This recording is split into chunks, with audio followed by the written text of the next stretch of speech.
In the aftermath of the apocalypse, 3 years had passed when Lin Wan was betrayed by her boyfriend Zhang Jie and her best friend Su Ro, who conspired to cast her into a horde of corpses, callously seizing her last remaining supplies as they embraced and departed. Consumed by an overwhelming hatred, she found herself reborn 2 months prior to the onset of the apocalypse. This time, she cast aside all naivety and weakness, her eyes now reflecting nothing but icy resolve. The treacherous duo?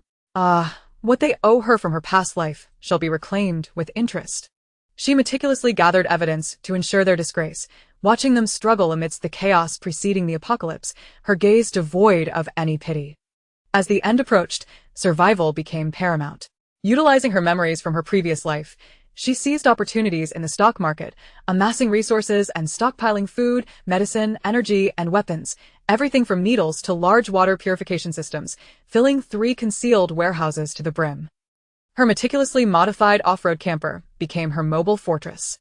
With her allies, retired Special Forces soldier Liu Yan, compassionate Dr. Chen Yao, and tech aficionado Zhao Yu, she formed the most formidable team in this dystopian world. As blood painted the city and the undead howled through the night, while others were in panic, Lin Wan was already maneuvering her camper through the encirclement. Facing treacherous roads, zombie hordes, power struggles within bases, and tests of humanity, she led her team through thorns, transitioning from a quest for vengeance to a commitment to protect. Zombies were evolving, conspiracies were brewing, and a greater secret seemed to lurk behind the virus. Standing atop her camper, gazing at the ravaged world, she tightened her grip on her weapon. The debts of my past life have been settled. In this life, we shall carve a bloody path to survival. Chapter 1. Awakening from a nightmare. The scent of disinfectant lingered in her nostrils, mingled with the heavy stench of blood and decay, as if an invisible hand had gripped Lin Wan's throat tightly. She jolted awake, gasping for breath, cold sweat instantly soaking her forehead. Before her was not the dim, damp corridor of an abandoned hospital teeming with zombies, but rather the familiar ceiling of her own bedroom. The off-white wallpaper bore a patch of mold she had long intended to repair, while a slightly curled movie poster hung nearby, her first film with Zhang Jie, a memory of when she thought the male lead bore a resemblance to him, prompting her to buy the poster. How laughable! As Lin Wan propped herself up, her fingertips brushed the sheets, only to retract sharply. It was not the cold, hard concrete floor, nor the sticky, slippery blood, but soft, warm cotton fabric.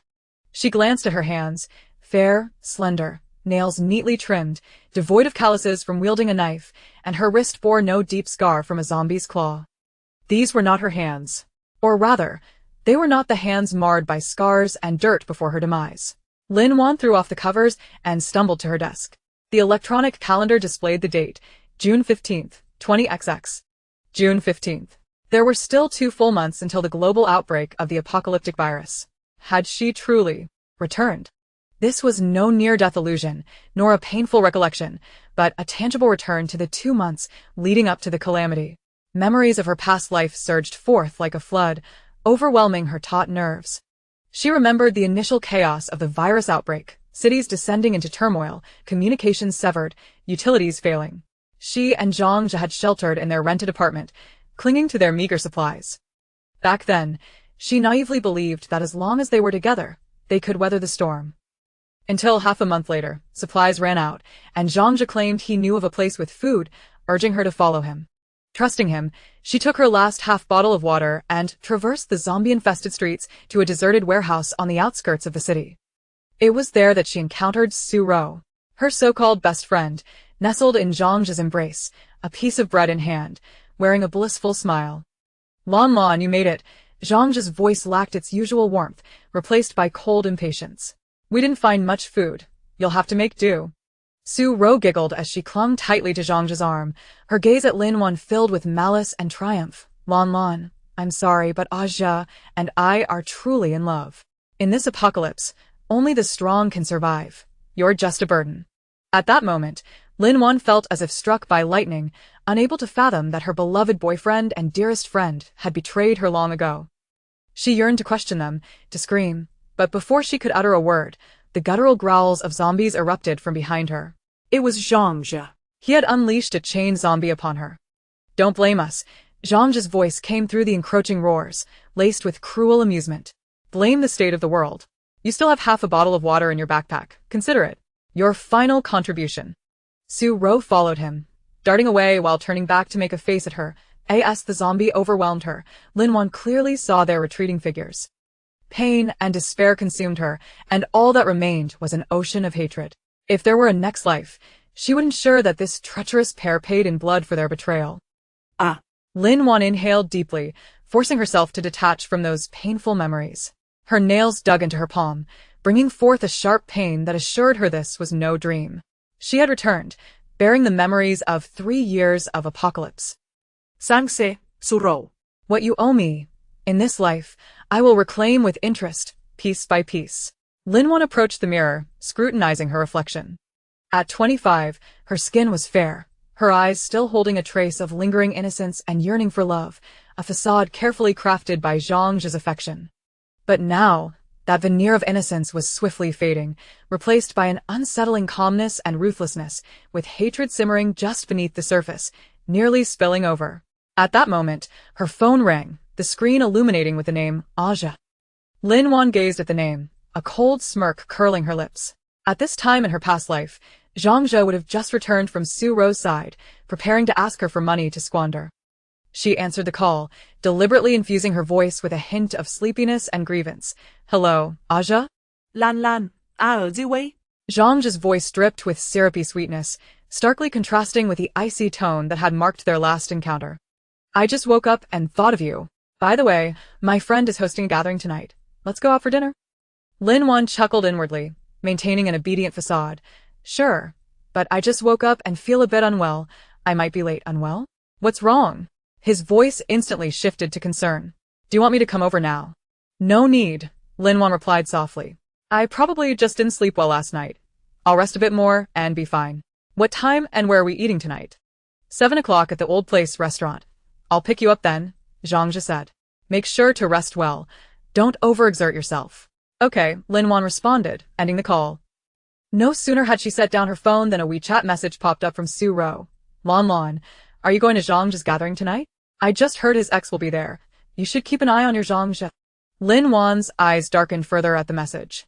Su Ro always played this game, covertly sowing discord between her and Zhang Zhe while pretending to be a caring friend, all the while colluding with him behind her back. In her past life, she had fallen prey to this deceit, foolishly trusting her as her closest confidant. She tapped on the screen with her fingers, replying, I understand. Thank you for reminding me.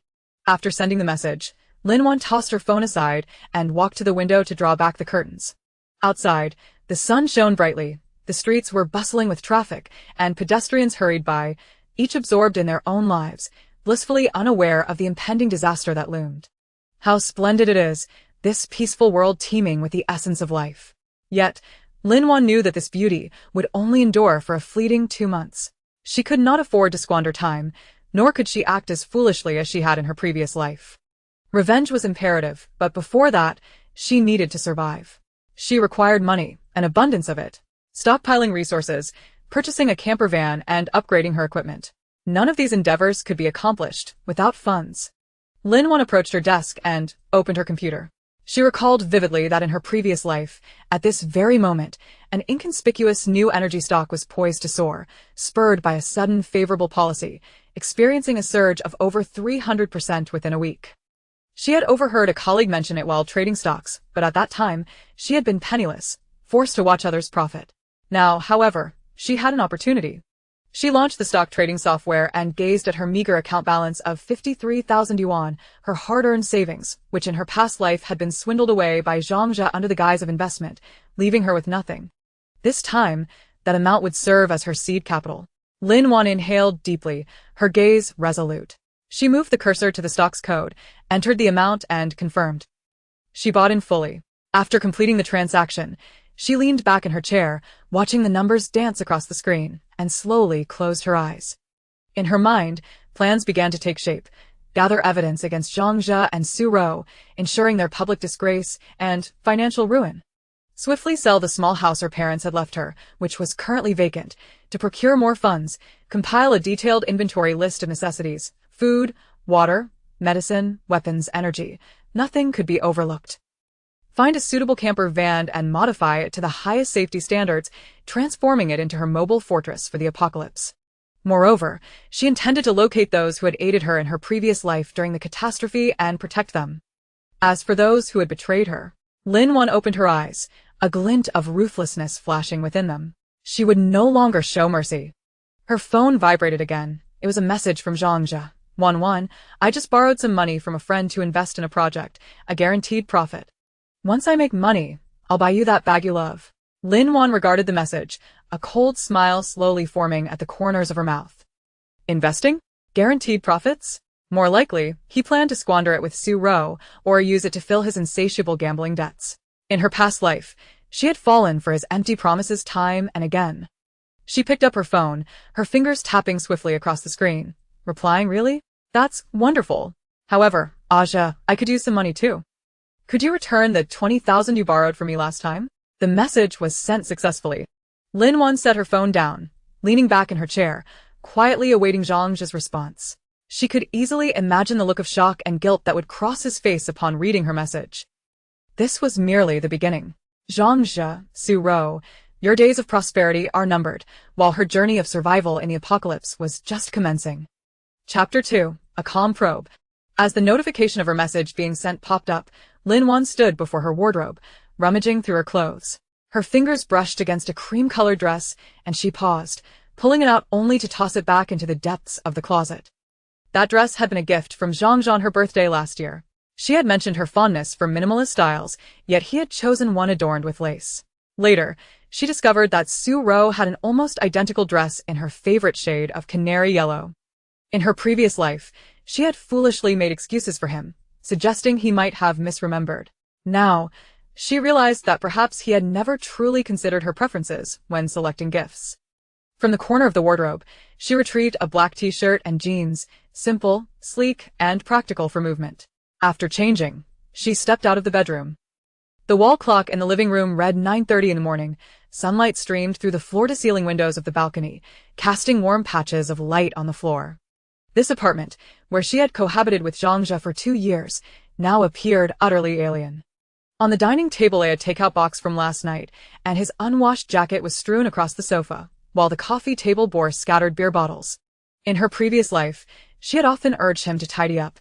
He would agree verbally but forget immediately, leaving her to clean up after him. Yet now, Lin Wan merely cast a cold glance before turning and entering the kitchen. She needed to replenish her strength and maintain a clear mind. Opening the refrigerator, she found only half a carton of expired milk and a few wilted tomatoes. Zhao Yu never took the initiative to buy groceries. The household supplies were always what she picked up on her way home from work. Lin Wan frowned, pouring the expired milk down the drain and tossing the tomatoes into the trash, leaving the refrigerator nearly empty. Well, at least it spared her from waste. She dug out a packet of instant noodles from the cupboard and prepared a bowl of the simplest broth noodles, adding an egg. As the steam rose, her phone vibrated on the dining table. It was a call from Zhao Yu. Lin Wan wiped her hands and answered the phone, her tone calm and unruffled. Hello? Wan, you mentioned needing money? Zhao Yu's voice carried a hint of barely concealed panic. Is something wrong? Don't rush, just tell me what's going on. Nothing major. Lin Wan slurped a noodle, her voice muffled yet clear. It's just that my mother has not been well lately, and I want to send her some supplements. I'm a bit short on cash. You said you'd return the 20,000 you borrowed last time this month, didn't you? She intentionally mentioned payday. Zhao Yu worked in sales at a private company and had just received a commission last month, sufficient to repay her, provided he hadn't squandered it. There was a brief silence on the other end, followed by Zhao Yu's slightly strained laughter. Oh. You know my memory, I almost forgot. I just invested that money into a project, and it's not easy to withdraw it right now. How about you wait a bit longer? Once I recoup my investment, I could give you 200,000, not just 20. Here it came again, the same old script. Lin Wan smirked internally, putting on a facade of hesitation. Is that so? But my mother needs it urgently. I even assured her yesterday. Just talk to Auntie. It's alright if it's delayed. Zhao Yu's tone grew urgent. Wan, this project is very important to me.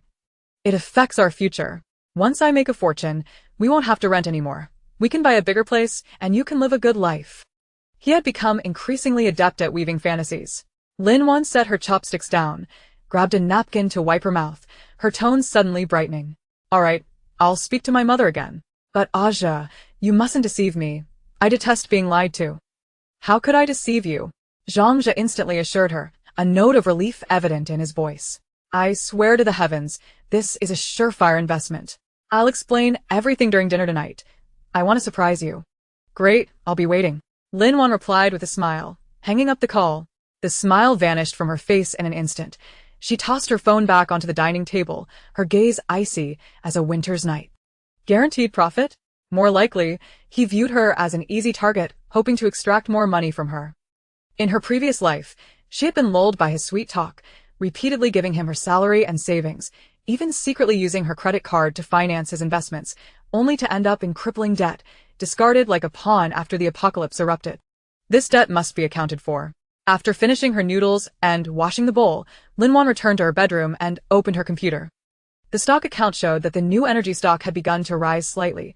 According to her past memories, this was just the beginning. The real surge would occur in 3 days.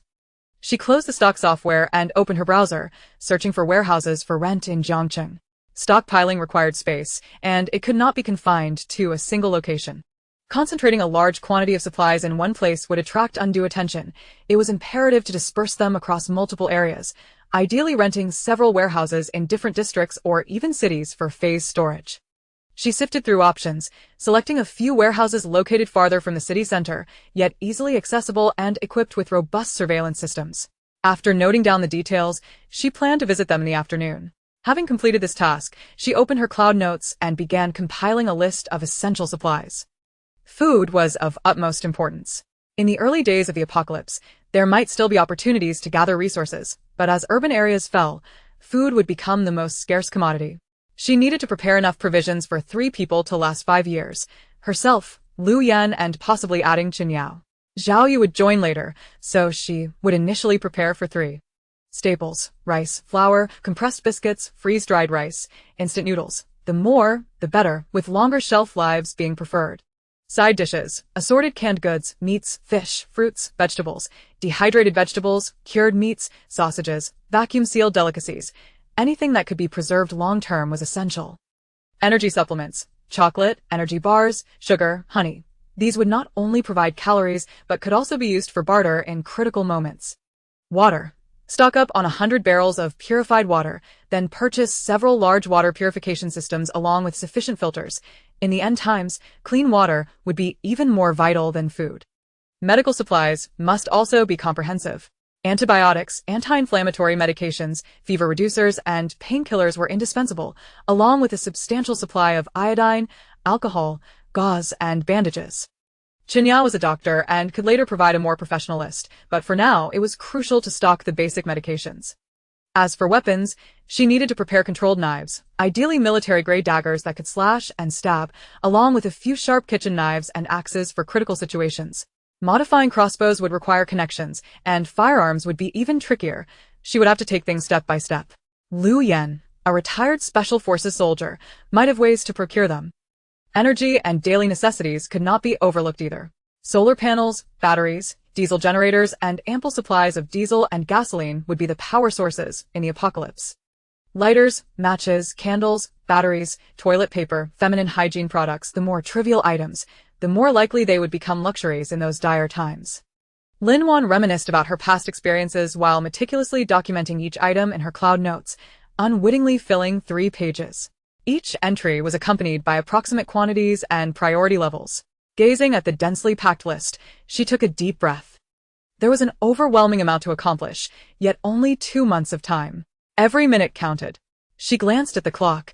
It was 10:30 in the morning, and she still had an hour before her appointment with the warehouse agent. Rising, she changed into a comfortable pair of sneakers and slung a backpack over her shoulder, which held her phone, wallet, power bank, and a compact folding knife, her trusty weapon from her previous life, which she had sought out immediately upon her rebirth and now carried with her. Before leaving, she cast one last icy glance at the rental unit filled with lies and betrayal. She would soon abandon it entirely, just as she would Zhang Jia and Su Rou. After locking the door, she descended the stairs. The community was quiet, with a few elderly ladies playing mahjong under the shade of trees and children frolicking by the slide, embodying a scene of serene, idyllic life. Lin Wan blended into the crowd as she exited the community, hailing a taxi and providing the address of the first warehouse. The driver was a loquacious middle-aged man who chatted with her throughout the ride, lamenting about how business had been poor lately, with rising fuel prices, and complaining about a new gym nearby that had taken up all the parking spaces.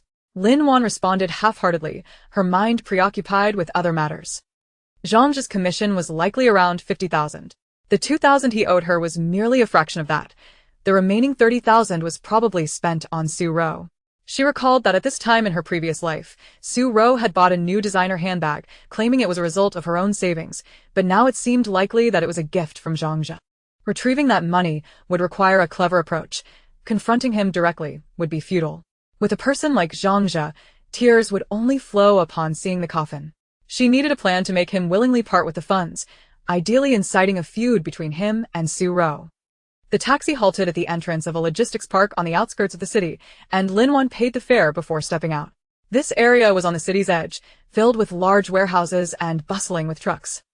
The agent was already waiting for her at the gate, a young man in a suit who approached her with enthusiasm. Miss Lin, right? Sorry to keep you waiting. I'll take you to see the warehouse. Lin Wan nodded and followed him into the logistics park. The warehouse she had chosen was situated at the back of the complex, in a secluded area beside a wall. The security measures were commendable, with surveillance at the entrance and patrolling guards at night. The warehouse measured approximately 200 square meters, boasting ample height, with a clean concrete floor, independent doors and windows, and anti-theft nets on the windows. Lin Wan conducted a thorough inspection, confirming there were no leaks or electrical issues, before inquiring about the rent and lease terms. The rent is 3,000 per month, with a 3-month deposit and a minimum lease of 6 months, the agent smiled. If you are serious about renting, I could request a half-month rent waiver from the owner. The price fell within her budget. Lin Wan did not immediately agree, instead opting to view other options and asked the agent for his contact information before departing the logistics park. Over the next 2 hours, she visited 2 more warehouses, one in the old factory district in the east, larger than the first with a lower rent but standard security, the other in the southern outskirts, the most remote and surrounded by farmland, offering the lowest rent with the landlord willing to sign a long-term contract, albeit with inconvenient transportation. Lin Wan began to form a strategy in her mind. The warehouse in the east could be used for storing less critical household items, while the southern one was suitable for stocking large quantities of food and water. The logistics park location was ideal for storing weapons, medicines, and parts for modifying camping vehicles. 3 warehouses, each strategically placed in different directions, would minimize attention and reduce the risk of a complete takeover. She promptly called the 3 agents, finalizing the arrangements for all 3 warehouses and scheduling a time to sign contracts and pay the rent the next day. Having accomplished this, it was already past 1 in the afternoon. Lin Wan found a fast food restaurant, ordered the burger combo, and had just settled down when her phone buzzed. It was Su Ro. Lin Wan raised an eyebrow and answered the call. Wan, have you spoken to Zhang? Su Ro's voice conveyed a feigned concern. His ex-girlfriend will be at the gathering tonight. You must be cautious. That woman is quite alluring. I know. Thanks for the heads up, Ro. Lin Wan took a bite of her burger, her tone casual. By the way, did you buy a new bag recently? I think I saw one like it at the mall yesterday, very similar to the one you posted on social media. There was a brief pause on the other end before Su Ro's voice, tinged with pride, responded, Yes, I saved for a long time to buy it. It hurt my heart. It's beautiful, Lin Wan smiled. I remember that bag costs over 30,000, right? You're impressive. Unlike me, I still need to borrow money to buy things. That amount was precisely the remainder of Zhang's commission. Su Ro's tone shifted to a more awkward pitch. Well, it wasn't that expensive. I got a discount. By the way, Wan, what are you wearing tonight? Do you want me to help you pick something? No need. I'll just throw something on. Lin Wan dismissed her offer. I have other matters to attend to. I'll talk to you later. After hanging up, she stared at her phone screen, a cold smile forming on her lips. Su Ro had indeed purchased that bag with Zhang's money. Excellent. Tonight's gathering should be quite lively. She pulled out her phone and sent Zhang a message. Aja, I might be late to the gathering tonight. My mother just called, saying she isn't feeling well, so I need to check on her first. Then, she opened the map and searched for the address of Zhang's company, as well as nearby florists. Since Zhang mentioned that he would prepare a surprise for her that evening, she felt compelled to ready an equally grand gesture. For instance, transforming his surprise into a fright. Lin Wan settled the bill and exited the fast food restaurant. The sunlight was blinding. She squinted and hurried toward the florist by the roadside. The performance was just beginning. Chapter 3. The whirlwind of the stock market morning light filtered through the gaps in the curtains, casting elongated shadows upon the floor. Lin Wan fixated on the pulsating green curve on the computer screen, her fingertips hovering momentarily over the mouse before she ultimately pressed the sell button. The chime of a successful transaction echoed, and she exhaled a long sigh, a sheen of perspiration forming on her back. The dizzying string of numbers displaying her account balance revealed that her initial investment of 50,000 had multiplied sevenfold in merely 3 days. This was the first trump card she held since her rebirth. In her previous life, during the early chaos of the apocalypse, she and Zhao Yu had been trapped in their apartment, subsisting on a few boxes of instant noodles. It was then that she discovered Zhao Yu had been maintaining a relationship with Su Ro outside, even surreptitiously transferring her parents' inheritance. By the time she uncovered the truth, the money had been squandered, leaving only an empty check marked as a temporary loan. Buzzing, her phone vibrated on the table, displaying Zhao Yu's name. Lin Wan's expression instantly hardened as she hesitated for 3 seconds before answering. Wan, are you awake? I've arranged to meet with General Manager Wang today regarding the project we discussed last night. Would you like to join? Lin Wan gripped her phone and approached the window, pulling back a corner of the curtain. Below, a black sedan was parked, and Zhao Yu leaned against the car door. Speaking on the phone, his white shirt slightly unbuttoned, his profile striking in the sunlight. If it weren't for the searing betrayal she had experienced, she might have still been ensnared by his allure. No, I have something to take care of at the company today. You go ahead and be safe. She endeavored to keep her tone casual. All right then, Zhao Yu replied, a hint of disappointment seeping into his voice. I've made a reservation at that Western restaurant you like for dinner to celebrate the successful negotiation. Let us discuss it later. Lin Wan ended the call, her fingertips still tingling from the chill of the screen. That restaurant was where Zhao Yu had proposed to her in her last life. Later, she would learn that the engagement ring had been purchased with her own money, and in the room next door, Su Ro had been waiting to share in the spoils. The stock chart on her computer continued to fluctuate, and Lin Wan's gaze settled on the stock of Shenghua Biotechnology. This was her next target. A month before the apocalypse in her previous life, this company had announced the development of a new influenza vaccine, with its stock price hitting the ceiling for 10 consecutive days before abruptly halting with the onset of doom. However, she was well aware that the so-called influenza vaccine was merely a facade.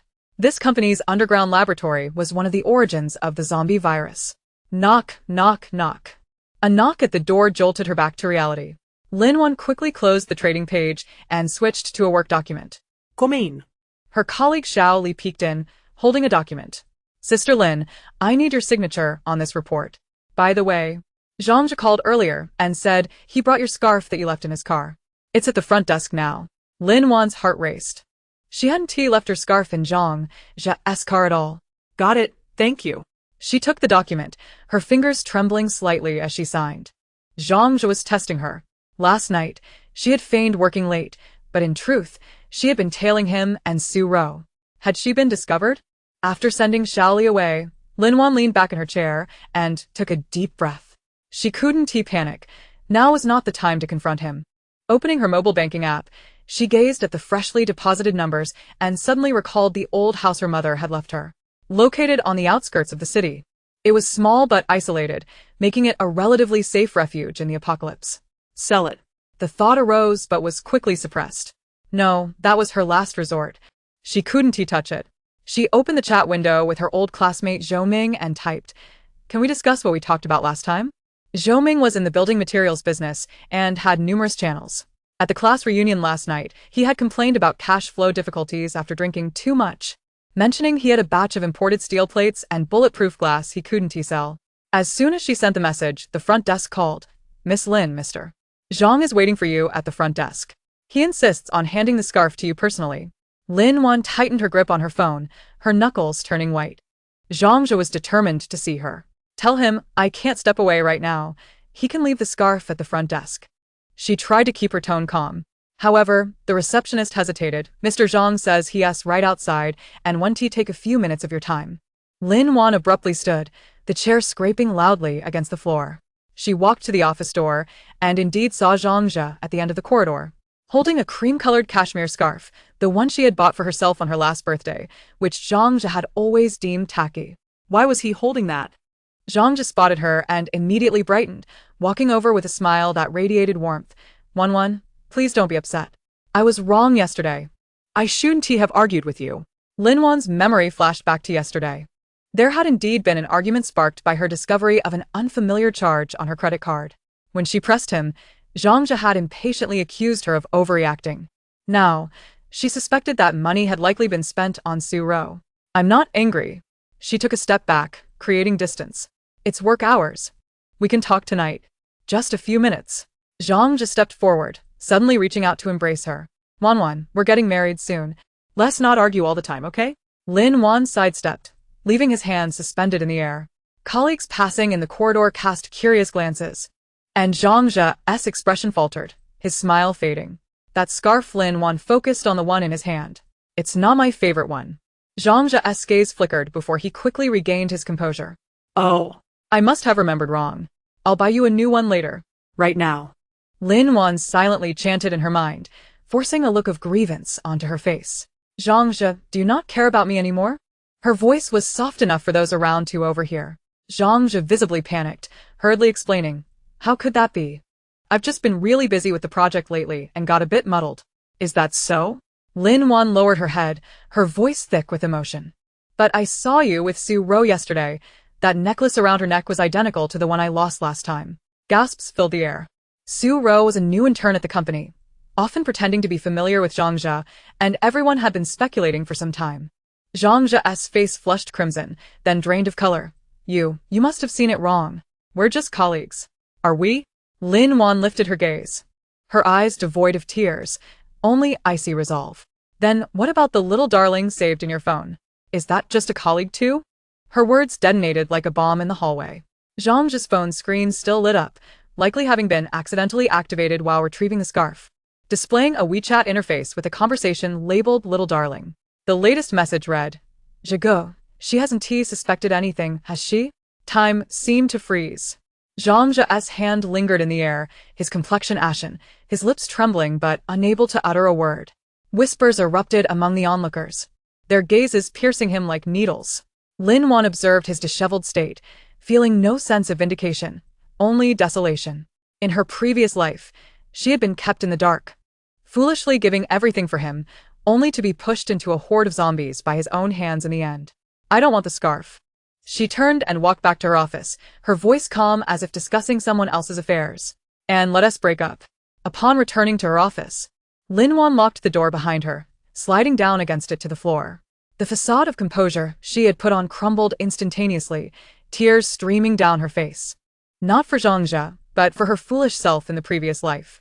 Her phone buzzed in her pocket. It was Zhou Ming's reply. Sure, 6 o'clock. Same place? Lin Wan wiped away her tears and took a deep breath. Crying was the most futile of endeavors. She had no time to dwell on the past. Opening her stock trading app, she unhesitatingly transferred all her funds into the market, fully investing in Shenghua biotechnology. The curve on the screen continued to rise slowly, resembling a coiled snake poised for an explosive strike. At 3 o'clock in the afternoon, the stock market closed. Shenghua Biotech had risen by 5 points, and the numbers in Lin Wan's account swelled once again. She shut down her computer, gathered her belongings, and prepared to leave work. As she stepped out of the company building, she spotted Zhang just standing at the foot of the stairs, his eyes red and fixed on her.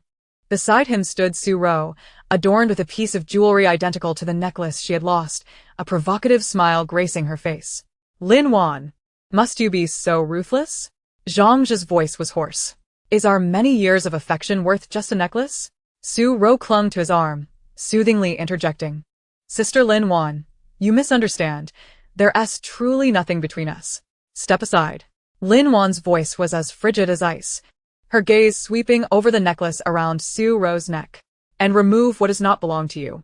Su Ro instinctively covered her neck, retreating behind Zhang. He positioned himself in front of her, his expression darkening. Lin Wan, do not overstep. Overstep? Lin Wan laughed, a sound laced with boundless scorn. Zhang, you use my money to support another woman, to transfer my assets, and still dare to claim I am excessive? She retrieved a voice recorder from her bag and pressed play. Their conversation resonated clearly, documenting their scheming to defraud her of her property and mocking her naivety. Zhang's complexion turned ashen, his hand reaching out to snatch the recorder.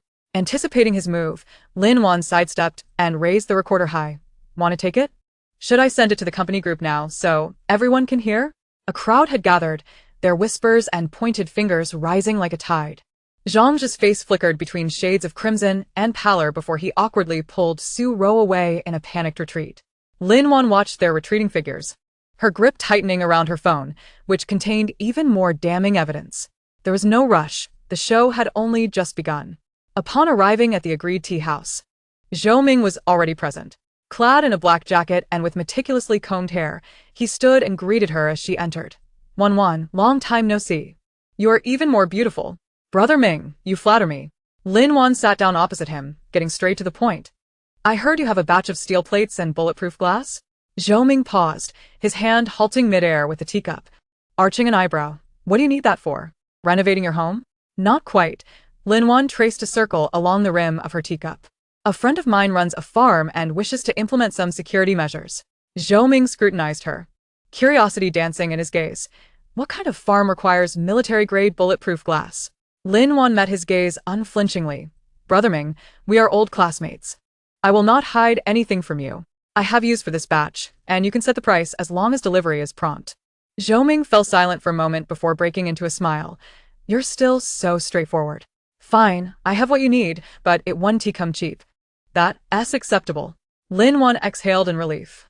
I want 50 steel plates and 20 sheets of bulletproof glass. The sooner, the better. Zhou Ming's eyes sparkled. Are you certain you want that many? Absolutely. Very well. Zhou Ming produced a contract, stating a 30% advance payment, delivery in 3 days. With the location of her choosing. Lin Wan glanced at the figures on the contract and signed without hesitation. The expenditure would have her account balance instantly. Yet she understood that this was the most robust safeguard in an impending apocalypse. After signing, Zhou Ming suddenly lowered his voice. Wan, be honest with me. Has something happened? Lin Wan lifted her gaze to him, remaining silent. A few days ago, I ran into your aunt at the hospital. She mentioned that you've been acting strangely, inquiring about odd things. Zhou Ming's tone grew serious. If you're in trouble, tell me. Don't shoulder it alone. Lin Wan felt a flicker in her heart. Zhou Ming was her mother's student, having watched her grow up. In her previous life, during the outbreak, he had even arranged for supplies to reach her when she was trapped in the city, though ultimately, those supplies fell into Zhang's hands. Brother Ming. She hesitated before deciding to forewarn him. Stock up on supplies, water, food, medicine, the more, the better. Also, avoid crowded places. Zhou Ming appeared taken aback. Then chuckled. Have you been watching too many apocalyptic movies? Lin Wan offered no explanation, merely fixing him with a serious stare. Please, just do as I ask.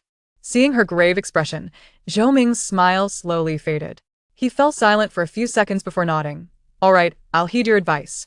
As Lin Wan left the tea house, dusk had already settled. While waiting for a taxi by the roadside, her phone suddenly received a text from an unfamiliar number. Beware of Zhang. He is no ordinary conman. Her heart raced, and she attempted to call back. But the line was already disconnected. Who could it be? She scanned her surroundings, the dim light of the street lamp casting vague shadows over the faces of passers-by. A chill wind swept through, rustling the fallen leaves and bringing with it a faint, unsettling odor. Lin Wan tightened her coat, a profound sense of unease gripping her. Was there something more sinister lurking behind Zhang? In the distance, the wail of a police siren pierced the tranquility of the city.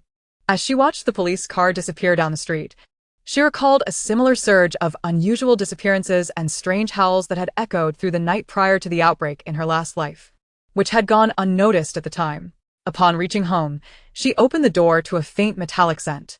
Dark red droplets of blood trailed across the entrance, leading deeper into the living room. Lin Wan's heart leapt into her throat as she stealthily retrieved a fruit knife from her bag and crept inside. The curtains in the living room were tightly drawn, the light dim. A figure lay motionless on the sofa, a dark stain spreading beneath it. It was Zhang. A fruit knife was lodged in his chest, his eyes wide as if he had witnessed something utterly horrific. His phone lay on the ground, the screen illuminated, displaying a chat with someone saved as doctor. The virus samples have been obtained. What is the next step? Eliminate the loose ends, come to the lab. Lin Wan's hand trembled violently around the knife, cold sweat soaking her back. This was not her doing. Who had killed Zhang? And who was this doctor? Suddenly, A faint sound emanated from the balcony, as if someone had accidentally knocked over a flower pot. Lin Wan whipped around, gripping the knife tightly. In the shadows, a blurred figure stood at the balcony door, slowly turning around. Moonlight streamed through the curtain's gap, illuminating half of the figure's face. It was Su Ro. A strange smile played at her lips, a bloodied iron rod in her hand, her eyes glinting with a frenzied light. "Sister Lin Wan." Her voice dripped with sweetness like honey. "You're finally back." Chapter 4. Gathering evidence. A chilling fear ensnared Lin Wan's spine like creeping vines. Her palms slick with cold sweat as she grasped the fruit knife. Su Ro lingered in the shadow of the balcony, half her face bathed in moonlight. The facade of innocence and fragility stripped away, leaving only a near-maniacal exhilaration. "You." Lin Wan's voice tightened, forcing herself to remain calm. Her gaze darting around the living room. Zhang Zhe's corpse obstructed the path to the entrance. The balcony door stood ajar, the evening breeze ushering in a chill, making the curtains flutter ominously. Su Ro waved the iron rod in her hand, the dark red stains glimmering eerily in the moonlight. "Sister Lin Wan, are you surprised? I've long wanted to kill him. He squandered your money and always acted superior. Did he really think he was someone important?" Lin Wan's grip on the knife tightened slowly, her fingertips pressing against the calluses formed from wielding a machete in her previous life. She discreetly shifted to the left, where a low cabinet stood, offering potential cover if necessary. "Do you think killing him will allow you to escape?" Lin Wan deliberately slowed her speech, attempting to stabilize the situation. "There are cameras everywhere. The police will find you soon." "Cameras?" Su Ro's laughter grew more animated. "I've already turned them off." She tiptoed and spun around, akin to a girl proudly showcasing her new dress. "I had prepared myself for this moment since arriving with him. Now everyone would presume that you were the one who killed him, especially after your recent quarrel, and you even have a recording device." Lin Wan's heart sank. Su Ro was more ruthless and meticulous than she had anticipated. Why? Lin Wan fixed her gaze on her. "Aren't you and he in cahoots?" "Cahoots?" Su Ro's smile abruptly vanished, her eyes turning venomous. "He's just a fool. Did he think I was unaware of his manipulations? He certainly has more than just me as a woman. He holds on to some unspeakable things, believing he can control me." Her voice escalated, filled with agitation. "I've had enough. Why must you have everything from birth? A good family background, beauty, even someone like Zhang Zhe caters to you? If I kill him and frame you, your money and your house will all belong to me." Her frenzied words pierced Lin Wan's ears like poison needles. So this was the true face of Su Ro. Hidden beneath her fragile exterior, jealousy had gnawed at her sanity until it was unrecognizable. Lin Wan subtly shifted her footing, her gaze landing on the glass cup atop the coffee table. It was within reach. All she needed was speed. "Do you think I would believe your nonsense?" Lin Wan provoked her deliberately. "Someone like Zhang Zhe would never leave evidence for you. Who says there's none?" Su Ro, like a cat whose tail had been stepped on, instantly pulled a USB drive from her pocket and waved it before Lin Wan's eyes. "All the things hidden in the safe in the study are right here. Once I secure your assets, I will vanish without a trace. No one will find me." Lin Wan's pupils constricted sharply. A safe? She had no idea Zhang Zhe kept one in the study. What it contained could be the unspeakable things Su Ro referred to, or secrets related to that doctor. Just then, Su Ro noticed Lin Wan's gaze and instantly understood her intention. She abruptly shoved the USB drive into her mouth, simultaneously raising a metal rod to strike Lin Wan. "You think you can snatch it?" Dream on. Lin Wan had anticipated this. She sidestepped the iron rod while seizing the glass cup from the coffee table and struck it fiercely. The cup shattered against Su Ro's temple, shards mingling with blood as she screamed in agony, dropping the iron rod. Seizing a moment of distraction, Lin Wan lunged forward, attempting to pry the USB drive from Su Ro's mouth. However, Su Ro, in a frenzied state, bit down hard, her nails clawing at Lin Wan's face. The two grappled fiercely, crashing onto the carpet. The mingled sense of blood and perfume assaulted Lin Wan's senses as Su Ro pinned her down, blood streaming into her vision. She could feel Su Ro's teeth digging in, seemingly intent on swallowing the USB drive. This could not be allowed to happen. Lin Wan forcefully raised her knee, driving it into Su Ro's abdomen. Su Ro let out a scream, her body arching, and Lin Wan took the chance to flip her over, trying to pry her mouth open. Su Ro clenched her jaw tightly, emitting muffled, desperate growls, her nails leaving bloody trails on Lin Wan's arm. Enduring the pain, Lin Wan groped for the fruit knife that had fallen nearby and struck it forcefully against Su Ro's chin. With a crack, Su Ro's mouth forced open and Lin Wan, quick as lightning, inserted her 2 fingers inside, feeling the cold USB drive, and pried it out. Suddenly, Su Ro bit down hard on her fingers. A sharp pain coursing through Lin Wan. Her vision blurred from the agony, but without hesitation, she pressed the fruit knife against Su Ro's neck. Let go. A flicker of fear flashed in Su Ro's eyes, quickly replaced by madness. Not only did she refuse to relent, but she bit down even harder, a strange smile creeping onto her lips. Just then, a jarring screech of brakes echoed from downstairs, followed by chaotic footsteps and shouts. Lin Wan's heart raced. Could it be the police? Su Ro evidently heard the commotion as well, her expression turning frantic. Lin Wan seized this opportunity, yanking her fingers free with all her might, taking the USB drive along with a small piece of flesh. The excruciating pain made her vision swim, but she staggered back, clutching the bloodied USB drive tightly. Su Ro, Coughing and clutching her neck, spotted the USB drive in Lin Wan's hand and lunged at her, eyes filled with rage. Lin Wan sidestepped. delivering a swift kick to Su Ro's knee. With a scream, Su Ro collapsed, and Lin Wan picked up the iron rod, striking her unhesitatingly on the back of the head. Su Ro fell without a sound, lifeless. Leaning on the iron rod, Lin Wan gasped for breath, the wounds on her arms and fingers throbbing painfully, nearly causing her to falter. The living room lay in disarray, the stench of blood saturating the air, making her nauseous. She approached the window, peering through a corner of the curtain. Below, an unmarked van was parked, and several men clad in black hoodies rushed into the building. Their movements swift and their gazes menacing. Definitely not police. Who were they? Were they after Zhang Jia or the USB drive? Lin Wan's heart raced like a drum. She glanced at the fallen Zhang Jia and Su Ro, then at the USB drive in her hand. A terrifying suspicion forming in her mind. Zhang Jia's demise might not have been a mere impulsive act by Su Ro, but rather the result of someone manipulating events from the shadows.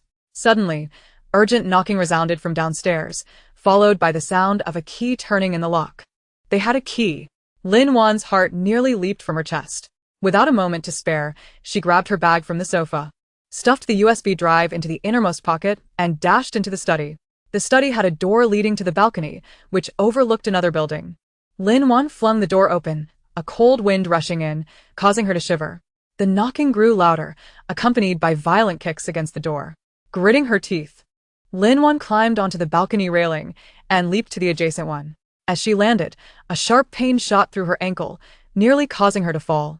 The deafening sound of the door being smashed open echoed from below, followed by furious shouts from men. Ignoring the pain, Lin Wan scrambled to her feet, using her arms and legs to climb down the drainage pipe. The cold metal bit into her palms. But she dared not pause until she landed in the flower bed on the first floor, only then allowing herself a glance back. Her apartment window glowed with light. Shadows moving within. One figure approached the window, seemingly looking down. Lin Wan immediately crouched behind some bushes, her heart racing uncontrollably. After several minutes of silence, Lin Wan cautiously peeked out, confirming no one had followed her outside. She then limped around to the back entrance of the community, slipping into the darkness of an alley.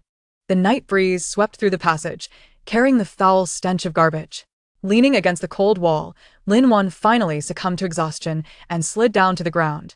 She stared at her hands, still stained with blood, both Su Ro's and her own. The wounds on her fingers continued to bleed, and she hastily tore a strip from her clothing to bandage them. Then she pulled out her phone, contemplating calling the police, but hesitated. How would she explain everything? The deaths of Zhang Jia and Su Ro, the bloodied USB drive, and the unidentified men in black. If she got embroiled in a police investigation, she wouldn't have time to prepare for the impending apocalypse.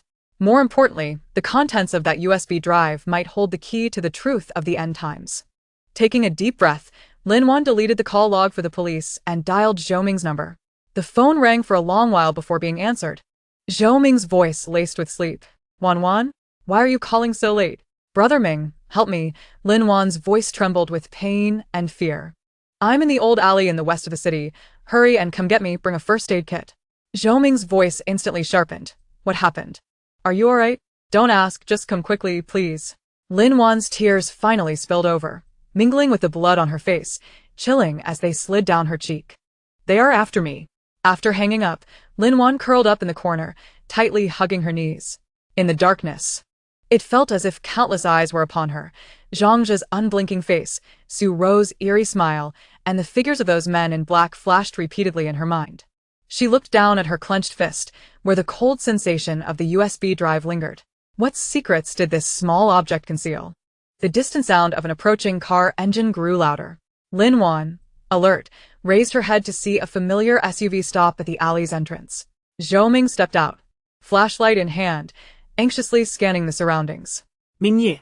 Lin Wan called out, stumbling toward him. Upon seeing her bloodied state, Zhou Ming was taken aback and hurried over to support her. What happened? Are you injured? We need to leave here. Gripping his arm, Lin Wan urged, quick. Without asking further, Zhou Ming helped her into the vehicle, swiftly starting the engine and driving away from the alley. Seated in the passenger seat, Lin Wan felt a slight sense of relief. She gazed at the retreating cityscape outside, the neon lights casting flickering shadows across her face. What exactly transpired? Zhou Ming asked, worry etched on his features as he glanced at her. What's with the blood on you? After a prolonged silence, Lin Wan softly replied, Zhangji is dead. Zhou Ming abruptly slammed on the brakes, almost colliding with the vehicle ahead. He stared at Lin Wan in shock. What did you say? Su Ro is dead too. Her voice was barely above a whisper, yet it bore a weighty exhaustion. I was at the scene, but I didn't kill her. She recounted the events, omitting details about the USB drive and the Black Cloud pursuers, merely stating that Su Ro had killed Zhangji and that she had knocked Su Ro unconscious in self-defense before fleeing. Zhou Ming listened intently, his expression grave as he remained silent for a long while before speaking. What do you intend to do? I cannot go to the police, Lin Wan beseeched him, her eyes earnest. Minge, I need time, a lot of time. Zhou Ming observed her wounds and the fatigue in her eyes, finally sighing. Let us go to my house. We'll tend to your injuries first, and we can discuss everything tomorrow. Zhou Ming's home was a secluded villa on the outskirts of the city, complete with a garden. He assisted Lin Wan inside, settling her in the guest room before retrieving a first aid kit to tend to her wounds. The cut on her finger was deep and required stitches. Zhou Ming's movements were gentle, yet Lin Wan trembled from the pain. Just bear with it. It will be over soon, he murmured as he stitched her up. About those supplies you mentioned, what's really going on? As Lin Wan studied his serious profile, she suddenly realized that Zhou Ming might be the only person she could trust at this moment. Taking a deep breath, she slowly began, Minge, do you believe in the apocalypse? Zhou Ming paused, lifting his gaze to meet hers. Under the dim light, Lin Wan's expression was unusually serious, devoid of jest. In a little over a month, a virus will sweep across the globe. Her voice, though soft, carried an undeniable certainty. Those infected will become mindless monsters, killing indiscriminately. The city will fall, order will collapse, and in that time, the only one you can rely on is yourself. Zhou Ming remained silent, his eyes fixed on her as he continued stitching. It wasn't until the final stitch was done that he snipped the thread, bandaging her wound before standing up and moving to the window. When I was young, my grandfather told me about a strange illness he had witnessed. Patients would develop fevers, become irritable, and possess terrifying strength. Eventually, they would bite others, and then the illness vanished without explanation. Lin Wan was taken aback. Regarding the supplies you mentioned, I will take action. Zhou Ming turned to face her, his gaze complex. Whether true or not, it's always wise to prepare for the worst. He paused, adding, be careful with that USB drive. Lin Wan looked up sharply at him. Zhou Ming managed a bitter smile. Did you think I wouldn't notice? You weren't entirely truthful just now. Those pursuing you, and what you are desperately trying to protect, are the crux of the matter, aren't they? Lin Wan fell silent. I don't know what's south on that drive, but anything that could drive someone to murder is certainly no good. Zhou Ming's tone turned serious. Wan, this world is more complicated than you can imagine. If what you say is true, and the apocalypse is nearing, then before that final day arrives, some darkness may descend sooner. Lin Wan's heart sank. She looked at Zhou Ming, suddenly recalling the text she had received in the alley. Be wary of Zhangji. He is no ordinary conman. Could the sender of that message be Zhou Ming? Just then, Zhou Ming's phone rang unexpectedly. He glanced at the caller ID, his expression shifting slightly as he stepped outside to take the call. Lin Wan vaguely heard him mention laboratory, virus samples, and missing, her heart tightening with unease. When Zhou Ming returned, his face was grave. A friend of mine who works at the city hospital just called. He said the emergency room has admitted several strange patients tonight. High fevers, extreme aggression. And they even bid a nurse. Lin Wan's pupils dilated in alarm. What's even more perplexing, Zhao Ming continued in a low voice, is that their symptoms mirror exactly those described in an encrypted file I stumbled upon on the hospital server, sent by Shenghua Biotech. Shenghua Biotech. Lin Wan clenched her fists tightly, her nails digging into her palms. That company was where she had invested heavily in stocks, one of the origins of the zombie virus. The shadow of the virus had already begun to loom over the city without anyone's notice. Zhao Ming observed her shocked expression and slowly asked, Wan, what else do you know? Lin Wan raised her head, meeting Zhao Ming's probing gaze, taking a deep breath. She realized it was time to reveal more truths. Yet, just as she was about to speak, a piercing scream erupted outside, shattering the stillness of the night. Both turned toward the window, witnessing a figure staggering down the street, pursued by several rigidly moving beings intent on biting him. Under the streetlight, the pursuers' faces displayed a ghastly gray hue, drool dripping from their mouths, their vacant eyes terrifying. Lin Wan's heart skipped a beat. Had they arrived early? Zhao Ming's complexion turned pale as he instinctively stepped back, colliding with the table behind him. The first aid kit clattered to the floor, its contents scattering with a jarring noise. The screams outside grew closer, mingled with the sounds of shattering glass. Lin Wan, fixated on the advancing figures, suddenly recalled the text from Zhang's phone. The virus samples have been obtained. Could everything be connected to the contents of that USB drive? She unconsciously reached for it in her pocket, the cold touch sending a shiver down her spine. In the darkness, it felt as if a pair of eyes was watching, filled with a chilling amusement, eagerly anticipating a catastrophe. The USB drive in her hand might just be the key to unraveling it all, or perhaps the fuse that would lead her into the abyss. Chapter 5. The first glimmer of edge. The chilling scream pierced her eardrums like an ice pick. Lin Wan abruptly flung open the window, the evening breeze laden with the pungent scent of blood enveloping her. Across the street, a man in a delivery uniform lay sprawled on the ground, a gaping, gruesome wound on his neck, blood gushing forth. 3 stiff figures crouched over him, tearing at his flesh. Their gray skin glistened with corpse-like patches under the streetlight, dark crimson liquid pooling irregularly on the cement. Those are not human. Zhao Ming's voice trembled, the cup in his hand clattering to the floor. Lin Wan gripped the window ledge tightly, her knuckles turning white. With 56 days remaining until the apocalypse officially erupted, how could these creatures appear so soon? Could the virus samples in Zhang's possession have leaked? Suddenly, a loud bang echoed from downstairs, accompanied by heavy breathing and scratching sounds. Zhao Ming's villa, with its old wooden door, creaked under the relentless assault, producing a grating noise that sent shivers down their spines. Quick. Draw the curtains. Lin Wan snapped back to reality, pulling Zhao Ming to the window, and together they hastily closed the thick velvet curtains. The living room was plunged into darkness, with only a sliver of light seeping through the door crack, illuminating their pale faces. The banging intensified, mixed with the jarring sound of nails scraping against wood. Lin Wan felt around beneath the coffee table, grasping a fire axe, and thrust it into Zhao Ming's hands. Guard the stairs. I'll go grab some supplies.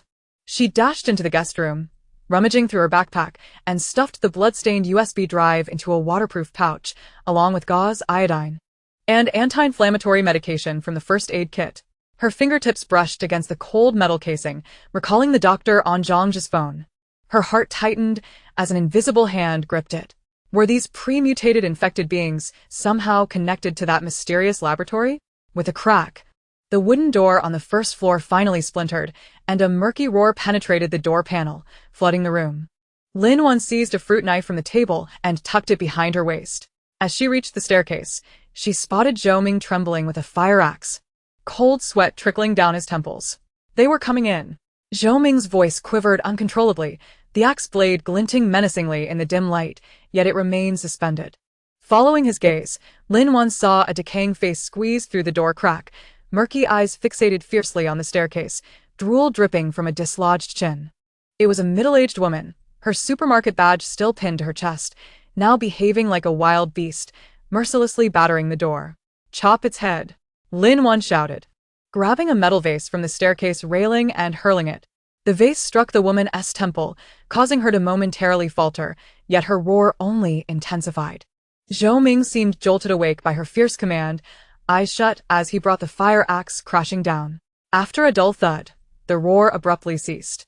Thick, viscous fluid splattered against the door, exuding a nauseatingly sweet odor. Both exhaled in relief, only to be met with more roars from downstairs. Lin Wan leaned over the staircase railing to peer down, catching a glimpse of several staggering figures gathering in the yard, moving toward the villa. Not just one. A chill of sweat crept down her back. To the second floor. Block the staircase. Zhou Ming finally snapped to attention, scrambling up the stairs with urgency. Lin Wan grabbed chairs and bookshelves from the ground, barricading the staircase thoroughly. As she moved to the dressing table, a glance in the mirror revealed her disheveled hair. Bloodstains on her face, yet her gaze remained eerily calm, like a bottomless pool of cold water. Was this a prelude to the apocalypse? It had arrived earlier and more unexpectedly than she had anticipated. Bang, bang, bang. The crashing sound from downstairs erupted again, but this time it came from the second-floor balcony. Lin Wan and Zhou Ming turned simultaneously, witnessing a man in a security uniform clinging to the balcony railing, his grayish fingers scratching the glass, producing a grating sound. His neck twisted at an unnatural angle, clearly broken. Here. Zhou Ming raised the fire axe and charged forward, but Lin Wan yanked him back. Don't make a sound. She covered his mouth, pointing downstairs. Under the moonlight, more figures were climbing up the drainpipe, their nails scraping against the walls like countless insects gnawing at their hearts. They were trapped. Lin Wan pulled Zhou Ming into the master bedroom's closet and locked the door behind them. In the cramped space, their breaths sounded oddly loud. Zhou Ming leaned against the wardrobe, sliding down to the floor, supporting himself with his hands as he gasped for air. The fire axe clattered to the ground. What on earth are these things? His voice quivered, a stark contrast to the composed businessman he had been moments before. Lin Wan leaned against the door panel, straining to listen to the commotion outside. The roars and crashes alternated, occasionally punctuated by the sharp sound of shattering glass. She shut her eyes, forcing herself to remain calm. Now was not the time for panic. They had to find a way out. It's the virus. Lin Wan's voice was soft yet distinctly clear. A virus that could drive people to madness, to tear each other apart. Zhou Ming's head shot up to look at her, his eyes filled with shock and disbelief. You knew all along? Lin Wan nodded silently, retrieving the waterproof pouch from her backpack and placing the USB drive on the floor between them. Before Zhang Zhe died, he was trading virus samples with someone called the Doctor. This USB might hold the answers we seek. Zhou Ming's gaze fell on the USB drive, then back to Lin Wan. His lips moved, but he finally just picked up the fire axe, gripping it tightly. What do we do now? Wait until dawn. Lin Wan glanced at the ventilation window in the closet. Those things seemed to fear the light. Earlier, at the convenience store, they had hidden in the shadows. In her memory, early zombies were indeed sensitive to bright light, adapting only as the virus mutated over time. This could be their only chance. The roars outside gradually thinned, with only the occasional crashing sound reminding them of the lingering danger. Lin Wan leaned against the wardrobe, dozing off, only to be roused by Zhou Ming nudging her, pointing at the gap beneath the door, where dark red liquid was slowly seeping through. They're banging on the master bedroom door. Zhou Ming's voice was barely above a whisper, the axe blade trembling slightly in the dim light. Lin Wan pulled out the fruit knife, cautiously peeking through the door crack. The master door had been splintered, and a grayish hand was reaching through, clawing at the floor. Even more terrifying. Several murky eyes were visible outside the door crack, fixed intently on the closet's direction. They had found them. Use the ventilation window. Lin Wan decided instantly, stepping onto Zhou Ming's shoulders to climb onto the wardrobe and forcefully pushing open the vent. The cold wind of the early morning rushed in, bringing with it the dampness of dew, sharpening her senses. Outside the vent was the second-floor terrace, with last year's unpicked lanterns still hanging from the railing. Lin Wan flipped over, leaping out, then reached back to pull Zhou Ming, only to find him staring blankly at the closet door. The door was now split wide open. Half a rotten head stuck in the gap, murky eyes fixated on them. Hurry! Lin Wan whispered urgently, practically yanking Zhou Ming's arm to pull him out. Just as he jumped through the vent, that decaying hand grasped at his pant leg. Lin Wan swung the knife, the sharp blade severing the arm in an instant. They tumbled onto the terrace, staring at the twitching limb, their stomachs churning. The sky brightened with the first light of dawn, the golden rays piercing through the clouds and illuminating the terrace. Lin Wan noticed that the staggering figures on the lawn below were retreating, stumbling back into the shadows of the villa. They really do fear the light, Zhou Ming exclaimed, his voice trembling with relief. Yet Lin Wan remained vigilant. She leaned over the railing to look down. The shadows surrounding the villa were densely packed with figures, anxiously pacing back and forth, as if waiting for the darkness to return. We must leave here quickly. Lin Wan's gaze fell upon the asphalt road outside the courtyard. Once the sun was fully up and they retreated into the shade, that would be their opportunity to escape. She rummaged through her backpack for paper and a pen, swiftly jotting down an address. These are the warehouses I rented. There are supplies inside. We'll meet there first, then find a safe place to read the contents of the USB. Zhou Ming took the note, studying the address, then asked suddenly, "How much supplies have you prepared?" "Enough water and food for 3 months, along with some medicine and tools."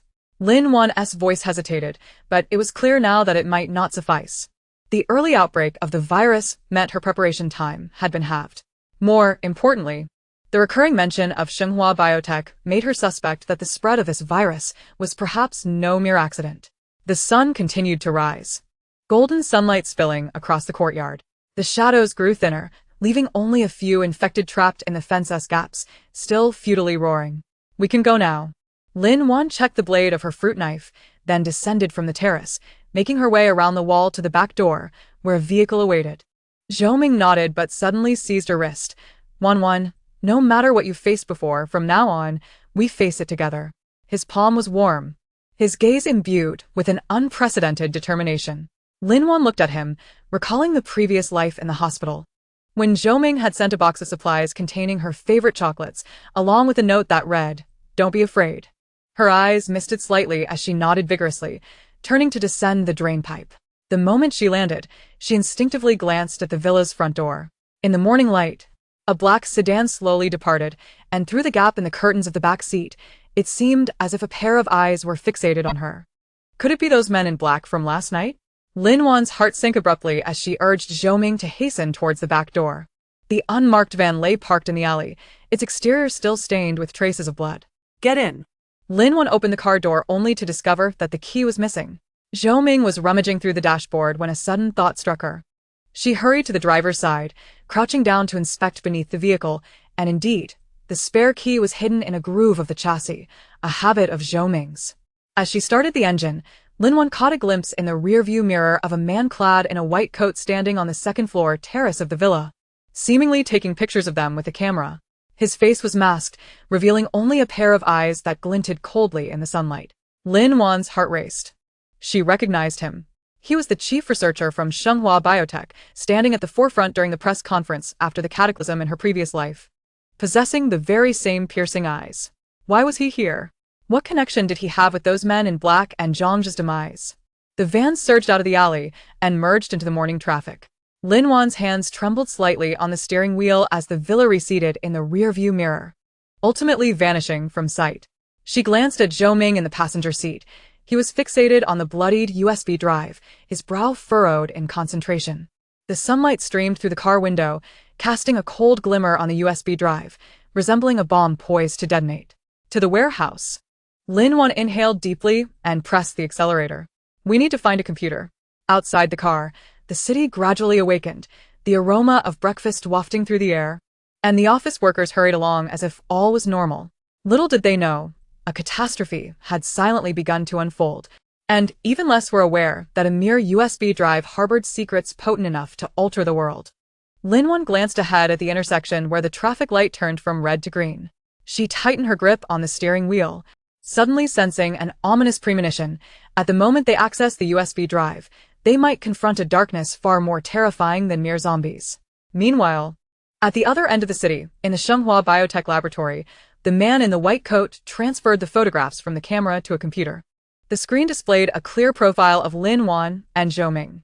He removed his mask, revealing a pale, gaunt face, a sinister smile curling at the corners of his lips as he quietly addressed the microphone. "Target confirmed, sample acquired. Initiate the eradication protocol." A crackling sound emerged from the microphone, followed by a hoarse voice. "Received. Additionally, inform the doctor that the virus mutation rate exceeds expectations. The second batch of test subjects has gone out of control." The man's smile instantly froze, and he abruptly turned to the observation window of the laboratory. On the other side of the glass, A dozen test subjects, shackled with iron chains, were violently battering against the walls, their grayish skin showing bulging veins that exhibited an eerie dark red hue. One of the subjects lifted its head, its murky eyes locked onto him. Its mouth twisted into a grotesque grin. The man's pupils constricted sharply, a chill racing up his spine. Unbeknownst to him, the blaze ignited by their own hands was about to consume not only the city, but themselves as well. Chapter 6.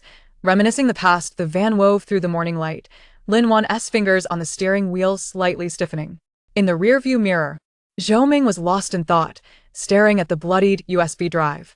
Sunlight filtered through the window, casting mottled shadows on his profile. Yet it could not dispel the gravity etched upon his brow. First, let's head to warehouse number 3. Lin Wan suddenly broke the silence in the vehicle. There's an encrypted laptop I had modified beforehand.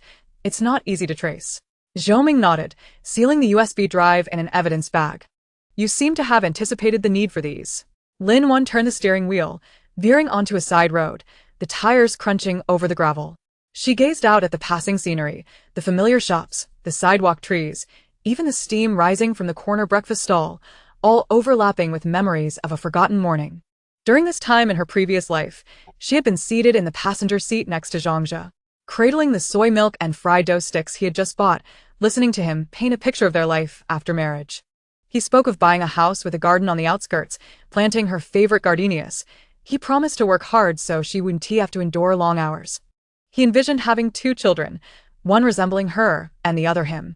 Those sweet words, like poison coated in honey, had entrapped her until the apocalypse struck. Awakening her to the truth, the house and gardenias were merely bait to coax her into relinquishing her parents' inheritance. His so-called hard work was built on embezzling her company's funds, and the dreams of the future had long since been shattered by his affair with Su Ro. The screech of brakes jolted Lin Wan back to reality. She slammed the brakes, bringing the van to a halt just half a meter from the vehicle ahead, the acrid smell of burnt rubber filling the air. What's wrong? Zhao Ming, startled, tightened his grip on the fire axe. Lin Wan fixated on the intersection ahead, her heart racing. A crowd had gathered, pointing and whispering about something. A girl in a school uniform lay on the ground, her skirt stained with dark red splotches, while a pale-faced woman stood nearby, incoherently crying out, "She just had a fever. How could she bite me?" 2 rows of distinct bite marks marred the woman's arm, blood oozing down from the wounds. Suddenly, the girl on the ground convulsed, rigidly lifting her head at an unnatural angle, drool hanging from her mouth. Her eyes clouded like stagnant water. Drive. Lin Wan's voice tightened as she shifted gears and pressed the gas pedal in one fluid motion. The van brushed past the edge of the crowd, and in the rearview mirror, she witnessed the girl lunging at the woman, viciously biting into her neck. Screams and chaotic cries gradually faded as the interior of the van fell into a deathly silence. Zhao Ming stared at the goosebumps on his arms, his throat tightening. Is this the virus you mentioned? Yes and no. Lin Wan's fingers felt cold. This is merely the beginning. The truly terrifying part lies ahead. In her previous life, during the first month of the outbreak, the infected exhibited only high fevers, agitation, and aggression. It wasn't until the second month that symptoms typical of zombies, skin ulceration and sluggishness, began to manifest. Yet now, merely overnight, signs of later-stage mutation had emerged. The rate of the virus's mutation appeared to have accelerated far beyond her recollection. The van turned into a secluded industrial area. Warehouse number 3 was at the far end. Lin Wan parked the vehicle at the back door, observing for a moment to confirm no one was around before she and Zhao Ming carried the toolbox to the front entrance. The warehouse's roll-up door was electronically controlled. Lin Wan input the password, and the heavy steel door slowly rose, revealing a mountain of supplies inside: bottled water, compressed biscuits, canned goods, medications, and several boxes covered with waterproof tarps containing the gasoline and diesel she had ordered in advance. How much have you prepared? Zhao Ming gazed in astonishment at the sight, nearly dropping the fire axe. Not enough. Lin Wan's voice was soft, far from sufficient.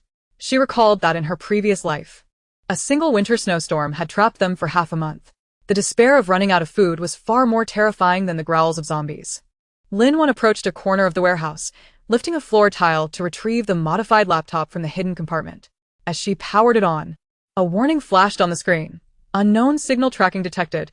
Please disconnect from the network immediately. They exchanged glances, and Zhao Ming promptly unplugged the network cable. Lin Wan took a deep breath and inserted the USB drive into the USB port. The folder was simply titled Pandora. The moment she opened it, the screen was inundated with a flurry of code, scrolling at a dizzying speed. Zhao Ming frowned and leaned in to take a closer look. It's an encrypted file. We need a key. Lin Wan's heart sank. She searched every corner of the USB drive. Apart from this segment of code, there was only a hidden audio file. The moment she double-clicked to play it, Zhang Zhe's voice emanated from the speakers, laced with a hint of sycophantic flattery. Doctor, the samples are in hand. When shall we transact? Tomorrow night at 8. The Western Suburbs warehouse, another voice interjected, deep and hoarse, with a metallic rasp. Remember, no tricks. You know what happened to the researcher who leaked information last time. Zhang Zhe's voice trembled with tension. Rest assured, I understand the rules. By the way, the list you requested will be delivered after the deal is done. The hoarse voice interrupted him. Do not forget, your sister is still in our custody. The audio abruptly ceased. Lin Wan's fingers froze above the keyboard, her blood seemingly turned to ice. Sister? Zhang Zhe has no sister. Wait, a fragment of a long-buried memory flickered in her mind.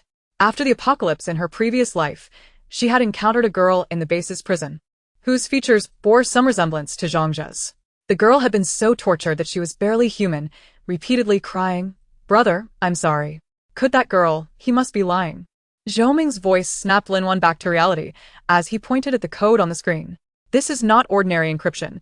It resembles a sort of tracking program. If we force a breach, we risk exposing our location. Lin Wan abruptly shut the laptop, her heart racing uncontrollably. Zhang Zhe was not trading virus samples. He was working for that doctor. The so-called USB drive was likely a trap from the very beginning. Just then, the sound of a car engine approached from outside the warehouse. Both fell silent, cautiously moving behind the roll-up door to peek through the gap. 3 black sedans were parked at the warehouse entrance, and a dozen men clad in black hoodies were disembarking, wielding steel pipes and machetes. The leader turned around, and Lin Wan's pupils dilated in shock. It was the man in the white coat she had photographed on the villa terrace last night. He had removed his mask, revealing a pale, gaunt face, a cold smile playing at the corners of his mouth. They had come for her. What should we do? Zhao Ming's voice was low, his grip tightening on the fire axe. There was only one back door in the warehouse, and it was surely blocked by now. Lin Wan's gaze swiftly scanned the supplies in the warehouse, finally resting on several boxes of gasoline. Gritting her teeth, she rummaged through the toolbox for a lighter and some strips of cloth. Do you trust me? Zhao Ming met her resolute gaze and nodded firmly. I do. Pour the gasoline at the entrance, Lin Wan instructed, wrapping the cloth around the steel pipe. When they come in, we'll escape through the ventilation duct. The ventilation duct connected to the adjacent abandoned factory, a contingency plan she had deliberately prepared. Outside, the sound of banging on the door echoed, the roll-up door shaking violently from the impact. Lin Wan splashed the last barrel of gasoline on the ground, the acrid smell permeating the air.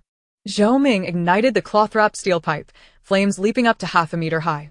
Bang! The roll-up door burst open, and a swarm of black-clad figures surged in. The leader in the white coat stepped into the warehouse, only to be met with the oncoming flames, causing him to stumble back in fright. Go! Lin Wan tugged at Zhao Ming, darting towards the depths of the warehouse where a nondescript ventilation opening awaited. The flames quickly spread, igniting the cardboard boxes on the ground. Thick smoke billowing upwards. Behind them, the angry shouts of the black-clad men and the hissing of fire extinguishers erupted, accompanied by that hoarse voice shouting, "Capture them. The USB drive must be retrieved." Lin Wan and Zhao Ming squeezed into the ventilation duct, the narrow space thick with dust, causing them to cough violently. The sound of hurried footsteps outside indicated that someone had discovered their hiding place. Split up. Lin Wan pointed toward a fork in the duct. Meet at the old spot. Zhao Ming nodded, grabbing a metal rod from the ground before diving into the right duct. Lin Wan watched his figure vanish before turning into the left duct. Clutching the laptop tightly, the duct was engulfed in darkness, illuminated only by the faint glow of her phone screen. Lin Wan crawled swiftly, oblivious to the metal scraping her knees. She could hear rustling sounds behind her, growing closer by the second. Just as she was about to emerge from the duct, a hand suddenly reached out from the darkness, seizing her ankle. Lin Wan's heart nearly stopped, and in panic, she hurled the lighter backward. In the flickering light, she caught sight of a face marred by burn scars, staring intently at her with a twisted grin. It was the owner of the hoarse voice. Found you. The scarred face hissed like a viper, reaching for the laptop in her arms. Hand over the USB drive. Lin Wan clung tightly to the computer, summoning all her strength to kick at his face. The scarred man screamed in pain, loosening his grip on her ankle. Seizing the opportunity, Lin Wan scrambled out of the duct, crashing heavily onto the concrete floor of the abandoned factory. Behind her, the sound of the duct rupturing echoed as the scarred man began to crawl out, his scars contorting grotesquely in the moonlight. Ignoring her pain, Lin Wan dashed deeper into the factory. The abandoned machinery and steel frames loomed in the darkness like dormant beasts, and she stumbled several times. Yet she clutched the laptop tightly, aware that the USB drive concealed some pivotal secret. Reaching the end of the factory, Lin Wan despaired as she discovered there was no exit, only a thick wall. The footsteps behind her drew nearer, the scarred man's mocking laughter reverberating in the empty space. Run. Why have you stopped running? Lin Wan leaned against the wall, clutching a shard of glass tightly, her heart racing. Moonlight streamed through a hole in the roof, illuminating her pale face. At that moment, her phone vibrated suddenly. It was a message from an unknown number containing only a few terse words. Look up, jump down.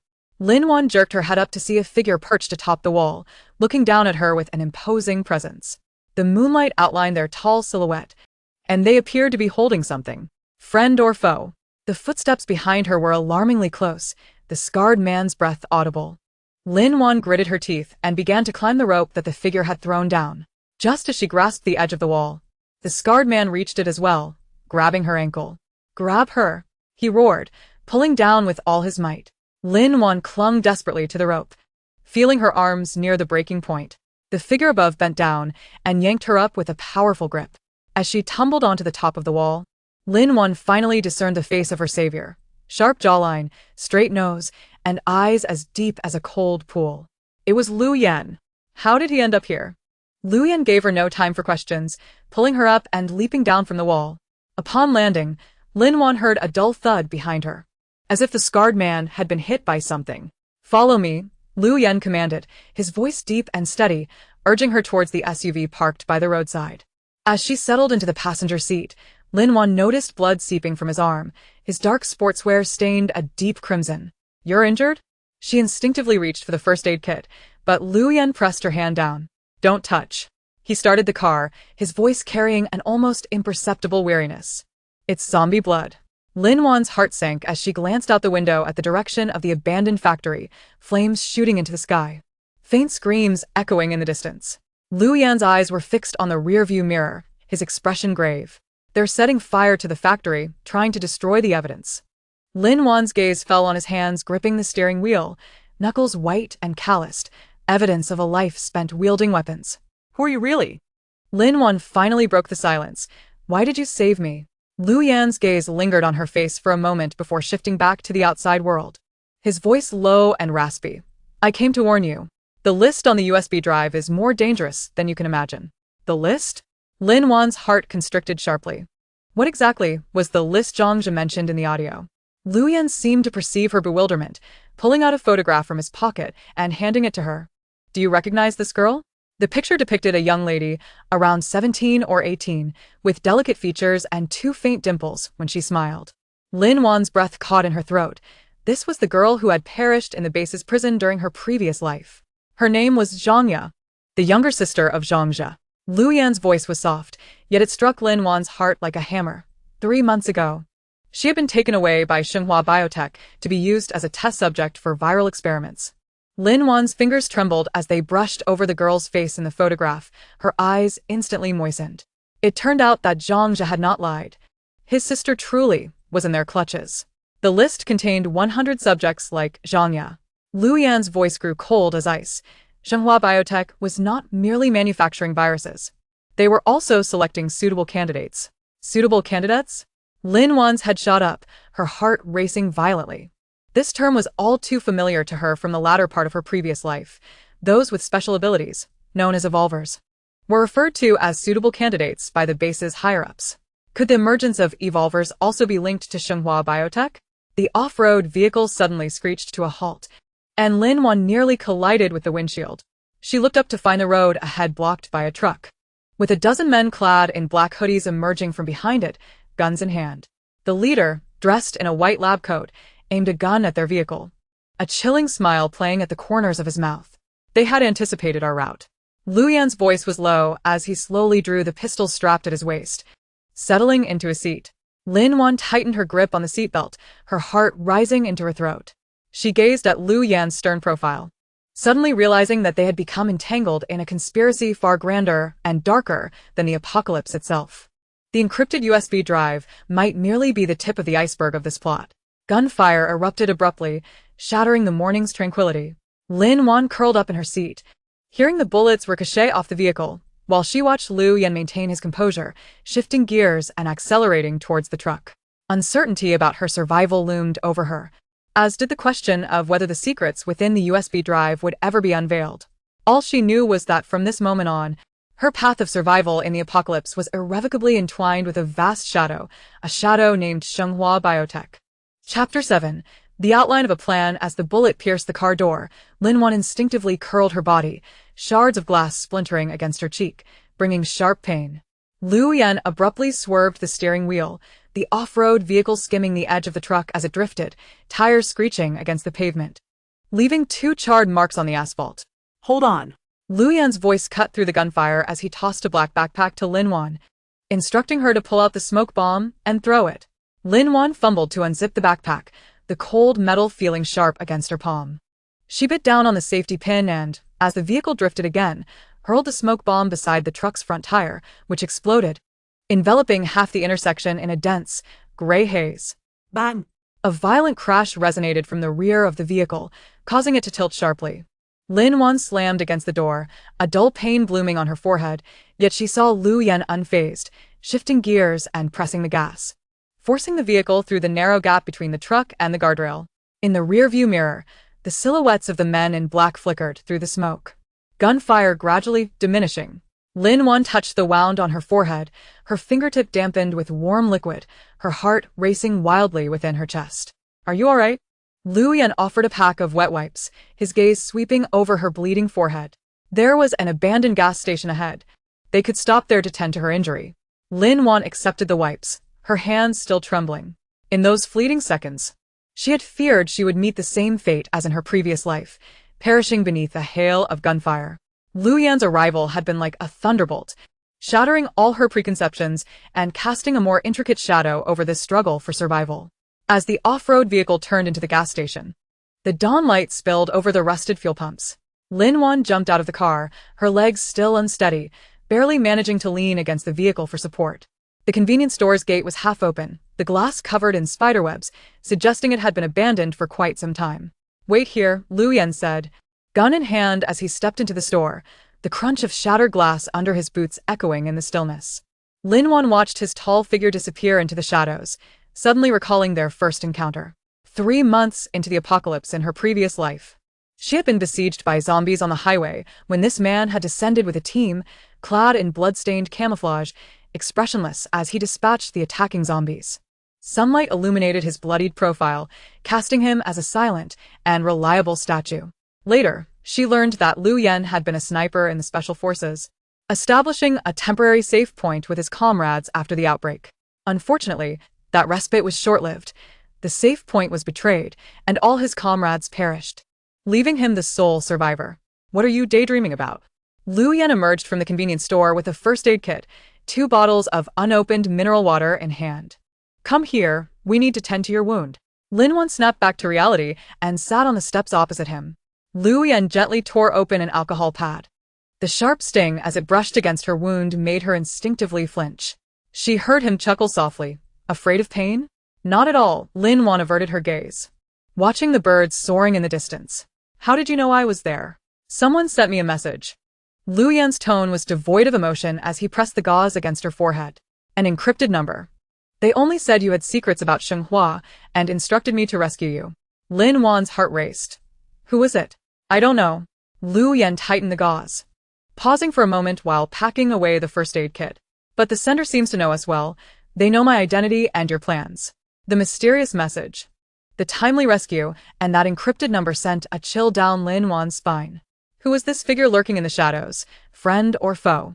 Lu Yan's gaze shifted to the computer bag cradled in her arms. What do you plan to do? Crack it, Lin Wan replied resolutely. Despite the presence of a tracking program, she needed to uncover the contents of the list hidden within. In her previous life, she had witnessed too many individuals subjected to experimentation, their agonized cries echoing in the base's underground chambers, ultimately transforming into mindless monsters. If she could locate these individuals in advance, perhaps their fates could be altered. Liu Yan fell silent for a moment before producing a small metallic box from his pocket. Place the USB inside. It can shield the signal. The box was lined with black anti-magnetic foam, and Lin Wan carefully placed the USB inside, feeling her heartbeat echo as she closed the lid. I know a place where we can safely decrypt it. Liu Yan stood, kicking a stone aside. An abandoned research facility in the south of the city. It used to be our unit's secret stronghold, equipped with anti-tracking devices. Lin Wan rose to follow him, suddenly recalling something. Zhou Ming is still waiting for me. I need to inform him. As she reached for her phone, Zhou Ming's message popped up on the screen. Safe escape. Waiting for you at the warehouse. Also, I've discovered that Shenghua's people are investigating your background. Be cautious. Her heart, which had been in a state of suspense, eased slightly as she replied with the address, only to find Liu Yan staring intently in the direction of the convenience store. Following his gaze, she noticed a few packages of expired compressed biscuits in the glass cabinet, alongside scattered rusty cans on the shelves. What are you thinking about? Lin Wan handed him a bottle of water. I wish I had discovered Xinghua's conspiracy sooner. Liu Yan's voice was soft, tinged with a barely perceptible weariness. My sister is also on that list. Lin Wan's hand trembled violently, water spilling onto her pants. She looked at Liu Yan's tense profile and suddenly understood why he was so fixated on Shenghua Biotech. Her name is Liu Yao. She was a graduate student at the medical school. Liu Yan gazed at the distant skyline, the morning light gilding his outline. She participated in Shenghua's new drug trials last year, and I haven't been able to contact her since. Lin Wan recalled the 100 names on the list, her throat tightening. It turned out that behind every name lay untold pain. We will find them, she vowed. Lin Wan's voice was soft yet imbued with a resolute strength. Whether it is your sister or Zhanya, we will rescue them. Liu Yan turned his head, his deep-set eyes shimmering in the morning light, a faint smile playing at the corners of his lips. All right. As they prepared to depart, Lin Wan suddenly recalled the supplies in the warehouse. We must first go to warehouse number 3. I have stocked provisions there. No need, Liu Yan interjected, starting the engine of the off-road vehicle. I just received word that Shenghua's people have surrounded that place. They likely intend to seize your supplies. Lin Wan's heart sank. The water and food she had painstakingly accumulated were too precious to abandon so easily. Do not worry. Liu Yan seemed to read her thoughts, gesturing towards the storage compartment in the passenger seat. I have arranged for supplies on the outskirts of the city. They exceed what you have in your warehouse. Lin Wan opened the compartment to find a hand-drawn map, with 3 locations circled in red ink, annotated with notes on water, food, and weapons. She looked at Liu Yan in astonishment, but he remained focused ahead. I have also been preparing for the apocalypse. I merely did not anticipate it arriving so soon. Had he foreseen this all along? Doubts swirled in Lin Wan's mind, but she refrained from questioning further. Everyone harbors their secrets, much like her own hidden truth of reincarnation, which she could not easily divulge. As the off-road vehicle departed the gas station, Lin Wan glanced back at the convenience store's glass door. The sunlight filtered through the spiderwebs, casting fragmented light patterns on the ground, mirroring her chaotic thoughts. She opened her laptop and brought up the previously drafted inventory list, which she had originally planned to procure over the course of 3 months. Now, only just over 50 days remained. Compounding the urgency, Shenghua Biotechnology had begun to target her, making future actions increasingly precarious. We need to add some items. Liu Yan's voice broke through her contemplation. He glanced at the screen. We should stock up on antibiotics, especially broad-spectrum ones, and gasoline, enough to cover at least 3,000 kilometers. Lin Wan paused, her pen hovering. You seem quite experienced? I spent 6 months in the wilderness during a previous mission, Liu Yan replied with a calm demeanor, as though recounting someone else's tale, well aware of the dire consequences of water and food shortages. Silently, Lin Wan added antibiotics and gasoline to her list, recalling the frigid winters of her past life. We need to prepare warm items as well, down jackets, sleeping bags, hand warmers, the more the better. The first winter of the apocalypse arrived particularly early, with temperatures plummeting to -30 degrees. She had witnessed far too many perish in their sleep on the streets due to insufficient warmth. I know of an outdoor supply warehouse. The owner is a former comrade of mine, Liu Yan said, turning the steering wheel. We can check there. The list continued to grow. Water purification tablets, lighters, batteries, ropes. Entrenching tools. Lin Wan's pen flew across the paper, as if she were attempting to amend all the regrets of her previous life. Suddenly, her pen paused. In the weapons section, she instinctively wrote down crossbow. In her last life, she had broken 3 crossbows. Silent and stealthy, crossbows were ideal for ambushes and could be reused, making them among the most practical weapons in the early days of the apocalypse. Not enough. Liu Yan interrupted her reverie. We need something more powerful, like firearms. Lin Wan looked up to see him pulling a long, black box from the back seat. Upon opening it, a silver-gray handgun lay quietly inside, the barrel exuding a faint scent of oil. This is a Type 92 semi-automatic pistol, equipped with a silencer. Liu Yan expertly inspected the magazine, finding 20 rounds, sufficient for the time being. Lin Wan's heart skipped a beat. She had only seen such a weapon in the hands of high-ranking officers at the base. The fact that Liu Yan possessed it suggested that his identity was likely far more complex than she had imagined. Do not overthink it. Liu Yan seemed to sense her thoughts, placing the gun back into the box and handing it to her. It was acquired through legal means, just not registered. Lin Wan took the box, feeling its weight in her hands. She opened it, her fingertips gliding over the cold metal of the gun. Suddenly recalling how in her past life, had she possessed such a weapon during a zombie siege, perhaps fewer lives would have been lost. Have you learned to use a gun? Liu Yan's gaze fell upon her hands.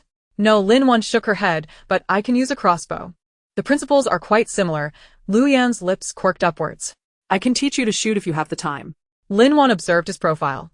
The morning light casting a soft glow upon his straight nose, softening his otherwise stern features. Suddenly, she felt that having someone to fight alongside was not such a bad thing. The off-road vehicle turned into a secluded alley, where Liu Yan turned off the engine. We've arrived. An inconspicuous van was parked in the alley, its windows tinted dark. Liu Yan knocked on the door and the window rolled down, revealing a face adorned with stubble. Yan Ye. The man's eyes brightened upon seeing Liu Yan, before lingering on Lin Wan momentarily. Who is this? One of us. Liu Yan replied succinctly. Are the supplies ready? All set. The man opened the trunk, revealing a heap covered with an oilcloth. The outdoor gear, medications. And those items you requested are all here. As the oilcloth was lifted, Lin Wan gasped, seeing numerous brand new crossbows, bundles of bolts, and several boxes that resembled grenades. These are stun grenades, non-lethal but capable of temporarily incapacitating targets, Liu Yan explained, picking one up and weighing it in his hand. Very useful against hordes of zombies. Lin Wan recalled the harrowing moments of being chased by a relentless swarm in her past life and silently added stun grenades to her list. By the way, Yan Ge?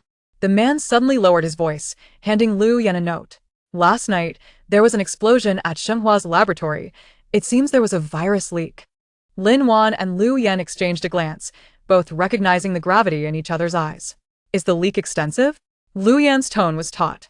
Unclear. But a friend at the hospital mentioned they received many feverish patients this morning, showing symptoms quite similar to what you described. The man's complexion paled. Yan Ye. Is something going to happen? Liu Yan placed a reassuring hand on his shoulder. Get your family to a safe house. Do not go outside.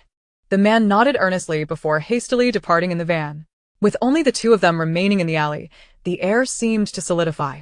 Lin Wan clutched her list tightly, its edges crumpling under her grip. Was the virus leak the reason for the early appearance of the infected? We need to move quickly. Liu Yan's voice was low. We do not have much time. Lin Wan nodded vigorously, folding the list and placing it in her pocket.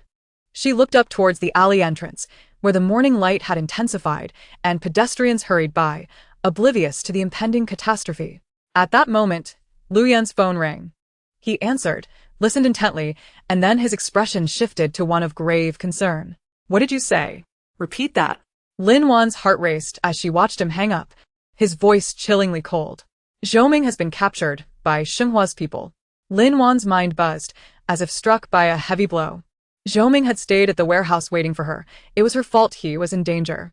They also mentioned that Liu Yan's gaze fell upon her face. His expression complex. They want you to bring a USB drive in exchange for him. The sunlight suddenly seemed blinding, and Lin Wan felt darkness encroach upon her vision.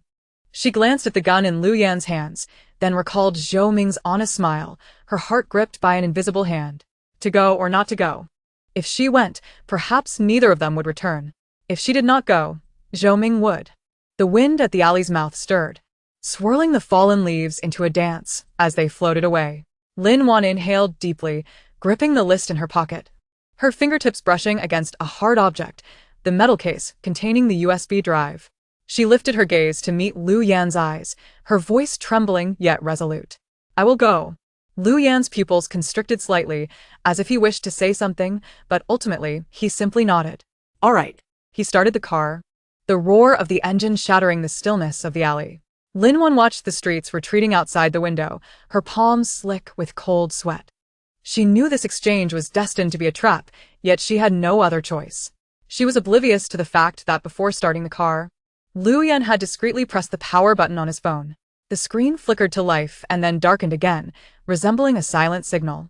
The headquarters of Shenghua Biotech glimmered in the sunlight, exuding a chilling aura, akin to a lurking behemoth awaiting its prey. Unknown to Lin Wan, this seemingly straightforward transaction concealed a deeper conspiracy. The enigmatic figure lurking in the shadows was about to reveal his true identity. Outside the car window, a crow alighted on a power pole, emitting a hoarse caw. Lin Wan felt her heart gradually sink. Chapter 8. An unexpected encounter. The SUV maneuvered through the traffic. Lin Wan gazing at the fleeting street scenes outside, her fingertips absent-mindedly fiddling with the seatbelt buckle. The plastic edge pressed painfully against her skin. Yet it paled in comparison to the anxiety gnawing at her heart. Only 3 hours remained until the agreed exchange time with Shenghua Biotech. The designated location was an abandoned factory on the outskirts of the city. Lu Yan suddenly spoke, deftly maneuvering the steering wheel. I checked. That place is surrounded by mountains on 3 sides, with only one exit, an ideal ambush site. Lin Wan's gaze fell upon the car's navigation system, where a solitary red, representing the factory, was embedded in the lush green of the mountains, resembling a poisoned nail. She inhaled deeply and retrieved a hand-drawn map from her bag. There's a drainage pipe here that should lead into the factory. The fine blue lines on the map indicated her recollections from her previous life, where she had once hidden in that very pipe, damp and dark, yet capable of evading patrolling guards. Lu Yan glanced at the map, his brow furrowing slightly. The pipe's diameter is less than half a meter, filled with silt. It would be difficult to traverse quickly.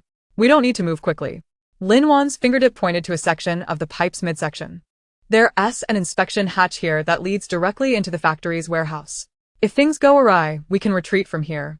Pausing, she lowered her voice further. And it allows for prior arrangements. A flicker of surprise crossed Lu Yan's eyes before he smirked knowingly. He retrieved a black backpack from the trunk, emptying its contents, several bundles of explosives, a few smoke bombs, and a sharp military dagger. Is this sufficient? Lin Wan surveyed the explosives, recalling the safe point that had been obliterated in her previous life, her throat tightening slightly. It's sufficient. The SUV veered off the main road onto a bumpy dirt path. The landscape outside transformed into desolation, dense woods replacing towering edifices, the incessant chirping of cicadas permeating the air, yet an eerie silence lingered. There's one more thing. Lu Yan suddenly slowed the vehicle, his gaze fixed on her. Shenghua's interest in Zhou Ming might not solely be for the USB drive. Lin Wan's heart plummeted. What do you mean? Zhou Ming's father was previously the chief scientist at Shenghua. Lu Yan's voice was low, as if divulging a long-buried secret. He died 10 years ago due to a laboratory accident, officially labeled as an accident, but I uncovered that his death holds other implications. Lin Wan's mind went blank. Zhou Ming had never mentioned his father's affairs. She had always assumed he was just an ordinary construction material merchant. Shenghua likely aims to find something his father left behind through Zhou Ming. Lu Yan pressed the brake, halting the vehicle in the shade of a tree. For instance, original data regarding the virus. Sunlight filtered through the leaves, casting dappled shadows on Lu Yan's face. Lin Wan gazed into his profound eyes, suddenly perceiving that this man harbored countless secrets. How do you know so much? She couldn't help but inquire. Lu Yan started the car, his tone returning to neutrality. To find my sister, I've been investigating Shenghua for 10 years. 10 years. Lin Wan felt a chill in her fingertips. To pursue a missing relative. One could endure a decade-long investigation into a colossal biotech company. What untold hardships lay behind such tenacity? The vehicle halted at the end of the dirt road. revealing the entrance to the abandoned factory. The rusted iron gate stood resolutely closed, the barbed wire entwined upon it eroded by time, yet still exuding an air of menace. "I'll scout ahead. You wait here." Liu Yan opened the car door, nimbly slipping into the woods.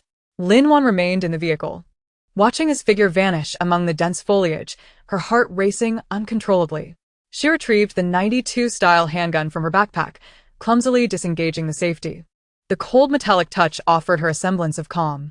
In her previous life, she had only wielded a crossbow and had never handled a gun. But she knew that from this day forward, she must learn to use it, for herself, for Zhou Ming, and for those experimental subjects yet to be discovered by Xinhua. At that moment, her phone vibrated unexpectedly. It was an unfamiliar text message containing only an address and a warning. "Beware of the man in the white coat. He holds a trump card." Once again, it was that mysterious figure. Lin Wan's heart raced. This individual not only knew she was heading to the factory but also anticipated the appearance of the man in the white coat. Who was this hidden entity? She sent the address to Liu Yan and was about to delete the message when she caught sight of a white sedan slowly approaching in the rearview mirror. The car stopped on the opposite side of the factory gate, its windows tinted dark, obscuring the occupants within. Lin Wan's nerves tensed instantaneously, her grip tightening on the gun. The car door swung open, and a woman clad in a white dress emerged. She wore sunglasses and carried an elegant handbag, an incongruity against the backdrop of the desolate factory. It was Su Ro. Hadn't she been knocked unconscious at the villa? How could she be here? Lin Wan's pupils dilated, nearly crushing the gun in her grasp.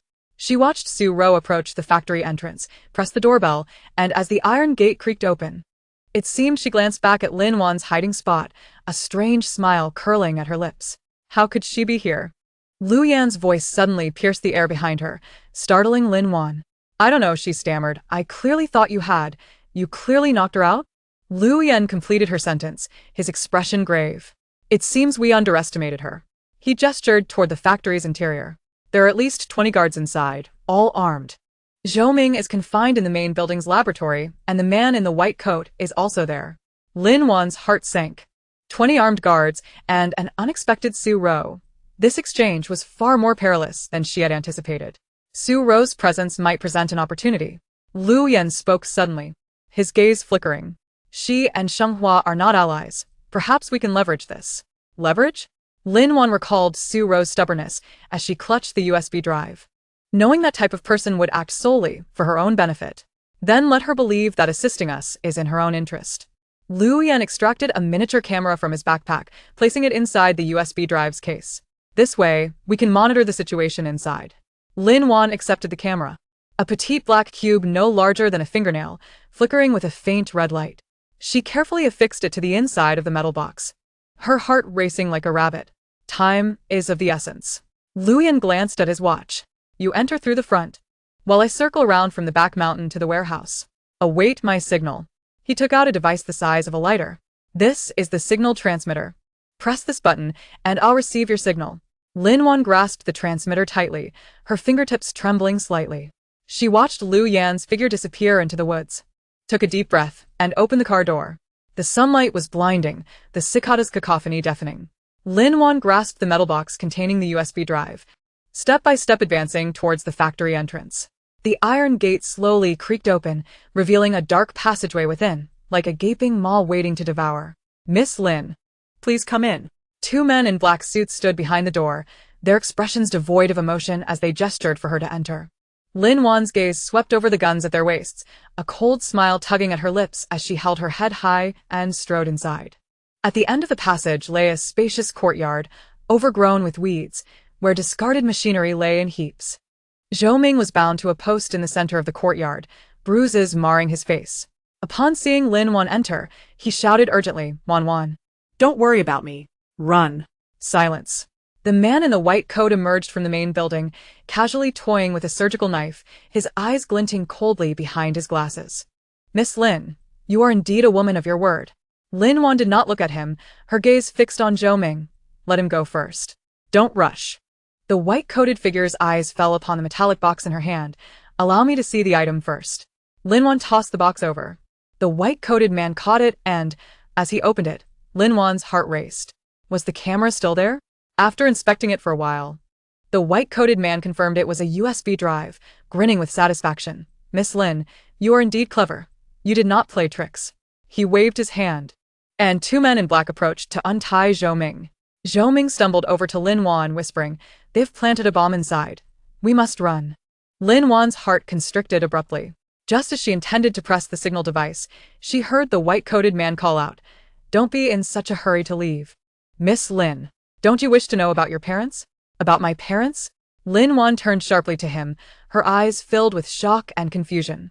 Her parents had passed away when she was very young, officially claimed to be from a car accident, yet the tone of the white-coated man suggested otherwise. "What do you mean?" Her voice quivered, her nails digging deeply into her palm. The corners of the white-coated man's mouth curled into a sinister smile. "Do you wish to know? Then come with me." He turned and walked into the main building, while Zhou Ming tugged at Lin Wan's arm. "Don't go. It's a trap." Lin Wan watched the white-coated man's retreating figure, memories of her parents' indistinct faces flooding back, as her heart felt tightly constricted. In her previous life, she had never doubted the cause of her parents' death. But the white-coated man's words were like a stone cast into her tranquil heart. "I will go." Her voice was soft, yet extraordinarily resolute. "You leave first and tell Liu Yan to be careful." Zhou Ming wanted to say more, but Lin Wan pushed him. "Hurry." Watching Zhou Ming disappear beyond the door, Lin Wan took a deep breath and followed the white-coated man into the main building. The corridor was dim and damp, filled with the acrid scent of disinfectant mixed with blood. The doors of the rooms on either side were closed, and faint sounds of sobbing could be heard from within, reminiscent of the wails from the underground base in her previous life. "Your parents were actually our researchers," the white-coated man's voice echoed in the empty corridor. Like Zhou Ming's father, they were involved in the early research of the virus. Lin Wan halted in her tracks. Her parents were part of Shenghua. They later discovered the dangers of the virus and intended to destroy their research findings, but the white-coated man's voice dripped with mockery. They were treated as traitors. "You're lying." Lin Wan's voice trembled, her eyes reddening. "My parents are not like that, are they? You can see for yourself." The white-coated man pushed open the door at the end of the corridor, revealing a spacious laboratory. The walls were adorned with numerous photographs, one depicting her young parents in white coats, smiling in front of a complex apparatus. On the table beneath the photograph lay a yellow document titled Virus Inactivation Plan, with her parents' names signed at the bottom. Lin Wan's mind went blank as she staggered closer, her fingertips brushing against her parents' signatures, tears blurring her vision. It turned out her parents had been protecting the world in their own way all along. Their plan had failed, but they left this behind. The white-coated man picked up a transparent petri dish containing a light blue liquid, the virus's antibody, lamenting that it could never be mass-produced. Lin Wan's heart raced as she looked up at him. Antibody. If it could be mass-produced, could it prevent the apocalypse? At that moment, the laboratory door was suddenly flung open, and Su Ro charged in, wielding a knife, her eyes wild. "Give me the antibody, or I'll kill her." The blade pressed against Lin Wan's neck, the cold sensation jolting her back to reality. The white-coated man's expression darkened. "Su Ro, don't do anything rash." "Rash?" Su Ro's laughter was piercing. "You used me as bait. Did you think I was unaware? Let me tell you, either you give me the antibody, or we all perish together." Lin Wan discreetly reached for the signal device in her pocket, her fingertip barely grazing the button when she heard the white-coated man's roar. "Seize her." Several men in black rushed in, and Su Ro pressed the knife harder against Lin Wan's neck, drawing blood. "Don't come any closer." Su Ro shrieked, yet her gaze flickered to Lin Wan, imbued with a hint of desperation. "Lin Wan, let us cooperate. You help me get the antibody, and I'll help you escape. What do you say?" Lin Wan regarded her frenzied eyes, then glanced at the petri dish in the white-coated man's hand, her heart racing. Cooperation? Could she trust Su Ro? Just then, a loud crash resonated from the ventilation shaft, and Liu Yan descended, pointing his gun at the white-coated man. "Don't move." Everyone froze. Seizing the opportunity, the white-coated man pressed a button beneath the table, locking the laboratory door instantly. Red lights began to flash, and an ear-piercing alarm blared. Ha ha ha. The white-coated man's laughter was manic. "None of you will escape. This place is about to explode." Lin Wan's pupils dilated as she pressed the signal device. A tremendous explosion erupted from the warehouse, followed by thick smoke. Su Ro's grip on the knife loosened, and Lin Wan seized the chance to push her away, lunging toward the petri dish. Just as her fingertips were about to touch it, Su Ro suddenly lunged at her, and they both knocked over the table. The petri dish shattered on the ground, the light blue liquid splattering everywhere. No. The white-coated man screamed, rushing forward. Lu Yan fired, hitting his leg, and the white-coated man fell with a howl. Run. Lu Yan pulled Lin Wan toward the ventilation shaft. Su Ro followed, her face smeared with blue liquid, her expression dazed. The alarm grew increasingly deafening, and the ground began to tremble. Lin Wan glanced back at the liquid on the floor, then at Su Ro's face, her heart racing. Did that liquid seem to be smoking? Run. Lu Yan tugged her along. The three of them scrambled into the ventilation shaft. A violent explosion sounding behind them as the heat wave nearly knocked them over. Crawling through the narrow passage, they finally emerged from the warehouse's ventilation outlet. Lin Wan collapsed on the ground, gasping for breath, the wound on her neck burning painfully. Are you all right? Lu Yan examined her injury, frowning deeply. Lin Wan shook her head, turning to Su Ro. She was sitting on the ground, staring blankly at her hands. The skin where the liquid had touched was beginning to rot. What is happening? Su Ro's voice trembled, fear evident in her eyes. Lin Wan's heart plummeted. The antibody was corrosive? Suddenly, Su Ro let out a shriek as her skin rotted at an alarming rate, exposing bone. Her eyes clouded over, drool trickling from the corners of her mouth, resembling those mutated, infected individuals. She mutated. Lu Yan's voice was grave as he raised his gun. Lin Wan's pupils constricted, watching as Su Ro lunged toward them, her decaying fingers reaching for Lin Wan's face. Instinctively, she shut her eyes, only to hear the gunfire. When she opened her eyes, Su Ro lay motionless on the ground. Lin Wan looked at Lu Yan, who held the smoking gun, then back at the lifeless body, her stomach churning violently. We have to go, Lu Yan urged. The explosion will attract zombies. Lin Wan nodded, just as she was about to step forward. She noticed a drop of the light blue liquid on the back of her hand. Her skin was heating up, a dull pain radiating through. Her heart leaped into her throat. Chapter 9. Financial dilemma. The aftermath of the explosion still reverberated in the air as Lin Wan stared at the drop of light blue liquid on her hand. Her fingertips trembling uncontrollably. The liquid seemed alive, seeping into her skin, leaving a coin-sized, pale red mark. The burning sensation spread through her veins, as if a fire was igniting beneath her skin. What's wrong? Lu Yan's voice was filled with urgency as he followed her gaze to her hand, his pupils dilating. Did you touch the antibody? I don't know. Lin Wan's voice trembled as she rubbed her hand vigorously, but the mark seemed to have taken root, refusing to come off. Nearby, the rotting Su Ro lay on the ground, her decaying skin merging with the blue liquid, emitting a nauseating stench. Lu Yan grasped her wrist and retrieved disinfectant from his backpack, pouring it over the back of her hand. The stinging sensation swiftly eclipsed the burning heat, causing Lin Wan to gasp in pain, yet she noticed that the faint red mark under the disinfectant began to fade slightly, its edges paling. For the moment, there was no immediate danger. Lu Yan's voice was taut as he tightly wrapped her hand with gauze, but they needed to find the suppressor quickly. Sheng Hua's laboratory should have a backup. Lin Wan's heart sank. Sheng Hua's laboratory had already been destroyed. Even if there was a suppressor, it had now turned to ashes. As she gazed at her bandaged hand, she suddenly recalled the mad laughter of the man in the white coat. Perhaps this was his intent. To infect everyone with this damned virus. Let us move, Lu Yan urged, pulling her as they dashed toward the exit of the warehouse. The roar of zombies echoing behind them. The explosion had evidently attracted nearby infected individuals who were now staggering from the woods, converging towards the factory. The two burst out of the warehouse, the sunlight blindingly bright. Lin Wan glanced back. The main building of the factory was engulfed in thick smoke, flames licking at the crumbling walls like a colossal beast ablaze. The experimental subjects confined in the corridors were now crashing against the iron doors, their screams piercing the air like the cries of infants. Where is Zhou Ming? Lin Wan suddenly recalled, halting in her tracks. He has already been arranged for pickup to the safe house, Lu Yan replied urgently, pointing to a distant SUV. We must leave before the zombies close in. Lin Wan followed him to the vehicle, the heat on her hand intensifying, the skin beneath the gauze feeling as if pierced by countless needles.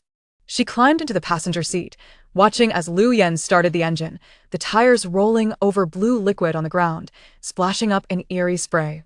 The SUV sped away from the factory, the distant roars of the undead growing fainter. Lin Wan leaned back against the seat, observing the trees whizzing by outside, and was suddenly struck by a wave of dizziness. She pinched her thigh hard, attempting to stay alert, but her vision began to blur. How are you? Lu Yan's voice seemed to drift from afar as he reached out to feel her forehead. You're burning up. You have a fever. Lin Wan wished to reassure him that she was fine, yet she lacked the strength to speak. Her consciousness felt as though it were plummeting into an abyss. Reminiscent of her previous life when she was besieged by zombies, the faces of Zhang Jia and Su Rou flashing before her, mocking her foolishness. Stay awake. Lu Yan's voice was tinged with rare panic as he pinched her philtrum. Lin Wan. Wake up. The sharp pain forced her to crack her eyes open. She met Lu Yan's anxious gaze and found it somewhat amusing. In her previous life, she had faced so much alone. In this life, a mere fever made her feel so dependent on another. I'm fine. Her voice was faint, yet miraculously, the burning sensation on her hand lessened. She merely felt a bit tired. Lu Yan clearly did not believe her, but seeing her gradually clear eyes, he eased the vehicle's speed. He fished a bottle of mineral water from his bag, twisted off the cap, and handed it to her. Drink some water. As Lin Wan accepted the bottle, the coolness against her fingertips provided a slight comfort. She gazed at the familiar streets outside, suddenly recalling her stockpiling plan. Although her investment account had multiplied several times, it still fell short of the budget required to modify an RV and purchase weapons. We need money. Lin Wan's voice was a bit hoarse, a substantial amount. Lu Yan's grip on the steering wheel faltered.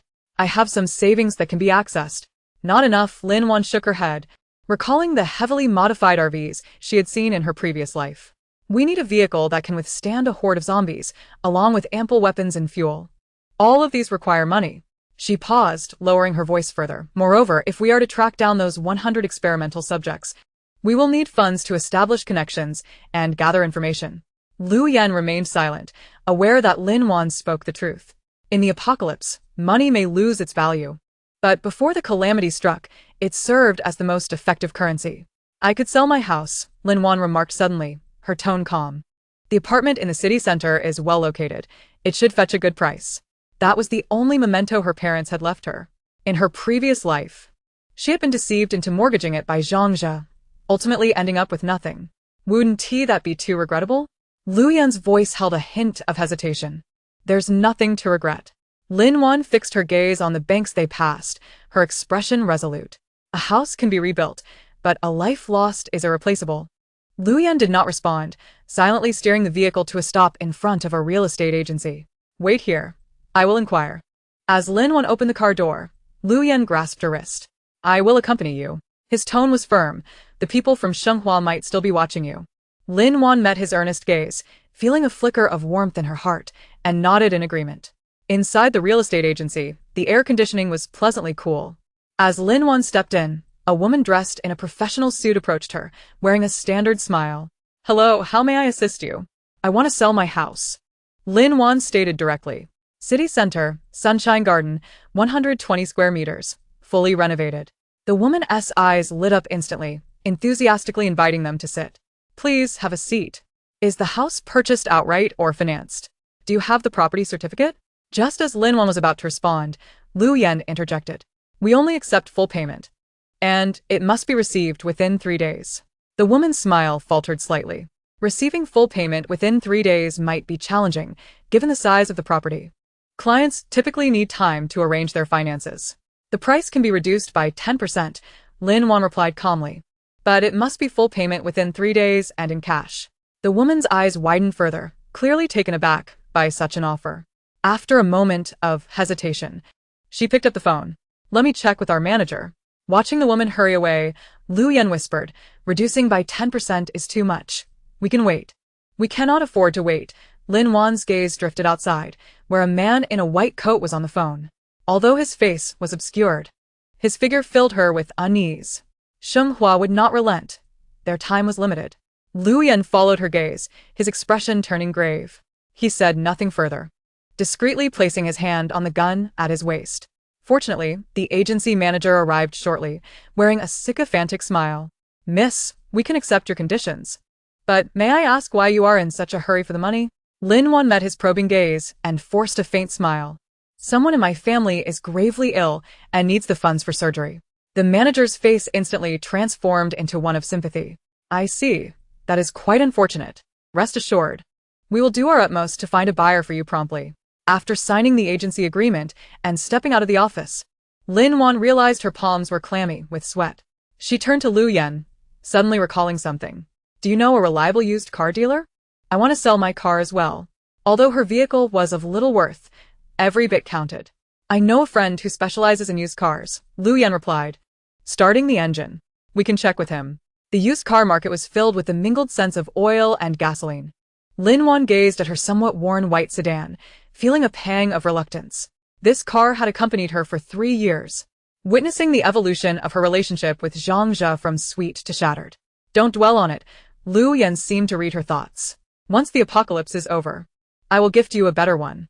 Lin Wan couldn't help but smile. You're already thinking about the end before the apocalypse has even begun? One must have something to look forward to. Lu Yan's lips curled into a faint smile as sunlight illuminated his face, softening his stern features. The used car dealer soon arrived, a short, stocky middle-aged man with a shrewd smile. He circled the car twice, lifting the hood to inspect it, but offered a price considerably lower than the market value. Brother, it's not that I'm trying to undervalue it, the man said, rubbing his hands together with a sly grin.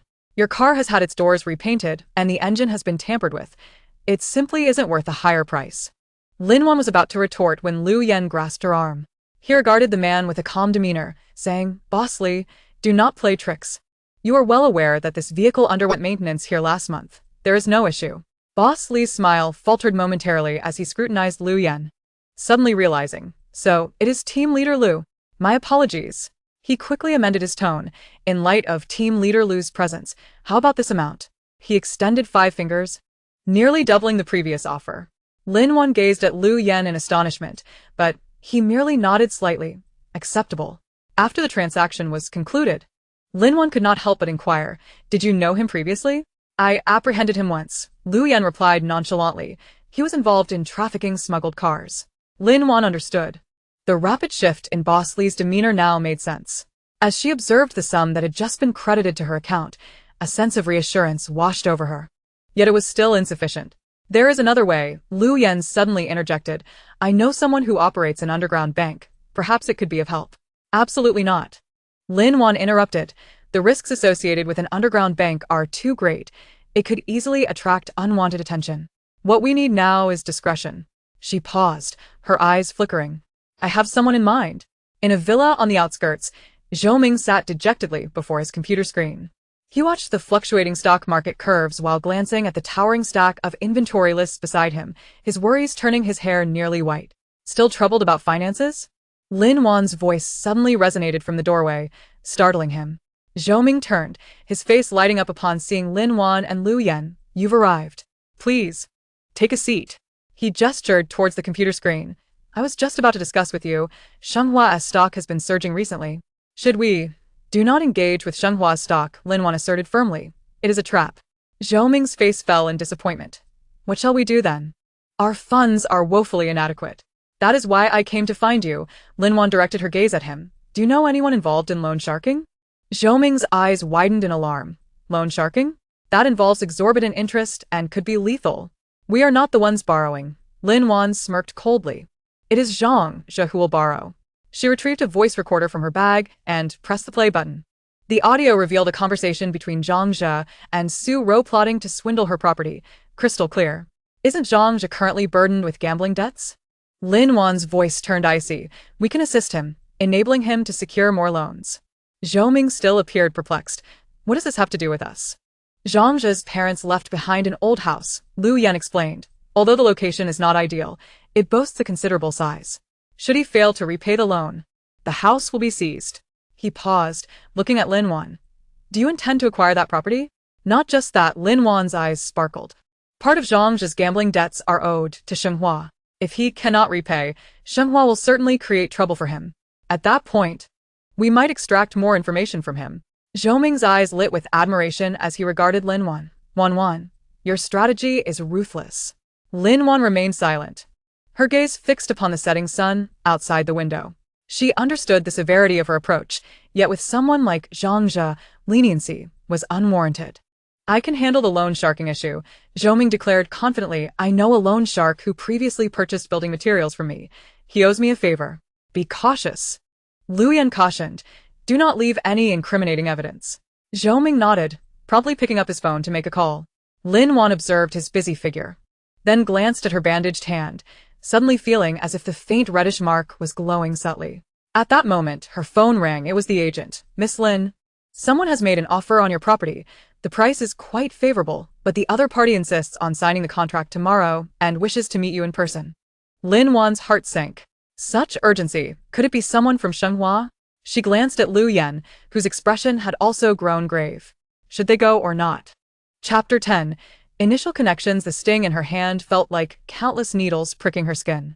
Lin Wan stared at the pale pink area, her fingertips trembling uncontrollably. Lu Yan followed her gaze, his expression darkening as he seized her wrist and rushed toward the stream. Cool it with cold water. Quickly. The icy water flowed over her hand, alleviating the pain slightly, yet a chill coursed through her veins towards her heart. Lin Wan gazed at her reflection in the water. Her complexion ghostly pale, lips tinged with blue, the bandage on her neck stained with blood, looking as disheveled as a stray dog. Is it still painful? Lu Yan's voice carried an almost imperceptible tension as he crouched by the stream, gently wiping her hand with clean gauze dipped in water. His touch tender, as if he were not a gunman. Much better. Lin Wan retracted her hand, her fingertips grazing the delicate pink skin. The image of Su Ro's decaying skin from the laboratory haunted her thoughts, leaving her unsettled. Why did Su Ro mutate from the same exposure to the antibody liquid, while she only experienced a mild sting? This question pricked at her heart, rendering her restless. Stop thinking about it. Lu Yan seemed to read her thoughts, offering her a bottle of mineral water. The immediate priority is to locate Zhao Ming and uncover the truth about the antibodies. Mentioning Zhao Ming tightened Lin Wan's heart. She pulled out her phone. The signal remained non-existent, and after Zhao Ming had escaped, it was as if he had vanished from the earth. He should be fine, Lu Yan reassured her. Zhao Ming is more resourceful than we imagine. He may have already found a safe place. Lin Wan nodded but remained skeptical. If Shenhua dared to let Zhao Ming go, they likely tampered with him, possibly tracking his movements, waiting to ensnare him. The two walked along the stream towards the road, the dense forest casting shadows over them, with only sporadic sunlight filtering through the leaves, creating mottled patterns on the ground. Lin Wan's ankles still throbbed from her leap over the wall yesterday, each step sending sharp pain coursing through her. I can carry you. Lu Yan suddenly halted, crouching before her. Lin Wan froze for a moment, her cheeks flushing slightly. No need, I can walk. Do not be stubborn. Lu Yan's tone was authoritative. The road ahead is long. Conserve your strength. Lin Wan studied his broad back, hesitating briefly before climbing onto it. His back was sturdy, imbued with a faint scent of gunpowder and sunlight, instilling an inexplicable sense of safety. You seem well acquainted with Shenhua. Lin Wan rested her chin on his shoulder, her voice muffled. You even know about Zhao Ming's father's situation. I've been investigating for a decade. Failing to uncover anything would be foolish.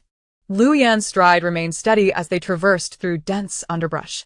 Zhao Ming's father was a core member of virus research, and upon discovering that the virus could lead to human mutation, he attempted to destroy all data, resulting in Shenhua silencing him.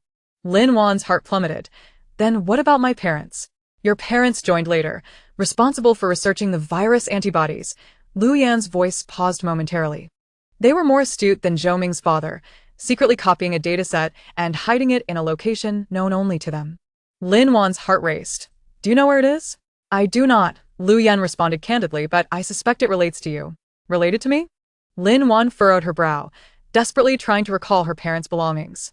Aside from the old house and some savings, there seemed to be nothing of significance. Wait. She suddenly remembered a locked wooden box among her mother's keepsakes, containing old photographs and a diary. In her previous life, she had never paid it any mind, but now, that diary might conceal vital clues. We need to go somewhere. Lin Wan's voice brimmed with excitement. I may know where the data is. Lu Yan paused, a flicker of surprise crossing his eyes. Where? The old house my parents left behind. Lin Wan's fingertips trembled slightly, in the old district on the outskirts of the city. Lu Yan remained silent, merely quickening his pace. By the time they emerged from the woods, afternoon had already descended upon them. The road was sparsely populated with vehicles. which sped by as if fleeing from something. Lin Wan alighted from Lu Yan's back and rubbed her numb legs, spotting a dilapidated pickup truck parked at the roadside from a distance. It was Zhou Ming's vehicle. Lu Yan's expression hardened. He might be nearby. The two approached the truck cautiously. The door was unlocked, and inside the cab lay a note in Zhou Ming's handwriting. Wan, I am fine. Waiting for you at the old place. Sheng Hua is investigating your parents' old house. Be careful. Lin Wan's heart plummeted. How could Sheng Hua know about the old house? Were they also searching for that data? It seemed they had to hasten their steps. Lu Yan opened the pickup's trunk, revealing some water and food. Along with a wrench, get in. The truck's engine was old, emitting a sputtering sound as it started, as if it might fall apart at any moment. Lin Wan settled into the passenger seat, her gaze drifting past the fleeting street scenery, her unease growing. The old house was a cherished memory from her childhood, filled with warmth. If it were under the watch of Sheng Hua's people. Don't worry, Lu Yan seemed to see through her thoughts. The old district is complex. It can easily conceal itself. They may not find it. Lin Wan remained silent, gripping the signal device in her pocket tightly. As the pickup entered the old district, the narrow streets were flanked by low brick houses, their walls adorned with climbing ivy. A few elderly men sat at their doorsteps, playing chess, exuding an air of tranquility, as if in a paradise. It's that one up ahead. Lin Wan pointed to a two-story building at the end of the alley. Its entrance adorned with a faded red lantern, her mother's favorite. Lu Yan parked at the mouth of the alley, and the two cautiously stepped into the yard. The gate was unlocked and opened with a gentle push. The weeds in the yard grew tall, clearly having been unattended for a long time. Be careful. Lu Yan drew his dagger, scanning their surroundings vigilantly. Lin Wan walked directly into the living room, where dust danced in the sunlight, and the air was thick with an ancient scent. Approaching the bookshelf in the corner, she pushed the third book from the top to the left, just as she remembered her mother doing. With a soft click, a hidden compartment behind the shelf revealed itself. Lin Wan's heart raced as she reached for the familiar wooden box from the compartment. It looked just as she remembered, the dark red lacquer slightly chipped, the brass lock adorned with intricate patterns. Do you need a key? Lu Yan's voice broke through her reverie. No, Lin Wan replied, her fingertips gently caressing the lock. I know the code. It was her birthday. Her mother always said that the most important things should be hidden in the most memorable places. The lock clicked open, revealing old photographs and a brown-covered diary inside. Lin Wan's fingers trembled as she opened the diary, the elegant handwriting chronicling her mother's daily life until the final pages. Where the script became hurried, the spread of the virus exceeds expectations. We must accelerate our research. The data has been copied and hidden in a safe place. If anything happens to us, I hope Wan never discovers this and lives peacefully. The last page bore a simple map, marking the library, shelf 302, and the 15th book. Lin Wan's heart raced. The library? She recalled the municipal library in the old district, not far from here. Have you found it? Lu Yan asked, a hint of anticipation in his voice. Lin Wan nodded, carefully placing the diary into her bag. At the municipal library. Just then, a sudden clatter echoed from the yard. As if someone had bumped into something. Lu Yan immediately shielded Lin Wan behind him, clutching his dagger tightly. Who was there? Silence fell over the yard, save for the rustling of leaves stirred by the wind. Lu Yan gestured for Lin Wan to stay inside, cautiously stepping outside. Lin Wan gripped the signal device in her pocket, her heart pounding like a drum. She approached the window, peering through the curtain's edge. Lu Yan stood in the center of the yard, speaking to a figure hunched against the wall. The figure slowly stood up. It was a young man in his 20s, wearing a plaid shirt and glasses, cradling a laptop, appearing to be a student. Who is he? Lin Wan stepped outside, puzzled. Chen Feng, the librarian at the municipal library. Lu Yan replied calmly. He is also a friend of Zhou Ming. Chen Feng adjusted his glasses and smiled shyly. Brother Zhou Ming asked me to wait for you here, saying you might need help. Lin Wan's heart sank. Where's Zhou Ming? He went to divert Sheng Hua's people. Chen Feng's expression turned serious. He said Sheng Hua's people have already tracked this place down, and we should leave quickly after obtaining the items. Lin Wan's eyes glistened with unshed tears, feeling she had burdened Zhou Ming, and now his friend as well. Don't blame yourself. Lu Yan seemed to read her thoughts. Zhou Ming did this because he believes we can stop Sheng Hua. He turned to Chen Feng. Are you familiar with the library? Chen Feng nodded, a glimmer of confidence in his eyes. I can find any book with my eyes closed. That's excellent. A flicker of hope brightened Lin Wan's gaze. We need to go to shelf 302 and find the 15th book. Suddenly, Chen Feng's expression changed. Shelf 302? It was just sealed off yesterday for renovations. Lin Wan's heart plummeted. When did that happen? Just yesterday afternoon, Chen Feng replied, worry etched on his face. I feel something is off. I snuck a look and saw several people in lab coats. They look like Shenghua's. Had Shenghua's people gotten there first? Lin Wan's heart felt as though it were being gripped by an invisible hand. They may not have found it yet. Lu Yan's voice remained calm. Is there a problem with shelf 302? Chen Feng nodded. That shelf is special. There's a hidden compartment behind it, reportedly used for storing precious books. A glimmer of hope flickered in Lin Wan's eyes. Can you get in? Chen Feng adjusted his glasses. A confident smile gracing his lips. I have a master key for the library and… He shook the laptop in his hand. I can also hack into their surveillance system. Lin Wan and Lu Yan exchanged glances, both seeing the surprise mirrored in each other's eyes. Chen Feng's appearance was like a timely boon. We must act swiftly. Lu Yan glanced at the sky. We need to secure the data before dark. Chen Feng nodded. I know a back route to enter the library and avoid the surveillance. The three quickly gathered their belongings. Lu Yan secured the wooden box back into its hidden compartment, while Lin Wan carefully tucked the diary close to her. As they exited the old house, the setting sun bathed the sky in a crimson hue, casting a golden halo over the ancient streets. Oh, there's one more thing. Chen Feng suddenly halted, adjusting his glasses. I found some strange records in the library system. What records? Lin Wan's heart skipped a beat. Recently, many people have been borrowing books related to viruses and immunology. Chen Feng's voice lowered. Among the borrowing records, several names overlap with researchers from Shenghua Biotech. Lin Wan's heart sank. It seemed Shenghua had long begun their research on the virus. There's another name, quite peculiar. Chen Feng frowned slightly.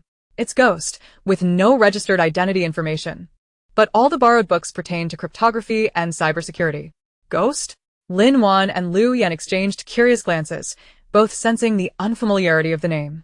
They had never heard of it before. Whoever it is, we must secure the data first. Lu Yan's voice was resolute. Let us go. The three of them made their way down the alley towards the library, the setting sun stretching their shadows long behind them. Lin Wan watched Chen Feng's silhouette with the laptop, reminiscent of Zhou Ming's earnest smile. A warm current surged within her heart. In this world on the brink of apocalypse, perhaps what sustains humanity is not merely supplies and weapons, but also the fleeting kindness and trust shared among strangers.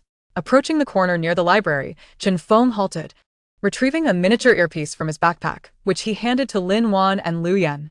Wear this, it will allow us to communicate. He then produced a map. Gesturing as he spoke, there's a ventilation shaft at the library's back door that leads to the reading area. The 302 bookshelf is on the 3rd floor. The surveillance there has been disabled, but there may be guards. I'll divert their attention. Lu Yan's voice was calm. You two go retrieve the items. We will regroup at the back door once you have them. Lin Wan nodded, her grip tightening around the dagger in her pocket. Watching Lu Yan's silhouette vanish around the corner, she took a deep breath and followed Chen Feng toward the library's rear entrance. The ventilation shaft was narrower than anticipated, allowing only one person to crawl through at a time. Chen Feng led, with Lin Wan trailing behind, the darkness enveloping them, leaving only the sounds of their breaths and heartbeats.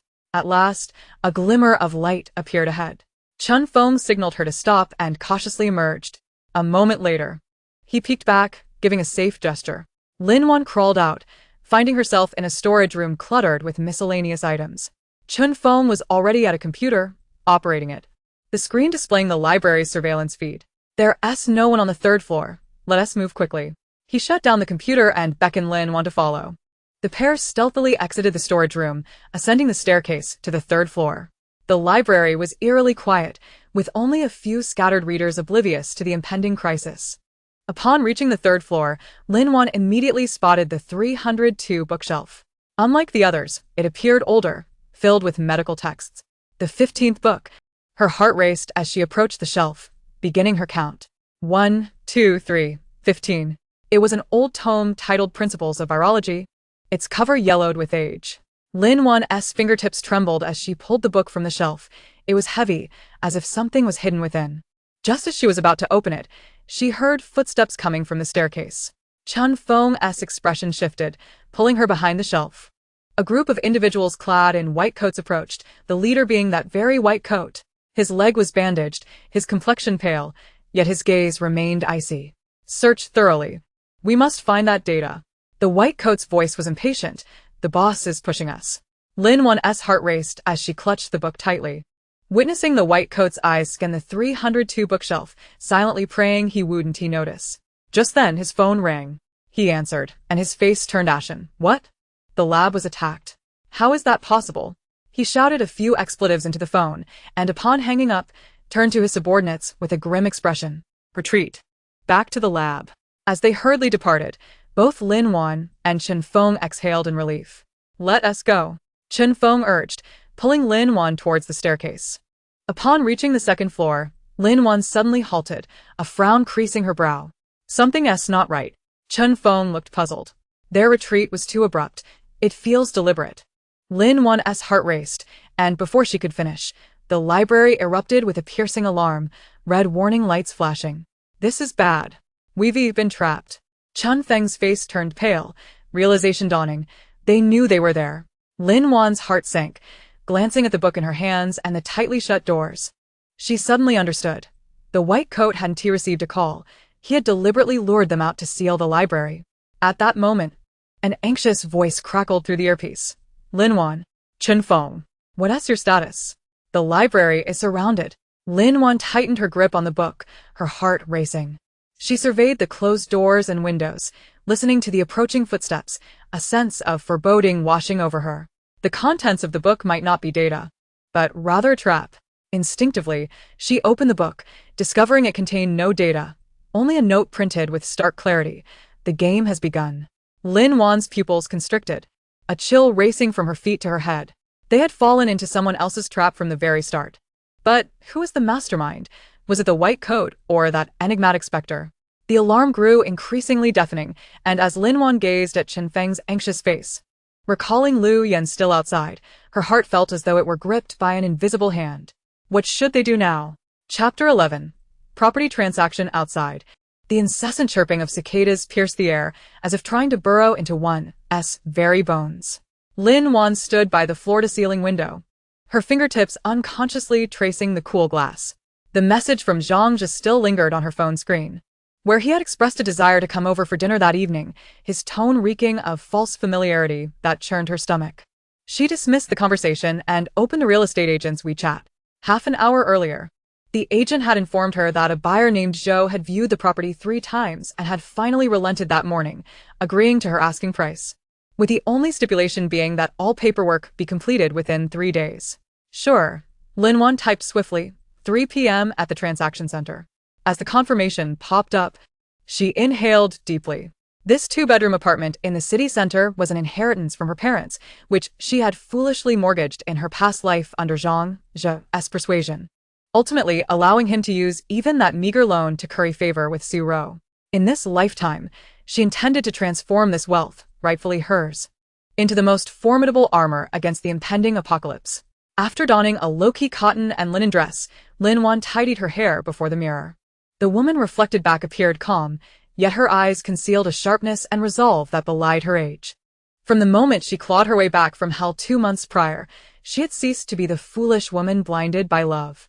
By 2:30 p.m., Lin Wan arrived early at the real estate transaction center. The summer sun blazed fiercely outside, but the interior was well air-conditioned, with many people queuing anxiously, their faces reflecting the stress or anticipation of buying or selling property. She found a seat by the window, and just as she pulled out her phone, the agent approached, accompanied by a middle-aged man.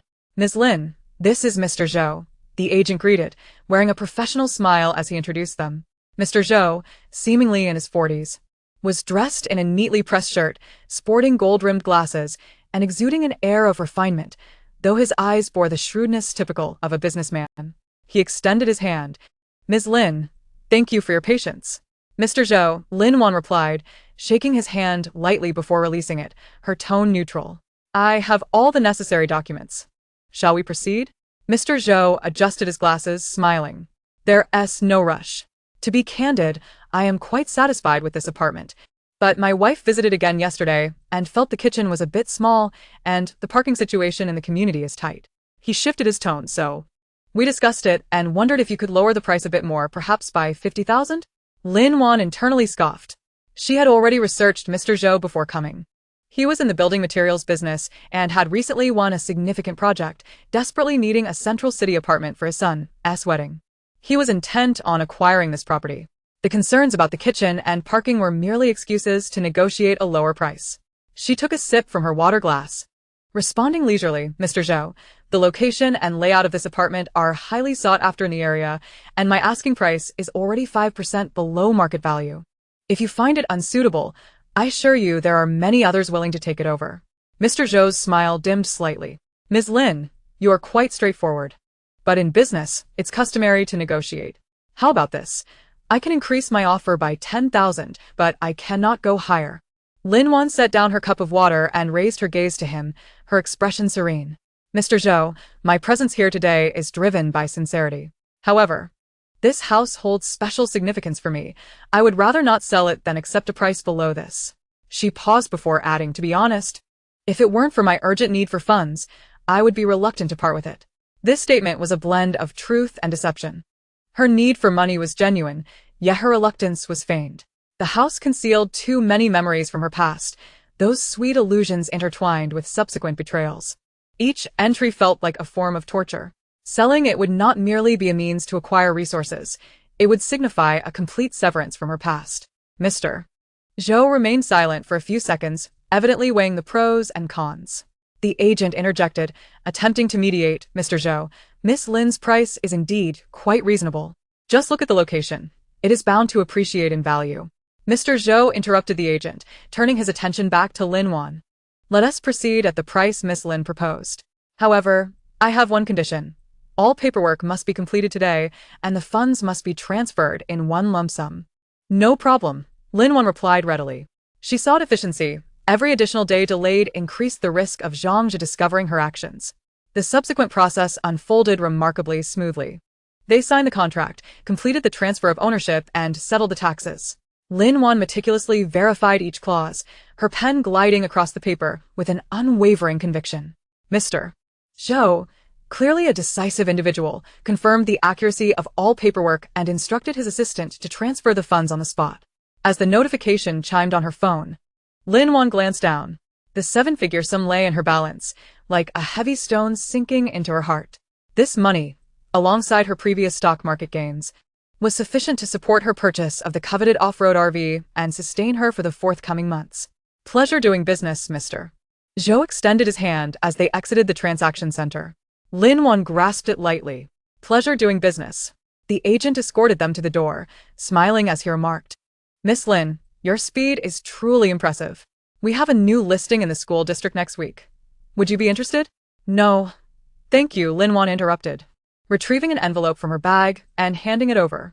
This is a token of my gratitude. I appreciate your assistance. The agent was momentarily taken aback but quickly accepted it, saying, Miss Lin, you are too kind. It is my duty. Lin Wan said nothing further and turned towards the subway station. Sunlight filtered through the leaves, casting dappled shadows on the ground. She walked at a measured pace. Yet each step grew more resolute. Her phone vibrated in her pocket. It was a message from Zhao Yu. Wan, are you off work? I booked a table at that Japanese restaurant you love. Shall we dine together? In her past life, she would have eagerly responded that she was on her way and then meticulously prepared herself for a charade that had long been orchestrated. However, now, Lin Wan merely stared at the insincere nickname on the screen, a cold smile curling at the corners of her lips. She replied with 2 words, not free. The moment she pressed send, it felt as if something had shattered irreparably in the wind.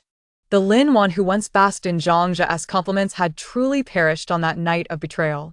The announcement of her subway stop jolted her back to reality. Lin Wan tucked her phone away and joined the throng entering the carriage. The glass reflected her profile, tranquil as an unfathomable lake. Upon returning home, dusk had already settled. As she opened the door, a fragrant aroma wafted from the kitchen. Zhao Yu emerged, apron tied around his waist, his familiar gentle smile gracing his features. Wan, you're back. Where did you go today? I tried calling, but you didn't answer. Lin Wan paused in her motion to change her shoes, her expression shifting to one of mild fatigue as she met his gaze. I met with a client. My phone was on silent. What cooking? Your favorite sweet and sour ribs, Zhang Zhe replied, stepping closer as if to embrace her, but Lin Wan subtly evaded him. What's wrong? Are you tired? A bit, she said, moving to sit on the sofa and peeling an apple. I closed a significant deal today, but the process was a bit troublesome.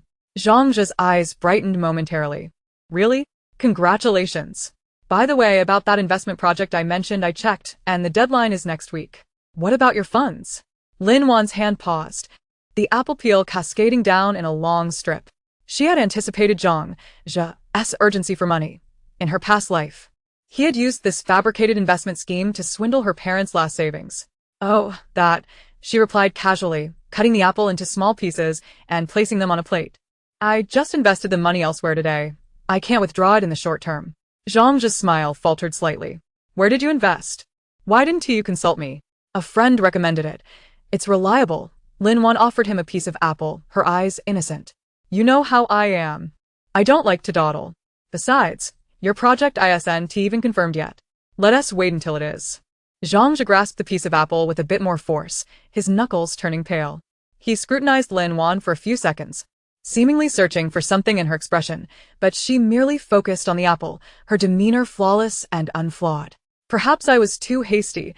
Zhang Zhe quickly regained his smile. You should rest. I'll go serve the soup. Watching him retreat into the kitchen, Lin Wan felt her smile fade. His earlier gaze had held not just surprise, but a hint of barely perceptible suspicion. It seemed this scoundrel's alertness was sharper than she had anticipated. Yet it mattered little. The game had only just commenced. She possessed ample patience to play along. After dinner, Zhang Zhe left hastily, claiming he had business at the company. Lin Wan observed his hurried descent down the stairs before retrieving her phone and opening a discreet album. Inside were photos she had taken days earlier while tailing Zhang Zhe and Su Rou, capturing the two in intimate embraces in a corner of the mall. She flipped to the last photo, depicting Su Rou linking her arm with Zhang Zhe as they entered a luxury store. The bag she carried being the very birthday gift Zhang Zhe had purchased with her credit card last month. Lin Wan lightly tapped the screen with her fingertip and dialed a number. After 2 rings, it was answered by a somewhat cautious male voice. Hello? It's me, Lin Wan. There was a pause on the other end. Miss Lin? What can I do for you?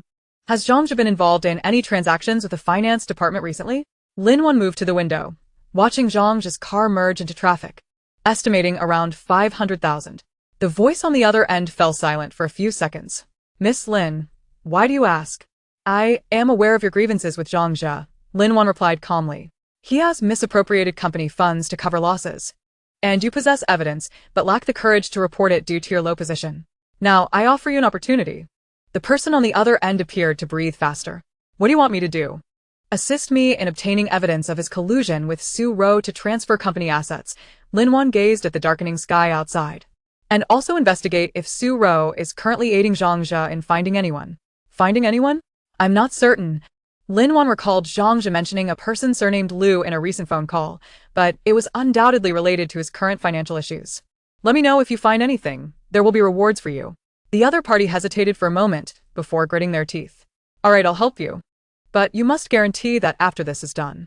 I assure you, the consequences for Zhang Zhe and Su Rou will be far worse than you can imagine. I expect news in 3 days. After ending the call, Lin Wan tossed her phone onto the sofa and stepped out onto the balcony. The evening breeze carried the heat of summer, and the distant neon lights flickered to life, outlining the city's vibrant silhouette. No one could foresee that in 2 months, this bustling scene would transform into a hellish nightmare.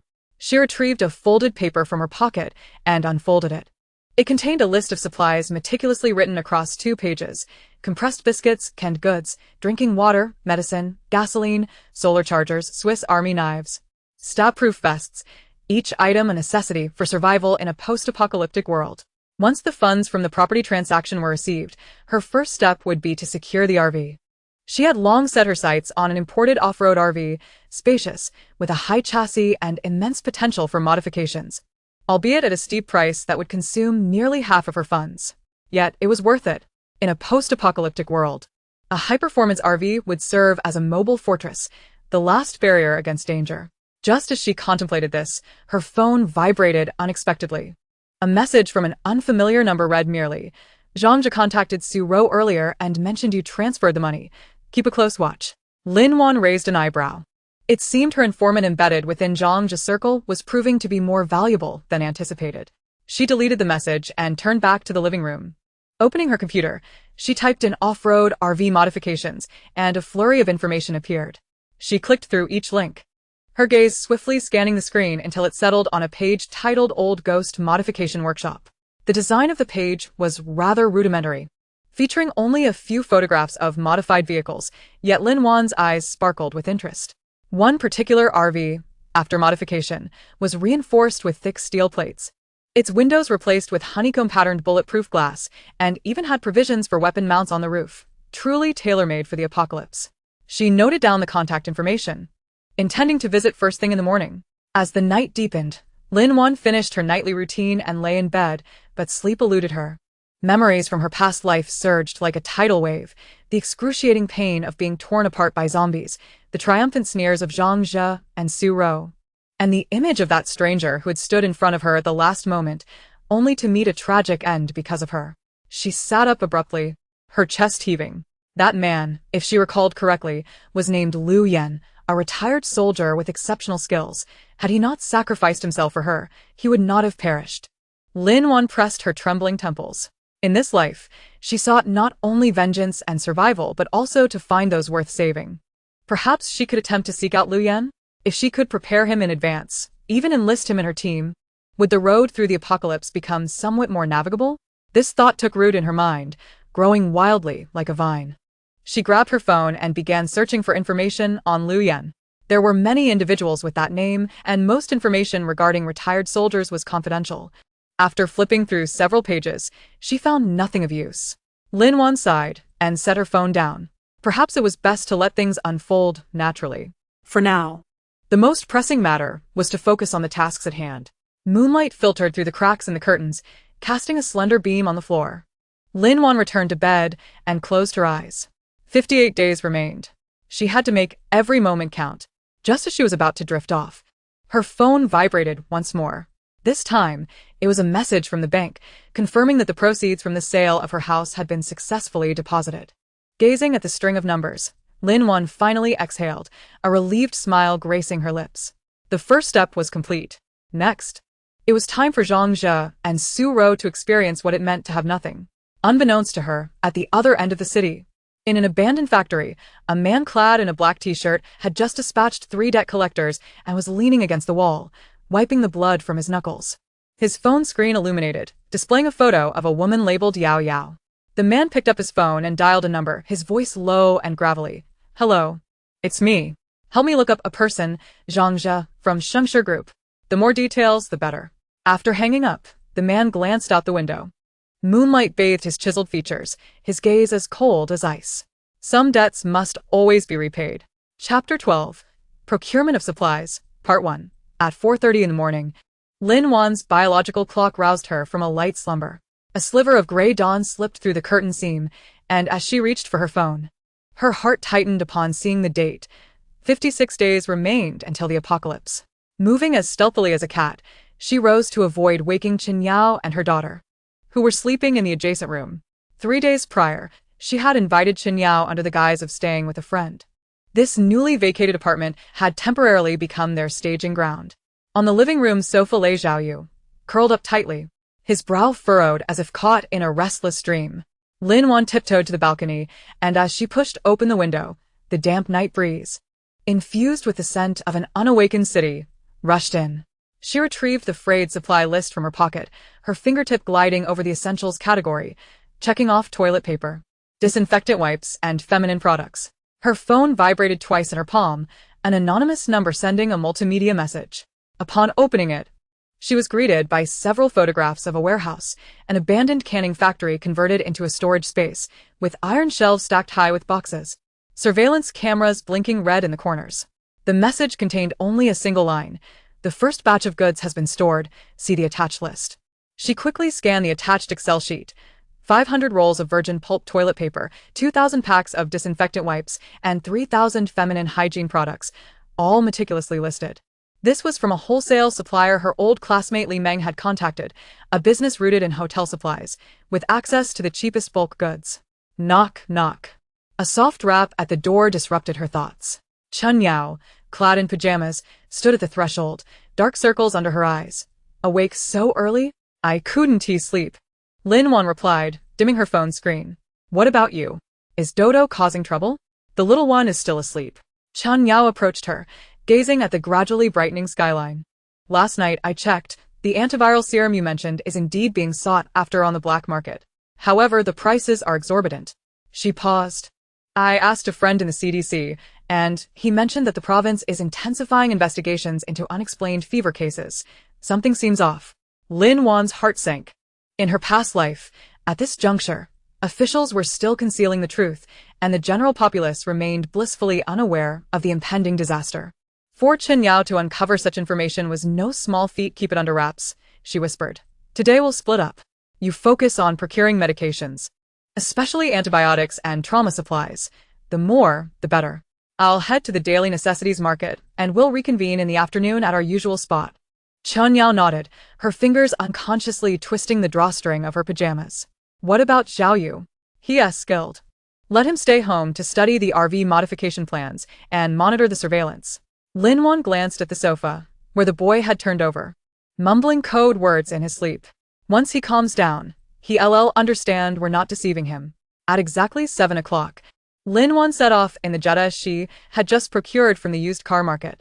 The model was deliberately chosen for its inconspicuousness, a gray body speckled with mud, resembling a taxi that had clocked tens of thousands of kilometers.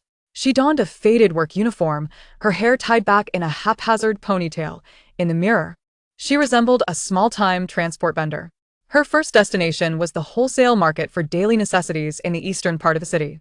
Just past opening time, the market buzzed with activity, three-wheeled motorcycles weaving through narrow aisles, the air filled with a cacophony of vendors calling out their wares. Lin Wan parked in a corner of the lot and, with a canvas bag in hand, ventured into the throng. Boss, how much for a bulk order of disposable gloves? She inquired at a stall selling plastic products, her fingers tapping on a mountain of PE glove boxes. The stout proprietor was busy calculating. Not lifting his head. A box contains 1,000 pieces, 30 yuan. If you take 10 boxes or more, it's 25. I'll take 100 boxes. Lin Wan replied calmly. The owner abruptly looked up, sizing her up. What did you say? 100 boxes? Yes. She pulled out a calculator from her bag. That's 25,000 yuan for 100 boxes. I need them brand new and unopened, with a production date not exceeding 3 months. Can they be loaded today? The owner's eyes lit up, and he quickly stood up, rubbing his hands together. Of course. Which organization are you with? Do you need an invoice? No need for an invoice. Can you lower the price a bit? Lin Wan pulled out her purchasing list on her phone. I also need disposable masks. Both N95 and regular medical ones, 5,000 of each. And protective suits, the full-body type with hoods, 50 sets. The owner's calculator clicked rapidly as he calculated the total. N95 masks are a bit pricier, let us say 8 yuan each. Medical ones are 150. Protective suits are 80%. Wearing gloves, the total comes to 78,000. If you are truly sincere, let us settle on 75,000. Lin Wan fixed her gaze upon him. 72,000. I am aware of your procurement price. Li Meng is my cousin. The smile on the boss's face faltered momentarily before returning. Ah, so you are a relative of Boss Li. Why didn't you say so earlier? 72,000 it is. I shall have the goods prepared for you right away. She understood that the boss was feigning ignorance. Li Meng was a woman. And how could she have a male cousin? However, those in the wholesale market were familiar with the rules. Once a familiar name was mentioned, exorbitant pricing would not follow. While supervising the loading of goods in the warehouse, Lin Wan's phone rang. It was Zhao Yu calling, his youthful voice laced with panic. Sister Lin. I saw Zhang Zhe in the surveillance footage. He is loitering at the entrance of the community, seemingly watching her car. She tightened her grip on the phone. Stay calm. He hasn't seen you, has he? I don't think so. I was watching from behind the curtains. Zhao Yu's voice trembled as he continued. He was on the phone with a woman, saying he would check your property records. Indeed, he has come. Lin Wan clenched her jaw. In her previous life, Zhang Zhe had uncovered the savings account her parents had hidden by checking her property records. Back up the surveillance footage at home, leave no traces. She suppressed the fire rising within her. I will finish up here and return. Keep an eye on Duo. After hanging up, The boss directed the workers to load the last box of masks onto the truck, grinning obsequiously. Miss Lin, the goods are ready. Would you like them delivered now or sent to the warehouse at the canning factory? Lin Wan provided the address, retrieving the contract from her bag, signing it with the stipulation that the payment would be transferred to his account. The contract, drafted by Li Meng, was meticulously detailed, ensuring all goods must be brand new and genuine, with the delivery address kept confidential. Should any loss occur due to the seller's breach of this confidentiality, a tenfold compensation would be required. The boss glanced over it and signed without a second thought, clearly not taking it seriously. As the truck departed the wholesale market, Lin Wan noticed a black Passat in the rearview mirror. The windows were tinted, obscuring the occupants, yet she recognized it as Zhang Zhe's car. He had indeed followed her. Lin Wan let out a cold laugh, steering onto a side road. The advantage of her Jetta became apparent as it nimbly weaved through the morning rush, quickly leaving the Passat behind. She did not head directly to the warehouse. Instead, she circled the suburban highway 3 times, confirming in the rearview mirror that she was not being tailed before turning onto the bumpy road leading to the canning factory. The warehouse manager, a burly man with a buzz cut and a tattoo of a tiger on his arm, awaited her at the entrance. Boss Lin? Sister Li has informed me. Let us count and unload the goods. Lin Wan handed him a list. Every box needed to be opened and inspected. Damaged ones would be marked for return, and she would reconcile with the wholesaler later. The burly man grinned. Rest assured, I understand the rules. As she watched the workers move the goods into the warehouse, Lin Wan headed to the surveillance room. The screen displayed 8 split images, capturing every corner of the warehouse inside and out. She pulled up the footage from the early hours, noting that Li Meng had arrived with the truck at 3:17, without interacting with anyone throughout the process. You're quite meticulous, Boss Lin. The burly man handed her a bottle of mineral water, saying, This place used to be my domain, aside from the occasional rat. It's as safe as can be. Lin Wan took the water, but did not drink. Merely unscrewing the cap to let it breathe, there are several more batches of goods coming. All consumables. Please keep a close watch. I'll add a bonus to your salary at the end of the month. Absolutely. The burly man beamed even wider. By the time Lin Wan exited the warehouse, it was nearly noon. She stopped at a roadside stall to buy a pancake, eating while calling Chen Yao. The sounds of bustling activity filled the receiver, mingled with Chen Yao's hurried breaths. I'm at the pharmaceutical company's warehouse, just finalized a batch of anti-inflammatory drugs. But they said I need a hospital prescription to proceed. I'm trying to find a way, reporting it under my name, seeking Manager Wang. Lin Wan provided a series of numbers, her private line, telling her to say it was introduced by General Li. She had discovered that Manager Wang had misappropriated funds for stock trading losses and was currently under investigation by the disciplinary committee. Sure enough, 10 minutes later, Chen Yao called back, her voice tinged with disbelief. He agreed. Said he'd sell at cost, even asked if I wanted vaccines. Yes. Lin Wan responded immediately, requesting rabies, tetanus, and hepatitis A and B vaccines, whatever quantity available. In a world where resources were scarce, these small vials might become life-saving talismans after a zombie bite. After hanging up, she realized the pancake had gone cold. Taking a bite, the dry, hard texture scraped her throat painfully. She glanced across the street, where the supermarket's electronic screen was broadcasting the midday news, the host smiling widely. Recent rumors of an unidentified virus are purely fabrication. Citizens are advised not to believe or spread such rumors. A scrolling text at the bottom announced, the city will host a summer shopping festival, with various discounts across major malls. Suddenly, she recalled that in her past life, around this time, she had dragged Zhang Zhe to buy couple outfits, elated over a t-shirt that was discounted by 20%. The sun had been equally blinding then, the air filled with the aroma of grilled sausages. Who could have imagined that 2 months later, this place would become a desolate ruin overrun by zombies? Her phone buzzed again, this time from an unfamiliar number. The location displaying local. Lin Wan hesitated before answering, hearing Su Ro's delicate voice. Wan, where are you? Zhang Zhe said he couldn't reach you and is worried sick. Busy, Lin Wan replied flatly. Is there something you need? Not much. Su Ro's voice feigned a hurt tone. It's just that I saw Zhang Zhe shopping with a woman yesterday. She seemed to be a real estate agent. Do you think he is cheating on you? Such clumsy tactics of sowing discord. Lin Wan glanced in the rearview mirror as the black Passat reappeared, a smile creeping across her lips. Oh? Which agent? Was she the one in the red dress? That's the one I sent him to view properties for your future home with him. Su Ro's voice abruptly halted, and after a few seconds, she stammered. Wan, don't joke around. I'm not joking. Lin Wan's voice was as light as a sigh. I was planning to give you both a grand gift, one that you would never forget. With that, she hung up and switched her phone to silent. In the rear-view mirror, the Passat suddenly accelerated, swerving sharply in front of her Jetta. Zhao Yu emerged from the car, his face ashen, pounding on her window. Lin Wan did not open the door. She merely lowered the window slightly, meeting his furious gaze. What do you want? Why didn't you tell me you were selling the house? Zhao Yu's voice cracked with anger. That's where your parents left you. Are you out of your mind? It's my house. I'll sell it if I wish. Lin Wan leaned back in her seat, her tone languid. But you, tailing me all the way, were you hoping to discover where I hide my money? Zhao Yu's face turned a deep shade of crimson, his gaze evasive. I was just worried about you. Worried about me? She scoffed, pulling out a stack of photographs from her bag and tossing them at his face through the window.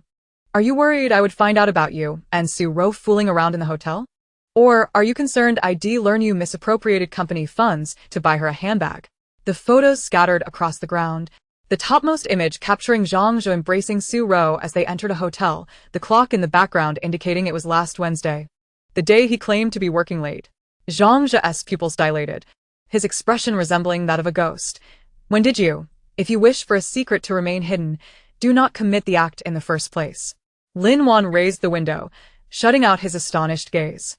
The Jetta's engine roared to life, the tires crunching over the photographs as she sped away in the opposite direction from the city. In the rear-view mirror, Zhao Yu stood frozen in place, clutching the hotel photo, resembling a weathered statue. The sunlight cast a long shadow behind him, yet it could not illuminate the darkness lurking in his eyes. Lin Wan understood this was merely the beginning. When greed and fear intertwined, she could not predict what actions this man would take next. As she passed through the toll booth on the national highway, her phone vibrated. It was an encrypted message from an unknown sender. The car modification expert she had contacted yesterday.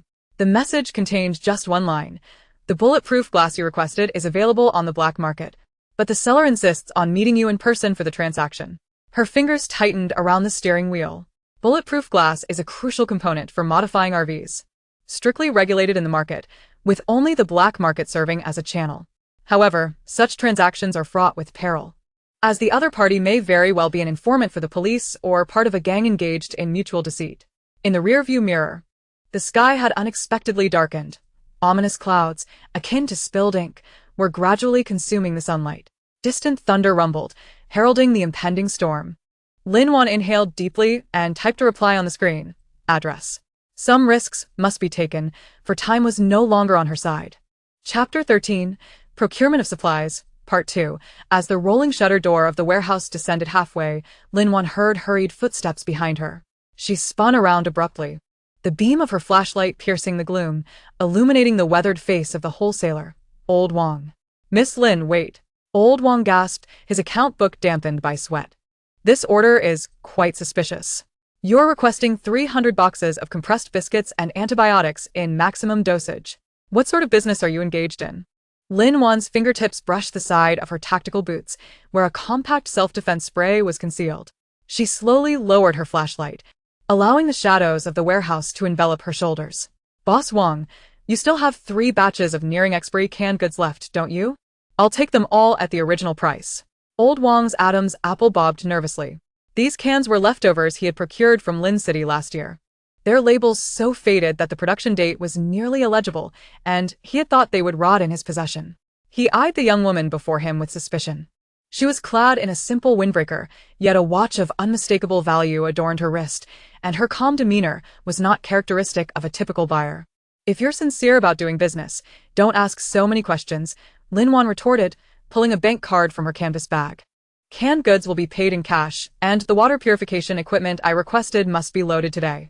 A sudden metallic clatter echoed from the depths of the warehouse, as if someone had kicked an empty oil barrel. Lin Wan's spine stiffened, and her peripheral vision caught a glimpse of a blue work uniform slipping through the gap between the containers. A smile crept onto her face as she extended her bank card. If you doubt me, let us go to the bank right now. Old Wang's attention was indeed diverted by the bank card. He licked his chapped lips. Then what about the antibiotics? My cousin operates a mine in Africa, and the medical conditions there are poor. Lin Wan maintained her composure, spinning a tale with an unflinching facade, while her eyes remained fixed on the direction of the containers. These medicines are life-saving. If you find this troublesome, I can contact another supplier right now. Wait. Old Wang hastily waved his hands. He was in urgent need of liquidity. I'll have the goods loaded immediately. Rest assured, they are all from legitimate channels. As she observed him summon workers, Lin Wan stealthily edged closer to the containers. It seemed the shadowed figure had sensed something, as the rustling noises gradually receded. She sighed in relief, only to collide with the scrutinizing gaze. The young worker, who had been hiding behind the container, was squatting on the ground, organizing cardboard boxes. His wariness evident as he looked up. He was a lad in his early 20s, his damp hair plastered to his forehead, and a half-exposed circuit board protruded from his work uniform pocket. Lin Wan's attention lingered on the calluses on his fingers, the telltale signs of someone accustomed to handling precision instruments. What are you dawdling for? Hurry up and move the goods. Old Wang's voice rang out from a distance, prompting the young man to lower his head hastily, though his awkward handling of the boxes revealed his inexperience. As the loading commenced, a light rain began to fall, the large droplets pattering against the tarpaulin with a sharp sound. Leaning against the truck's tailgate, Lin Wan counted the boxes. Sensing a lingering gaze upon her from the corner of her eye, she suddenly recalled a WeChat message from Zhang Yu the previous day, inviting her to a resort on the outskirts of the city that weekend. His tone as intimate as if nothing had transpired between them. This batch of anti-inflammatory medication has a somewhat disorganized batch number, Old Wang said, approaching with a notebook, the pen scratching against the paper. Do you want to? I'll take all that are not expired, Lin Wan interrupted, her phone vibrating in her pocket. The screen illuminated with Zhang Yu's name. She pressed the reject button and, upon looking up, met the gaze of the young worker again. He hastily averted his eyes, causing the box in his hands to clatter to the ground, spilling iodine onto the concrete, staining it a dark hue. Lin Wan suddenly realized something was amiss. Old Wang's warehouse was situated in a deserted industrial park on the outskirts. Today was not a trading day, yet workers were laboring overtime. The young man's uniform, though stained with grease, had remarkably clean shoes, and in the corner of the warehouse, a van covered with a tarp bore red mud embedded in its tire tread, identical to the soil in the flower bed beneath Zhang Yu's apartment. Boss Wang, I'll send someone to pick up this batch this afternoon. Lin Wan propsily sist her canvas bag. I need to go to the bank now. Please send me your account number via text. Old Wang hesitated. Didn't we agree on cash? An urgent matter has arisen, Lin Wan replied, her fingers already grasping the car door handle. Don't worry, the monk can run, but the temple cannot. She deliberately emphasized the word temple, catching a glimpse of the young worker subtly reaching towards his lower back. As the truck exited the industrial park, Lin Wan abruptly turned the steering wheel, veering into a side road. In the rearview mirror, the tarp-covered van indeed followed closely behind. The rain intensified, and she pressed the accelerator, the pickup truck jolting along the bumpy dirt road, mud splashing high. Her phone on the passenger seat vibrated incessantly, Zhang Yu's name blinking repeatedly on the screen. Lin Wan snatched the phone, opening WeChat to find last week's chat history pinned at the top, where Zhang Yu had promised to accompany her to an art exhibition, only to turn around and purchase a necklace for Su Ro using her credit card. Suddenly, the pickup truck jolted violently, the rear wheel seemingly stuck in a muddy pit. Gritting her teeth, Lin Wan shifted into reverse, slamming on the gas as the tires spun wildly, screeching in protest. In the rearview mirror, the van had halted 30 meters away, two men emerging from the vehicle, one clad in a grease-stained work uniform, gripping a steel pipe. She grasped the self-defense spray tightly in her palm, while her other hand reached for the entrenching tool beneath the seat. Just then, a message from an unknown number pinged her phone, revealing a photo of a floor plan of the warehouse district on the outskirts, with one warehouse circled in red, accompanied by the note 3 o'clock. Lin Wan's heart skipped a beat. This was from another supplier she had contacted 2 days prior, with only a temporary phone number left. How could they know her current predicament?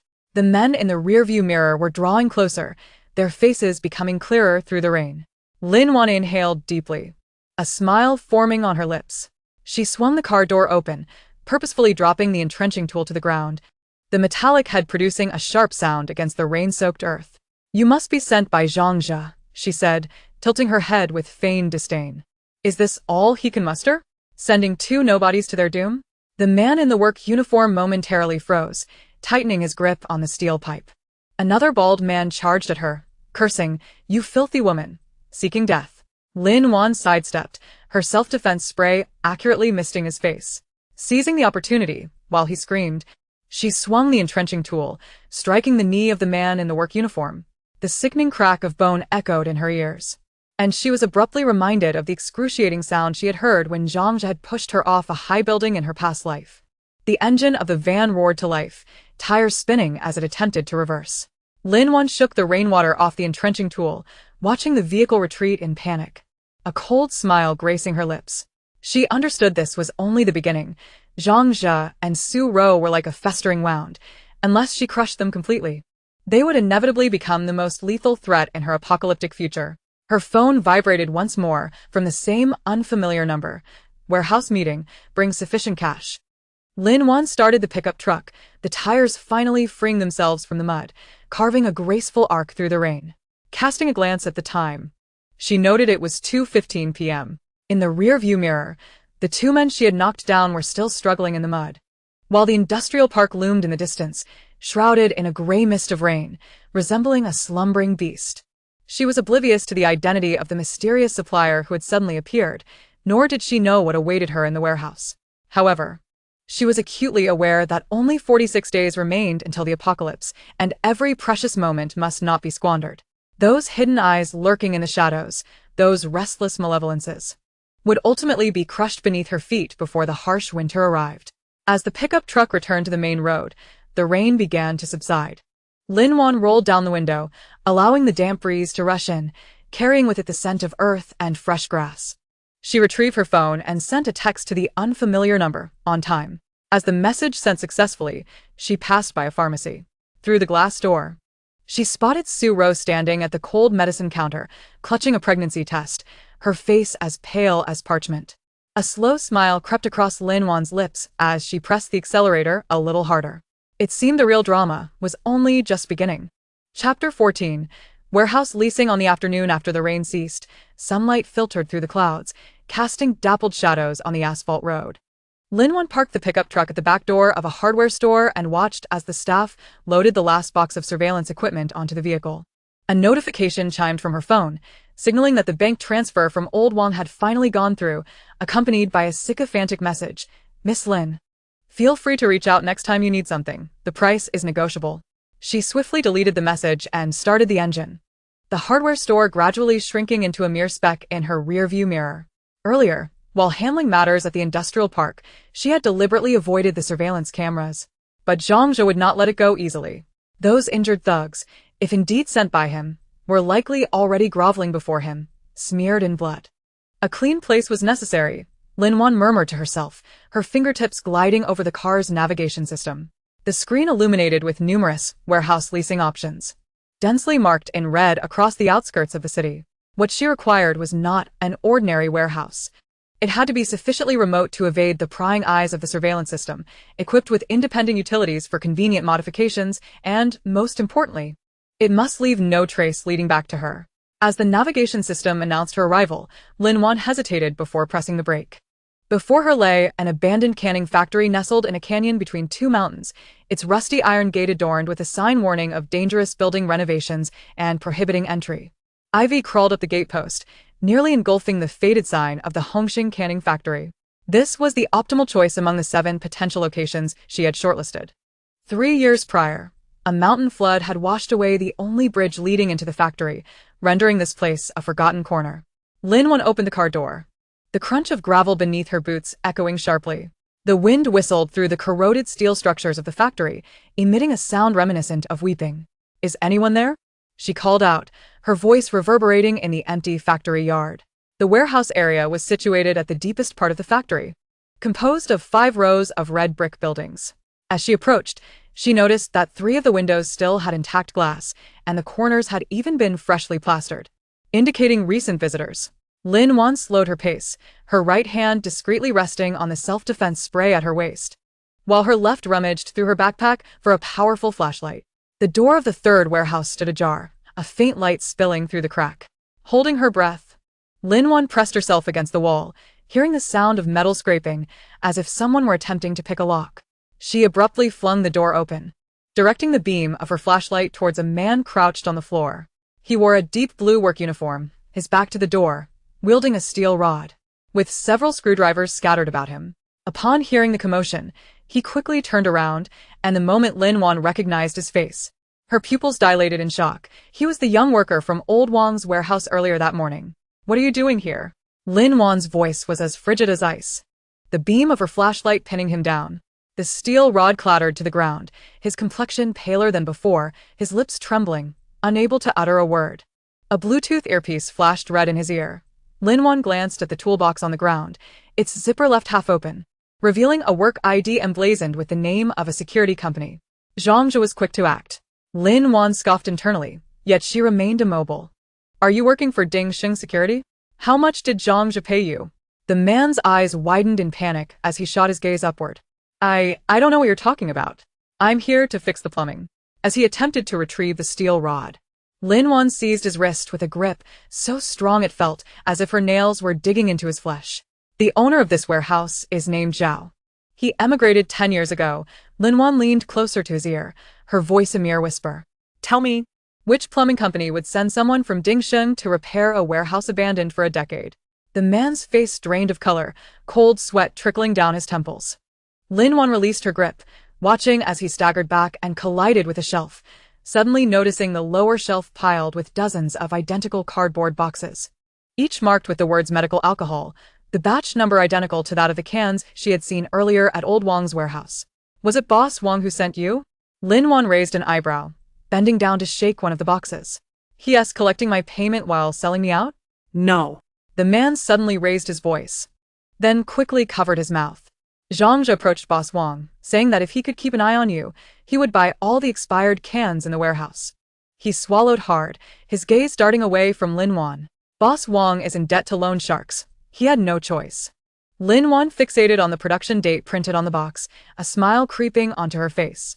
So it was, the seemingly coincidental expired cans from Old Wang were, in fact, a trap set by Zhao Yu. He must have suspected her of hoarding supplies long ago, deliberately baiting Old Wang, then dispatching this so-called worker to track her. "How long have you rented this warehouse?" Lin Wan suddenly shifted the conversation, kicking the power socket in the corner. The socket was newly replaced, still carrying the scent of plastic. The man hesitated. "Just half a month." "How much is the rent?" 1 month's deposit plus 3 months' rent, totaling 12,000. Lin Wan pulled out her wallet, counting out 15 bundles of cash, and placing them on the shelf. "I will rent this warehouse. The remaining amount will be your penalty for breach of contract."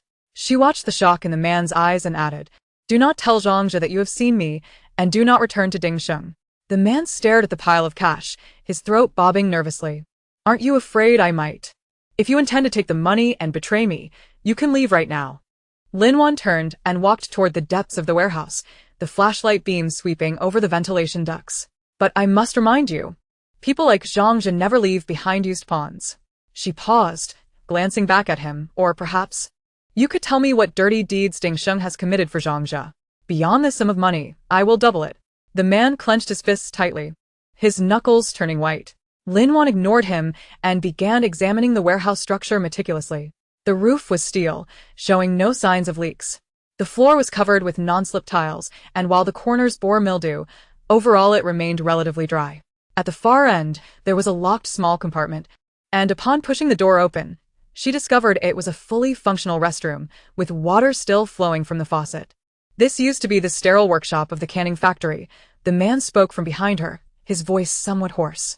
"It was flooded during the flood year, but it was waterproofed afterward. Zhao Yu had me install listening devices in the ventilation ducts, claiming that if he could gather evidence of your hoarding." "How much did he pay you?" Lin Wan interrupted, reaching out to feel the wall.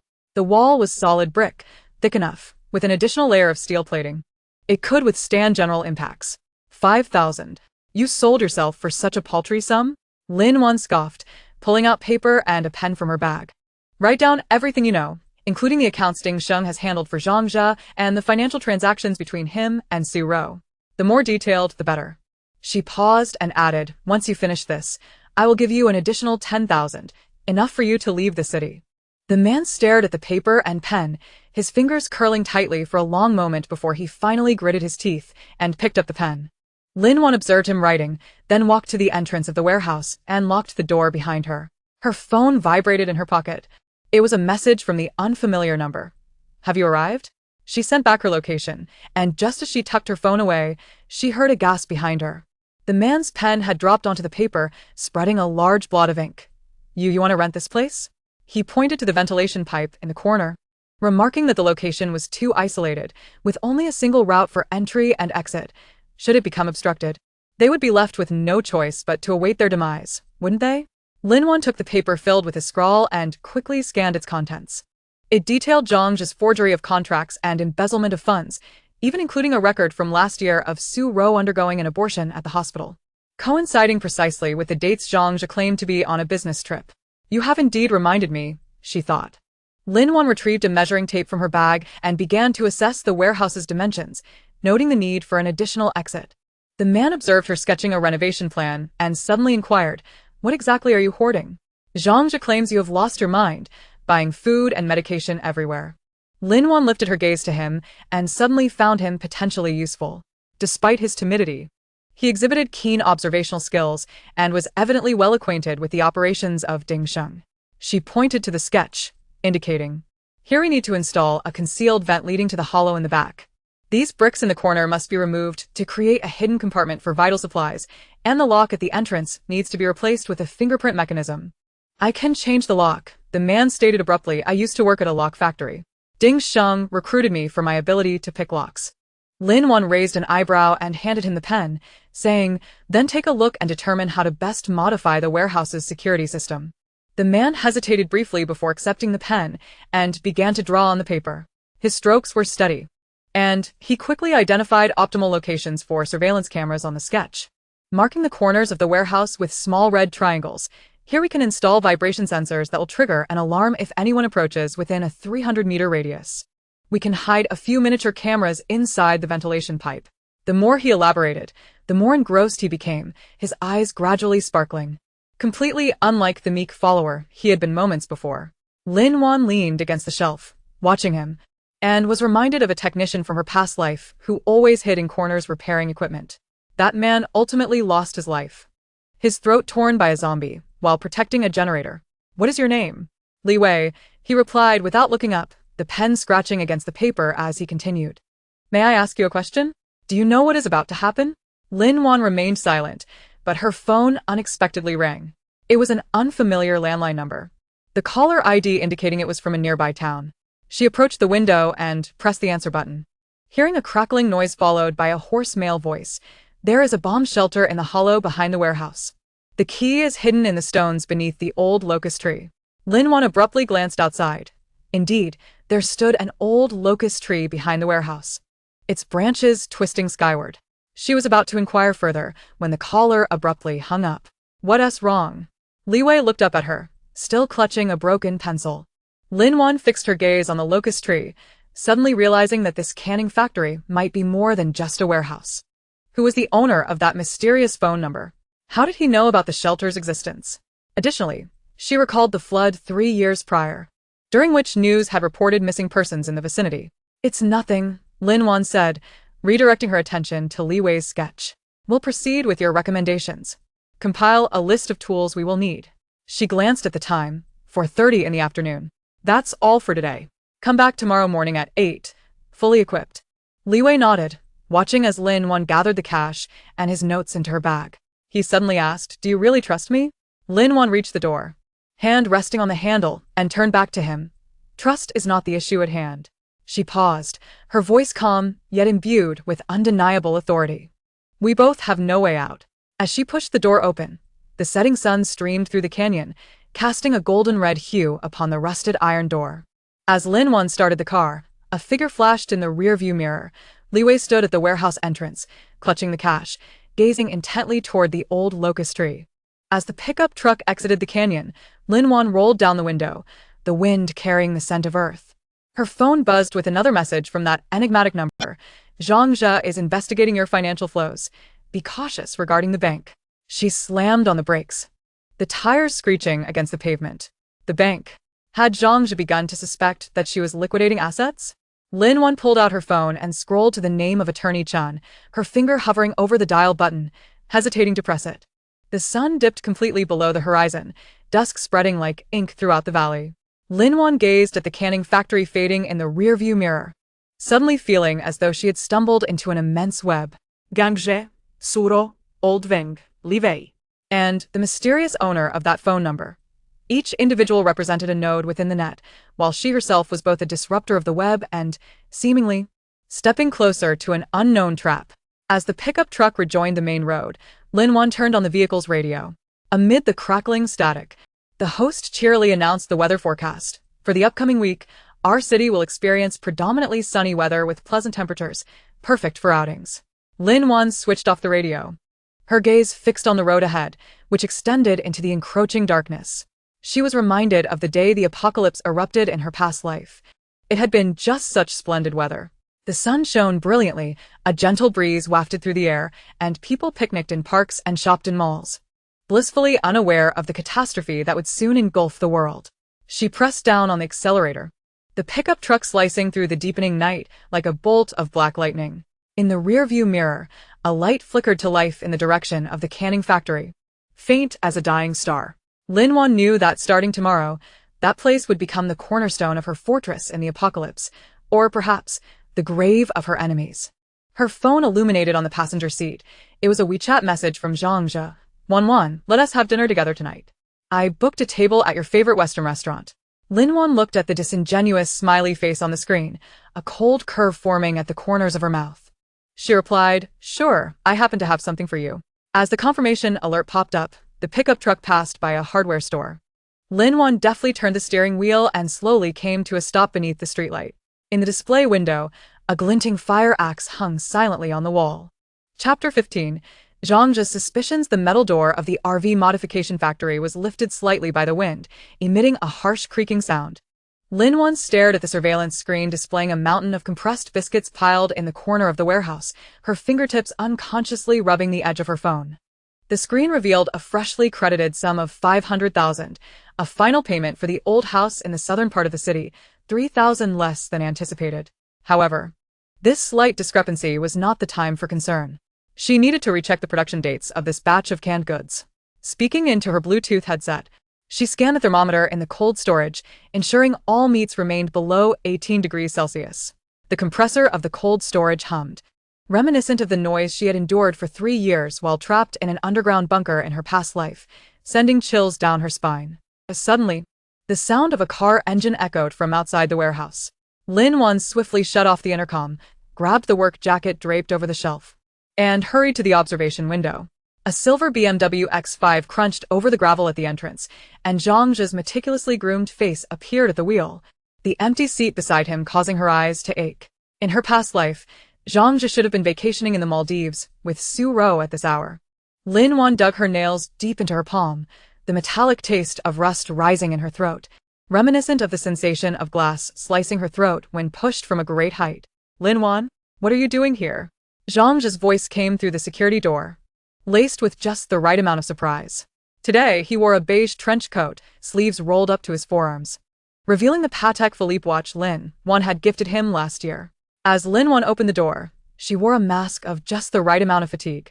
There were some issues with a company project, and I needed a temporary place to store materials. What brings you here? She stepped aside to let him in, catching a glimpse of the voice recorder tucked into the small of his back, the same model he had used to fabricate evidence in her past life. Zhang Zhe's gaze swept across the warehouse like a searchlight, and his eyebrows slightly arched when he spotted the supplies covered by a tarp in the corner. I was passing nearby and thought of you, remembering you mentioned being busy lately. I wanted to see if I could lend a hand. He reached out to embrace her shoulder, but she subtly evaded him. No need, just some trivial matters, Lin Wan said, shaking the delivery note from the table. She had just finished a heated argument with the supplier over this batch of goods, which had a shelf life that was half a month short, and she was currently distressed about how to address it. Deliberately, she brought the note closer, ensuring he could clearly see the words food additives printed on it. Zhang Zhe's gaze lingered on the note for 3 seconds, his fingertips brushing against the seam of his trousers. Do you need me to help contact a lawyer? I have friends who specialize in commercial litigation. There's no need to trouble yourself. Lin Wan tucked the note into her folder.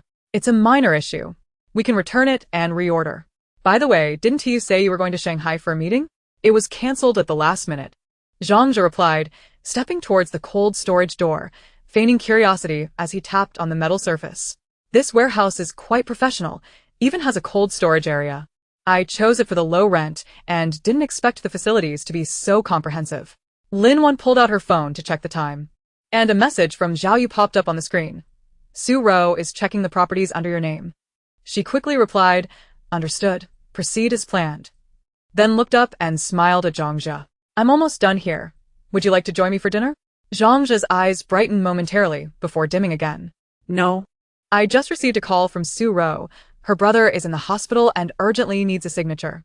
I have to go. As Lin Wan watched him turn away, she suddenly spoke up.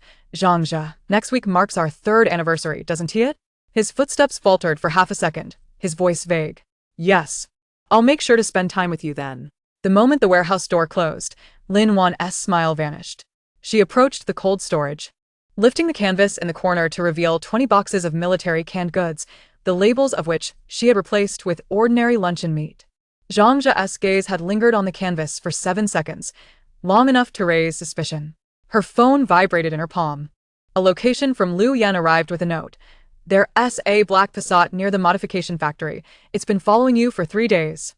Lin Wan opened the map. The location was perfectly positioned to see the side door of the warehouse. She took a deep breath and dialed Zhao Yu's number. Create a fake transfer record for all properties under my name, dating it 6 months earlier, using our prepared shell company for the buyer's information. She watched Zhang Yu's car still parked at the intersection, and added, also, leak some information to Su Ro. Let her know I'm secretly transferring assets and preparing to elope with you. Zhao Yu inhaled dramatically on the other end. Sister, this script is quite melodramatic. The more dramatic, the more credible, Lin Wan replied, observing Zhang Yu's car finally leave. Get it done quickly, and send it to me. Also, check Su Ro's brother's hospitalization records. I need to know what game she is playing. After hanging up, she approached the hidden door at the back of the warehouse and entered the password. Behind the door was a 10-square-meter secret room, with a city map on the wall. Red pins marking the locations of 10 warehouses, 3 of which had been crossed out, places intentionally meant for Zhang Yu's people to discover, containing only some worthless daily necessities. Lin Wan picked up a marker from the wall and circled the location of the modification factory on the map. The pen paused at the highway entrance leading out of the city. That would be their first stop for escape.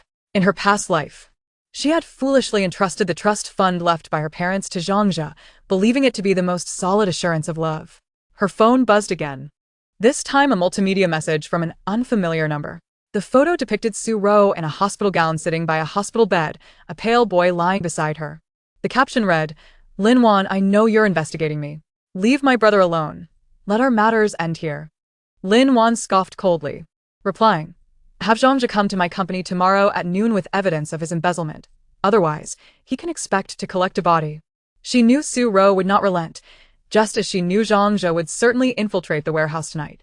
As night fell, Lin Wan locked the warehouse door, deliberately hiding the spare key in its usual place in the fire hose box.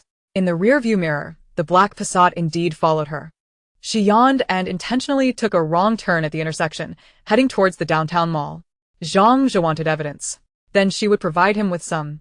Lin Wan parked in the mall's underground garage, retrieved an inconspicuous cardboard box from the trunk, and walked straight into a luxury goods store. Half an hour later, she emerged with 6 shopping bags, each containing the latest designer handbags, items that would find their place in the suitcase she was preparing for her elopement. Upon returning home, she found the living room lights on. Zhang Yu was seated on the sofa, 2 glasses of red wine in front of him. Upon seeing her enter, he immediately stood up to take the shopping bags from her. Did you buy so many things? Feeling down, needed to vent, Lin Wan replied, removing her coat and catching a whiff of disinfectant on him. How is Su Ro's brother? Acute appendicitis, a minor surgery. Zhang Yu's smile appeared slightly stiff. Wan, we need to talk. Lin Wan sat opposite him, lifting her wine glass and gently swirling it. About what? About why you suddenly cancelled the Shanghai meeting. About why Su Ro's brother is hospitalized at this particular time, or about the equity transfer agreement you left in my company as safe. Zhang Yu's face turned ashen. Observing his panicked expression, Lin Wan suddenly felt a sense of ennui. The hatred she had harbored before her demise in her past life ebbed away like retreating tide, leaving only a hollow emptiness behind. She set down her wine glass and walked towards the bedroom. I'm tired. Let us talk tomorrow. Before closing the door, she noticed Zhao Yu pulling out his phone, his fingers tapping rapidly on the screen. Leaning against the door, Lin Wan slowly curled her lips. He was indeed heading to the warehouse to seek confirmation. At 3 a.m, the surveillance screen glowed a cold blue light. Lin Wan swiped the touchpad to enlarge the footage of Zhao Yu loitering outside her apartment building. Clad in the deep gray trench coat she had gifted him last year, he stood with his hands in his pockets, staring at the building entrance like a wolf that had caught a whiff of its prey yet dared not attack recklessly. She switched to the hallway camera, and in the frame, Zhao Yu pressed the doorbell for 303 times, with intervals precisely timed to the second. This rhythm was not that of an anxious visitor.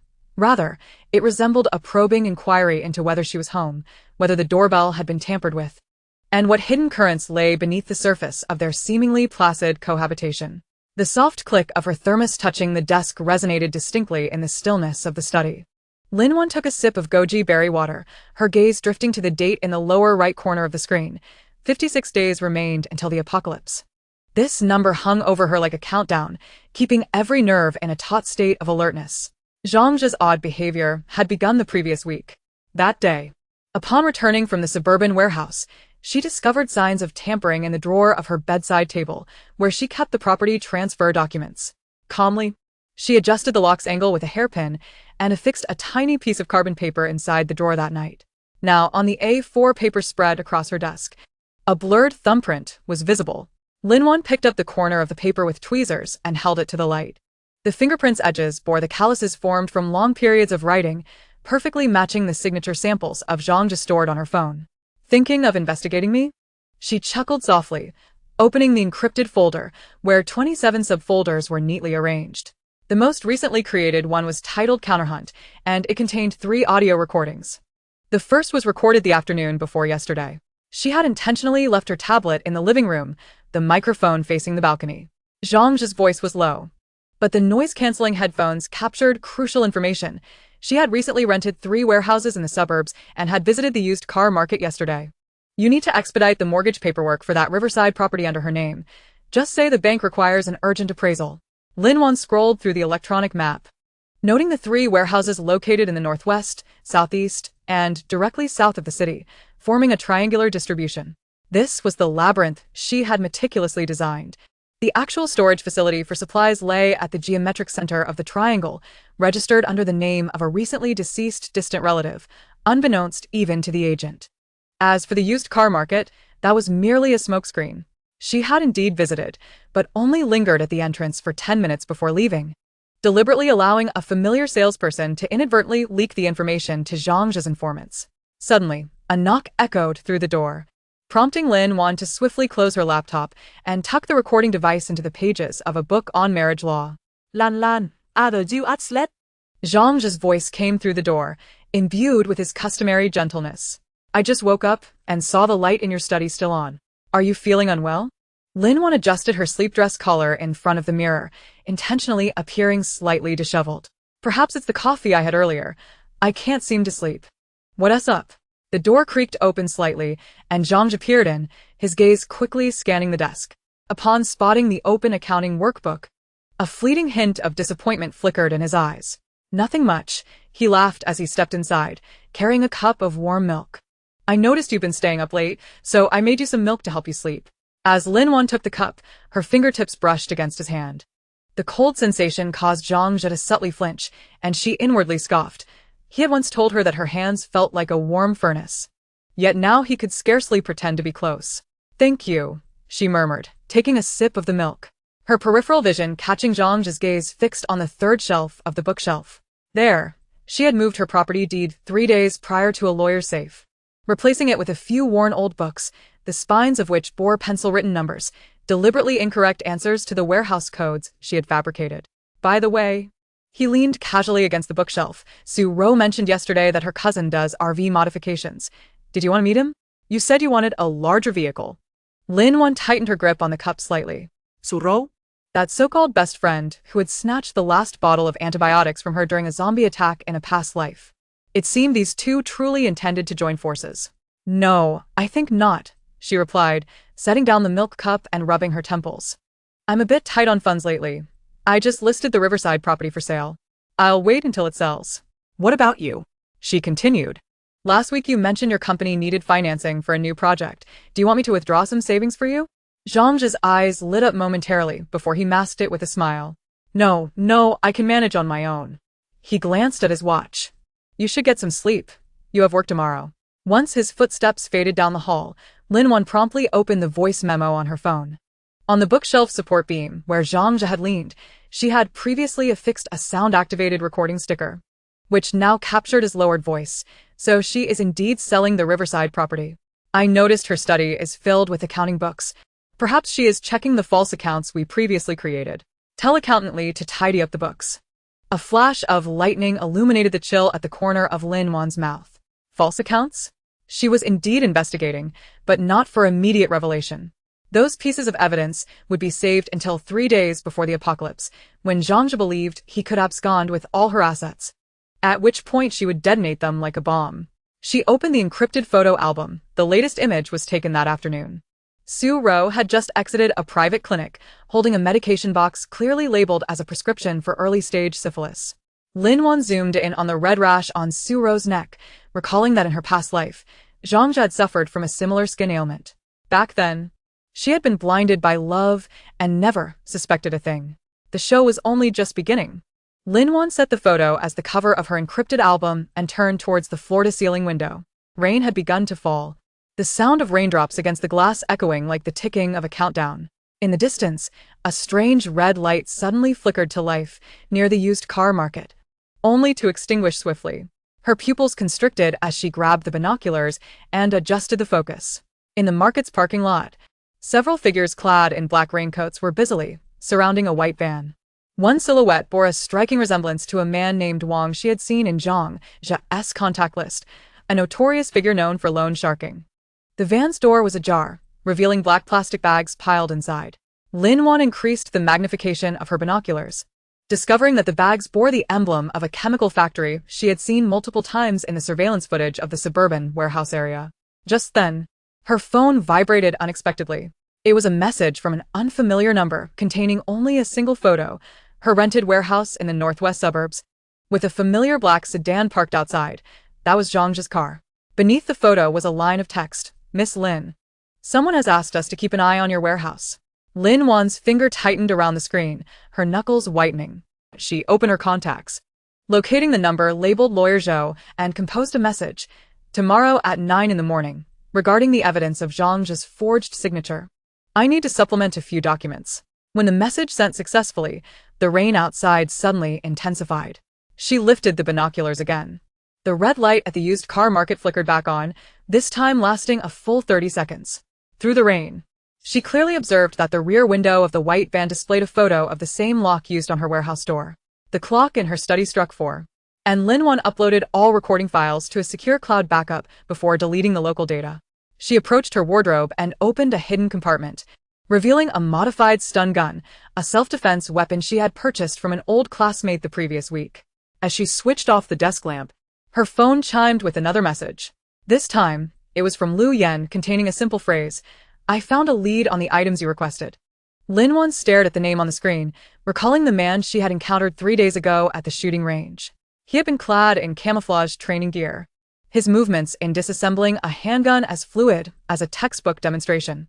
At the time, she had casually inquired about where to obtain military-grade bulletproof glass, and it seemed he had genuinely taken her words to heart. In the rainy night, the distant red light flared for the 3rd time. This time, Lin Wan did not gaze through the telescope. Instead, she opened the chat window with Lu Yen and typed, "Is it convenient to meet and discuss? I wish to hear your professional opinion on the security measures for the safe house." As she sent the message, it felt as if she could hear the sound of gears turning. Zhang and Su Ro believed themselves to be the hunters, oblivious to the fact that they had already fallen into the trap she had laid. However, the sudden appearance of the men in black and the eerie red light from the second-hand car market were like two threads that had unexpectedly emerged, adding a layer of unknown danger to an already complex game. Lin Wan approached the window and cracked it open, allowing the damp wind, infused with the scent of earth, to rush in. She gazed at the warehouse district on the outskirts of the city, shrouded in darkness, and was suddenly reminded of the place where the first large-scale gathering of zombies occurred during the apocalypse in her previous life, near the chemical factory in the northwestern suburbs. This coincidence sent a chill down her spine. Chapter 17. A renewed confrontation. The iron gate of the RV modification factory emitted a jarring metallic screech as Lin Wan stepped onto the rust-laden ground and into the sunlight. Her phone persistently vibrated. The name Zhang Zhe flashing on the screen felt like a sharp needle, piercing through the fleeting ease she had felt upon finding a suitable modification expert. She swiped to answer, her fingertips still bearing the scent of oil from inspecting the RV's chassis moments before. Lin Wan, where on earth are you? Zhang Zhe's voice was laden with exaggerated anxiety. I've called you all morning, and no one answered. Is something wrong? Leaning against a scrapped SUV, Lin Wan watched a technician adjusting an armored plate in the distance, the corners of her lips curling into a cold, disdainful smile. Busy. What could possibly be so important that you can't tell me? Zhang Zhe's tone suddenly escalated, and in the background, Su Ro's sultry complaints were faintly audible. Did we not agree to check out the wedding house this afternoon? Do you have any idea how significant of a meeting I had to postpone? The wedding house is off the table, Lin Wan interrupted, her nails unconsciously scraping against the peeling paint of the vehicle. Zhang Zhe, we need to talk. Silence enveloped the line for 2 seconds before hurried breaths filled the void. Talk about what? Lin Wan, please don't scare me. Has someone said something to you? 3 o'clock, the usual cafe. Lin Wan disregarded his theatrics and decisively hung up after providing the address. Sunlight streamed through the steel frame of the modification factory, casting flickering patterns on her face, reminiscent of the flames she had seen in her previous life just before her demise. Upon arriving at the cafe, precisely at 3, the rich aroma of caramel macchiato enveloped her. Lin Wan settled into a window seat, the open file folder before her resembling a lurking beast. The glass window insulated her from the oppressive heat outside, yet could not shield her from the phantom pain emanating from the scar on her wrist that had long since faded. It was here that Zhang Zhe had deceived her into signing over the equity transfer document, using the trust fund left by her parents. Lan. The moment Zhang Zhe entered, half the cafe's gaze was drawn to him. Dressed in a crisply ironed white shirt with his hair meticulously styled, his tightly furrowed brow and reddened eyes betrayed his inner turmoil. He hurried to her table, hand poised to rest on her shoulder, only to have it deftly evaded by Lin Wan. What is wrong with you? He pulled out a chair and sat down, his throat bobbing nervously. Is it something I did wrong? Just tell me and I will change. You did quite well. Lin Wan pushed the file folder toward him. The metallic zipper sounded particularly loud in the quiet atmosphere, especially when it came to the swift manner in which he transferred the money from my account. Zhang Zhe's anxious expression abruptly froze, as if he were a subpar actor whose performance had been paused. His gaze was fixated on the file folder, his fingers gripping the tablecloth tightly. Lin, what do you mean? What I mean is, Lin Wan lifted her glass of lemonade, the chill of the glass cooling her fingertips. I am aware of what you and Su Ro have been doing behind my back. He frantically tore open the file folder, and its contents spilled across the table. There were records of him secretly copying Lin Wan's bank card information, bank statements of his transfers to Su Ro, and several blurred surveillance snapshots, evidence of him taking Su Ro back to their cohabitation apartment while Lin Wan was away on business. A gasp arose from the neighboring table, and Zhang Zhe's face turned a deep shade of crimson as he hurriedly tried to gather the scattered papers. No, Lin, listen to me. This is a misunderstanding. It's all Su Ro's doing to frame me. Frame you? Lin Wan set her glass down, the bottom clinking against the table. Then what about this? She retrieved a voice recorder from her bag and pressed play, revealing the clear voices of Zhang Zhe and Su Ro. When I get my hands on her inheritance, I'll confront her. Zhang Zhe's voice dripped with avarice. Whatever bag you want, I'll buy it for you. You're so good to me. Su Ro's voice oozed sweetness. Unlike that foolish woman Lin Wan, who truly believes you love her. Her parents died young. What good is all that money? It will only serve as our wedding attire. The recorder was snatched from Lin Wan's grasp and smashed against the floor, its plastic casing cracking like spider webs. He was panting heavily, veins bulging at his temples. Lin Wan. You actually stalked me? Likewise. Lin Wan regarded his disheveled demeanor. The flame ignited by betrayal finally found an outlet for release. Yet it was not as gratifying as she had anticipated. Only desolation remained.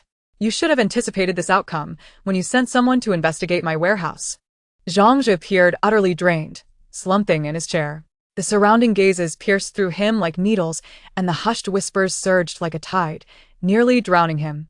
He suddenly looked up, a flicker of malice in his eyes. So, what if this is the case? Lin Wan, does our years of relationship not hold more weight than these mere rumors? Relationship? Lin Wan laughed, her voice laced with icy derision. Is that the same feeling you had when you pushed me into a horde of zombies, all the while shouting I'm sorry, Lan Lan? Or when you used the life-saving money left by my parents to buy limited edition bags for Su Ro? She deliberately lowered her voice for the last few words, striking Zhang Zhe's heart like a hammer. His pupils constricted suddenly, his face draining of color. What? What did you just say? At that moment, the cafe door swung open once more.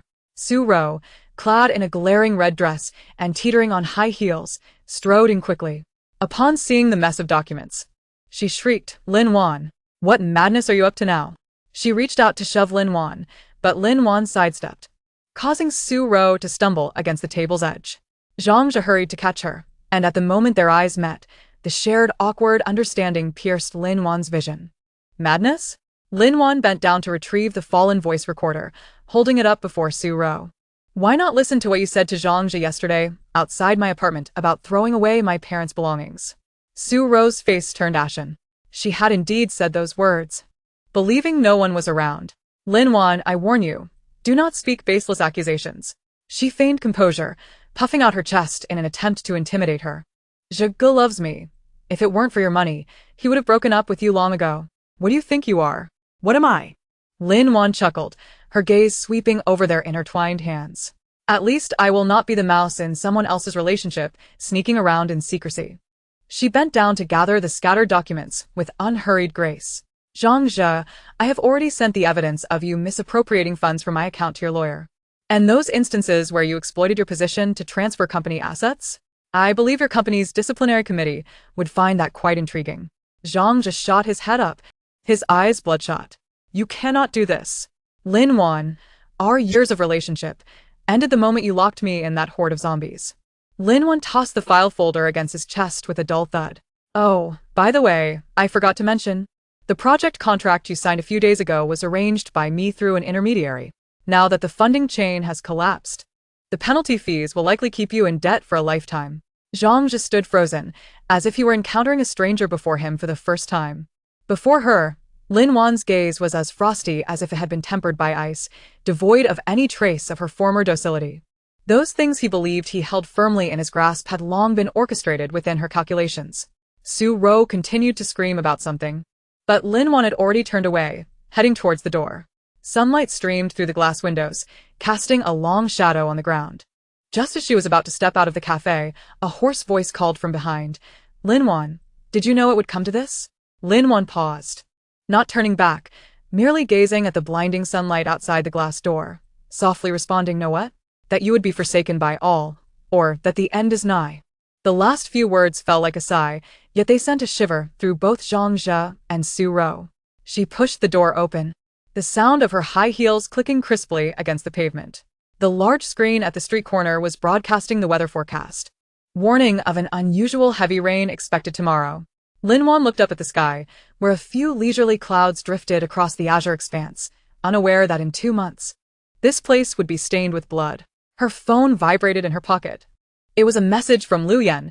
He had discovered that Zhang Zhe had recently been in close contact with someone named Hu Ge, apparently arranging for funds.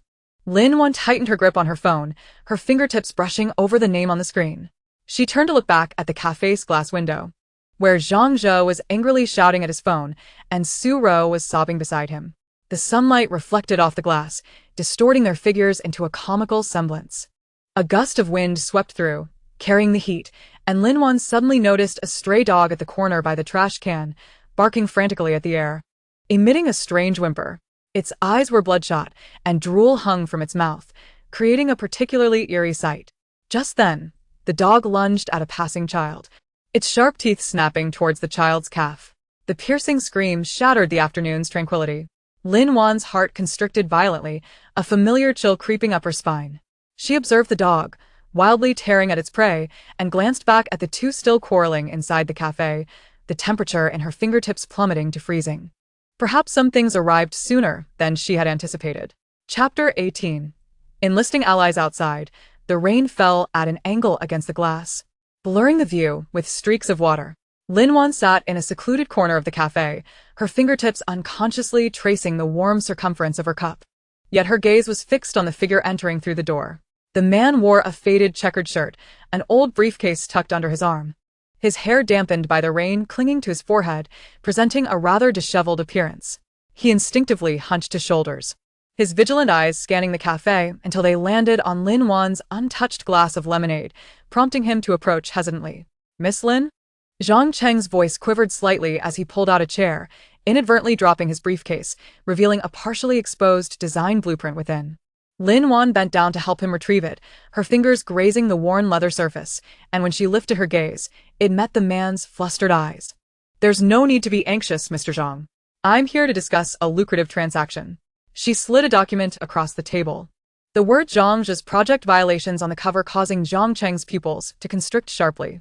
He pressed down on the file, glancing around like a startled rabbit, his demeanor aligning perfectly with the image of the supposedly talented engineer in the technical department who had been repeatedly suppressed. "What do you want?" Zhang Cheng's voice dropped to a near whisper, the knuckles of his fingers widening from the pressure. "If this gets out, my career will be ruined. It is Zhang Zhe who will face ruin, not you." Lin Wan took a sip of her coffee. The scalding liquid slid down her throat, failing to quell the rising chill within her. She recalled how, in a past life, Zhang Zhe had climbed to the top over the corpses of many, including colleagues whose schemes he had pilfered and subordinates he had framed. Zhang Cheng was merely the most inconspicuous among them. The photographs embedded within the document captured a clear moment of Zhang Zhe stuffing Zhang Cheng's design plan into his briefcase. Dated at the pivotal moment last year, when Zhang Cheng lost his promotion opportunity, Lin Wan remembered distinctly that in her previous life, at this juncture, Zhang Cheng was reassigned to a marginalized department due to his incompetence, and later, amidst the chaos of the apocalypse, he was bitten by a zombie while attempting to protect his design drafts, ultimately perishing in the company's underground parking lot. Mr. Zhang has been in the technical department for 5 years, rising from assistant engineer to a key project member. Yet, he has never even attained the position of a formal project leader. Lin Wan's voice was soft, yet it pierced through Zhang Cheng's heart like a needle. In contrast, Zhang Zhe, having appropriated your wireless charging optimization plan, had won the annual innovation award and was now the deputy director of the department, wasn't he? Zhang Cheng's Adam's apple bobbed violently, his fingers gripping the briefcase handle tightly. Suddenly, he lifted his head, a glimmer of resolve crossing his eyes. "What do you want?" "Very simple." Lin Wan pushed a bank card across the table. "This contains 50,000 as a deposit. I require all evidence of Zhang's violations over the past 3 years, inflated travel expenses, misappropriated project funds, and his clandestine dealings with suppliers. The more detailed, the better. Upon completion, I will provide you with an additional 200,000, ample for you to start anew after resigning."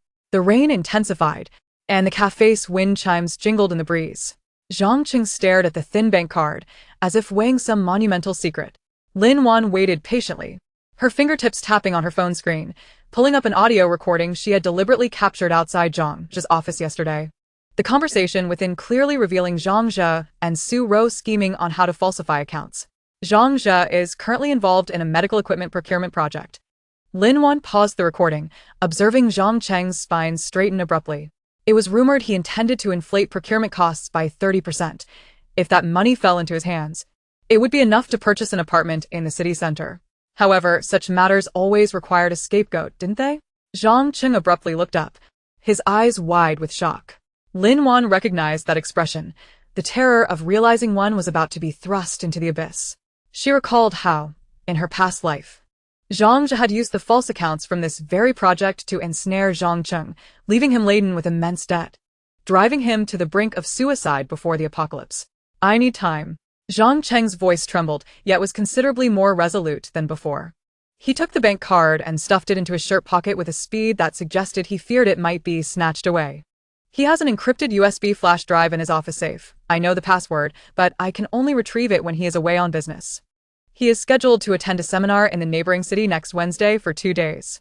Lin Wan provided the exact date, noting the surprise in Zhang Cheng's eyes, and added, "I merely wish to seize the opportunity to bring him down.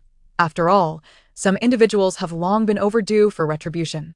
Zhang Cheng did not press further, hastily grabbing his briefcase and departing.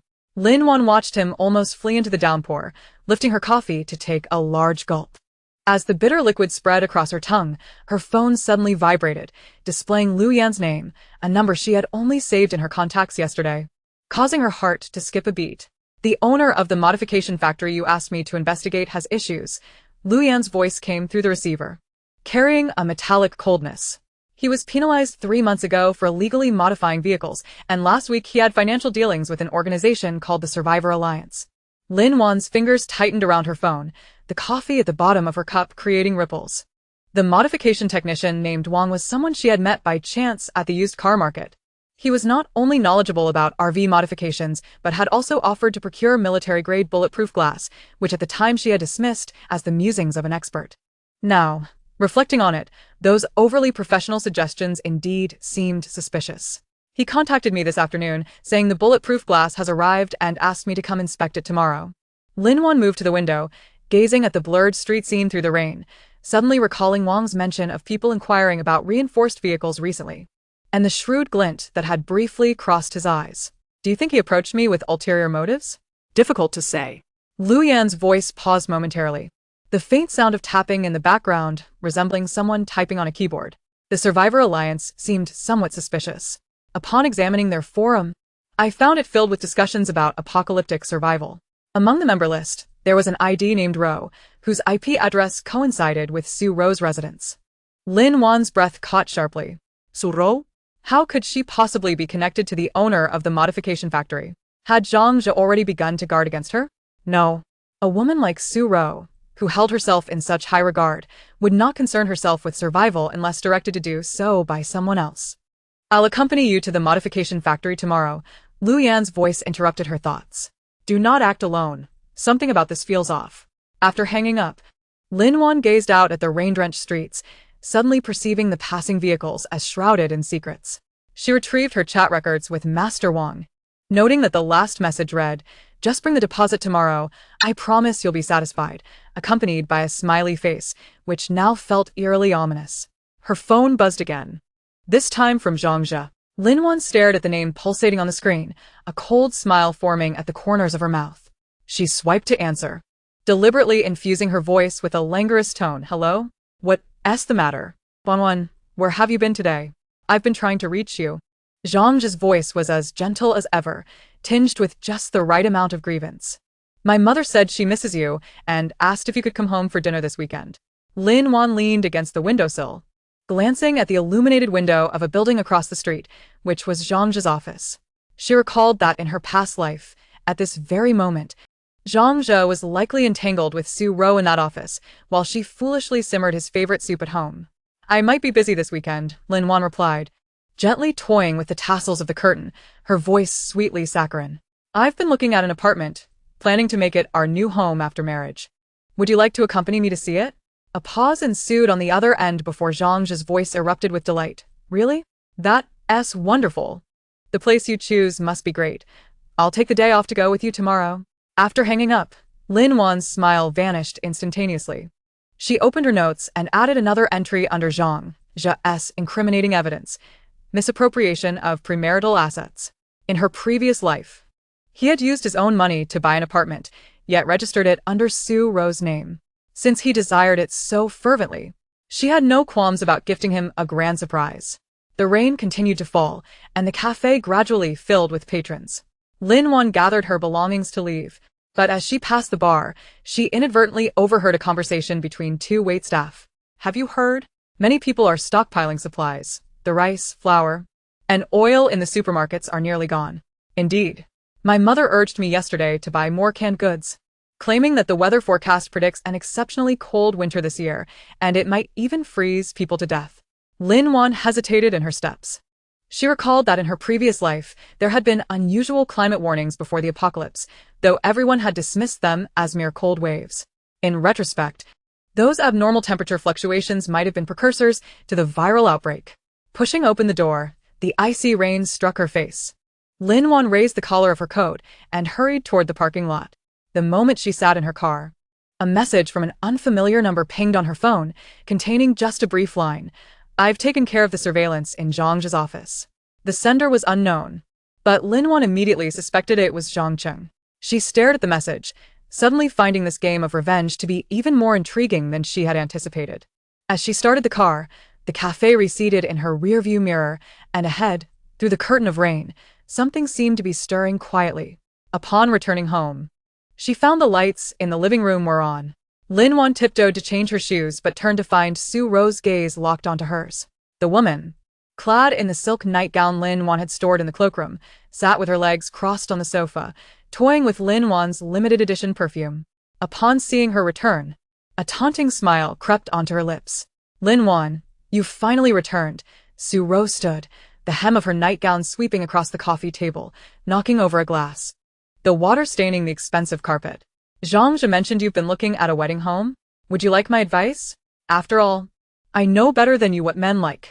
Lin Wan observed the rapidly spreading water stain on the carpet, suddenly recalling that in her previous life, Su Ro had worn that very gown to announce her pregnancy with Zhang in Lin Wan's wedding home.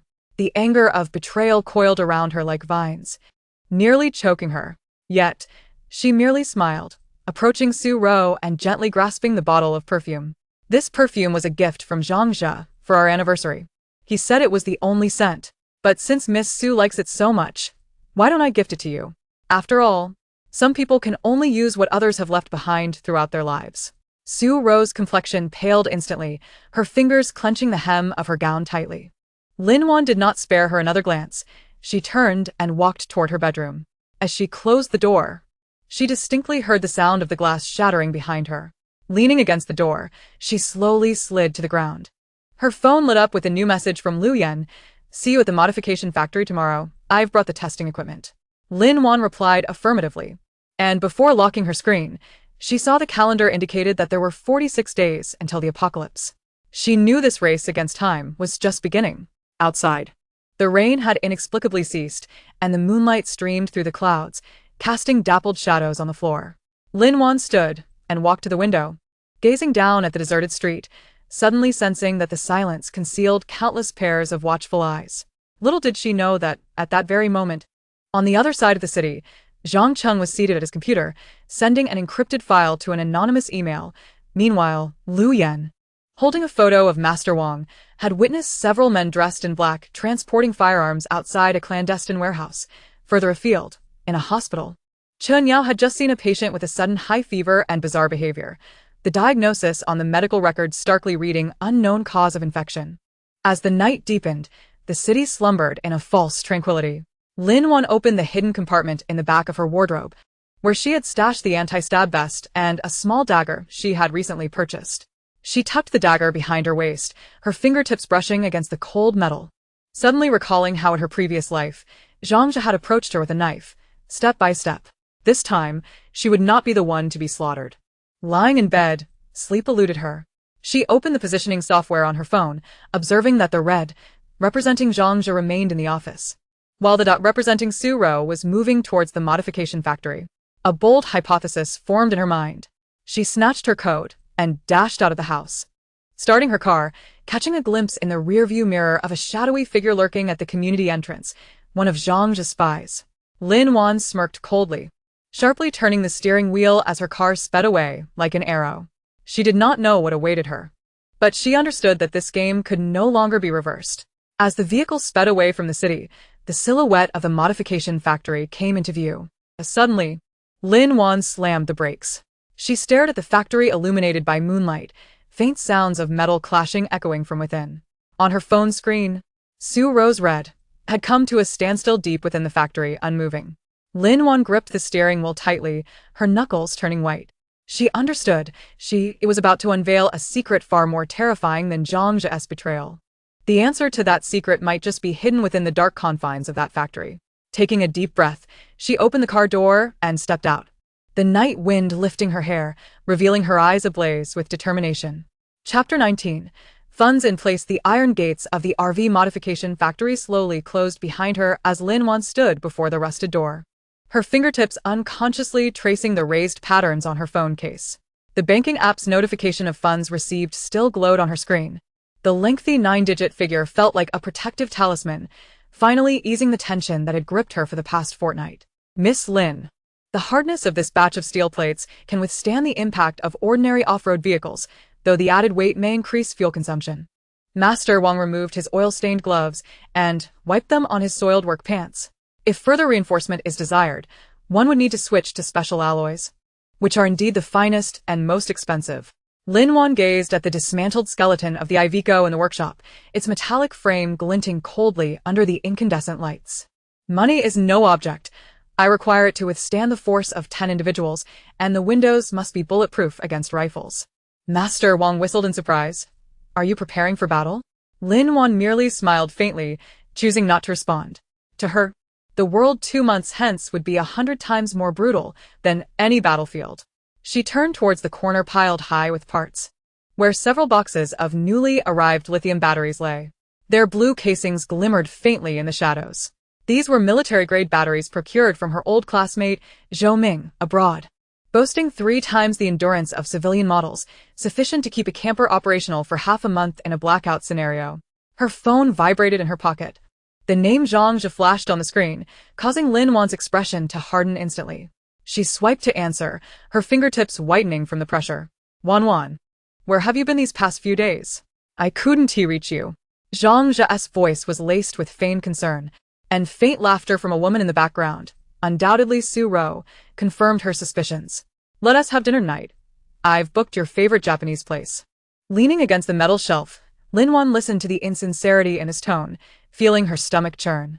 In her past life, she had fallen for this gentle trap until the day of the apocalypse, when she witnessed Zhang Zhe pushing her into a horde of zombies just to seize the hard-earned supplies she had gathered for Su Ro. No.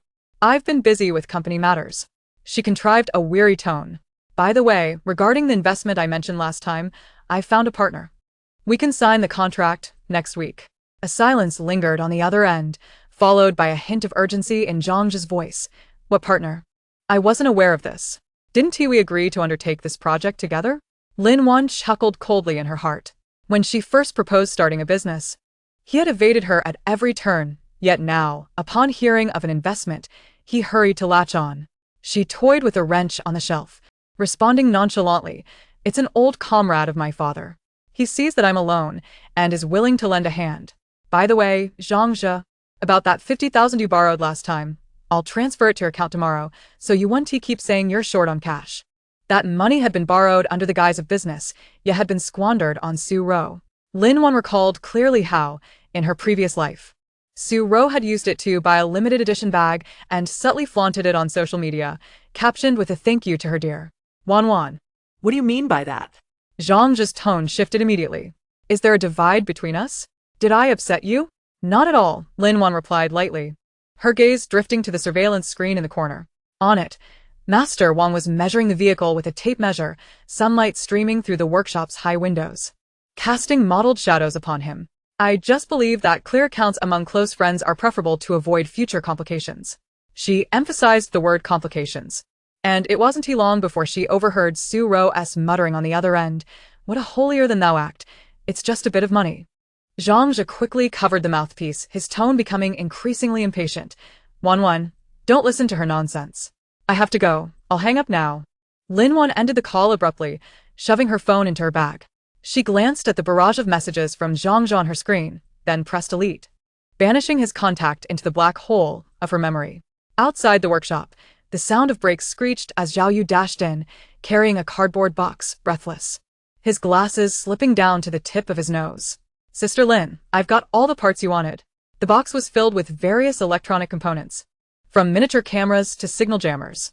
Zhao Yu, a top student from the computer science department and a former boyfriend of Su Ro, had been ensnared in her schemes, losing not only his internship but also being wrongfully accused of a security breach.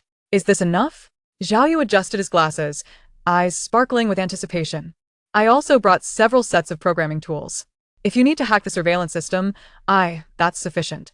Lin Wan interrupted, handing him a stack of documents. This is the server architecture of Zhang Zhe's company. Can you obtain their client data before next week? Zhao Yu's face paled. Isn't that illegal? Lin Wan observed him nervously clenching his shirt, recalling how, in her past life, This timid techie had ultimately sacrificed himself to divert a zombie horde. Taking Su Ro with him as they leapt from a building, she gently patted his shoulder, softening her tone. I'm not asking you to steal. Just to back up a copy. Zhang Jie is misappropriating client funds to cover his losses, and this data is crucial evidence to protect the victims. Zhao Yu hesitated, then clenched his teeth. Is Su Ro involved in this too? What do you think? Lin Wan raised an eyebrow, placing a copy of a bank statement before him, clearly showing Zhang Jie transferring 200,000 in 3 installments to Su Ro, all after the clients had made their payments. The boy's face flushed crimson, his fists cracking in anger. Lin Wan knew this was enough to solidify his resolve. She turned towards the camper, where Master Wang was welding the luggage rack on the roof, sparks flying onto the protective sheet with a crackling sound. Miss Lin, the explosion-proof tires you requested have arrived, but they are a bit specialized and won't be installed until tomorrow. Master Wang pointed to a few black tires in the corner. And regarding the hidden water tank you mentioned, I found an old welder who can ensure it's invisible from the outside. Lin Wan nodded, her gaze sweeping over the supplies piled on the ground. 20 boxes of rice and compressed biscuits had been packed. The medicine box filled to the brim with antibiotics and first aid kits, and even 2 boxes of feminine hygiene products, something she had insisted on. Recalling how many women had perished from infections during their menstrual cycles due to lack of supplies in her previous life. Her phone buzzed again. This time it was Chen Yao. As soon as the call connected, the sound of a child crying mingled with the weary sighs of a woman. Wan, I've thought about what you said last time. Chen Yao's voice was hesitant. But my daughter is only 3. If it's as you say, I assure you, I will protect her. Lin Wan interrupted with conviction. There's a designated children's area in the camper, and I've already purchased a safety seat and sterilization equipment. Chen Yao, you are a doctor. You know better than I do that when a pandemic breaks out, hospitals will be the first to fall. A long silence ensued on the other end, so prolonged that Lin Wan thought the signal had dropped. Just as she was about to speak, Chen Yao's voice returned, filled with tears yet remarkably resolute. I trust you. When do we leave? As soon as it's convenient for you. I'll send a vehicle to pick you up. Lin Wan breathed a sigh of relief. Chen Yao's involvement was vital. A good doctor could save the entire team in an apocalypse. And please bring the key to your hospital's pharmacy. We need to make a trip to the warehouse tonight. After ending the call, the sunset streamed through the workshop windows, casting long shadows on the ground. Lin Wan glanced at the calendar on the wall. There were 46 days until the apocalypse. The funds were in place. 70% of the supplies were secured, and the team was nearly finalized, everything progressing according to plan. Suddenly, Zhao Yu exclaimed in shock. Lin Wan turned to see the boy staring at the computer screen, his face ashen. She hurried over. The screen displayed surveillance footage of Zhang Jie and Su Ro entering a law firm, carrying a document bag. What are they up to? Lin Wan furrowed her brow. Zhao Yu zoomed in on the screen, pointing to the writing on the document bag. It looks like a property notarization? Lin Wan's heart sank. She recalled that she owned a property inherited from her parents before her marriage. Zhang Jie had mentioned wanting to add his name several times, all of which she had declined. Did these two intend to seize her property before the end? Check their call records, Lin Wan said tersely, her fingertips pressing into her palm from the tension. Zhao Yu began typing rapidly, and a flurry of call records populated the screen. As Lin Wan caught sight of a particular number, her pupils dilated with alarm. It was her uncle's number from abroad. A number that had been dialed 3 times by Zhang Jie just 3 days prior. This uncle, the younger brother of her father, had long coveted the family's wealth and had attempted to sell their home multiple times after her parents' passing. Following the cataclysm of her previous life, he had vanished, and Lin Wan had assumed he had perished overseas. What were they conspiring? Zhao Yu's voice trembled slightly. Lin Wan remained silent, moving to the window to gaze at the dimming sky. Distant residential buildings flickered to life with lights as people presumably prepared their dinners, oblivious to the impending transformation of this place into a veritable hell in just over 40 days. She retrieved a Swiss Army knife concealed in her pocket, the blade snapping open with a crisp sound. Zhao Yu, we need to work late tonight. Her voice was as cold as ice. I must know what Zhang Jie and my uncle discussed, as well as all their transaction records. The young man nodded vigorously, his fingers dancing across the keyboard. Lin Wan observed his concentrated profile, suddenly reminded of Zhao Yu's final moments in her previous life. The boy, who had always hidden in corners tinkering with computers, had heroically charged into a horde of zombies, shouting for her to flee. She took a deep breath, suppressing those heavy memories. In this life, she would not allow anyone to be sacrificed again. Master Wang switched off the welding machine, plunging the workshop into silence, save for the sound of Zhao Yu's keystrokes. Lin Wan approached the mobile home, opening the passenger door to sit inside. The leather seat still bore the scent of new leather as she traced the anti-slip cover on the steering wheel, envisioning the moment when this very vehicle would carry them through a sea of corpses. Miss Lin, here's the parts list for tomorrow's installation. Please take a look and see if there's anything you'd like to add.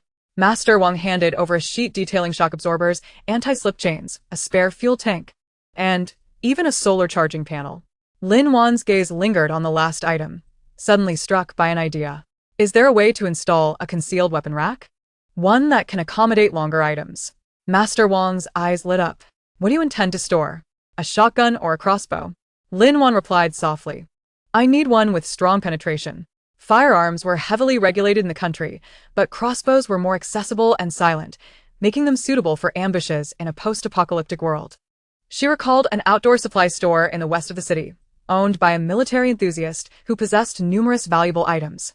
At that moment, Zhao Yu suddenly exclaimed, Lin Jia, you must see this. Lin Wan rushed over to find a transcript of audio recordings on the screen. With Zhang Zhe's voice prominently featured, we must secure that house. Once the apocalypse arrives, the location near Shishan will be the safest. Don't worry, uncle. Once we have the property deed, I'll give you 30%. That foolish woman, Lin Wan, remains blissfully unaware. Lin Wan could no longer bear to read on. A fire ignited within her chest.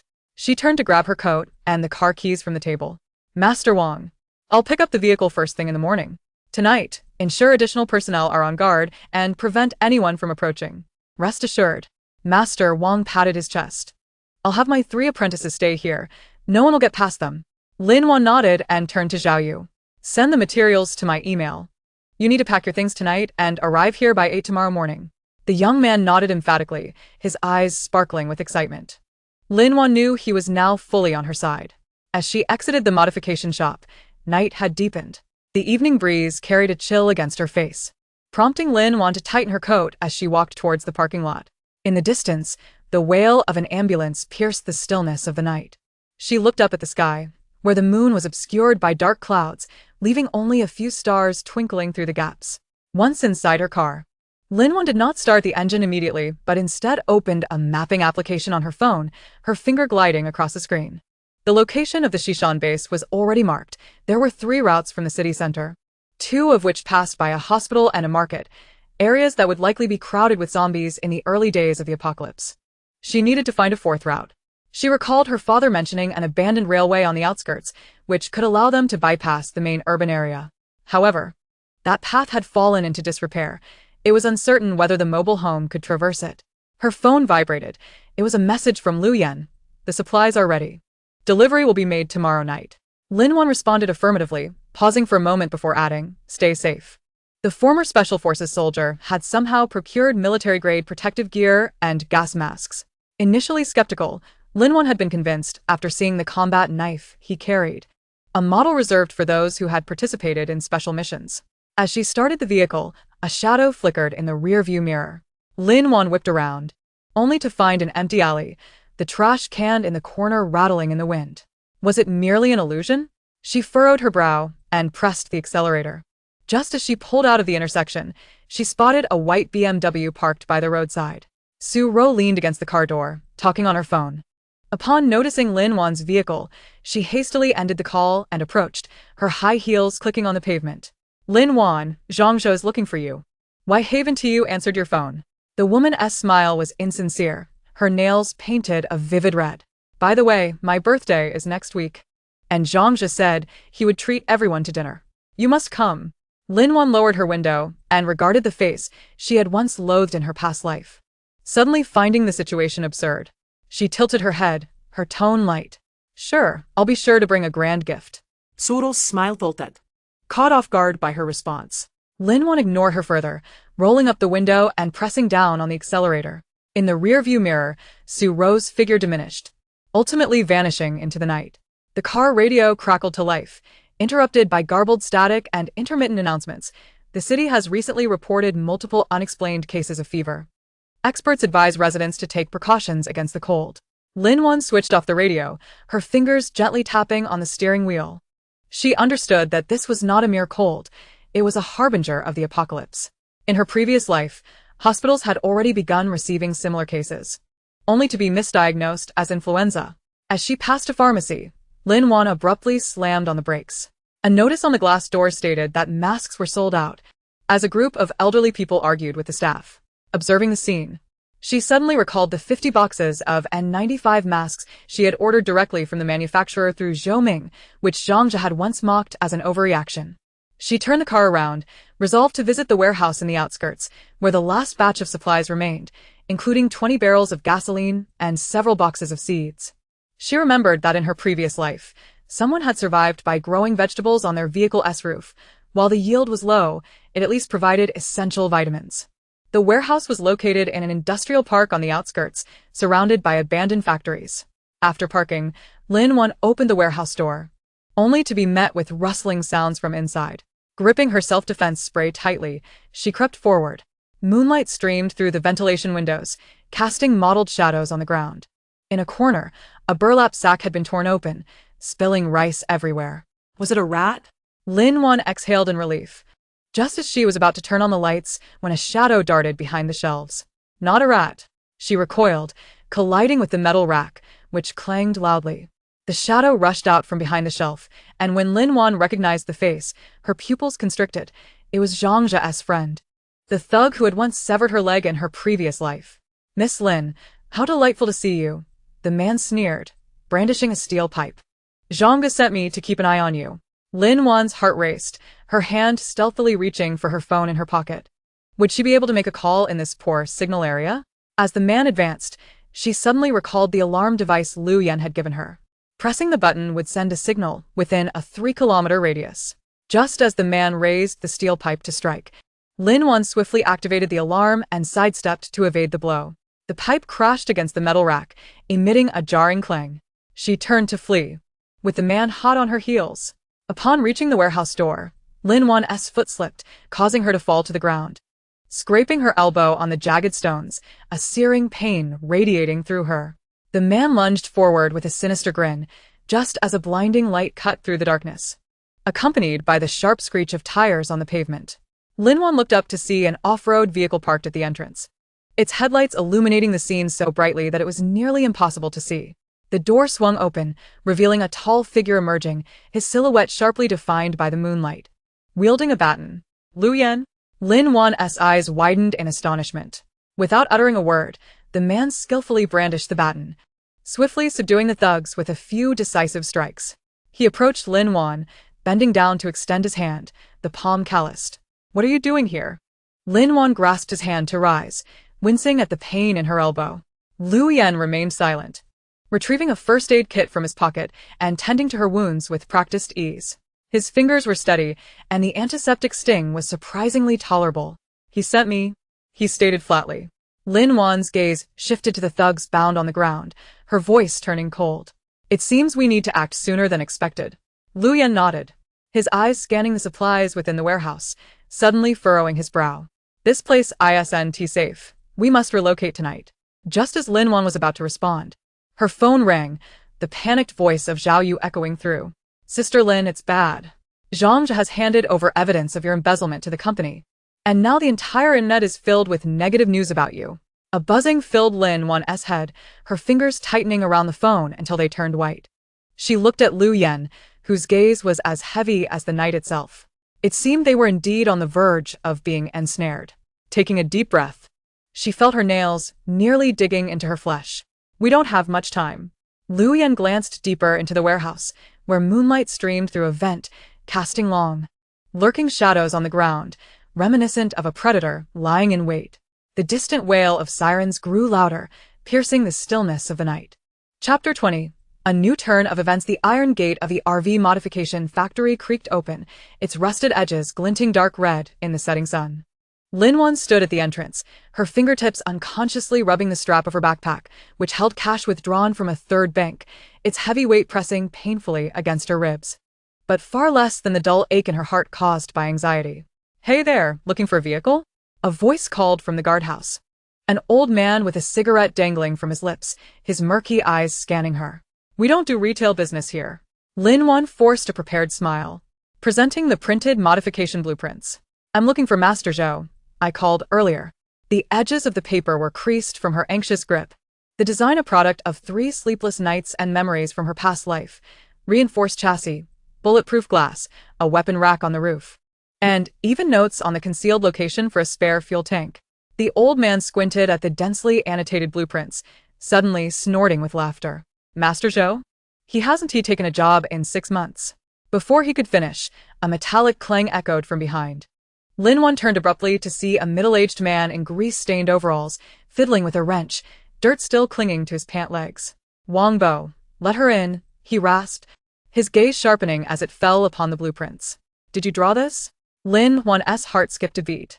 This man was Zhou Jiaming, renowned in her previous life for modifying armored vehicles, who later sacrificed himself during a horde to protect the injured.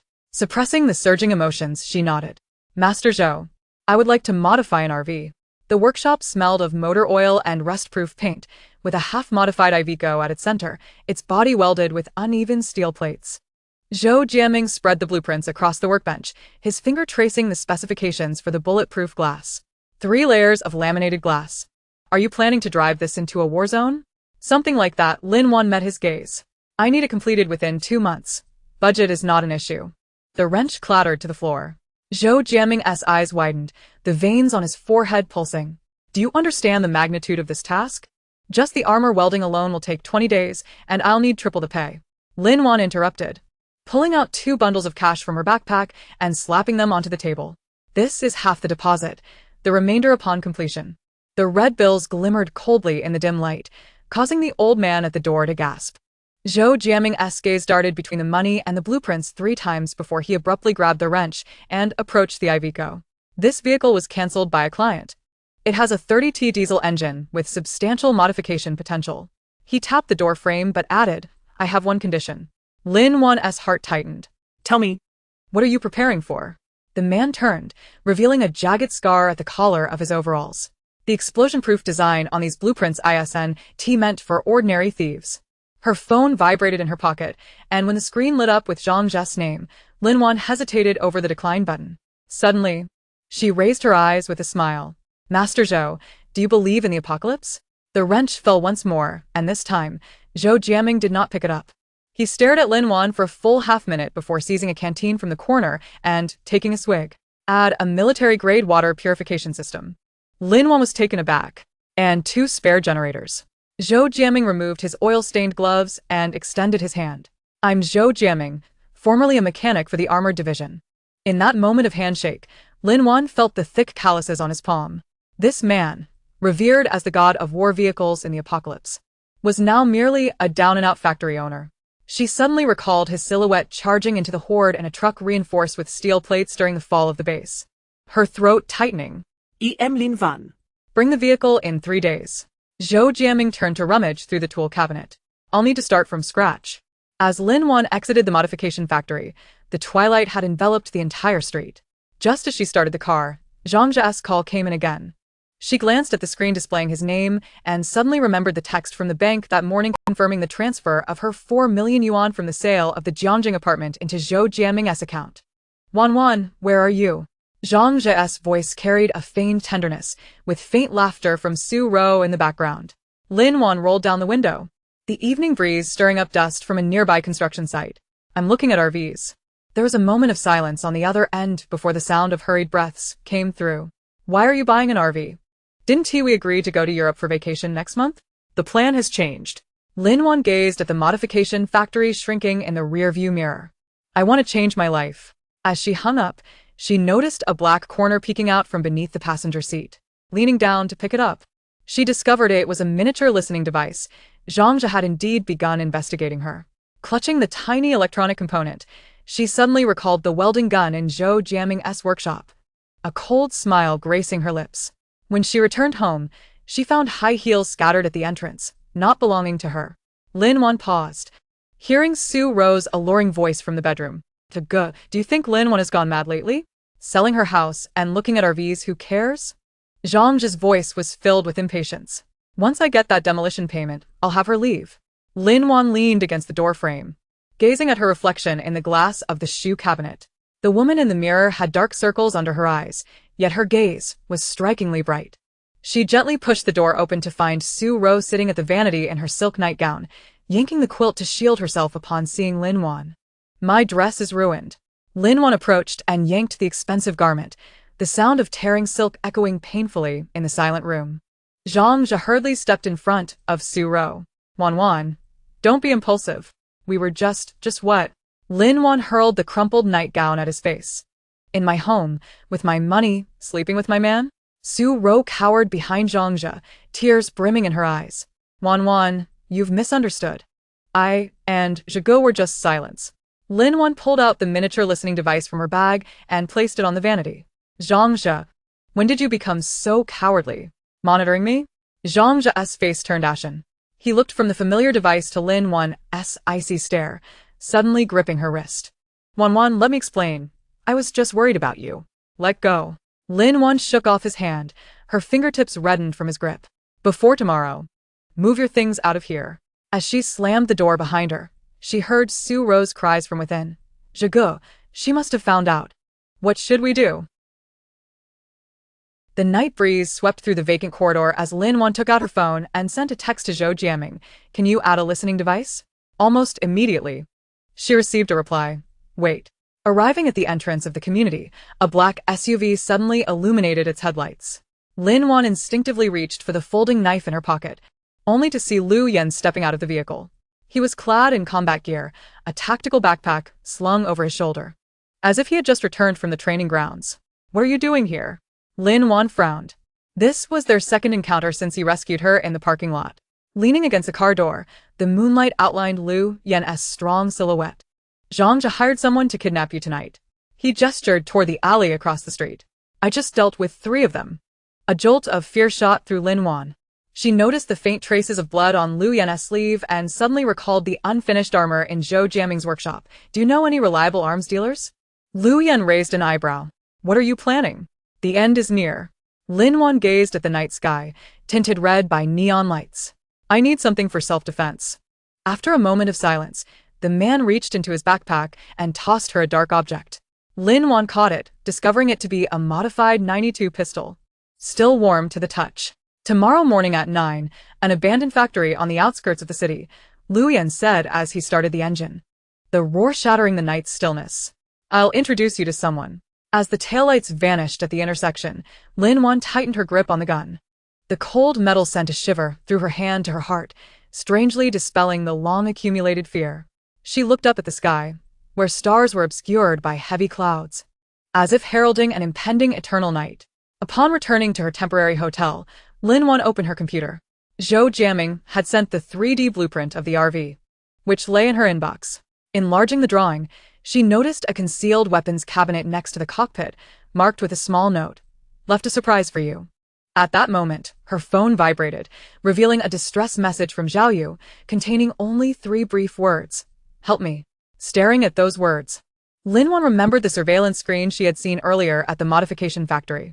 Zhou Jiaming's workshop was equipped with 4 cameras, one of which faced the abandoned warehouse next door, seemingly the very place where Zhao Yu had been set up by Su Ro. As the city outside gradually succumbed to slumber, Lin Wan opened her chat with Zhou Jiaming and typed, Can I borrow your surveillance? When the successful send notification popped up, the distant wail of an ambulance sliced through the deceptive calm. Lin Wan approached the window, witnessing a white van careening through the intersection, dragging something dark red behind it. She retrieved the 92 pistol, inspecting the magazine under the moonlight. The crisp sound of the bullet chambering felt like the countdown to the apocalypse. Chapter 21. RV selection. Lin Wan stood inside the rusted iron gate of the modification factory, her nostrils filled with the acrid scent of oil and metal corrosion. Sparks from cutting steel burst in the dim light, resembling dying fireflies, illuminating the screen of her tightly grasped phone, which displayed a photo taken during her first encounter with Liu Yan, where he was cornered at the alley's exit, his military boots crushing a beer bottle with the precision of a weapon being dismantled. Miss Lin, is it? A middle-aged man in an oil-stained work uniform emerged from the shadows of the workshop, his safety helmet revealing bright, piercing eyes. He was Old Wang. The modification expert she had met 3 days prior at the used car market, his business card still bearing dried black stains. The mobile fortress you wanted? I happen to have a chassis available. Following him through towering heaps of parts, Lin Wan heard the crunch of shattered glass beneath her boots. Memories of countless stranded vehicles she had encountered while fleeing resurfaced, the haunting cries of survivors besieged by zombies creeping up her spine. Suddenly, she halted, fixated on a half-exposed wrench in old Wang's pocket. Master Wang, did you serve in the military? Old Wang paused for a moment, then broke into a grin, the scar at the corner of his eye twitching. I was a bit of a rogue in my youth.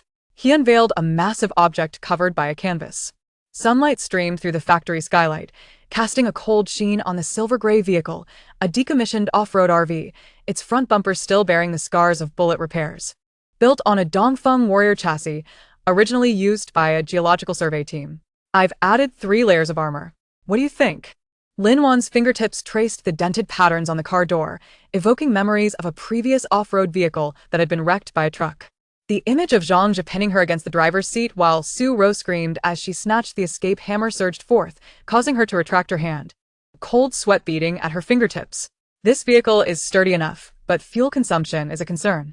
Old Wang kicked the tire. I can modify the fuel tank to hold up to 1,000 liters, but it will require removing the rear storage compartment. No need to modify the fuel tank. Lin Wan interjected suddenly, her voice slightly strained from suppression. I want to retain the storage space. Just add a secondary fuel tank. Additionally, the roof must be reinforced. I need to install solar panels and a heavy machine gun mount. Old Wang whistled. Miss Lin, are you an outdoor enthusiast? This setup rivals military exercises. He crouched down to knock on the chassis. The transmission also needs reinforcement. Otherwise, it won't be able to carry such heavy armor. When do you need it? In 10 days. Lin Wan's response made Old Wang raise his head sharply. She pulled out a bank card from her backpack and pressed it into his hand. This is a deposit, the remainder upon completion. I want the best parts, including bulletproof glass that must be 12 millimeters thick, capable of withstanding 7.62 millimeters rifle rounds. Suddenly, the sound of urgent brakes echoed from outside the workshop. Lin Wan swiftly ducked into the shadows of the RV, her swift movements surprising even Old Wang. In the rearview mirror, she glimpsed a familiar white BMW. Zhang Yu's profile flashed by the window, phone in hand, scanning the surroundings. Is that your friend? Old Wang followed her gaze, casually tucking the wrench behind his waist. Sort of, Lin Wan replied, her eyes fixed on Zhang Yu as he exited the car. His suit jacket deliberately unbuttoned, revealing the steel pen she had gifted him for his birthday last year, now tucked in someone else's pocket. Taking a deep breath, she pressed her nails into the old wounds of her palms. Master Wang, may I borrow a toolbox? Zhang Yu was softly calming Su Ro on the phone when he suddenly heard the sharp clink of metal colliding behind him. Turning, he found Lin Wan crouched beside a dilapidated jeep, playing with a wrench. The evening sun cast a cold light on her profile, triggering memories of their first meeting. When she had stood in the rain, clutching her university acceptance letter. Lan. What are you doing here? He hurried over, instinctively reaching to embrace her shoulders, only to have her subtly evade him. Just handling some personal matters. Lin Wan waved the wrench in her hand, a cryptic smile gracing her lips. This vehicle is up for sale. Master Wang says the engine is fine, but the transmission needs some repairs. She caught a glimpse of Old Wang giving her an okay sign from behind the RV. What about you? Here for parts? Zhang Yu's gaze swept over her oil-stained jeans, his throat bobbing. I was just passing by and saw your car, so I came in. By the way, about the project funding I mentioned yesterday, my mom, forget it. Lin Wan stood up, spinning the wrench in her palm. I've already put that set of school district housing on the market. The money is sufficient. Watching Zhang Yu's expression stiffen, she suddenly stepped closer, her voice barely above a whisper. Zhang Yu, do you think if we dismantled the transmission, this car could still run? The man's pupils dilated. Lin Wan noticed his instinctive movement toward his pocket, where he typically kept the notebook containing secrets, which in her past life had recorded evidence of his embezzlement, ultimately used by Su Ro as leverage against him. Lan, I have things to do today. I need to go. Lin Wan turned to wave at Old Wang, catching a glimpse of Zhang Yu pulling out his phone, the lens aimed squarely at the silver-gray RV. She deliberately slowed her pace, and as the shutter clicked behind her, the curve of her lips grew as cold as ice. As she passed, Old Wang whispered, "There's a pinhole camera in the back window. He has got the angle just right to capture the chassis number." Thanks, Lin Wan replied, opening her car door. As she started the engine, she noticed Zhang Yu furiously typing on his phone, his thumbs moving as if he were racing against time. In the rear-view mirror, the silver-gray RV gradually shrank to a mere black, while the sky in the distance began to gather leaden clouds. Upon returning home, Lin Wan was met with an unfamiliar pair of high heels at the entrance. She paused mid-motion, her gaze landing on a lipstick, a shade favored by Su Ruo, resting on the shoe cabinet. Her grip tightened around her keychain, the metallic edges digging painfully into her palm. In her past life, it was this very lipstick that Su Ruo wore after her death, flaunting it while seated in Zhang Yu's newly purchased sports car. The sound of Su Ruo's coy laughter drifted from the living room. "Zhiga, do you think Lin Wan will find out? That apartment was specifically requested by Auntie to be our wedding home. Don't worry. She is so engrossed in her investments right now that she won't pay attention to this." Zhang Yu's voice was laced with drunken slurring. Once we secure the money, Lin Wan gently pushed the door open, revealing Su Ruo curled up in Zhang Yu's embrace, playing with a black notebook. The setting sun streamed through the floor-to-ceiling windows, casting a hypocritical golden hue over their intertwined shadows. "What are you chatting about?" She tossed her keys onto the coffee table, the sound ringing sharply in the air. Su Ruo sprang up like a startled cat, the notebook slipping from her grasp and landing on the carpet with a thud. Zhang Yu hurried to retrieve it, but Lin Wan was quicker, stepping down forcefully on it. As she bent down, she deliberately applied pressure, hearing the muffled crackle of paper, reminiscent of the sound from her past life when they trampled over her fingers. "Wan, let me explain." "Explain what?" Lin Wan picked up the notebook, her fingertip brushing over the imprints on the cover. "Are you going to explain why you had the property deed for my family to use as collateral?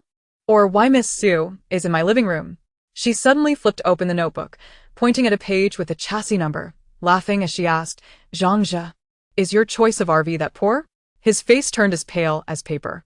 Su Ruo attempted to defend him. "Lin Wan, don't slander him. This is Zhiga." Silence. Lin Wan's gaze, chilling as ice, stilled Su Ruo's words in her throat. She tossed the notebook back onto the coffee table, the metallic clasp clanging sharply against the glass. "The property transfer is in 3 days. If you dare to entertain any crooked thoughts, I won't hesitate to have Master Wang adjust your transmission." With that, she turned and walked toward her bedroom, the door slamming shut just as Su Ruo's frustrated scream pierced the air. How could she know about the RV? Lin Wan leaned against the door, slowly sliding down to the floor. Her phone vibrated in her pocket. It was a photo from old Wang, Zhang Yu's white BMW parked under the shade across from the modification factory, with him shouting angrily into his phone through a gap in the lowered window. She replied, "Proceed with the modifications as planned, and add a hidden compartment." As the successful send notification popped up, a shadow suddenly swept past the window. Lin Wan looked up sharply to see a crow perched on the air conditioning unit, its crimson eyes fixed on her, a half-feather drifting down from its beak. That feather, stained with dried blood, was identical to the one that had fallen on her face when she met her demise in the snow in her past life. The crow let out a hoarse caw and flapped its wings, soaring into the leaden sky. Lin Wan stared at the direction it had vanished, her fingertips subconsciously gliding across the screen of her phone, landing on Liu Yan's number. She recalled his words. "In the apocalypse, the most terrifying thing is not the zombies, but the human heart." At that moment, in the modification factory workshop, old Wang frowned at the disassembled transmission. A fragment of a broken nail, painted in the familiar shade of red polish that Su Ruo had worn that day, was lodged between the gears. He tapped the gears with a wrench, the metallic clash echoing with the sound of teeth shattering. Chapter 22. Modification plans. The air in the warehouse behind the RV sales center was thick with the mingled scents of motor oil and rusted metal. Lin Wan squatted beside a dark gray off-road RV, her fingers tracing the deep grooves embedded in the tires. Liu Yan stood by the driver's side, illuminating the chassis with a powerful flashlight, pausing as the beams swept over the drive shaft. The transmission model was 7-at, sufficient for regular terrain, but in an apocalypse, they would need to tackle steep climbs and obstacles, thus requiring a more durable 8-at. Straightening up, he brushed off the dust from his hands. Moreover, the rear axle differential needs reinforcement, otherwise, it may break under heavy loads. Master Wang, searching through the toolbox for a wrench, chuckled at the comment. "You know your stuff, kid. This original chassis is as flimsy as paper. If you take it out into the wild, it'll fall apart in 3 days." The smoke rings he exhaled drifted onto the RV's engine hood, dispersing slowly in the afternoon sun. Lin Wan pulled a notebook from her backpack, its pages already filled with dense annotations. In her past life, she had witnessed too many survivors perish due to vehicle malfunctions, families trapped by zombies after a tire blew on the highway, convoys stalled when their drive shafts submerged in water while crossing a river, and squads that dismantled their protective barriers to save space, only to have mutated dogs smash through their doors. These images pierced her temples like needles, causing her fingers to whiten around the pen. The armor must cover every inch, she declared, tapping the side of the vehicle with a pen tip. Add 3 layers of composite steel plates to the inner side of the doors, and replace the windows with 12mm thick bulletproof glass. Remember to leave shooting holes, but design them to be concealed so they appear like ordinary windows. Master Wang squinted at her, assessing her. You've got quite the professional demands, young lady. This glass is expensive. Each piece will cost nearly 20,000 and needs to be ordered through special channels. Money is not an issue, Lin Wan replied, meeting his gaze steadily. What I require is the strength to withstand bullets and impacts. Ideally, it should be able to withstand collisions with large animals. She deliberately obscured her wording. She couldn't very well mention that 2-meter-tall mutated zombies would come crashing through. Lu Yan suddenly rapped the top of the vehicle. We need to install a rotating turret on the roof, using high-strength aluminum alloy for the base, capable of supporting a Type 95 assault rifle. Additionally, the roof rack should be converted into a concealed ammunition box, with anti-slip plates welded onto the exterior, allowing someone to stand and shoot in emergencies. Master Wang nearly dropped his cigarette. Are you two planning to go to war? Lin Wan didn't respond, flipping to the next page of her notebook. The internal modifications are even more crucial. A partition door made of explosion-proof steel, complete with a viewing window, should be added between the driver's cabin and the rear compartment. The left side of the rear should be designated as a storage area, separated by removable partitions for easy inventory checks. The right side should feature bunk beds, with a hidden compartment beneath the bedboards for weapons. She paused, her fingertip tracing the word water tank marked on the page. The existing 150-liter water tank is too small. We need to add 2 300-liter auxiliary tanks made of food-grade stainless steel, and don't forget to install filters. The diesel tank also needs to be expanded to hold at least 800 liters, with a spare fuel tank hidden beneath the chassis, treated for leak prevention. Lu Yan added, the electrical system needs a complete overhaul. 2 sets of solar panels should be added, 1 set on the roof and another retractable set that can double the power generation when extended during parking. The batteries should be upgraded to military-grade lithium batteries, ensuring they can last 3 days without power. The inverter must have sufficient capacity to run a chainsaw and welding machine. Master Wang's brow furrowed deeper as he pulled out a tape measure from the toolbox, beginning to measure the vehicle. The solar panels are manageable, but lithium batteries are hard to come by now. The regulations are strict. Furthermore, the modification parts you require will take at least half a month to procure. And we must avoid inspections. Lin Wan produced a stack of cash from her backpack, placing it on the engine hood. The red bill stood out starkly against the dim warehouse surroundings. This is a 50,000 deposit. The rest will be doubled upon completion. I know you have connections. She emphasized the word connections, having learned from the database hacked through Zhao Yu yesterday that this seemingly ordinary mechanic had modified special vehicles for border smuggling units a decade ago. Master Wang's gaze lingered on the cash for 3 seconds before he abruptly extinguished his cigarette against his shoe. Now that's straightforward. But I have a condition. You need to stay here during the modification process. If any parts are unsuitable, we can adjust the plans on the spot. He cast a fleeting glance at the surveillance camera nestled in the corner of the warehouse. This place does not welcome unwarranted visitors. One of you may remain. Lin Wan and Lu Yan exchanged glances, and she noticed Lu Yan's right hand gently tapping 3 times at his side. This was their agreed signal from the previous night, indicating he sensed something amiss. I'll stay, Lin Wan interjected, her fingertips unconsciously tracing the edge of her notebook. Lu Yan has other matters to attend to, and I am quite familiar with circuits. I can be of assistance. In truth, she had received a WeChat message from Zhang Zhe the previous night, stating he had discovered the transaction records from her property sale and wished to discuss it thoroughly that evening. Lu Yan nodded, bending to retrieve a marker from the toolbox, and marked the location for the shooting holes on the car door frame. Then I shall bring the design blueprints first thing tomorrow morning. Master Wang, please prepare the lift.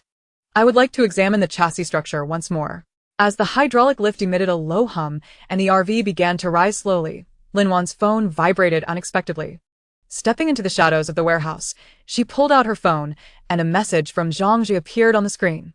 Wan. Let us meet at our usual place at 7 tonight. I have a surprise for you. At this moment in her past life, Zhang Ji had lured her to that very Western restaurant where they first dated, using a forged pregnancy report to trick her into signing over shares. Lin Wan stared at the screen, a cold smile curling her lips. As she typed all right, her nails nearly punctured the tempered glass screen protector.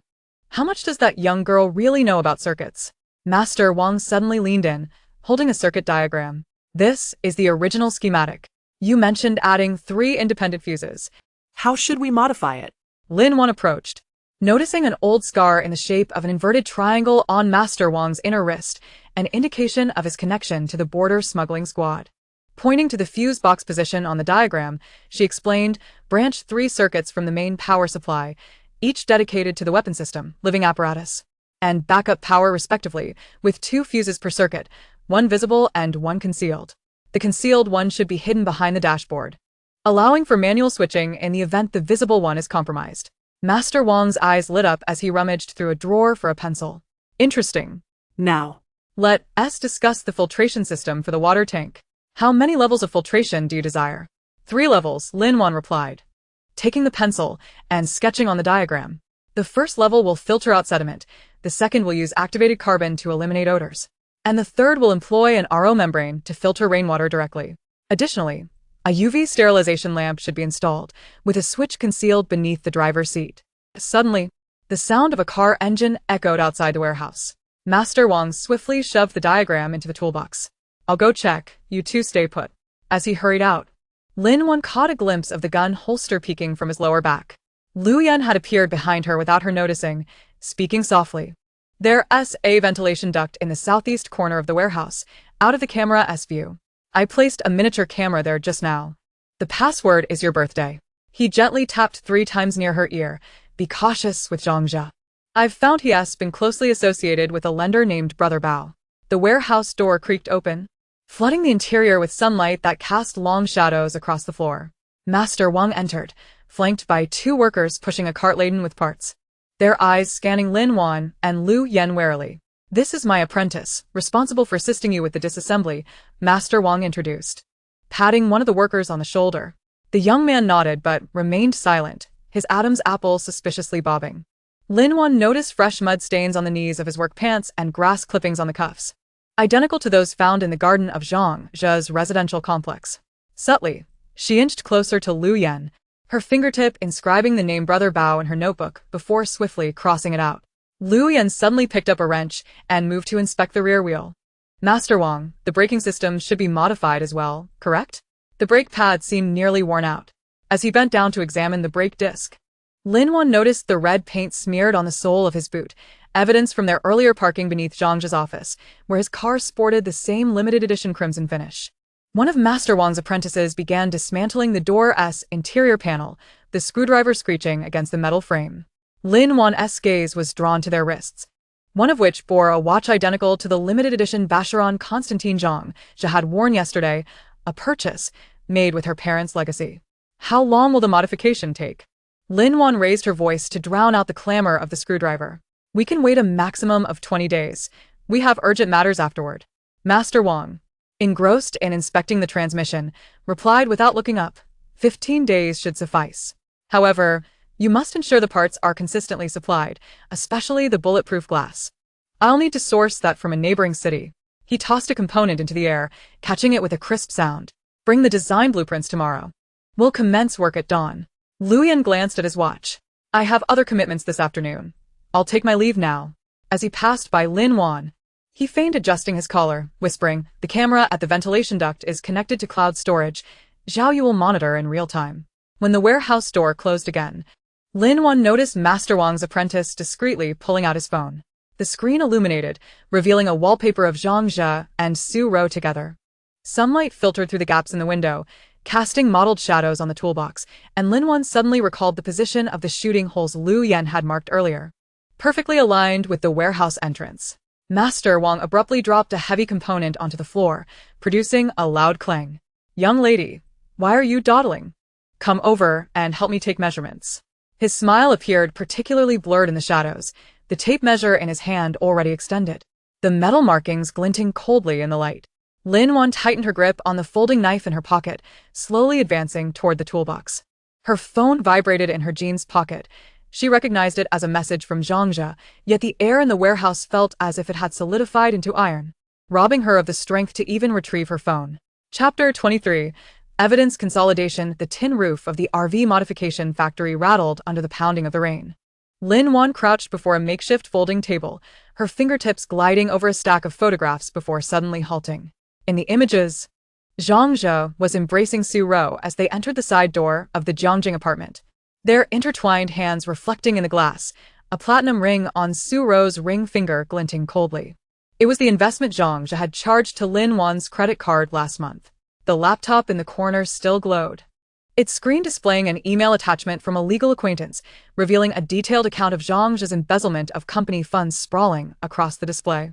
Lin Wan arranged the printed bank receipts by date and suddenly noticed 3 transactions that coincided perfectly with the limited edition bags Su Rou had flaunted in her social media posts. Her phone vibrated on the waterproof cloth. Lin Wan glanced at the caller ID, her finger hovering over the reject button for half a second before ultimately swiping to answer. 11. Where have you been these past few days? Zhang's voice crackled through the line, feigning concern. My mother mentioned she misses you. Why not come home for dinner this weekend? Lin Wan stared at the mountain of evidence piled on the table before her, suddenly feeling a tightness in her throat. In her previous life, she had been busy planning Zhang's mother's 60th birthday, even pawning her family's jade bracelet to buy him a Rolex as a gift. It wasn't until she saw Su Rou wearing that very bracelet, grinning maliciously at her before her death, that she realized she had become a complete and utter joke. I'm required to work overtime this weekend, she replied, her knuckles whitening as she gripped her phone, her gaze landing on the recording pen situated on the corner of the table. Yesterday, at the cafe, Su Rou had inadvertently let slip that Zhang had already mortgaged the apartment she had purchased in the school district, and that recording was now quietly resting in the storage space. Overtime again? Zhang's tone suddenly escalated before softening. Are you feeling too fatigued lately? Perhaps I should bring you some food? Lin Wan detected the faint sound of a woman's laughter in the background, along with the familiar scent of Su Rou's signature perfume wafting through the receiver. She suddenly recalled the Maserati she had seen in the parking lot that morning. Su Rou had recently lamented on social media about her inability to pay rent. No need. A colleague has brought lunch for me. Lin Wan turned to a new page in her notebook, her pen slicing heavily across the words vehicle registration information. Zhang, you mentioned last week about lending me that 50,000 for cash flow. When will you repay me? I have a project that requires upfront capital. A silence lingered on the other end for 3 seconds, interrupted by the crisp sound of a cup clinking. You know, the stock market hasn't been favorable lately. But didn't you just buy Su Rou a car the day before yesterday? Lin Wan interjected, her pen puncturing the paper, creating a small dent. A Maserati Levant in champagne color suits her quite well. I wonder if you hesitated when swiping my card. Suddenly, a flurry of commotion erupted from the other end, reminiscent of a phone crashing to the floor. Lin Wan could hear Su Rou's sharp inquiry crackling through the line, followed by Zhang's exasperated roar. After half a minute, when he finally picked up the receiver again, she leisurely added, I suspect you are currently sifting through your bank messages. Don't bother. I have already forwarded the bill to your company email. Lin Wan, have you lost your mind? Zhang's voice shattered the facade completely. Are you investigating me? It's mutual, Lin Wan replied, pressing the speakerphone button and standing to approach the modified RV. The modification technician, Lu Yan's craftsman, was crouched beneath the chassis, welding reinforcements, sparks sizzling against the waterproof fabric. The blonde you sent to follow me was caught by security at the building materials market yesterday, shouting your name. The line was filled with hurried breathing, and Lin Wan could almost visualize Zhang's flushed face. She suddenly felt a twinge of boredom. The betrayal that had once filled her with profound hatred was now merely a series of clumsy deceits. 10 o'clock tomorrow morning, at the entrance of the Civil Affairs Bureau, Lin Wan stated into the receiver. I have drafted the divorce agreement. You should scrutinize the asset division section carefully. Oh. And I've included a copy of the evidence regarding you and Su Rou transferring my assets. How many years do you think that would warrant if it reaches the Economic Investigation Unit? Without waiting for a response, she hung up, tossing her phone onto a pile of parts. Raindrops trickled through the gaps in the roof, blurring a small ink blot on the printed paper, perfectly obscuring Su Rou's triumphant smile in the photograph. Miss Lin, The craftsman emerged from beneath the vehicle, removing his grease-stained gloves. Have we confirmed the model of the bulletproof glass? It will add considerable weight and fuel consumption might. The best option. Lin Wan pointed to a concealed compartment behind the driver's seat. Follow my instructions. Reinforce it with 3 layers of steel and leave an observation port. The craftsman nodded, marking the plans when he suddenly looked up. This modification doesn't seem suited for a road trip. Lin Wan smiled faintly, but said nothing. The calendar on the corner of the desk fluttered in the wind, landing on July 15th, just 46 days away from the global catastrophe. She turned back to continue organizing her evidence when she suddenly discovered an old, yellowed photograph at the bottom of the stack. It was from her university graduation year, depicting her and Zhao Yu on the library steps. He wore a white shirt, beaming with sunshine. Lin Wan stared at the photo for half a minute before suddenly grabbing scissors and accurately cutting along the gap between them. Just then, her phone screen lit up, revealing a message from an unfamiliar number. Upon opening it, Lin Wan's pupils constricted abruptly. In the photograph, Su Ro stood at the entrance of her rented warehouse number 3, a set of keys in hand, flashing a victory sign at the camera. Outside, the rain had unexpectedly turned into hail, pounding against the metal roof with a sharp clatter. Lin Wan's hand trembled around her phone as the warehouse stored her first batch of antibiotics and compressed biscuits, her lifeline for the first 3 months of the apocalypse. Craftsman. She suddenly spoke, her voice trembling unbeknownst to her. Can we expedite the process? I might need the vehicle tonight. The craftsman hesitated, noticing her unusual pallor, and immediately nodded. I'll have my apprentices work through the night. It will be ready to drive away before dawn. Lin Wan took a deep breath and returned her gaze to the evidence on the table. How did Su Ro acquire the keys? Zhang Yu should not know the exact location of the warehouse, unless she recalled that Su Ro had accompanied the real estate agent during a house viewing last week under the pretext of passing by. Cold sweat instantly drenched her back. She grabbed the car keys and dashed outside. The hail stung her face, and her phone vibrated violently in her pocket, displaying Zhang Yu's name. Through the rain, a black sedan slowly passed by the modification factory, and Lin Wan caught a fleeting glimpse of Su Ro's determined smile. Chapter 24. Prelude to the revelation. As Lin Wan backed up the final audio file to an encrypted USB drive, the sycamore leaves outside rustled in the autumn breeze. There were 37 days remaining until the apocalypse. Her fingertips glided across the screen of her laptop, reviewing the screenshots of conversations between Zhang Yu and Su Ro. The cold white light reflecting in her eyes, devoid of warmth. A series of knocks echoed at the door, and Zhang Yu's voice, masked with his usual gentle facade, filtered through the door. Wan, are you asleep? I brought your favorite strawberry cake. Lin Wan closed her laptop and concealed the USB drive within a necklace pendant, pressing it close to her. The woman in the mirror appeared calm, though the slight redness at the corners of her eyes betrayed her carefully cultivated emotions. Taking a deep breath, she opened the door. Zhang Yu stood before her in a gray cashmere sweater, a beautifully packaged cake in hand. His smile warm like the spring sun. Had this been the old Lin Wan, she would have been easily deceived by this demeanor, however. Now she could only see the calculating glint hidden within those peach blossom eyes, reminiscent of the expression he wore when plunging a bloodied knife into her chest in a past life. What's wrong? You look unwell. Zhang Yu reached out, attempting to touch her forehead, but Lin Wan discreetly evaded. I'm just a bit tired. She accepted the cake box, turning towards the living room, her voice laced with just the right amount of feigned grievance. While cleaning the study today, I came across our old photographs. Zhang Yu paused momentarily while closing the door, before casually following her. Is that so? After all this time, we have many memories. Lin Wan placed the cake on the coffee table without opening it. Instead, she rummaged through a drawer for an album. The yellowing photo paper revealed a radiant 20-year-old her, nestled beside Zhang Yu. Back then, he was merely a struggling student, clad in a faded t-shirt, yet his gaze was filled with genuine affection. Do you remember this place? She pointed to a picture taken by the lakeside at university, her fingertip gently tracing the paper. You said you would marry me after graduation and plant tulips here. Zhang Yu swallowed hard, his hand sliding around her shoulders. Of course. I remember. I have never forgotten. Wan, is something bothering you lately? I feel like you've been distant. Lin Wan leaned into his embrace, inhaling the familiar scent of cedarwood from his cologne, though a wave of nausea churned in her stomach. Suppressing the discomfort, her voice quivered slightly. I'm just a bit scared. Scared of what? Zhang's hand gently patted her back, his tone growing increasingly tender. A few days ago, I had a nightmare. She looked up, her eyes glistening red, tears delicately perched on her lashes. I dreamt that you didn't want me anymore. That you were with Su Ro and had sold our house. A flicker of panic flashed across Zhang's eyes, so swift it was almost imperceptible. He pinched her cheek, forcing a stiff smile. Silly girl.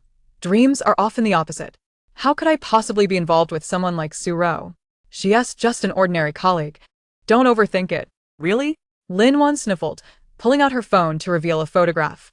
It depicted Zhang assisting Su Ro out of her car in the underground parking lot, their actions intimate. But seeing this made my heart ache. Zhang's expression darkened instantly, quickly replaced with a facade of helplessness. That day her car broke down, I simply gave her a ride. Wan, you must trust me. I believe you. Lin Wan lowered her gaze, her long lashes concealing the mockery in her eyes.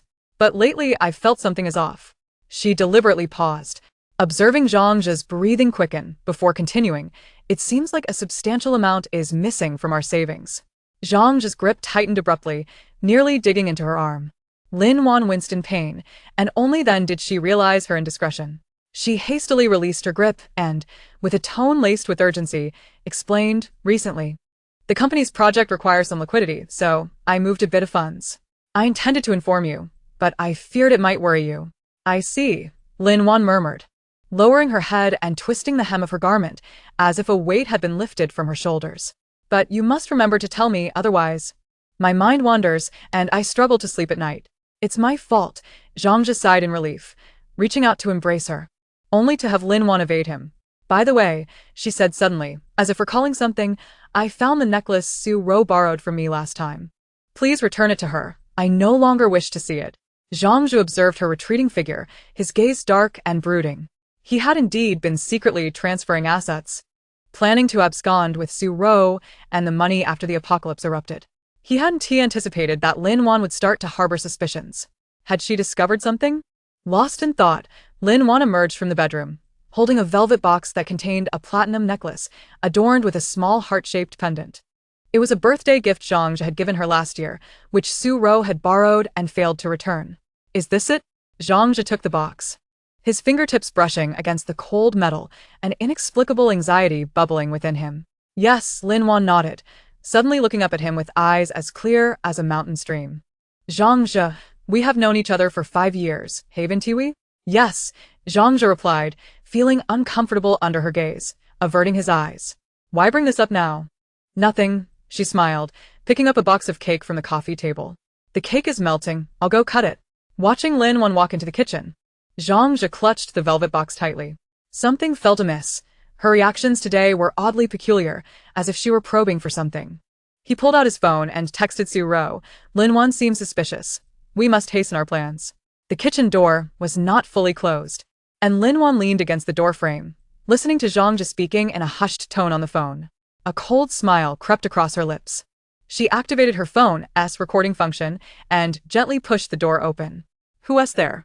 She asked, stepping out with 2 plates of cut cake, her smile innocent. Who are you on the phone with? My colleague, discussing the project. Zhang hurriedly ended the call, stuffing a piece of cake into his mouth in an attempt to mask his unease. Lin Wan sat across from him, taking small bites of cake, seemingly casually saying, By the way, could you help me list my old house that my parents left me for sale? Zhang suddenly looked up. Why sell the house? That property is in a prime location, and he had long coveted it, planning to claim it after the apocalypse. I want to get a larger vehicle. Lin Wan stirred the cake on her plate, her tone nonchalant. I've been feeling unsafe driving lately. A sturdy SUV would be more reassuring. Zhang's heart stirred, feigning calmness. Changing cars is fine, but there's no need to sell the house. Our savings are sufficient. Not enough. Lin Wan shook her head, her eyes filled with longing. I have my eyes on a modified RV, perfect for long trips. Once we finish this busy period, let us travel the world in it, shall we? An RV? Zhang was taken aback. He had never heard Lin Wan express a desire to buy one. Did she genuinely only wish to travel, or had she discovered something? Lin Wan, why the sudden mention of this? Are you hiding something from me? Zhang set down his fork, fixing his gaze intently on her. Lin Wan felt a wave of panic wash over her, as if he had struck a nerve, lowering her head with a quavering voice. I'm just afraid you might leave me. Zhang Zhe, let us get married. Once the house is sold, we can register our marriage and then travel in the RV. Okay? She raised her head, tears streaming down her cheeks like pearls slipping from a broken string. Her fragile yet hopeful demeanor instantly disarmed Zhang Zhe. He reached out to wipe her tears, feeling a sense of satisfaction, thinking that she merely lacked security. All right, he smiled, though inwardly calculating how to dispose of this foolish woman once he had the money from the house sale. Once we finish this busy period, we'll go register. Lin Wan smiled through her tears, wrapping her arms around his neck and burying her face in his shoulder. The phone screen hidden behind her remained lit, the recording progress bar steadily advancing. Then I'll contact the agent tomorrow to list it, she said, her voice laced with mirth, yet as cold as winter's snow. Zhang Zhe patted her back, filled with pride, oblivious to the fleeting fierceness at the corner of her lips. At 10 o'clock that night, after Zhang Zhe excused himself under the pretext of company matters, Lin Wan immediately uploaded the recording to the cloud for backup. She moved to the window, watching as Zhang Zhe's car merged into the flow of traffic, retrieving another encrypted phone and dialing a number. It's me, she spoke, her voice regaining its composure. Zhang Zhe has taken the bait. He will visit the agent tomorrow. Proceed as planned. A deep voice responded from the other end. Rest assured, arrangements have been made. However, he has been getting close to Su Ro lately. It seems they are transferring assets. I know. Lin Wan gazed out at the deepening night, aware that the more anxious they became, the more errors they would make. By the way, how is the RV modification progressing? The technician said with a bit more effort. It will be completed by next week. Have him hurry. Lin Wan traced a line on the glass with her fingertip. Our time is running short. After hanging up, she walked to her study and opened her computer to access the surveillance footage. On the screen, Zhang Zhe's car was parked outside Su Ro's building, and the two conversed for quite some time. When Su Ro exited the vehicle, she held a bulging bag in her hand. Lin Wan zoomed in, recognizing the logo on the bag as a designer purse she had placed in her wardrobe. She shut off the surveillance, leaning back in her chair, closing her eyes. Memories of being robbed of supplies and pushed off a high building to feed zombies flooded back, the pain still lingering in her bones. Sangse, Su Ro. She whispered the names, her voice cold as ice. What you owe me will soon be repaid in full. At that moment, her phone vibrated. A message from an unknown number containing only a photo and a line of text. The image depicted a military SUV parked at an abandoned factory in the suburbs. The message read, Liu Yan, former Special Forces member, just discharged, being hunted by enemies, urgently needs a place to hide. Lin Wan's eyes widened, fixating on the man in the photo, dressed in a black jacket. Even from a side profile, she recognized him instantly as the man who had repeatedly saved her in her previous life, ultimately sacrificing himself to protect her. What is he doing here? Why is he being hunted? Her heart raced uncontrollably. If she could persuade Liu Yan to join them, their chances of survival would significantly increase. But how could she convince him? A recently discharged Special Forces soldier would have no reason to trust a stranger like her. She scrutinized the message again, the sender unknown, with no information to trace. Who had sent it? What was their intention? Suddenly, a muffled thud echoed outside, like something heavy falling. Lin Wan quickly shut off her phone, grabbing a fruit knife from the table, and stealthily approached the window. In the flower bed below, a shadow struggled to rise, stumbling toward the entrance of the building. Under the moonlight, Lin Wan recognized the face. It was Liu Yan. His arms were covered in blood, and he was being pursued by several men in black, brandishing steel rods, closing in on him with malicious intent. Lin Wan tightened her grip on the knife, her heart pounding in her chest. To go down now would mean entangling herself in danger. But if she did not save him, just as Liu Yan was about to reach the entrance, one of the assailants swung a steel rod, striking his leg with a sickening thud. He grunted in pain and collapsed to the ground, the others quickly surrounding him. Lin Wan watched as he struggled to rise, only to be kicked down again, her expression sharpening with determination. She turned and grabbed her coat, striding toward the door. The moment her fingers brushed the doorknob, she hesitated. To save him meant risking exposure of their plans. To leave him meant reliving the regrets of her past life. The sounds of heavy blows and Liu Yan's muffled groans echoed from below. Lin Wan took a deep breath and flung open the door. The motion sensor light in the corridor flickered on as she stood at the top of the stairs on the second floor, gazing down at the entangled figures below. Suddenly, she shouted, "The police are coming." The figures clad in black froze momentarily, panic flashing across their faces as they scanned their surroundings. In that instant, Lu Yan sprang into action, seizing a steel pipe from a nearby individual and striking it against the assailant's knee. Amidst the chaos, he looked up towards the staircase and locked eyes with Lin Wan. His gaze was deep, like a cold pool, imbued with vigilance, curiosity, and a hint of barely perceptible surprise. Realizing they had been deceived, the men in black erupted in fury and charged towards Lu Yan. He fought back while retreating, soon cornered at the staircase. Lin Wan stepped aside, her voice low. "Follow me." Without hesitation, Lu Yan dashed up the stairs. Lin Wan turned and sprinted towards her home, simultaneously activating the fire alarm in the corridor. The shrill sound echoed through the building. She opened her door, ushered Lu Yan inside, locked it behind them, and swiftly secured the anti-theft chain. Once she completed these actions, she turned to face the man, battered yet standing tall as a pine. Lu Yan leaned against the wall, warily observing her, the steel pipe still clutched in his hand. Despite the blood streaming from his wounds, his eyes remained sharp as an eagle's. Who are you? His voice was hoarse, tinged with the scent of blood. Lin Wan did not respond. Instead, she made her way to the balcony, watching as the men in black fled in disarray, spurred by the alarm and the doors opening one after another. Turning back, she met his probing gaze.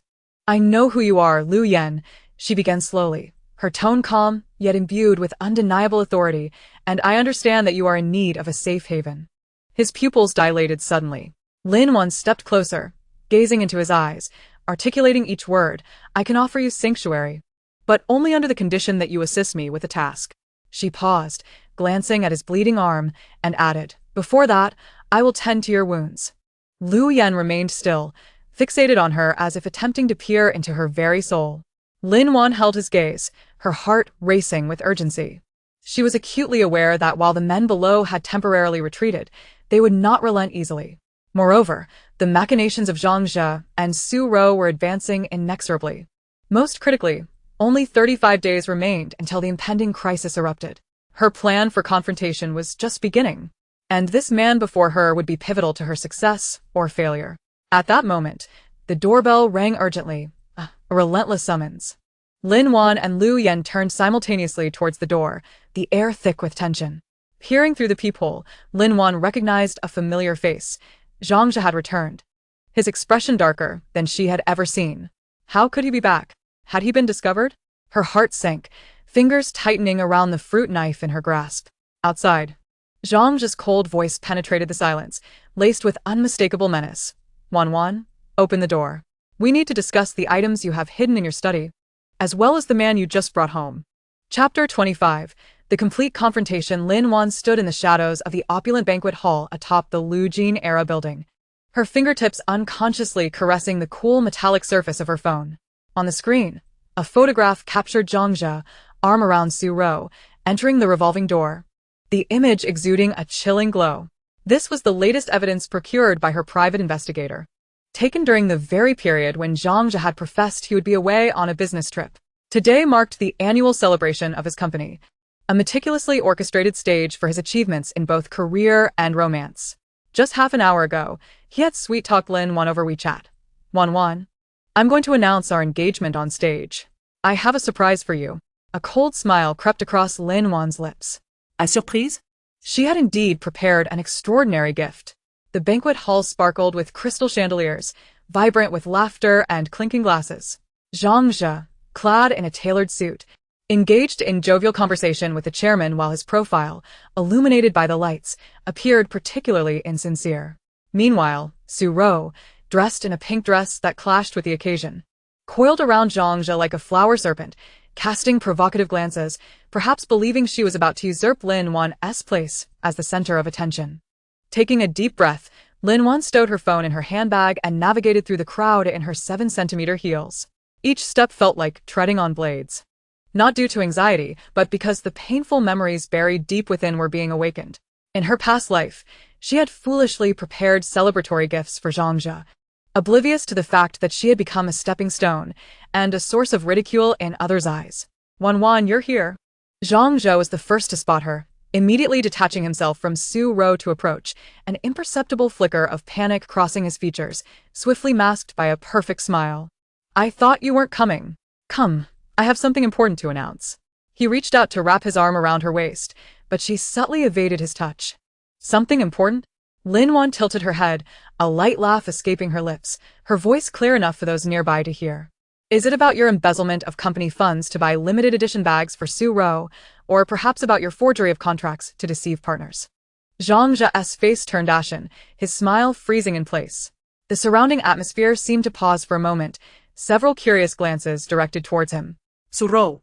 Sensing the shift, quickly interjected with a laugh. Sister Wan Wan, you're just joking. How could Zhang Zhe do such a thing? You must have misunderstood. Attempting to take Lin Wan's hand, she feigned sisterly affection, oblivious to the underlying tension. Lin Wan stepped back, her expression suddenly icy. Do you truly not know whether I misinterpret your intentions, Su Ro? I treated you like a sister, and this is how you repay me? Wearing the dress I gifted you, seducing my boyfriend, spending the money I earned through hard work. Are you truly that shameless? The last 3 words struck like a resounding slap across Su Ro's face. Her cheeks flushed crimson, tears welling in her eyes as she turned to Zhang Zhe with a wounded look. Zhang Zhe, I didn't mean it. We're just ordinary friends. How can Sister Wan Wan slander me like this? If this had been the Lin Wan of the past, she might have softened at such a pitiable display. Yet, having endured betrayal and brutal death in the apocalypse, she had long since seen through the duplicitous nature of this pair. Ordinary friends? Lin Wan scoffed, producing a miniature voice recorder from her handbag and pressing play. Darling, when are you going to confront Lin Wan? I don't want to remain your secret lover forever. Su Ro's sultry voice emanated from the device, laced with unmasked urgency, followed by Zhang Zhe's voice. Just wait a bit longer. Once I secure the project from her, I'll kick her to the curb. Don't worry, I'll marry you and give you the life you deserve. And what about Lin Wan's money? Will she sue you? Sue me? Does she have evidence? Besides, she loves me too much to do that. The recording continued, revealing increasingly explicit dialogue, not only about their illicit affair but also exposing Zhang Zhe's embezzlement and fraudulent activities. The banquet hall erupted in a clamor. Shock and outrage etched on the faces of the guests as they turned their contemptuous gazes towards Zhang Zhe and Su Ro. Zhang Zhe's complexion drained of color, trembling as he pointed a finger at Lin Wan, rendered speechless. You plotted against me? Plotted against you? Lin Wan advanced step by step, her eyes aflame with hatred.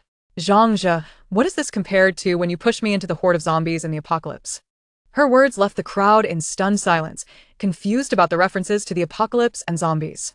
Yet Zhang Zhe's face contorted in horror, as if she had struck a nerve, fear and disbelief flooding his gaze. Lin Wan knew he understood. Though he had not been reborn, he must have felt her hatred and despair in her final moments.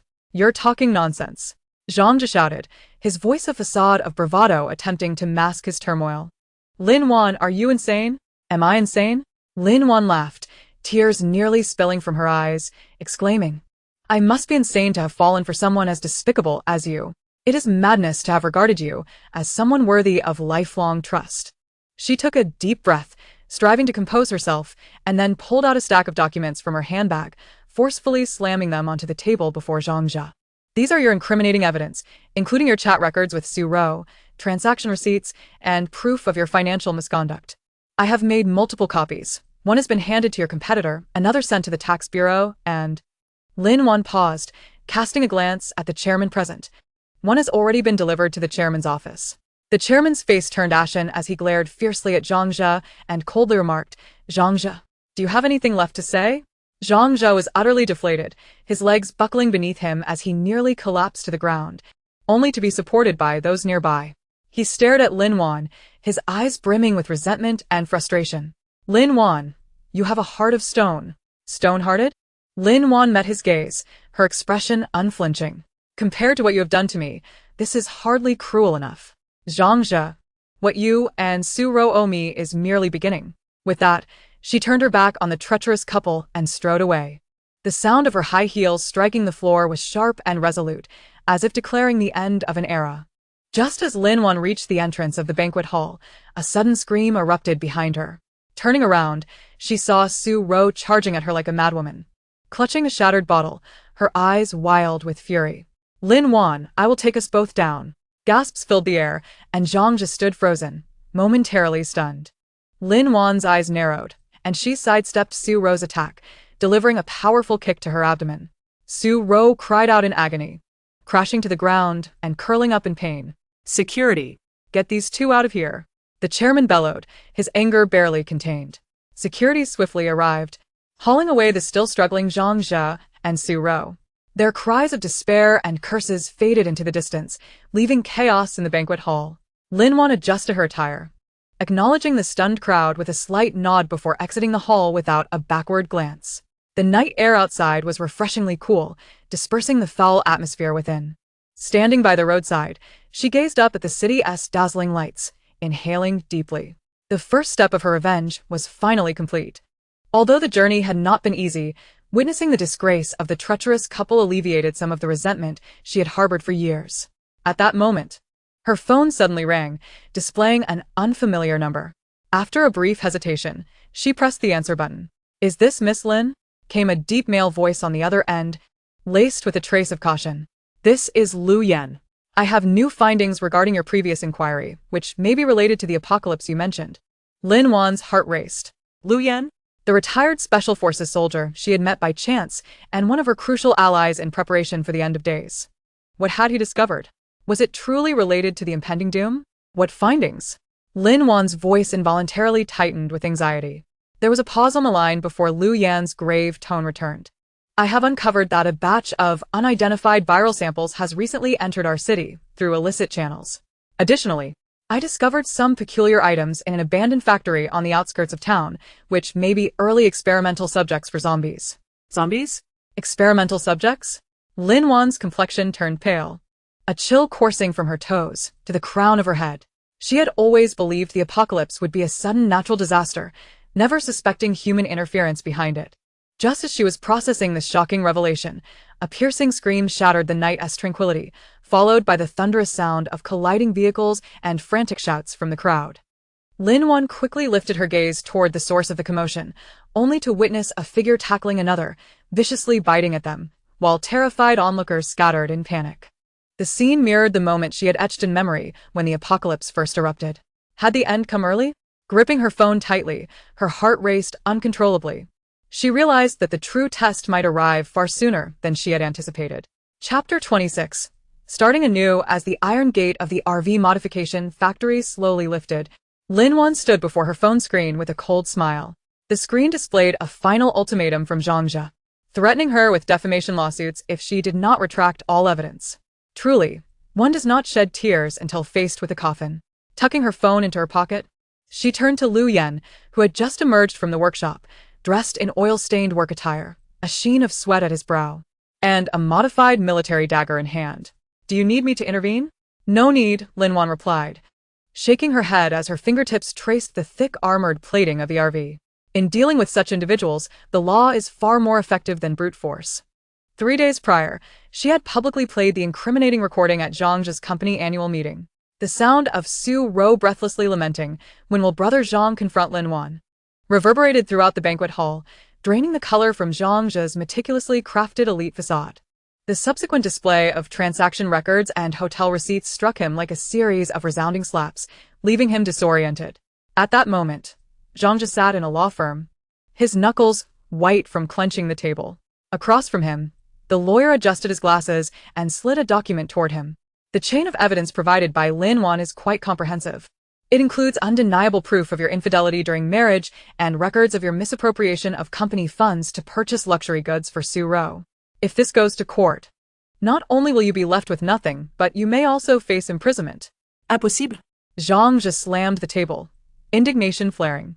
"Those transaction records were coerced from me by Su Ro. She forged my signature."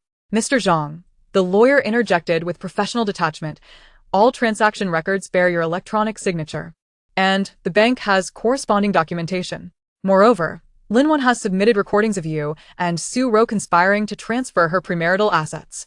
Just then, the office door swung open, and Su Ro stormed in, her face still marked by swelling. My parents kicked me out. The outside world is saying I'm the mistress, You must take responsibility. Zhang Zhe's frustration boiled over at her arrival, pointing an accusing finger at her. This is all you're doing. Who was it that said Lin Wan was an easy target? Now look, we're both ruined. You blame me? Su Ro screamed back. Who sweet-talked me, promising to divorce Lin Wan once he got her money. Zhang Zhe, you're useless, incapable of managing even one woman. Their quarrel attracted the attention of other clients in the law office, prompting the lawyer to rub his temples in exasperation. If you two cannot remain calm, I suggest you return home to discuss things. Lin Wan has already indicated that if Mr. Zhang agrees to a clean break, she will not pursue criminal charges. A clean break? Zhang just scoffed, as if hearing the greatest joke. What about all my years of investment? That apartment in the city center was purchased after our marriage. Why should she get it all? Because the property deed lists only Lin Wan's name. The lawyer opened another document. Moreover, she has evidence proving that the purchase funds came from her mother's inheritance, qualifying as premarital assets. Su rosa de nilang forbar. Grasping Zhang Zhe's arm. Zhe, we cannot let this go. Lin Wan must have known something all along, otherwise, how could she have become so formidable? She might be hiding other evidence. This remark triggered a sense of unease in Zhang Zhe. He recalled Lin Wan's recent frequent visits to the warehouse and her purchase of a peculiar RV, a wave of inexplicable apprehension washing over him. That woman had been too composed lately, too calm, as if watching two clowns perform. I refuse to agree to the divorce. Zhang Zhe suddenly stood, his eyes darkening. I will confront her. Lin Wan was busy organizing medical supplies in the RV's kitchen when she heard Lu Yan mention Zhang Zhe's arrival. She merely raised an eyebrow. Let him in. As Zhang Zhe stepped into the modification factory, he was left speechless by the sight before him. The once ordinary RV now resembled a mobile fortress. Its windows replaced with heavy bulletproof glass and a machine gun mount affixed to the roof.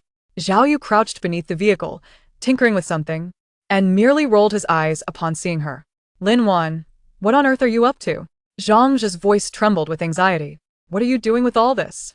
Leaning against the car door, Lin Wan toyed with a surgical knife. What? No longer concerned about the division of assets? That is of no consequence. Zhang Zhe suddenly grasped her wrist, his gaze fervent. Do you know something? Is the recent viral news circulating online true? Lin Wan shook off his hand, disdainfully, wiping her wrist. It seems you're not quite as foolish as I thought. Her words were tantamount to an acknowledgement of Zhang Zhe's suspicions. His face turned ashen. Stumbling back a step. Is it really the apocalypse? That's why I'm busy divorcing you, preparing these things, Lin Wan replied coldly. Unlike some people, who are still scrounging for money. Suddenly, Zhang Zhe fell to his knees, clutching Lin Wan's legs. Wan, I was wrong. I shouldn't have been fooling around with Su Ro, nor should I have schemed against your assets. Please forgive me. Take me with you. I will do whatever you say. Lin Wan looked down at his abject demeanor and found it utterly ironic. In her past life, she had knelt before him, pleading for him to save their daughter, only for him to coldly push her into a horde of zombies. Wan, consider our years together. Years together? Lin Wan kicked him away. Did you think of our relationship when you conspired with Su Ro to siphon off my assets? Did you consider feelings when you pushed me towards the zombies? Zhang Zhe fell to the ground, his pupils dilating at the mention of zombies. You've truly experienced it. Lin Wan ignored him and turned to Lu Yan. Throw him out. From today onwards, do not allow him near here. Lu Yan stepped forward, lifting Zhang Zhe as if he were a mere chick. Zhang Zhe continued to struggle frantically. Lin Wan, you can't do this to me. I know where Su Ro hid your necklace. I also know she secretly recorded you. Lin Wan halted, her footsteps stilled. Zhang Zhe quickly added, Su Ro said she has recordings of you being intimate with another man, which she intended to use to blackmail you into leaving with nothing. Just take me with you, and I'll tell you where the recordings are. Lin Wan turned back, her gaze icy. Do you think I would trust you? It's true, Zhang Zhe insisted, backing away with the recording in hand. It's in the safe at your apartment. The code is your birthday. I can take you to get it. Lin Wan paused, signaling Lu Yan with a glance. Keep an eye on him. Su Ro's apartment was located in an upscale neighborhood downtown. Lin Wan instructed Lu Yan to wait downstairs while she took Zhang Zhe upstairs. As she opened the door, a strong scent of perfume assaulted her senses, and the living room was in disarray, clearly indicating the owner had left in haste. Where is the safe? Lin Wan inquired. Zhang Zhe pointed to the bedroom closet. It's at the back, embedded in the wall. Lin Wan opened the closet and found an inconspicuous safe in the corner. She entered the code Zhang Zhe provided, and with a click, the lock opened. Inside, amidst some jewelry, lay a recording device. Lin Wan picked it up and pressed play, only to hear not her own voice, but a conversation between Su Ro and an unfamiliar man. "Are you sure the shipment will arrive on time?" Su Ro's voice asked. "Don't worry, everything is arranged." The man's deep, hoarse voice replied. "Once the virus breaks out, this will sell for a fortune. By the way, Zhang Zhe hasn't he suspected anything, right?" "Yes, just a fool, completely under my thumb," Su Ro chuckled. "But Lin Wan has been acting strange lately, as if she knows something." Lin Wan's expression darkened. It appeared that Su Ro was not only colluding with Zhang Zhe, but also hoarding supplies, potentially linked to the viral outbreak. Just then, Zhang Zhe lunged from behind and snatched the recording device. "Didn't he see this coming, did you, Lin Wan? You thought I would actually help you?" Lin Wan swiftly sidestepped, her gaze as cold as ice as she looked at the device in his hands. "What do you intend to do? What do you think?" Zhang Zhe retreated, brandishing the recording device with a manic grin. "This is my ticket to survival. I'll take it to Su Ro, and we'll escape together. As for you, just wait here to die." With that, he attempted to flee but was swiftly brought down by Liu Yan, who had appeared out of nowhere. The recording device flew from Zhang Zhe's grasp, shattering against the wall. "No," he screamed in despair. Liu Yan stepped forward and swiftly knocked him unconscious. "Dispose of him," Lin Wan instructed, her tone devoid of warmth. Liu Yan nodded and dragged Zhang Zhe's body out. Lin Wan crouched down, staring at the shattered recording device, her brow furrowed. The unfamiliar man's voice seemed vaguely familiar, as if she had heard it before. At that moment, her phone vibrated. It was a call from Chen Yao. Her voice choked with tears. Wan, something terrible has happened. The hospital is suddenly flooded with patients, high fevers, and aggressive behavior. They're acting like wild animals." Lin Wan's heart sank. She looked out the window, the once clear sky now shrouded in ominous clouds. From a distance, faint screams echoed through the streets. The apocalypse seemed to have arrived ahead of schedule. Chapter 27. The RV transformation in progress. Lin Wan stood beneath the rusted metal shelter of the modification factory, gazing at the stripped-down RV that resembled nothing more than a skeleton. Her fingers absently traced the plans for the modifications in her pocket. The air was thick with the acrid scent of motor oil, metal shavings, and poor-quality welding agents, while the high-pitched whine of electric drills pierced her eardrums. Yet, her attention was entirely captivated by the newly welded reinforcements beneath the chassis. The load-bearing capacity here needed to be increased by at least 30%. She bent down to tap the weld seams, the sound muffled by her mask. In a post-apocalyptic world, she might have to tow a fuel tanker, leaving no room for error. Old Wang, who was adjusting the hydraulic system, straightened up, removing his oil-stained goggles to reveal bloodshot eyes. This veteran craftsman, long retired from the modification scene, had been coaxed out through layers of connections.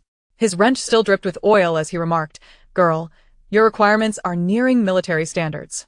You'll need thicker steel plates, and you'll have to swap out the engine for one from a tank to haul this." Lin Wan pulled down her mask, revealing a faint smile. "Master Wang, think of it as preparing strategic resources for the nation." She retrieved a sealed bag from her canvas satchel, containing slices of marinated beef made by her mother. "Give it a try." Old Wang's eyes lit up as he took the bag and unceremoniously stuffed a piece into his mouth. "You always manage to bring something good." Chewing, he glanced at the nearby stacks of high-strength alloy pipes. "I was thinking, how about modifying the roof into a retractable weapons platform? It can be stowed away as a storage rack and elevated during emergencies to mount a machine gun, providing a wide field of fire." Lin Wan's heart stirred. In her past life, she had witnessed countless convoys besieged by hordes of zombies on the plains. If there were a vantage point to suppress fire, their survival rate could increase by at least 50%. She nodded vigorously. "Do as you see fit. If materials are insufficient, I will procure more." Just then, her phone vibrated in her pocket. The name Zhao Yu flashed on the screen, causing her brow to arch slightly. This tech enthusiast had been demoted to a mere code tinkerer since Su Ro orchestrated his job loss and rarely contacted her. "Sister Lin, something's happened." His voice was laced with panic, the sound of shattering glass echoing in the background. "Su Ro has come with a few people to smash up my house, claiming I stole confidential documents from her company." Lin Wan's fingers tightened around the phone, knuckles whitening. "Stay in the bedroom and don't come out. Lock the door and send me your location. I'll be there now. After hanging up, she turned to grab the windbreaker draped over the RV seat. Master Wang, I need to step out for a bit. I will return this afternoon. Do you want me to accompany you? Old Wang interjected suddenly, pointing to a well-worn crowbar propped in the corner. I practiced Sonda for a few years when I was younger. Lin Wan was momentarily taken aback before shaking her head. No need, I can manage it myself. She zipped up her jacket, burying half her face in the collar. Please keep an eye on the workers as they install the armor plates. I'll return for the inspection. As the off-road vehicle sped down the dusty road away from the modification factory, Lin Wan had already accessed the location sent by Zhao Yu. The dilapidated residential area was not far from the city center and was indeed where Su Ro had rented her apartment. It appeared this woman had taken out her frustrations on Zhao Yu, attempting to silence him through underhanded tactics. At a hardware store on the corner, she purchased a fire axe, testing its weight in her hands. The cold metallic sensation spread through her palm. Memories of carving a bloody path through a horde of corpses surged forth, the decaying faces and splattering black blood causing her temples to throb. Taking a deep breath, she forced herself to focus on the diminishing distance displayed on the navigation screen. Zhao Yu's security door had been kicked in, its shape distorted, and sharp curses echoed from the living room. Lin Wan did not knock. Instead, she struck the door lock violently with the axe handle. The sound of metal breaking resonated, and the door swung open. Su Ro was directing two tattooed muscle men as they rummaged through the place. Upon seeing Lin Wan's sudden appearance, her haughty demeanor froze. What are you doing here? Bringing you a little gift. Lin Wan waved her phone, revealing a screenshot of the chat records where Su Ro had coerced Zhao Yu into stealing commercial secrets. If I call the police, do you think they would arrest the one who smashed the door, or the one who leaked company secrets first? The two burly men attempted to approach, but Lin Wan's fierce gaze sent them retreating. Though slender, her grip on the axe was steadied by years of experience. The calluses on her hands, remnants of countless life and death encounters, were clear in the sunlight. Su Ro's complexion shifted rapidly, surprise and fear flitting across her features. She had not anticipated Lin Wan holding such a card. That day, she had merely suggested that Zhao Yu copy client data, never foreseeing that evidence would be left behind. Gritting her teeth, she replied, "Don't get too cocky, Lin Wan. Zhangzhe has already discovered that you've rented several warehouses in the suburbs. How long do you think you can keep that hidden?" Lin Wan felt a jolt of alarm but maintained her composure. Oh. Did he mention that those warehouses are filled with old clothes I intend to donate? She stepped closer, lowering her voice. And what about you? Misappropriating company funds to pay off your brother's gambling debts. Should I help you make that public? This remark struck a nerve in Su Ro. Her face blanched, and she stumbled back, knocking over a coffee table. As the sound of shattering glass echoed, she shakily gestured towards the door. Get out. Once everyone had departed, Zhao Yu cautiously peeked out from the bedroom. The young man, wearing black-rimmed glasses, had red-rimmed eyes and a bruise on his forehead. Sister Lin, I'm sorry for causing you more trouble. It's fine. Lin Wan set down the fire axe and pulled out iodine and cotton swabs from her bag to tend to his wound. While disinfecting, she noticed a circuit board spread out on the desk. What are you working on? A signal jammer, Zhao Yu said sheepishly, scratching his head. I figured that after the apocalypse, communication would be cut off. This can block electromagnetic signals in a small area, preventing detection by drones or other things. Lin Wan paused, recalling how, in her past life, he had assembled a radar warning system from scrap parts, saving their entire team. She patted his shoulder. Well done. Let me know if you need any materials. By the time she left Zhao Yu's home, night had fallen. Lin Wan did not head straight back to the modification factory, but detoured to a scrap yard in the southern part of the city. The owner was a limping old man sorting through scrap metal. Upon seeing her, he grinned, revealing a gap-toothed smile. Little Lin, back again? I've got some good stuff for you today. He led Lin Wan deep into the warehouse, lifting a tarp to reveal 3 complete motorcycle engines. Though covered in dust, they were exactly the military off-road models she sought, salvaged from decommissioned military vehicles and still usable. As Lin Wan crouched down to inspect the gears for wear, her peripheral vision caught sight of several metal barrels piled in a corner. The green paint on the barrels had peeled away, but the skull insignia remained distinct. These were containers for chemical waste. A sudden thought struck her. Uncle Lee, are these barrels for sale? The old man glanced at her. Toxic waste, who would dare take it? Take them if you want. Thanks. Lin Wan pulled out a cigarette and handed it to him. Please deliver them to the modification factory. I'll send you the address. On her way back, her phone buzzed again. This time, it was Lu Yan's number. The background filled with static. Lin Wan, I found out that Zhangzhe has been in frequent contact with a gang called Black Rat. They're inquiring about black market arms channels. Lin Wan tightened her grip on the steering wheel.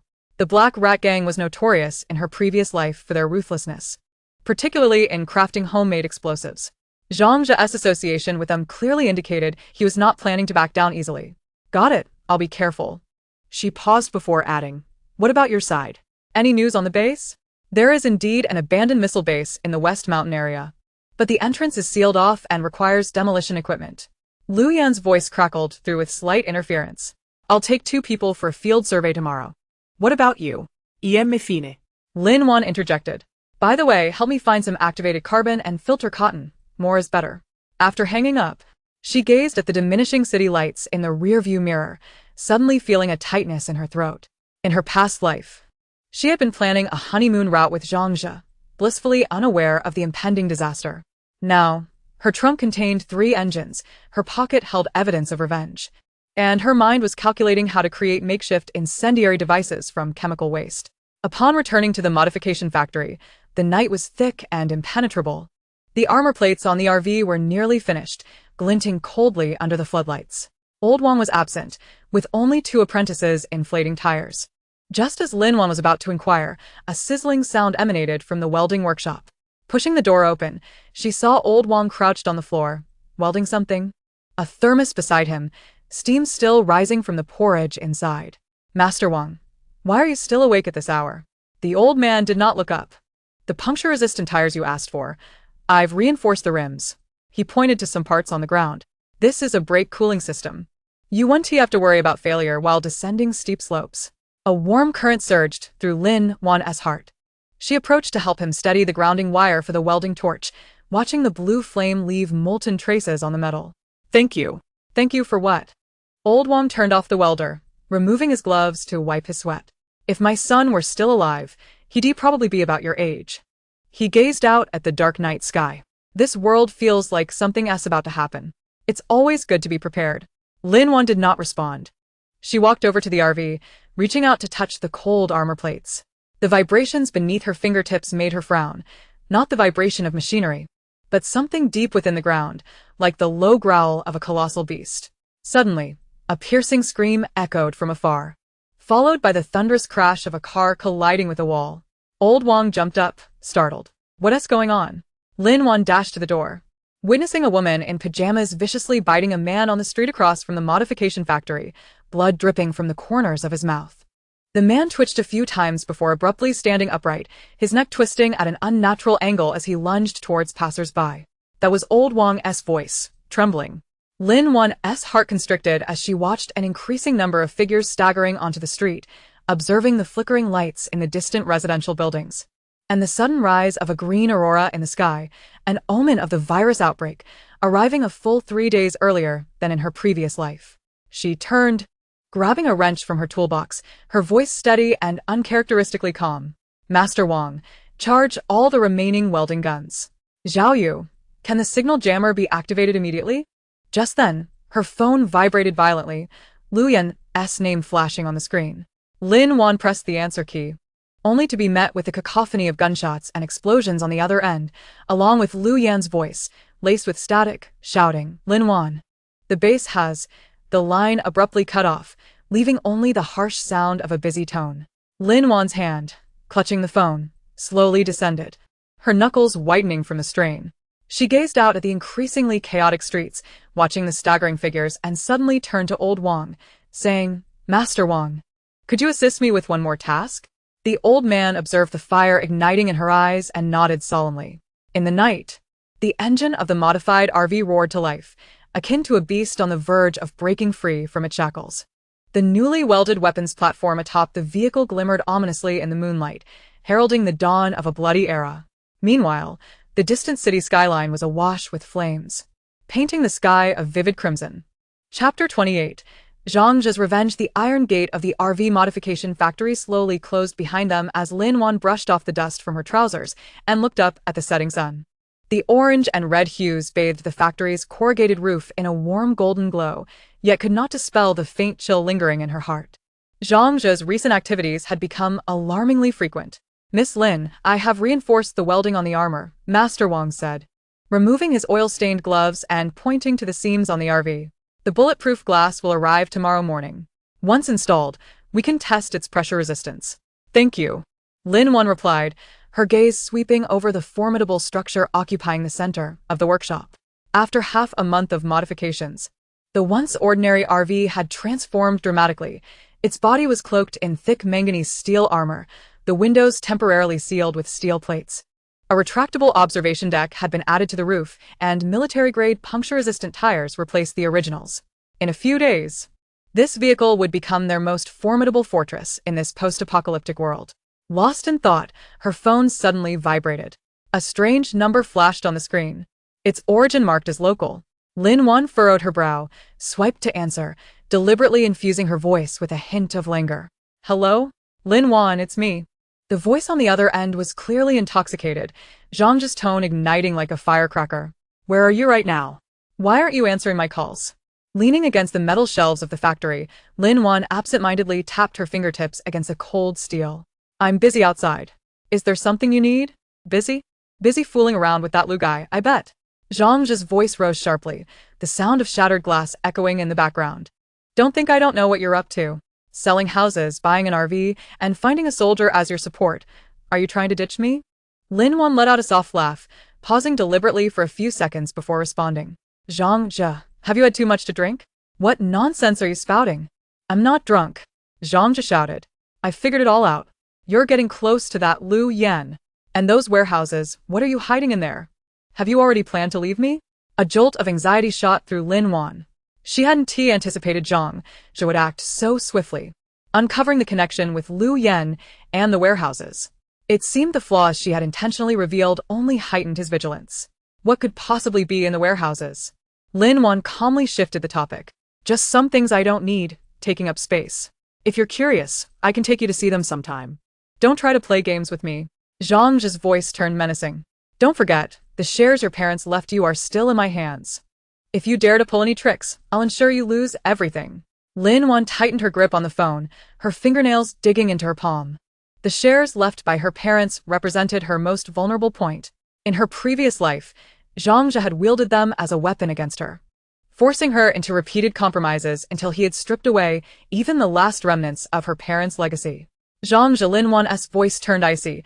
Those shares are my parents' legacy. You'd best refrain from harboring any ill intentions. Ill intentions? Zhang Zhe scoffed, as if he had heard a great joke. You think I don't know what you're doing behind my back? Collecting evidence to ruin me? I'll tell you, that's not happening. Lin Wan raised an eyebrow, feigning submission. I don't understand what you're talking about. Zhang Zhe, is there a misunderstanding between us? A misunderstanding? Zhang Zhe's voice suddenly dropped, laced with a chilling calm. There's no misunderstanding. Lin Wan, after all these years together, haven't I treated you well enough? Why do you have to do this to me? Lin Wan fell silent. She could imagine Zhang Zhe's expression on the other end of the line. One of feigned affection that was, in truth, rooted in hypocrisy. In her previous life, she had been deceived by this very demeanor, unable to discern his true nature until the very end. I'm tired, Zhang Zhe, Lin Wan said softly. Let us break up. A silence enveloped the line for several seconds before it erupted into a fit of manic laughter. Break up? You want to break up? Lin Wan, you must be dreaming. You're mine in life, and mine in death. You'll never escape me in this lifetime. Is that so? Lin Wan retorted coldly. Let us see about that. With that, she abruptly hung up, swiftly adding the number to her blacklist. Master Wang observed her as she ended the call, cautiously asking Miss Lin, are you all right? Would you like me to accompany you back? No need, Master Wang. Lin Wan shook her head, her face already regaining its composure. Please lock the door securely. I'll be on my way. Stepping out of the modification factory, the evening breeze brushed against her face, carrying a hint of chill. Lin Wan looked up at the sky. The moon had quietly ascended the treetops, casting a ghostly pallor over the ground. As she approached her vehicle and pulled open the door, she caught sight of several shadowy figures flitting past the rearview mirror. Clad in black hoodies with their hoods pulled low, their faces obscured, the figures advanced toward her, brandishing sticks. Lin Wan's heart sank. She knew Zhang Zhe had taken action. Instead of immediately entering her car, she deliberately turned to walk deeper into the alley, where the dim light would favor her counterattack. Sure enough, the figures quickened their pace, following her. "Stop!" one of them shouted, his voice raspy. Lin Wan halted, turning to face them with a hint of a smile. "You must be sent by Zhao Yu, right? He certainly has no qualms about spending money to hire such experts." The leader hesitated, taken aback by her boldness. He swung the stick in his hand. "Enough chatter, come with us." "Come with you? Where to?" Lin Wan's gaze swept over the group. "To meet Zhao Yu? Or are you just planning to drown me in the river?" The man was momentarily taken aback by her words, then his embarrassment morphed into rage. "You're asking for it. Get her." The group lunged toward Lin Wan.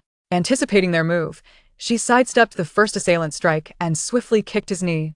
Hearing a sharp crack as he collapsed to the ground with a cry, the others rushed in, but Lin Wan, being a woman, lacked their strength and had to rely on her agility to evade their attacks.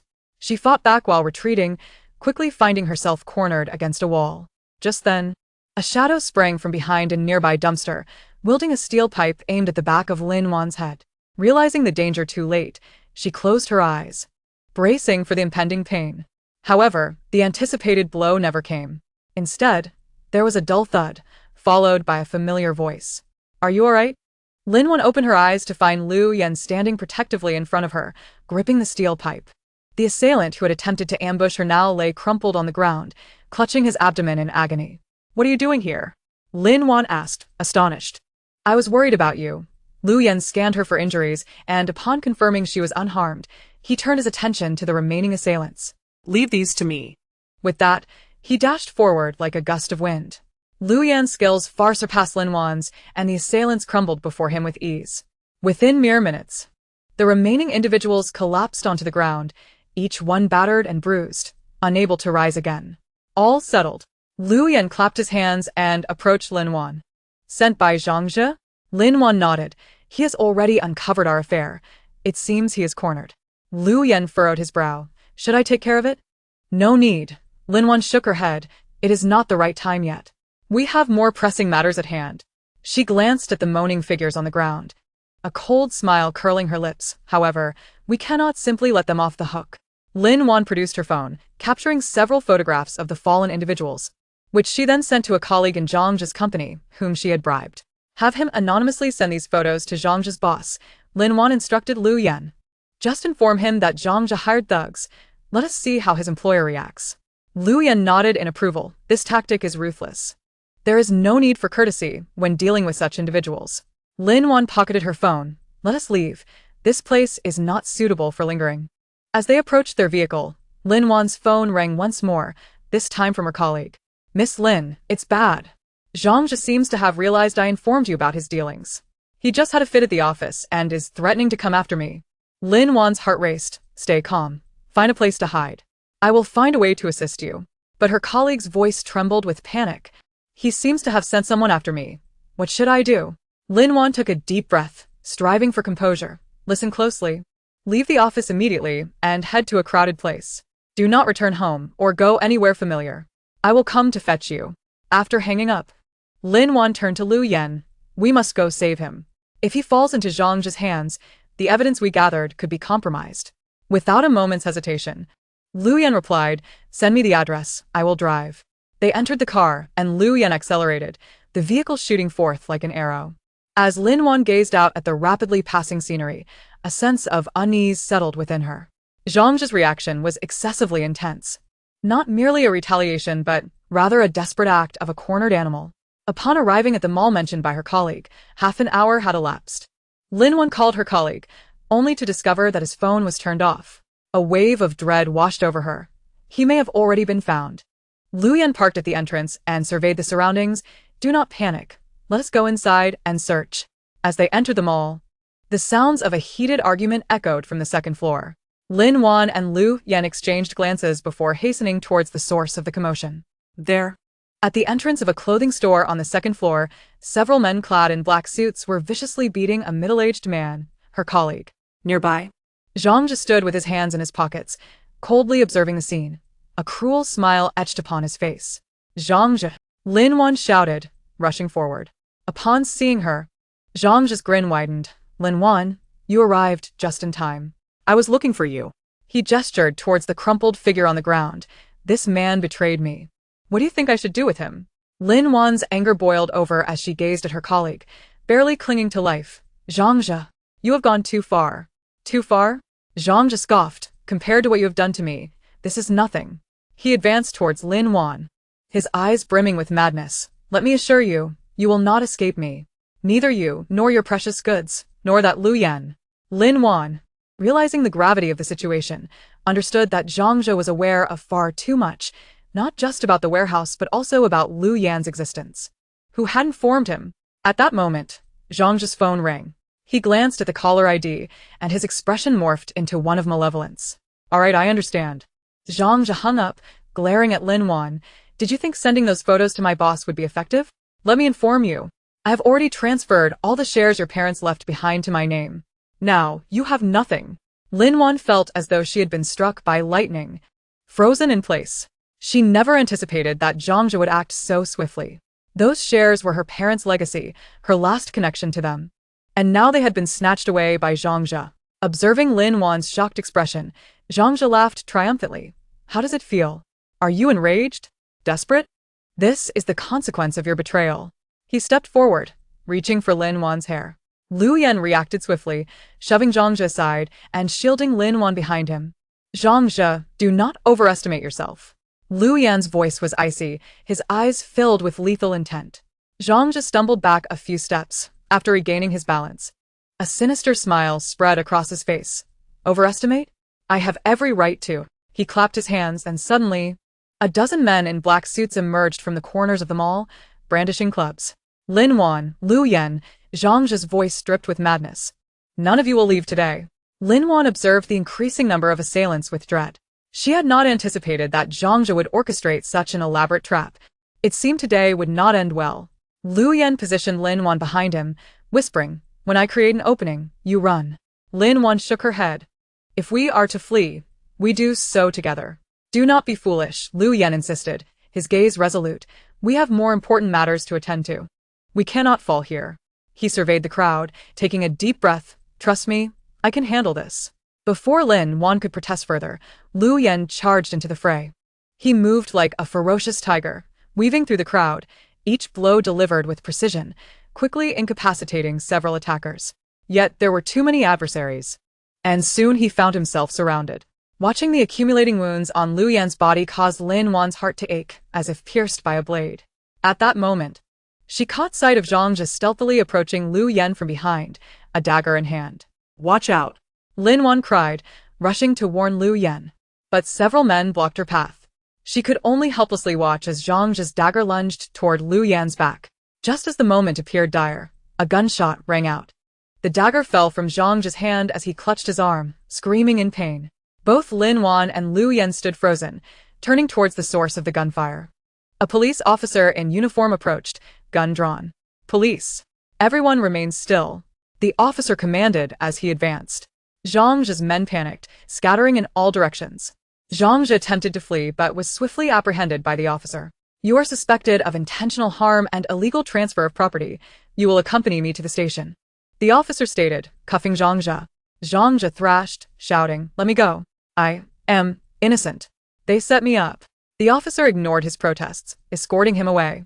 Lin Wan, momentarily stunned by the unexpected turn of events, remained speechless. Lu Yan approached her, wiping blood from his face. It seems fortune is on our side. Lin Wan nodded.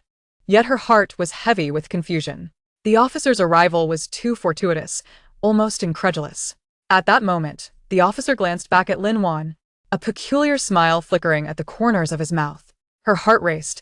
She felt an unsettling familiarity with the officer. As she racked her brain, a memory surfaced. Someone who had rescued her from a horde of zombies during the apocalypse, only to ultimately betray her. Could it be him? Lin Wan watched the officer's retreating figure, anxiety gnawing at her. She sensed that this was merely the beginning, and that greater dangers loomed ahead. Chapter 29. Material transfer. Lin Wan stood in the shadows of the warehouse on the outskirts of the city, her fingertips gliding over the inventory list on her phone. The night breeze swept past her cheek, carrying the dust from a distant construction site, prompting her to instinctively clutch the warehouse key nestled in her pocket. This was the seventh and final key to a temporary warehouse.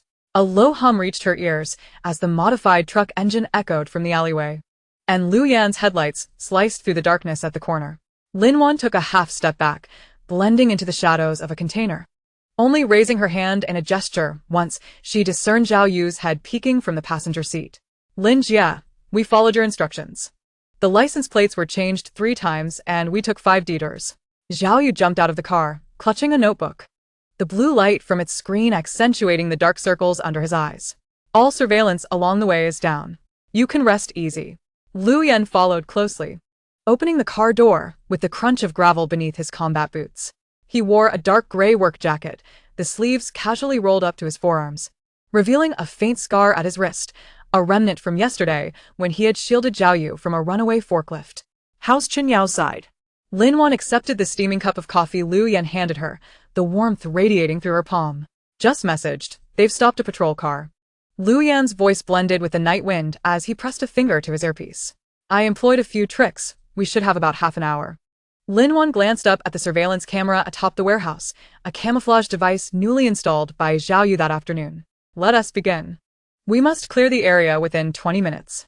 As the warehouse's roller door began to rise, the screeching of rusted metal was drowned out by the distant horn of a train.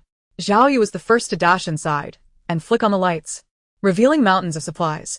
Boxes of compressed biscuits stacked against the wall, fuel drums wrapped in waterproof tarps in the open space, and neatly arranged medical alcohol and iodine in the corner. These were the fruits of 3 months of painstaking accumulation, akin to ants gathering food. Start with the food supplies. And be gentle, Lin Wan instructed, stepping onto the forklift's pedal to elevate herself to the second-tier shelves. Her fingers brushed over cans marked with foreign labels. And she suddenly halted. Lu Yan noticed her pause. What's wrong? This batch of canned goods. Lin Wan pulled out a box and shook it. The muted clatter of metal mixing with an unusual noise. I specifically ordered a 5-year shelf life. But this batch, Zhao Yu hurried over to scan the barcode on the packaging, a slew of data flashing on the notebook screen. No. These are near their expiration date. Only 3 months left. His voice rose sharply, shaking the dust from the shelves. It's Boss Wang. He must have swapped them. Lin Wan's knuckles turned white as she gripped the can. Boss Wang was a wholesaler she had been introduced to through an old classmate. Previous shipments had gone smoothly, and she never anticipated that he would tamper with this crucial batch of supplies.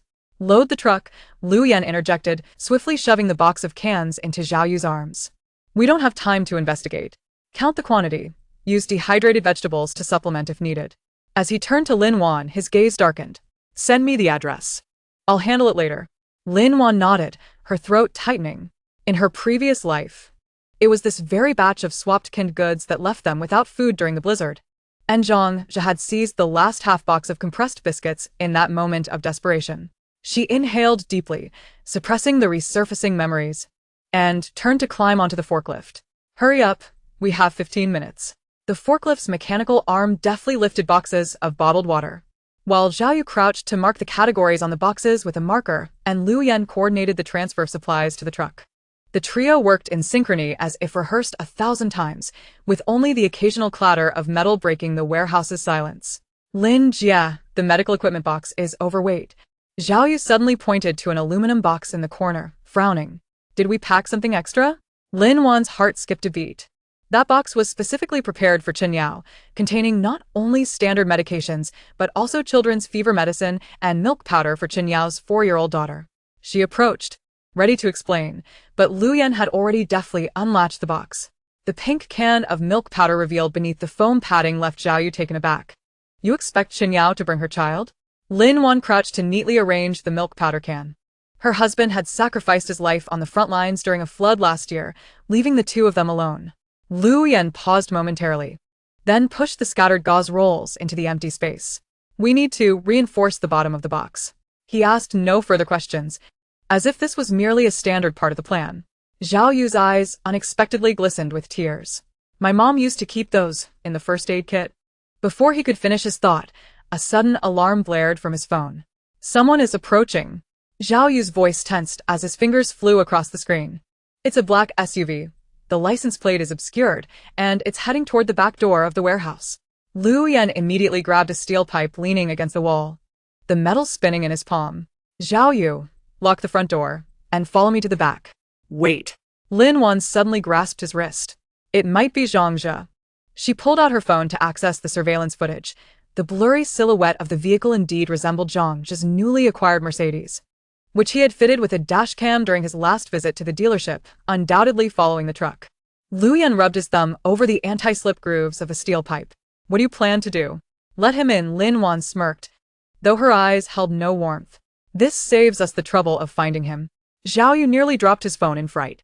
But, lock the driver's cabin of the truck. Lin Wan yanked the forklift key from the ignition and shoved it into her pocket. You start the truck and position it by the side door. We'll lure him in. As Lu Yan nodded, a series of heavy thuds resonated from the back door of the warehouse. Bang, bang, bang. The increasingly frantic banging was interspersed with Zhang Jia's furious shouts. Lin Wan, where did you hide my money? Lin Wan scoffed, pressing the main light control of the warehouse. As the lights abruptly extinguished, only the emergency lights emitted a ghostly green glow. She pulled Lu Yan behind a shelf, watching as the back door burst open to reveal Zhang Jia and two shady-looking men. Search thoroughly. Zhang Jia's polished shoes crunched over the shards of glass, the sound piercing the quiet of the warehouse. Especially those boxes. She must have hidden the transfer records in there. Lin Wan tightened her grip on the dagger Lu Yan had handed her, the cold metal bringing forth a memory of her previous life, when Zhang Jia had used that very knife to pierce her shoulder. All for a handful of compressed biscuits hidden in her clothing. I found it! A scruffy thug suddenly raised a document bag high, shouting. This woman has indeed hidden the stock transfer document. Zhang Jia snatched the document bag, his rough laughter echoing in the empty warehouse. Lin Wan, do you think these tricks will work?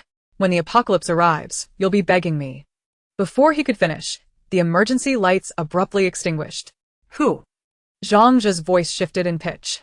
The sound of something heavy hitting the ground echoed in the darkness, followed by a series of startled gasps. Lin Wan held her breath, counting seconds, and 3 seconds later, Lu Yan's voice rang out from ahead, "Two taken care of." The phone screen suddenly illuminated with a faint glow, revealing Zhang Jia's terrified face. The document bag slipped from his grasp, and the scattered papers were swept past Lin Wan's boots by the wind. Those were the fake contracts she had intentionally placed on top. It's you. Zhang Jia recognized Lu Yan's silhouette, stumbling backward until he collided with a shelf, causing boxes of canned goods to crash to the floor. You're in league with her? Lu Yan remained silent, steadily advancing toward him. The warehouse was filled only with Zhang Jia's frantic breathing and the sound of rolling cans. Lin Wan circled to the other side of the shelf, watching as Zhang Jia suddenly drew a spring-loaded knife from his pocket, the blade gleaming ominously in the glow of her phone. Stay back. Zhang Jia's voice trembled. I know you're hoarding supplies. Once I tell Su Ro, she won't come. Lin Wan interjected, stepping out from the shadows. Do you really think she wanted you to come alone? She kicked the document bag at her feet, the genuine stock transfer document now likely in her possession. Zhang Jia's face drained of color, turning as pale as paper. The spring knife clattered to the ground, and he clutched his chest, retreating, only to have his lower back collide with the metal arm of a forklift. Seizing the opportunity, Lu Yan stepped forward, his elbow expertly locking around his throat. Zhang Jia's struggles ceased after 10 seconds, and as he slumped to the ground, Lin Wan noticed a half-visible voice recorder protruding from his pocket, identical to the one he had used in his past life to fabricate evidence. Once everything was tidied away, Lin Wan bent down to retrieve the voice recorder, tucking it into her pocket, and kicked the scattered documents on the floor, ensuring they would be incinerated. As Lu Yan nodded, the wailing siren of a distant fire truck pierced the air. Their gazes met, both turning towards the side door. What was happening with Zhao Yu? Lin Wan's heart raced. He shouldn't have alerted the police. Lu Yan had already grabbed the walkie-talkie. Zhao Yu, report your status. After a few seconds of crackling static, a sultry female voice emerged, dripping with amusement. Lin Wan, long time no see. Lin Wan's blood ran cold. It was Su Ro on the other end, her laughter mingling with the muffled cries of Zhao Yu in the background. I heard you were moving? Perfect timing. I'm here to send you off. The sirens grew louder, red lights casting flickering shadows on the warehouse floor. Lu Yan hoisted the unconscious Zhang Jia towards the truck, while Lin Wan gripped the walkie-talkie, her knuckles turning white. She recalled vividly that in her previous life, Su Ro had threatened Zhao Yu's family, compelling this tech-savvy individual to completely align with Zhang Jia. Take him with us. Lin Wan suddenly said, her voice icy as if encased in frost. We need to pay Su Ro a visit. Lu Yan glanced at her top profile, but did not question her. He simply tossed Zhang into the truck's cargo area. The police sirens were now at the alley's entrance, and just as he opened the door, Lin Wan's phone vibrated. It was a message from Chen Yao, containing a terse line. There's unusual activity at the base, come quickly. Lin Wan looked up at the truck's cab, where Zhao Yu's laptop was still aglow. The map application displaying the route to the Shishan base. Taking a deep breath to quell her unease, she opened the door. Just as the red light from the police sirens swept across her eyes, reminiscent of the blood that had once engulfed the entire city in her past life. As the truck slowly exited the side door, Lin Wan cast one last glance towards the warehouse. Flames were already licking the glass of the air vents, and the swapped cans were bursting into flames, emitting a dull sound akin to the tolling of a doomsday clock. Chapter 30. Meeting Lu Yan. As the warehouse's roll-up door gradually ascended, Lin Wan crouched on a moisture-proof mat, counting the last batch of compressed biscuits. Shadows cast by the galvanized shelves danced across her profile, while the date flashing on her phone screen reminded her that there were only 37 days left until the apocalypse erupted. With a soft click, the night vision light of the surveillance equipment flickered. Lin Wan abruptly looked up, instinctively reaching for the stun baton at her waist. A sharp metallic scraping echoed from the depths of the warehouse, as if someone had kicked over an empty oil drum. She held her breath and pressed the call button, immediately hearing Master Wang's voice through her earpiece. Shaolin? I left the modified parts at the door. I just heard movement inside. Don't go in. Lin Wan lowered her voice, her fingers swiftly gliding across the phone screen to access the warehouse's real-time surveillance. On the display, 3 men clad in work pants were prying open the innermost iron cabinet, one of whom was Zhang's distant cousin, who had recently come to her company to fix a printer. Bring the spare key for the RV, Lin Wan said, slowly retreating, the sound of her boot heel crunching on the gravel. Just leave it under the fire hydrant quickly. The moment she hung up, the man on the far left abruptly turned, the beam from his flashlight piercing through the gap where she was hiding. Lin Wan's heart raced as she swiftly dove into the concealed space behind the shelves. This had been her specially modified refuge, barely large enough for one person to curl up, insulated with thick soundproofing material. Damn it, where is she? A gruff voice came through the steel panel, accompanied by the loud noise of rummaging. Zhang said, she must have hidden something valuable here. Lin Wan bit her lip, her nails digging into her palms. The surveillance feed still flickered on her phone, showing them prying open the iron cabinet and stuffing cans and medicines into a snakeskin bag. Those were her carefully prepared emergency supplies, including the prothrombin complex that Lu Yan might need in the future. Just as this thought surfaced, she forcefully extinguished it. Now was not the time to dwell on such matters. Suddenly, the warehouse door was kicked open. Police! Don't move! The deafening shout mingled with the sharp clatter of metal colliding, and Lin Wan heard a muffled groan as someone fell. She cautiously pushed open the gap of her hiding spot, witnessing a man in a black tactical jacket using his knee to pin down a thug. His movements precise, as if he had rehearsed them 1,000 times. His profile was sharply defined, his jawline taut, and the military watch on his left wrist reflected a cold glint in the dim light. Lu Yan? Lin Wan's grip on her phone tightened. The name struck her memory like a rusty nail, unexpectedly embedding itself deep within. In her past life, during the 3rd year of the apocalypse, she had seen this man in an underground shelter devoid of water and food, surrounded by 7 or 8 zombies. He had plunged a military knife into the eye socket of the last one, unfazed by the black blood splattering across his face. Later, she heard he had been torn apart by mutated dogs while covering civilians' escape on the highway. How could it be him? Officer, we just came to take a few things. The cousin of Zhang whined, interrupting her thoughts.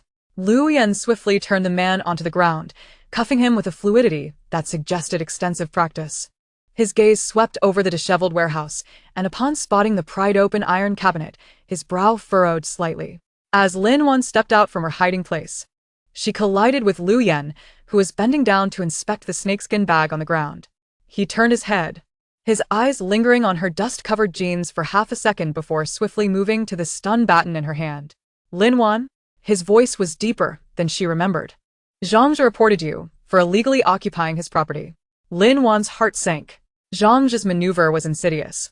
First, he sent someone to rob her, then reported her to the police, aiming to have her imprisoned and thereby legally claim the money she had made from selling her property. She raised her phone, the surveillance footage clearly displaying the entire process of the thugs picking the lock. Officer Liu, you can check the surveillance or ask your complainant why these individuals had the keys to the warehouse. Lu Yan's gaze fell upon her phone screen, his Adam's apple bobbing slightly. The red and blue lights from the police cars filtered through the warehouse's air vents, casting flickering shadows on his eyelashes.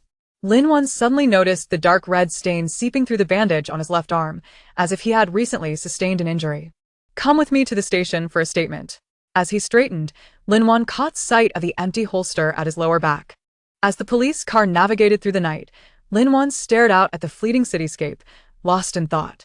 In her previous life, at this moment, she had been preparing cufflinks for Zhang's 30th birthday, completely oblivious to the fact that he was conspiring with Su Rou to transfer her savings.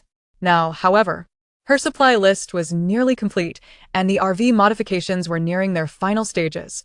All that remained was to find someone skilled in combat and firearms, much like the man driving beside her. How long have you known Zhang? Lu Yan suddenly broke the silence in the car. Lin Wan turned her head to see his knuckles whitening on the steering wheel. 3 years. Are you aware of the tax evasion case against his company last month? This question jolted Lin Wan upright. In her past life, Zhang had amassed a substantial stockpile of supplies during the onset of the apocalypse by siphoning off company assets through fraudulent accounting. She had always sought evidence but had struggled to find a way. Why do you ask, Officer Liu? She deliberately slowed her speech, observing his reaction. Lu Yan's profile flickered in the streetlight, and after a long pause, he spoke softly. My sister worked as an accountant at his company. She fell from a building last week under mysterious circumstances. Lin Wan's heart felt as though it had been squeezed by an unseen force. She recalled the girl from her past life, who always lingered in the corners of the base. It was said that she was pushed down the stairs after discovering the boss's secret and was dealt with by Lu Yan after turning into a zombie. At that time, she could not comprehend why that usually silent man lingered so long over the girl's corpse while clearing away the undead. I know where he hides his accounts. Lin Wan heard her own voice trembling, but I have a condition. Suddenly, a police car came to a halt by the roadside. Lu Yan turned his head, the streetlight illuminating the depths of his eyes, where emotions she could not decipher surged, pain, anger, and a hint of barely perceptible vigilance. What condition? 30 days from now. If you wish to survive, come find me. Lin Wan gazed directly into his eyes, speaking deliberately. Bring sufficient ammunition and medical supplies. I know where to evade. Enough. Lu Yan abruptly interrupted her, his tone as cold as ice. I am a police officer, not a madman. He restarted the engine, and amidst the roar, Lin Wan noticed the military watch on his left wrist pointed to 11:17. There were 37 days left. Ample time for a police officer who disbelieves in the apocalypse to witness the world transform into hell. Inside the police station's recording room, Lin Wan watched the female officer typing across from her, her fingertips unconsciously tapping the table. Zhang would certainly come. He needed to play the victim betrayed by his girlfriend. And she, perfectly positioned here, could prepare him a surprise. When the glass door swung open, Lin Wan did not even glance up. It was only when a familiar scent of cologne wafted in that she slowly raised her eyes, meeting Zhang's feigned concerned gaze. Hawan, are you alright? He reached out to touch her shoulder, but Lin Wan recoiled in disgust. Zhang. Lin Wan retrieved a voice recorder from her bag and pressed play. On the evening of the 15th of last month, you said in Su Rou's apartment that you wanted me to leave with nothing. Is that still valid? Zhang's face turned ashen in an instant. The recorder echoed with his teasing laughter with Su Rou, interspersed with their discussions on how to transfer assets. The clarity of it resonating as if it were in her ear. The officers taking notes around them paused their actions, glancing over. When did you record this?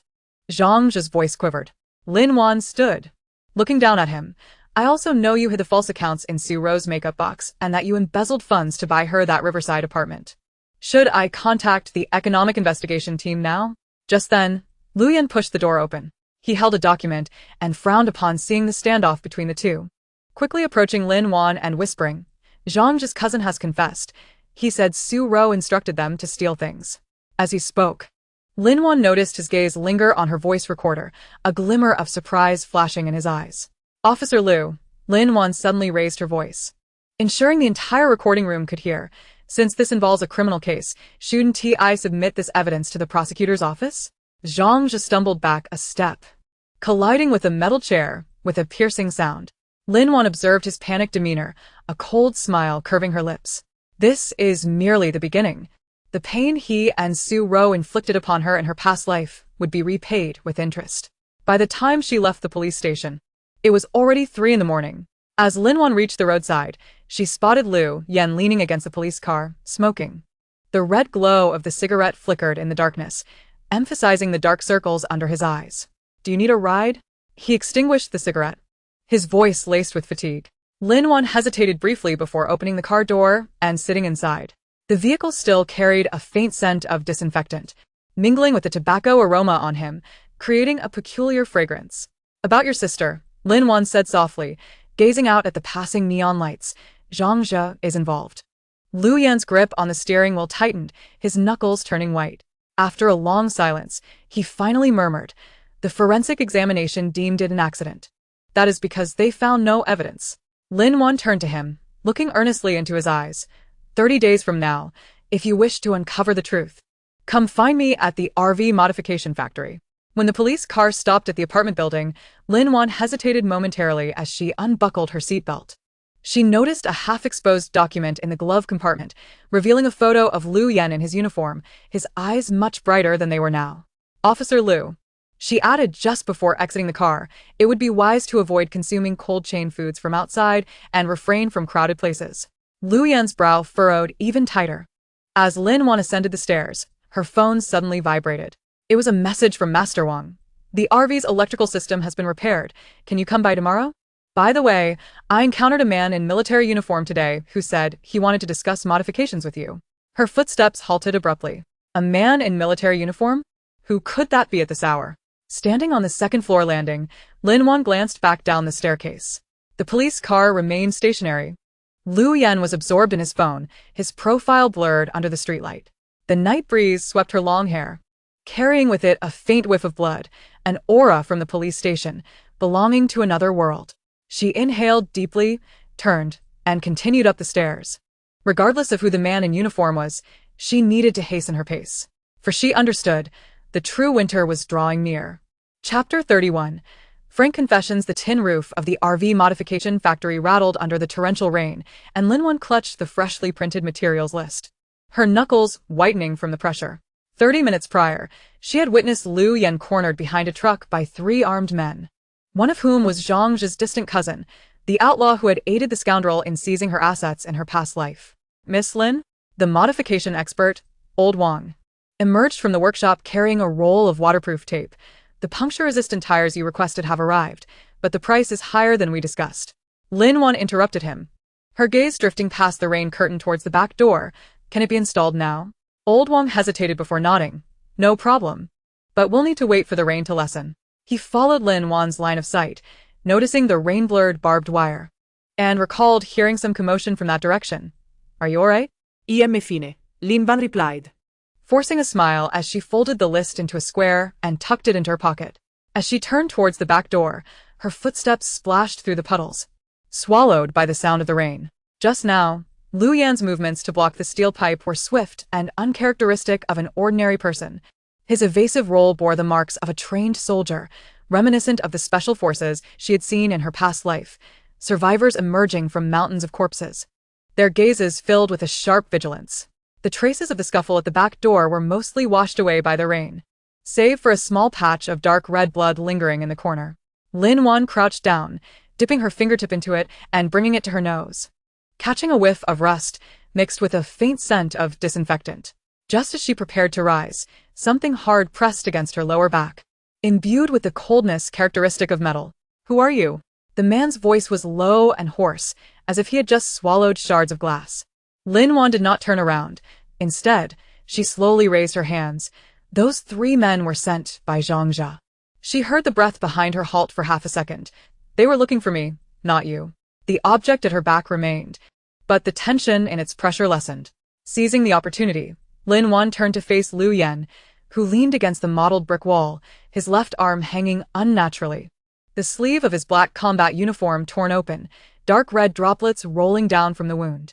The military dagger in his hand reflected a cold glint, the blade mere inches from her waist. "Do you know Zhang?" Liu Yan's brow was high, casting shadows over his eyes, obscuring his emotions. "He is my boyfriend." Lin Wan's gaze fixated on his wound, or rather, on the person who was about to become her ex-boyfriend. She noted the thick calluses on Lu Yan's right hand from years of gripping a gun.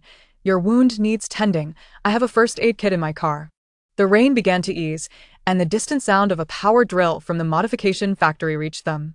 Lu Yan silently scrutinized her, his gaze slicing through her carefully maintained composure like a scalpel. Lin Wan met his gaze without hesitation, aware that she must take a gamble on this man, who might be the only reliable ally she could trust in this apocalyptic world. "Follow me." Lu Yan suddenly sheathed his dagger and turned towards the black SUV parked in the corner. His steps were somewhat unsteady, evidently hampered by the injury to his left arm.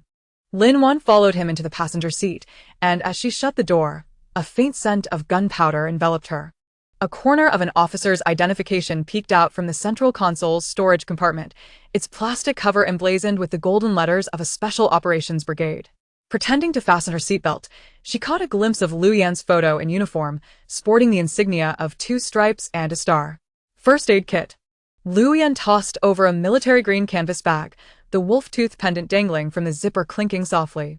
When Lin Wan opened the bag, her fingertips grazed the cool surface of an iodine bottle. She paused, realizing that this first aid kit contained not only hemostatic powder and sutures, but also an adrenaline pen, items far beyond the reach of an ordinary citizen. "Don't move."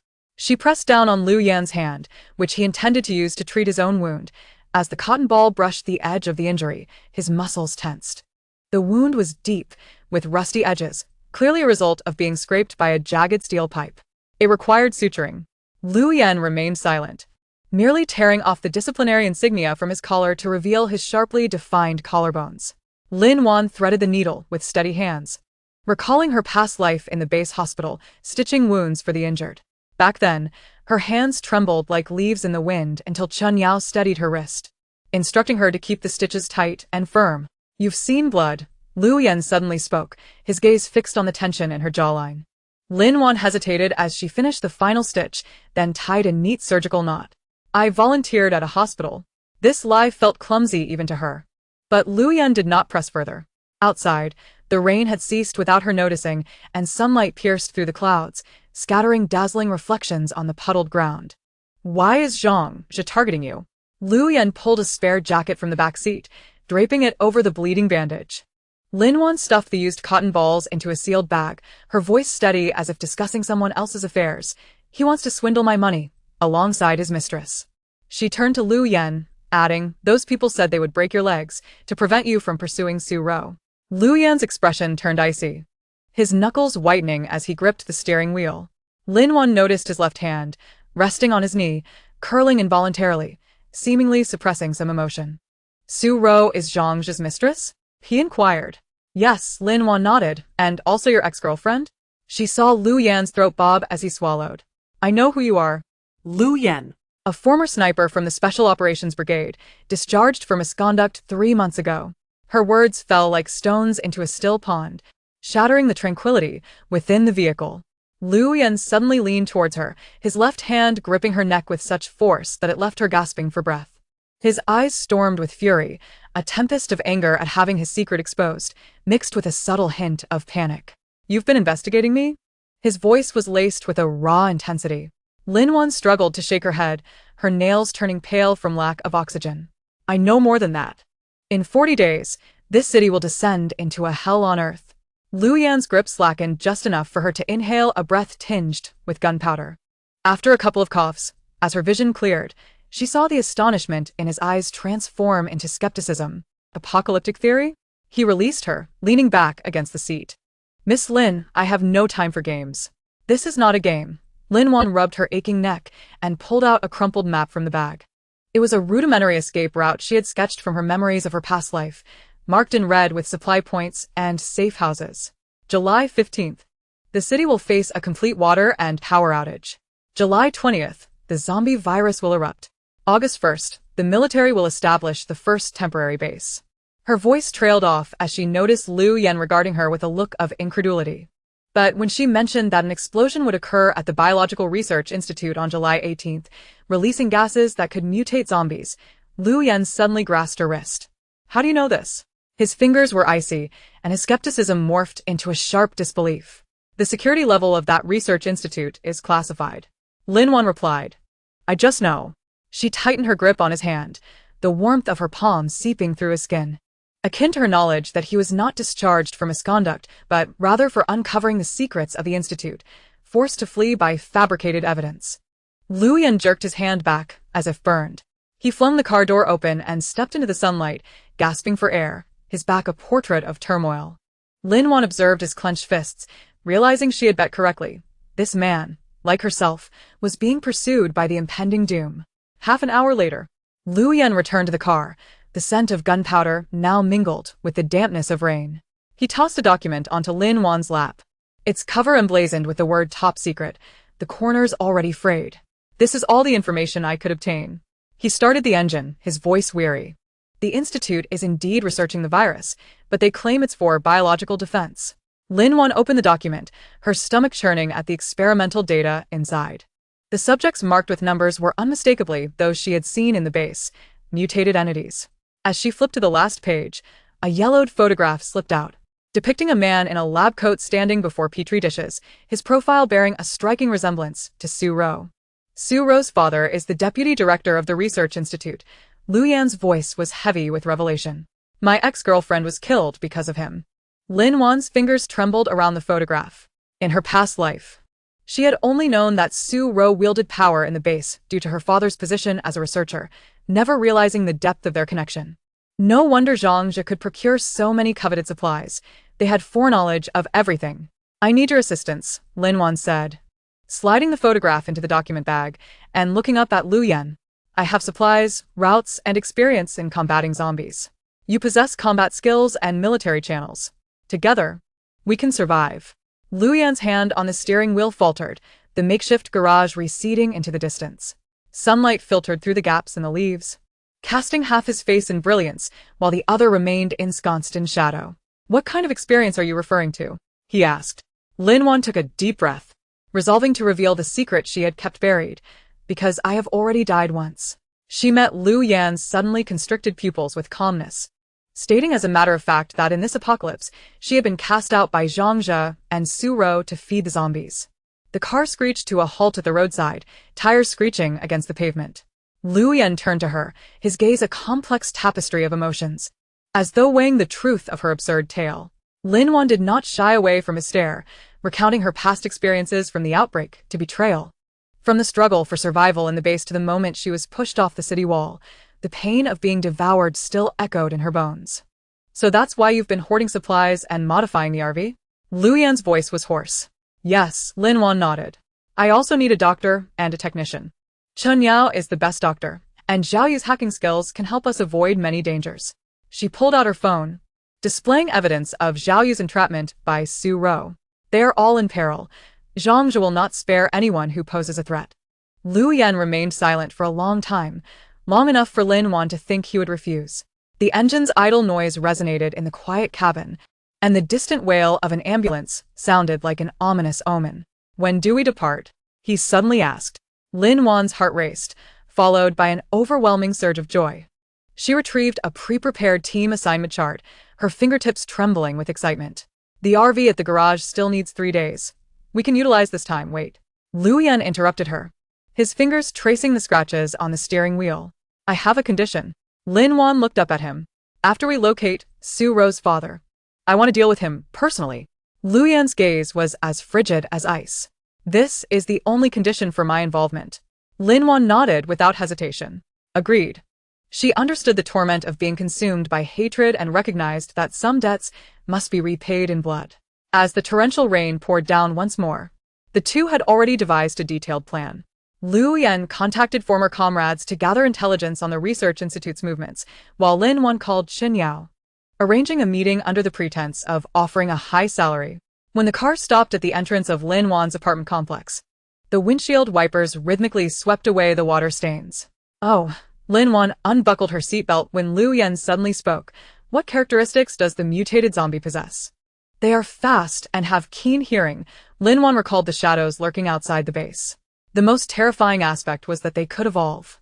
She opened the car door and turned to add, the first evolution occurred right after the explosion at the Research Institute in the west of the city. Lu Yan's expression darkened. At the moment Lin Wan closed the car door, she saw him retrieve a military dagger from the glove compartment.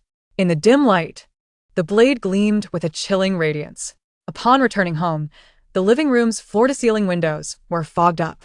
Lin Wan wiped the condensation away and looked outside, spotting a black crow perched on the lightning rod of the opposite rooftop, tilting its head and staring at her window. In her past life, such birds were harbingers of death. Their gathering signified an impending wave of corpses. Her phone suddenly vibrated with a message from an unfamiliar number, containing only a photograph of Chen Yao holding her daughter outside the hospital, flanked by two men in black suits, resembling the group that had attacked Lu Yan earlier that day. Lin Wan's blood ran cold. She dialed Lu Yan's number, her fingers trembling as she misdialed twice. Something's happened. Her voice trembled uncontrollably. Zhang has targeted Chen Yao. On the other end of the line, she heard hurried footsteps followed by Lu Yan's calm voice. Send me the address. I'm on my way. Lin Wan stared at the worried profile of Chen Yao in the photo, suddenly noticing the lollipop clutched in her daughter's hand, a brand that Zhao Yu adored. A horrifying thought surged into her mind. Zhang was not only after Chen Yao, he had likely discovered Zhao Yu's hiding place. Outside, the crow suddenly took flight, emitting a piercing cry. Lin Wan gazed at the address being typed on her phone screen, her finger hovering over the send button, reluctant to press it.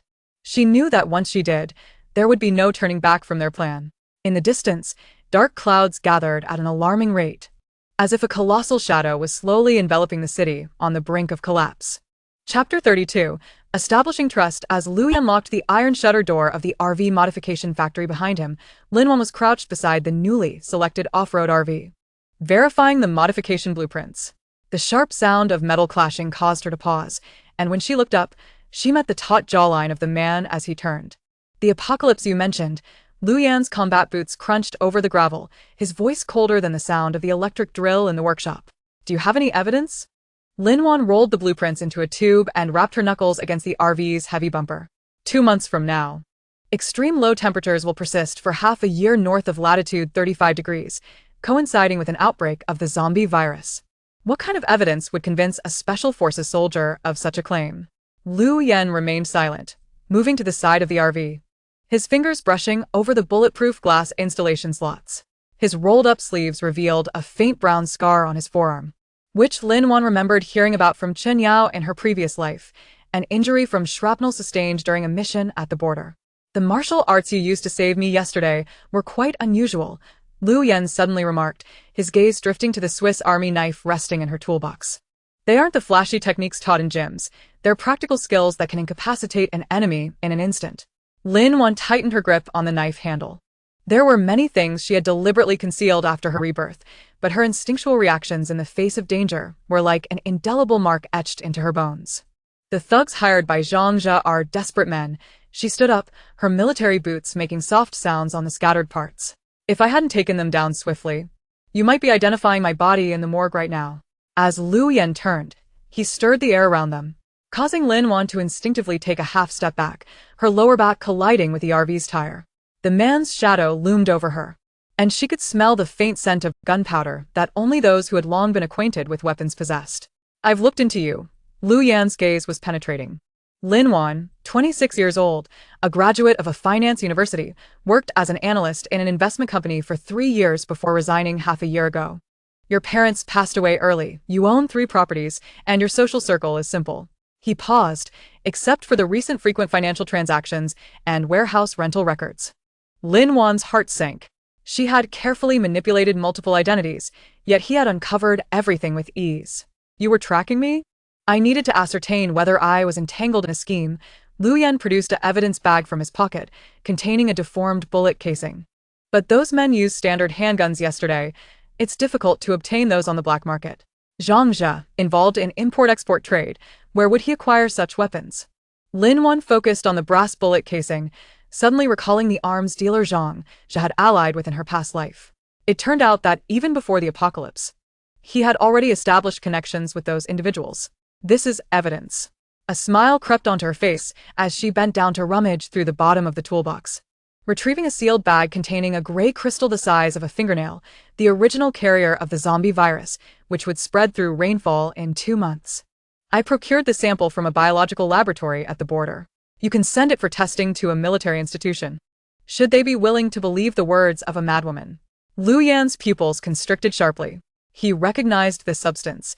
He had seen similar sample photographs during a multinational joint operation last year, marked by intelligence agencies as highly dangerous with an unknown origin. Where did you get this? His voice tightened suddenly. That's classified. Lin Wan tucked the sealed bag back into her pocket. But I can tell you that Zhang's company is currently smuggling a batch of refrigerated containers destined for warehouse number 3 on the outskirts of the city. Those containers are filled with petri dishes for this substance. The sound of motorcycle engines echoed outside the workshop, and Lin Wan immediately pulled Lu Yan under the RV chassis.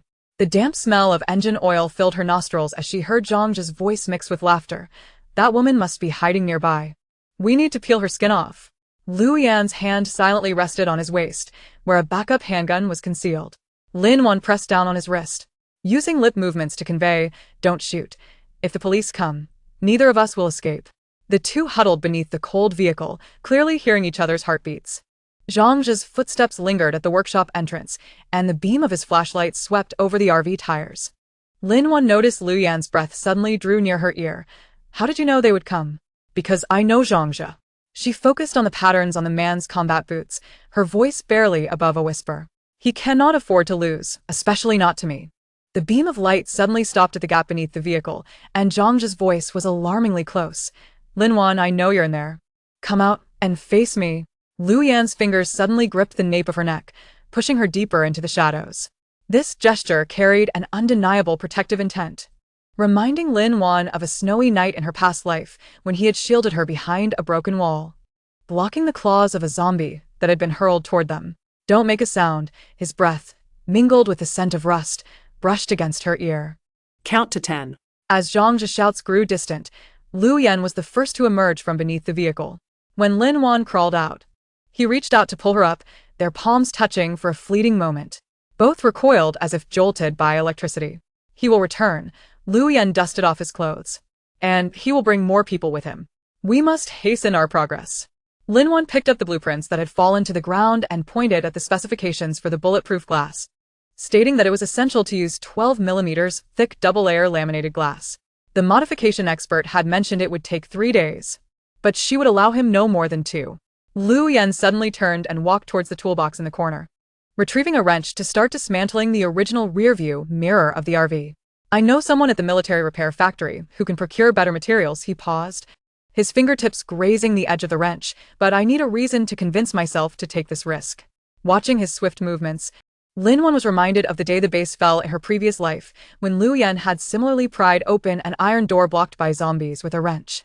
Sunlight streamed through the broken skylight of the workshop, casting a tapestry of light and shadow across his shoulder. "Follow me," she said, grabbing the car keys and heading outside. "I want to show you something." At the back of the warehouse area, a metal shed was secured with 2 locks. As Lin Wan unlocked it, Lu Yan caught a whiff of the mingled scents of disinfectant and compressed biscuits. Shelves towered from floor to ceiling, and behind a high wall of military canned goods, entire boxes of antibiotics and saline solutions were neatly stacked. "This is only a portion," Lin Wan remarked, pulling open a corner freezer filled with vacuum-sealed meats and vegetables. "I've rented 3 such warehouses to store food, medicine, and fuel." Lu Yan approached a shelf against the wall and picked up a box labeled prothrombin complex. This medication, used for severe bleeding emergencies, was heavily regulated. Even the military hospital required special permission to access it. "Who exactly are you?" His gaze turned cold as he scrutinized her. An ordinary investor could not possibly acquire such items. Leaning against the freezer, Lin Wan traced her fingertip along the frost-coated surface. "I am someone who has escaped from the apocalypse 6 months from now." She met his gaze, her voice steady as if stating a fact. "In that world, you died." Lu Yan's pupils constricted suddenly. "You perished during the 3rd zombie wave at the West Mountain base." Lin Wan's nails dug into her palm, the metallic taste of blood blooming on her tongue. "To cover our escape with the vaccine samples, you detonated a grenade, taking yourself and 30 mutated zombies with you." His throat bobbed slightly, but he remained silent. "Your parents live in the military family compound in Lin City. Your father is a retired chief of staff, and your mother has diabetes." Lin Wan continued, each word striking his defenses with precision. "You have a younger sister named Lu Yao who is studying medicine abroad and is due to return next month for a visit. Luyan's fists clenched tightly, his knuckles turning white. This information belonged to classified files.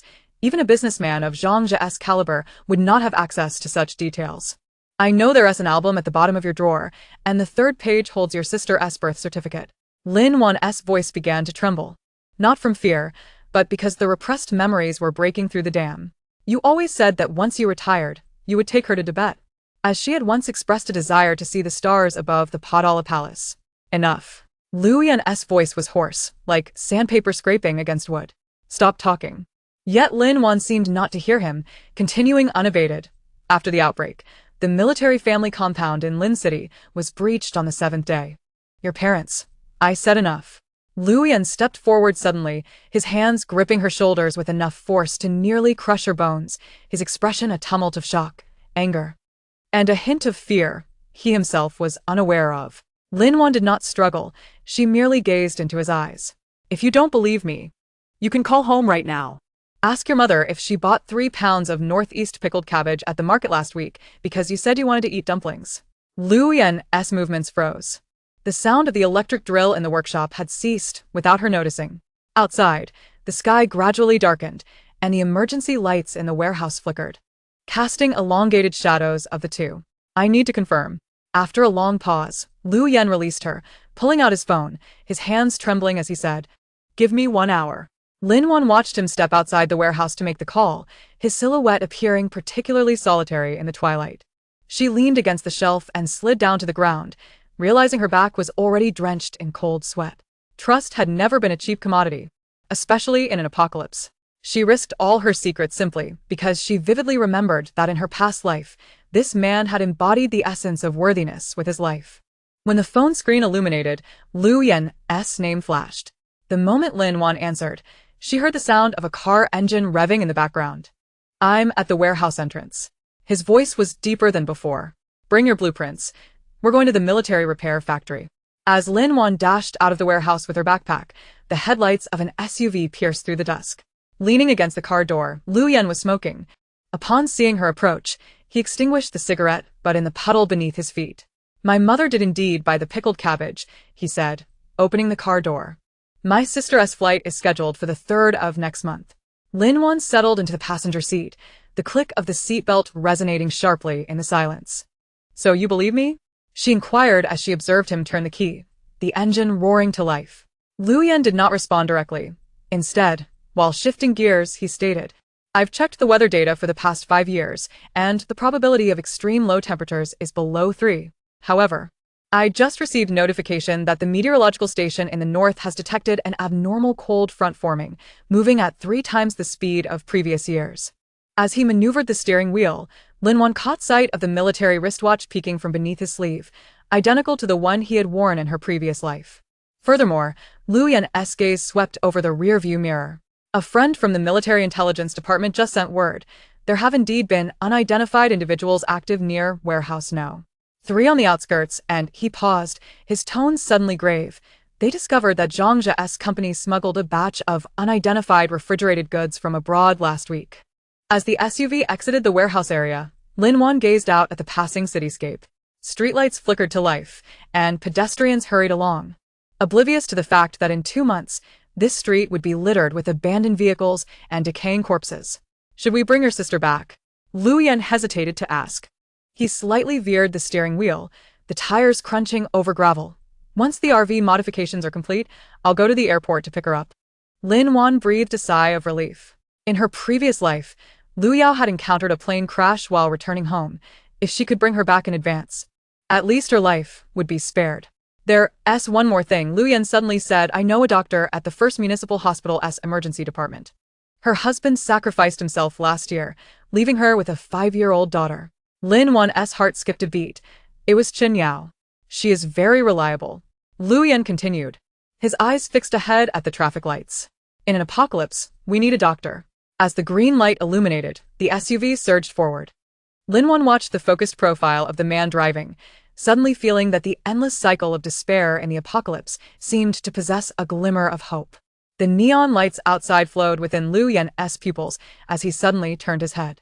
Did the vaccine samples ultimately reach their destination? Lin Wan's fingers tightened around the seatbelt. This question was like a key, unexpectedly unlocking the most gruesome door to her memories, the flames from the base's fall. Chen Yao's tearful eyes clutching the vaccine, and Lu Yan's last glance at her as he ignited the grenade. No. She heard her voice tremble. We were unable to send them out. Lu Yan's throat moved, but he did not press further. As the SUV turned into the military repair factory's entrance, the sentry's salute momentarily disoriented Lin Wan. It was not until Lu Yan returned with documents, slapping a stack of bulletproof glass inspection reports before her, that she regained her focus. The modifications will begin at 8 tomorrow morning, he stated, his finger pointing at the red stamp on the report. It will be completed within 3 days, 1 day longer than you requested, but the quality will be guaranteed. When Lin Wan looked up, she caught sight of the scar on his forehead glistening faintly under the light. This man, who had supported her through countless desperate situations in the apocalypse, was now sitting across from her, alive, radiating warmth and breath. Lu Yan, she suddenly spoke. Thank you. His hand, which had been flipping through the blueprints, paused momentarily before he resumed marking something on the paper, his voice barely audible above the workshop noise. There's no rush to express gratitude. We can save that for after we truly endure the apocalypse. At 3 in the morning, Lin Wan awoke with her head resting on the modification blueprints, only to discover a camouflage jacket with the scent of gunpowder draped over her. Lu Yan was asleep on the military cot in the corner, his brow furrowed as if he were trapped in an unsettling dream. She tiptoed over, intending to cover him with the jacket, but as she drew closer, she spotted a half-exposed photograph beneath his pillow. The moment she pulled it out, her breath caught in her throat. It depicted Lu Yan in military attire alongside a girl with a ponytail, the Podala Palace's golden roof serving as the backdrop. It dawned on her that he had already taken his sister to Tibet. Her phone vibrated, revealing a message from an unfamiliar number. A brief warning. Zhang Zhe is investigating the warehouse location. Respond urgently. Lin Wan's fingertips turned cold. The sender was a colleague from Zhang Zhe's company whom she had previously courted. It seemed Zhang Zhe was cornered and desperate. She glanced at the man in the corner, the moonlight streaming through the window, softly illuminating his features. Perhaps it was time to share more with him, like the weaknesses of the mutated zombies, the looming power struggles at the base, and the secrets she had kept buried deep within her heart in her past life. Suddenly, Lu Yan opened his eyes, his dark gaze gleaming astonishingly in the dim light. Is something wrong? He sat up abruptly, his hand instinctively reaching for the dagger at the bedside. Lin Wan handed him her phone, watching as his expression darkened. Outside, the wind whipped up dust, battering the glass, as if something sinister lurked in the night. We must return, Lu Yan declared, seizing the jacket. If Zhang Zhe dared to act on the warehouse, he certainly had a backup plan. As they burst out of the repair shop, the headlights of the off-road vehicle pierced through the morning fog, illuminating the desolate road ahead. Lin Wan observed the time ticking on the dashboard, a sudden premonition striking her. The counterattack from Zhang Zhe might come sooner and with greater ferocity than she anticipated. Behind this impending confrontation, the shadows of doom nestled within the city's fabric began to stir restlessly. Chapter 33. The formative team. The iron roof of the RV modification factory rattled under the relentless downpour. Lin Wan crouched beside the recently unloaded solar panels, meticulously wiping the mud from the edges with waterproof cloth. The sound of Lu Yan's tactical boots splashing through puddles reached her from behind. She did not turn, her fingertips brushing against the minuscule scratches at the panel's interface, flaws deliberately overlooked during yesterday's inspection, now serving as excellent tools for testing. Military-grade silicon chips. Such scratches can reduce the conversion rate by 17. Lu Yan's voice resonated with a metallic edge as he bent down to pick up a spare solar panel, which had been patched with civilian glue, prone to short-circuiting in heavy rain. Lin Wan straightened up, observing the faint marks left on the solar panel from his calloused hands.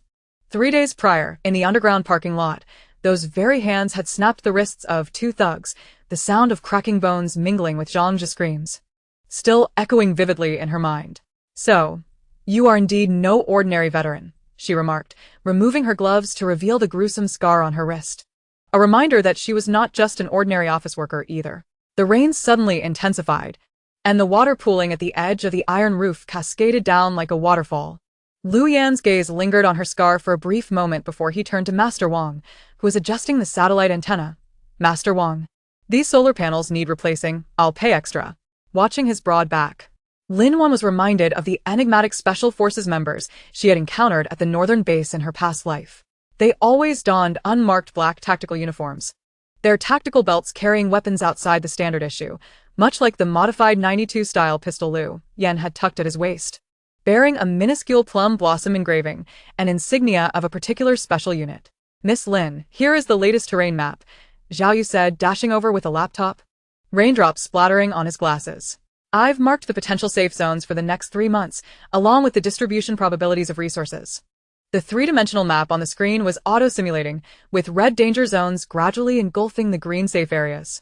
Lin Wan noted that the location of the Shishan base was highlighted in yellow, with a note indicating a survival probability of 63 and a high risk of power struggles. "How do you know this?" Liu Yan had approached unbeknownst to her, his finger pointing at an inconspicuous valley on the screen, where the air raid shelter system had been decommissioned a decade ago. Zhao Yu's eyes widened with alarm behind his glasses. I checked the municipal archives and old soldiers' memoirs on forums." Lin Wan chuckled lightly. Taking the computer from him, he is a technical genius. He once hacked into the Department of Defense's database. This was the truth she pieced together from Zhao Yu's panicked outburst yesterday. Just as she had surmised that Liu Yan must be familiar with the abandoned air raid shelter on the map. Suddenly, the torrential rain morphed into hail, pelting the RV's roof with a cacophony of sharp sounds. Master Wang rushed in, wrench in hand. The vehicle's shell has been reinforced, but the bulletproof glass adhesive hasn't cured yet. This wretched weather may delay the progress. Liu Yan glanced at his watch. 17 days remaining. He retrieved a sealed bag from his tactical pack containing a gray gel. "Use this. It solidifies in 3 hours and has 5 times the impact resistance of regular glass adhesive." Master Wang's eyes widened as he held the gel bag. "Is this a military-to-civilian special supply? Who exactly are you?"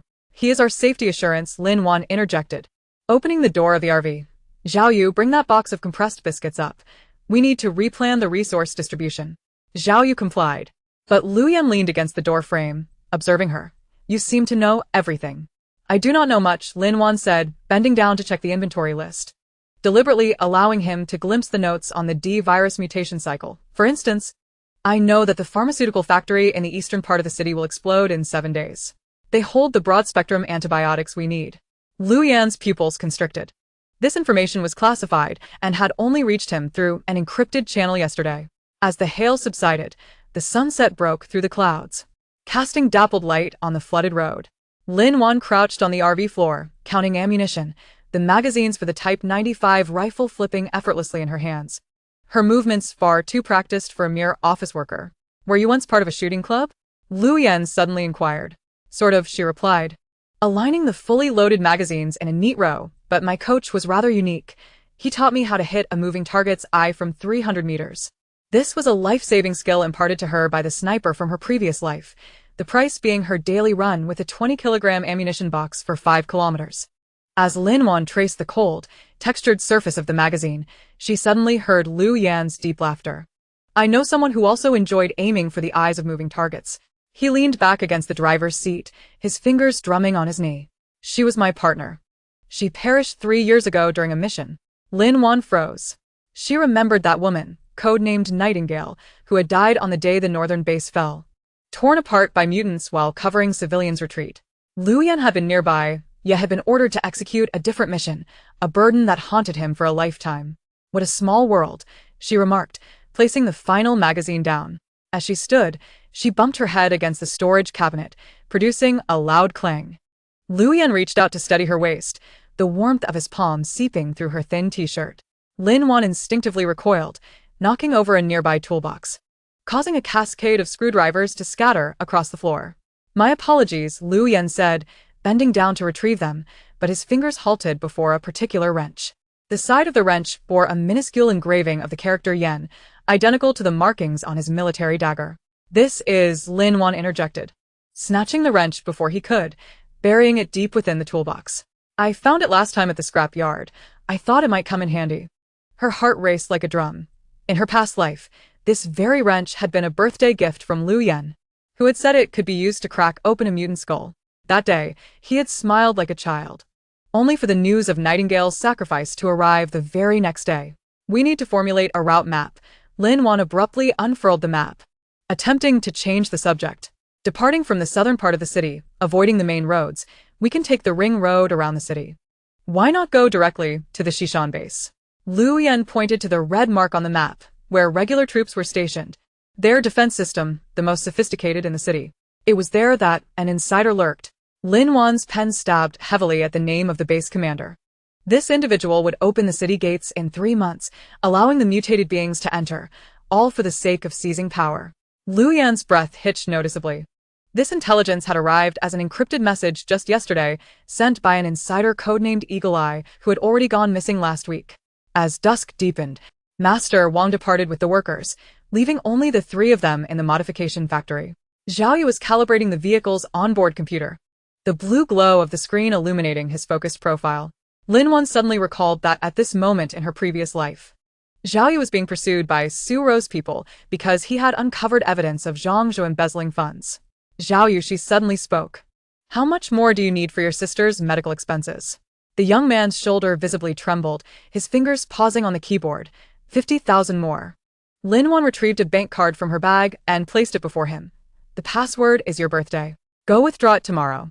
Also, transfer your sister to the private hospital in the west of the city. Their security system is superior. Zhao Yu's head snapped up, his eyes reddening. How do you know?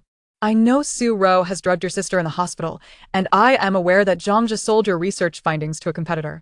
Lin Wan leaned back in her seat, gazing out at the streetlights gradually illuminating the night, and added, I also know you can hack into any surveillance system, which is more effective than a gun in this apocalyptic world. The boy's lips trembled, and suddenly he snapped the laptop shut, bowing deeply to Lin Wan. Sister Lin, from now on, my life belongs to you. Liu Yan observed this scene and abruptly pulled out a black box from his backpack. This is for you. Lin Wan opened the box to find a silver ring inside, engraved on the inner side with a tiny pattern of the Big Dipper. This was the identification token of the Special Operations Team, granting passage through any military checkpoint. I don't intend to enlist, she raised an eyebrow. But you need this. Liu Yan remarked, his fingertip gliding over the ring. In 7 days, the pharmaceutical factory will explode. Without this, you cannot enter the quarantined area. Lin Wan's heart skipped a beat. She indeed planned to go there. Not only for antibiotics but also because a professor who had saved her in her previous life possessed the original data of the D virus. It seems we are thinking along the same lines, she said, sliding the ring onto her index finger, which fit perfectly, as if custom-made. Zhao Yu suddenly exclaimed, pointing at the computer screen. Look. The news says there is an unexplained flu outbreak in the eastern part of the city. Dozens have already been hospitalized. The news footage flickered across the screen, and Lin Wan clearly saw a patient whose eyes had turned a murky gray-white, a typical symptom of early viral infection. 3 days earlier than expected, Liu Yan suddenly stood up, retrieving 4 sets of tactical uniforms from the storage compartment on the vehicle's roof. Starting tomorrow, we will begin physical training, 5 kilometers daily, with a 20-kilogram load. Lin Wan accepted the tactical uniform, her fingertips brushing against the special anti-stab coating of the fabric. Such material was only supplied to units executing special missions. Liu Yan's ability to procure 4 sets indicated the complexity of the forces behind him. Zhao Yu, she suddenly recalled, bring up the surveillance system you hacked, and see where Zhang Zhou is now. The screen quickly displayed Zhang Zhou's figure. He was in a suite at a 5-star hotel with Su Ro, white powder scattered across the table. Zhao Yu magnified the image. And Su Ro's voice rang clear. The shipment will arrive tomorrow. If Lin Wan dares to go to the pharmaceutical factory, she will never return. Lin Wan's nails dug deep into her palm. In her previous life, it was at the pharmaceutical factory that Zhang Zhe had pushed her down the stairs, breaking her leg and turning her into zombie fodder. Are they targeting the pharmaceutical factory too? Zhao Yu's voice trembled. Not the pharmaceutical factory. Liu Yan interjected suddenly, pointing at a container in the corner of the screen. They are waiting for this, the stolen viral samples from the Biological Research Institute. Lin Wan's gaze snapped back to the screen. She remembered that container number vividly, as it had been mentioned in the Northern Base's research reports. It contained the catalyst that accelerated the mutation of zombies. The moon outside was suddenly obscured by dark clouds, plunging the interior of the RV into darkness. Lin Wan looked at Liu Yan's sharply defined profile and realized that they faced more than just the apocalypse and zombies. Double the training tomorrow. She heard her voice tremble. And we need to prepare more Molotov cocktails. Liu Yan nodded, reaching out to switch off the RV's main power. In that instant, as the lights extinguished, Lin Wan thought she heard a distant, piercing scream, reminiscent of the first wail of despair at the onset of the apocalypse in her previous life. In the darkness, her fingers instinctively clenched the Big Dipper ring, the cold metal helping her regain some composure. Yet when she looked at Liu Yan, she found him staring out the window, his pupils astonishingly bright in the night, like a dormant beast awaiting the signal to hunt. Unbeknownst to them, at that moment on the other side of the city, Zhang Zhe was holding Lin Wan's photograph, coldly laughing into the phone. She will definitely go to the pharmaceutical factory. Once she does, the phone's signal abruptly cut off, and Zhang Zhe cursed, looking up to see a shadow flash by outside the window, moving too swiftly to be human. Chapter 34. Seeking allies. The metallic clanging of the RV modification factory echoed as Liu Yan squatted beside the chassis, inspecting the reinforced armor plates. The sound of his fingers tapping creating a dull reverberation. Lin Wan stood nearby, holding a stack of blueprints, her gaze sweeping over the mountain of supplies piled within the warehouse. Suddenly, she spoke softly. "We need a doctor." Liu Yan straightened up, wiping the sweat from his forehead. "Reasons? In the apocalypse, what is most lacking is not food but medicine and medical knowledge," Lin Wan replied, flipping through the supply list, her fingertip tracing the antibiotic section. "I have stockpiled a 3-month supply of broad-spectrum medications, but for treating injuries and sudden illnesses, we need professionals." She looked up at Liu Yan. "Among the military doctors you've encountered, is there anyone you can trust?" The man hesitated for a moment, pulling a cloth from the toolbox to wipe his hands. "Chen Yao." When he uttered the name, his Adam's apple moved slightly. She was the chief surgeon at the former military hospital and transferred to the First City Hospital 3 years ago. Her skills are exceptional. Why did she transfer? Lin Wan seized the crucial point. Liu Yan's movements paused. "Her husband was my former team leader, who was killed on a mission. She has a 5-year-old daughter and a strong character, not suited for the twists and turns of the system." Lin Wan wrote Chen Yao's name in her notebook, the pen lingering. "With such heavy family burdens, she may not be willing to take risks with us. But she trusts me." Liu Yan's voice was resolute. "When the team leader perished, I ensured that the compensation reached her without a penny missing." He gazed out at the sinking sun. "Tomorrow morning, we will go to the hospital to find her." The smell of disinfectant in the inpatient department of the First City Hospital was overwhelming. Lin Wan sat on a bench in the corridor, watching Liu Yan enter the surgical office, her fingertips unconsciously rubbing the sealed bag in her backpack, which contained the latest report on the mutated flu virus that she had obtained through an old classmate. Although it had not yet reached the severity of the apocalypse, it was sufficient to prove that the crisis was not unfounded. 10 minutes later, a commotion erupted from the office. Lin Wan immediately stood up, witnessing a woman in a white coat pointing angrily at Liu Yan. "Liu Yan, if you're so bored, go shoot at the shooting range. Don't come here, spreading rumors." The woman appeared to be around 35 or 36, her hair neatly styled in a bun, faint lines around her eyes. Yet her gaze was icy. The nameplate on her chest read Chen Yao, the very person they sought. "Dr. Chen." Lin Wan entered the room, placing the sealed bag on the desk. "This is the mutated virus sequence circulating within the CDC. You're the expert, you should understand." Chen Yao glanced at the file bag, sneering. "My husband was killed by alarmists like you. Now you come here spinning tales of the apocalypse?" She grabbed the file bag to throw it away, but froze upon seeing the data on the front page. H1N1 and rabies virus recombination sequence. Her voice suddenly rose, her fingertips swiftly flipping through the report, her complexion gradually turning pale. This was impossible. How could the laboratory data have leaked? "On the 15th of next month, this virus will spread through the air." Lin Wan approached her, her tone calm, yet imbued with an undeniable authority.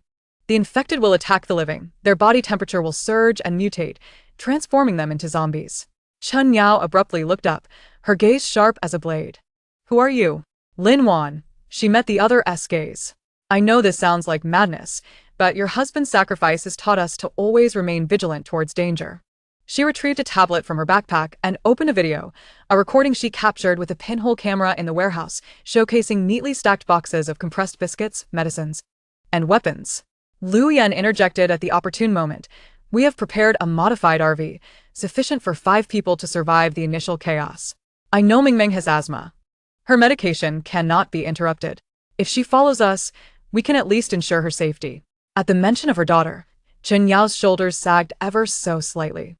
She stared at the supplies displayed on the tablet, then glanced at Liu Yan's resolute eyes, finally leaning back wearily against the chair. Give me 3 days. On the morning of the third day, Lin Wan met Chen Yao at the modification factory, where she was accompanied by a little girl with pigtails, tightly clutching a rabbit stuffed animal. Meng Meng, greet Uncle Lu and Aunt Lin. Chen Yao's voice was hoarse, her eyes rimmed with red. The little girl timidly hid behind her mother, revealing only her glistening black eyes.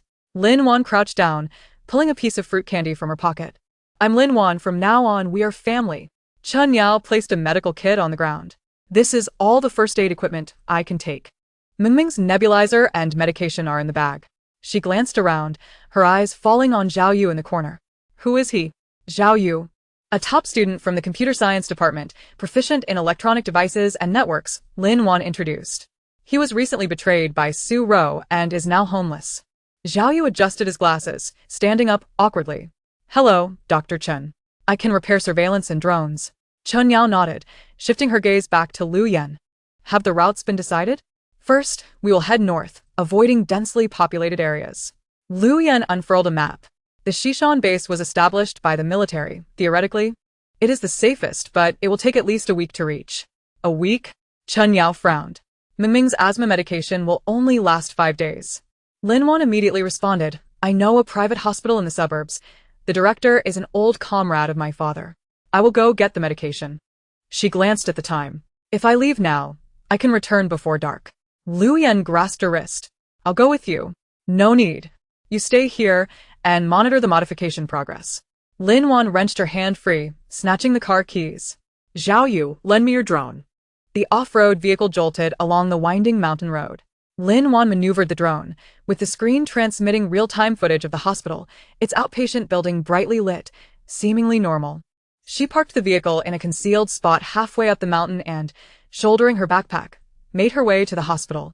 Upon reaching the entrance of the inpatient department, she spotted 2 men in black suits forcefully shoving a nurse into a van.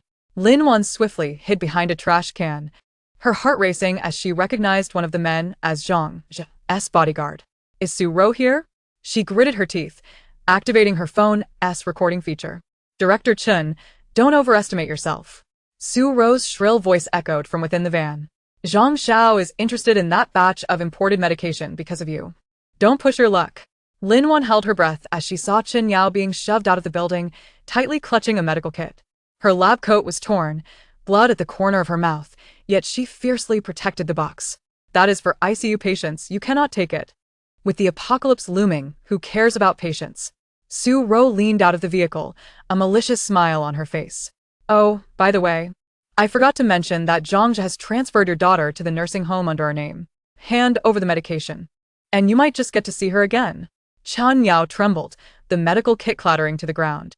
In that moment, Lin Wan suddenly burst from the shadows.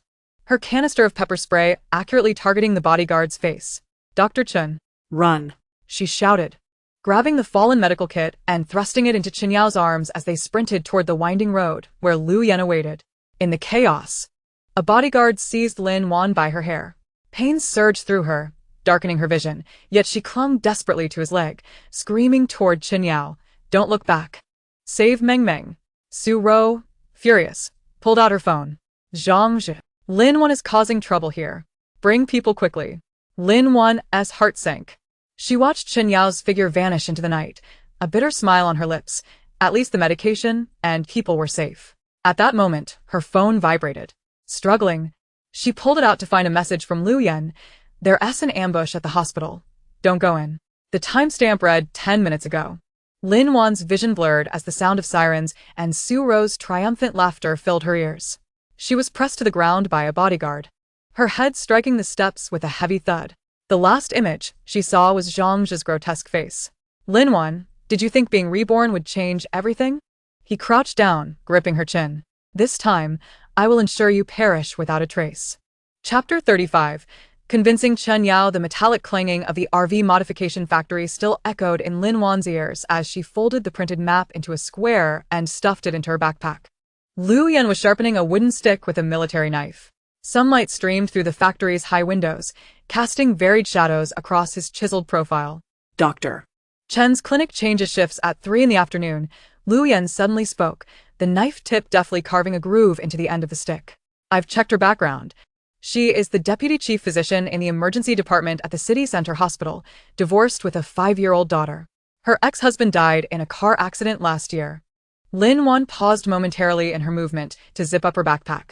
In her previous life, her impression of Chen Yao was of the woman who perpetually wore a blood-stained white coat in the base hospital, ultimately being elected as the head of the medical team. Without ever mentioning her family, beneath the hardened exterior of the apocalypse lay such a tender past. A single mother in the apocalypse has it exceedingly difficult. Lin Wan gazed at the tire tracks imprinted on the ground, realizing she had more reason than anyone to survive. At 2:45, beneath the sycamore tree at the back door of the city center hospital, Lin Wan checked her watch for the third time. The early summer breeze carried the scent of disinfectant, and figures in white coats began to emerge from the outpatient building, with Chen Yao being the last. As she removed her mask, her fatigued face was revealed, dark circles under her eyes more pronounced than the words on a medical record. Clutching a pink rabbit backpack, she hurried towards the bicycle shed. Dr. Chen. Lin Wan approached, noticing the tension in Chen Yao's shoulders. Chen Yao turned, her eyes behind the lenses scrutinizing. Who are you? I am Lin Wan. I accompanied a friend to the emergency department last week. Lin Wan deliberately slowed her speech, her gaze falling on the backpack in Chen Yao's arms. Your daughter is named Nen, isn't she? She enjoys strawberry-flavored lollipops. Chen Yao's pupils dilated, instinctively clutching her backpack tighter. The bicycle chain clicked softly as she gripped the handlebars. What do you want? I want to ask you, and an end to survive. Lin Wan retrieved a sealed bag from her backpack, containing 3 photographs, a mountain of medicine boxes stacked in the West warehouse, the partially modified interior of the RV, and a terrain map of Shishan circled in red ink. Chen Yao's gaze lingered on the photographs for 3 seconds before she let out a scoff. Miss, I don't have time for your role-playing. She pushed her bicycle forward, but at that moment, the thermos in her bike basket rattled. The sound of liquid sloshing against metal. At 3:17 next Wednesday morning, Lin Wan's voice rang out behind her, as sharp as a scalpel slicing through skin. The city's disease control center will issue a red alert, but it will be too late. The first batch of infected will begin tearing at each other in front of breakfast stalls, and the sound of ambulances will vanish in 40 minutes. The bicycle wheels came to a halt, and Chen Yao's back stiffened into a straight line. Lin Wan stepped forward and slipped a small USB drive into the pocket of her white lab coat. Inside, it contained the research I had compiled on viral mutations, along with surveillance footage from Anne's kindergarten. Last Wednesday afternoon, a feverish parent vomited at the entrance of the activity room, which you might have overlooked. Chen Yao abruptly turned around, her eyes bloodshot behind her glasses. She trembled as she took out the USB drive, her fingertips repeatedly brushing against the cold metal casing, as if confirming that this was not a figment of her imagination. I understand this may sound like madness, Lin Wan said, glancing at the children playing in the distance, her voice dropping to a whisper, but as a doctor, you should be well aware of how peculiar the symptoms of the recent influenza have been: low-grade fever, altered consciousness, heightened aggression.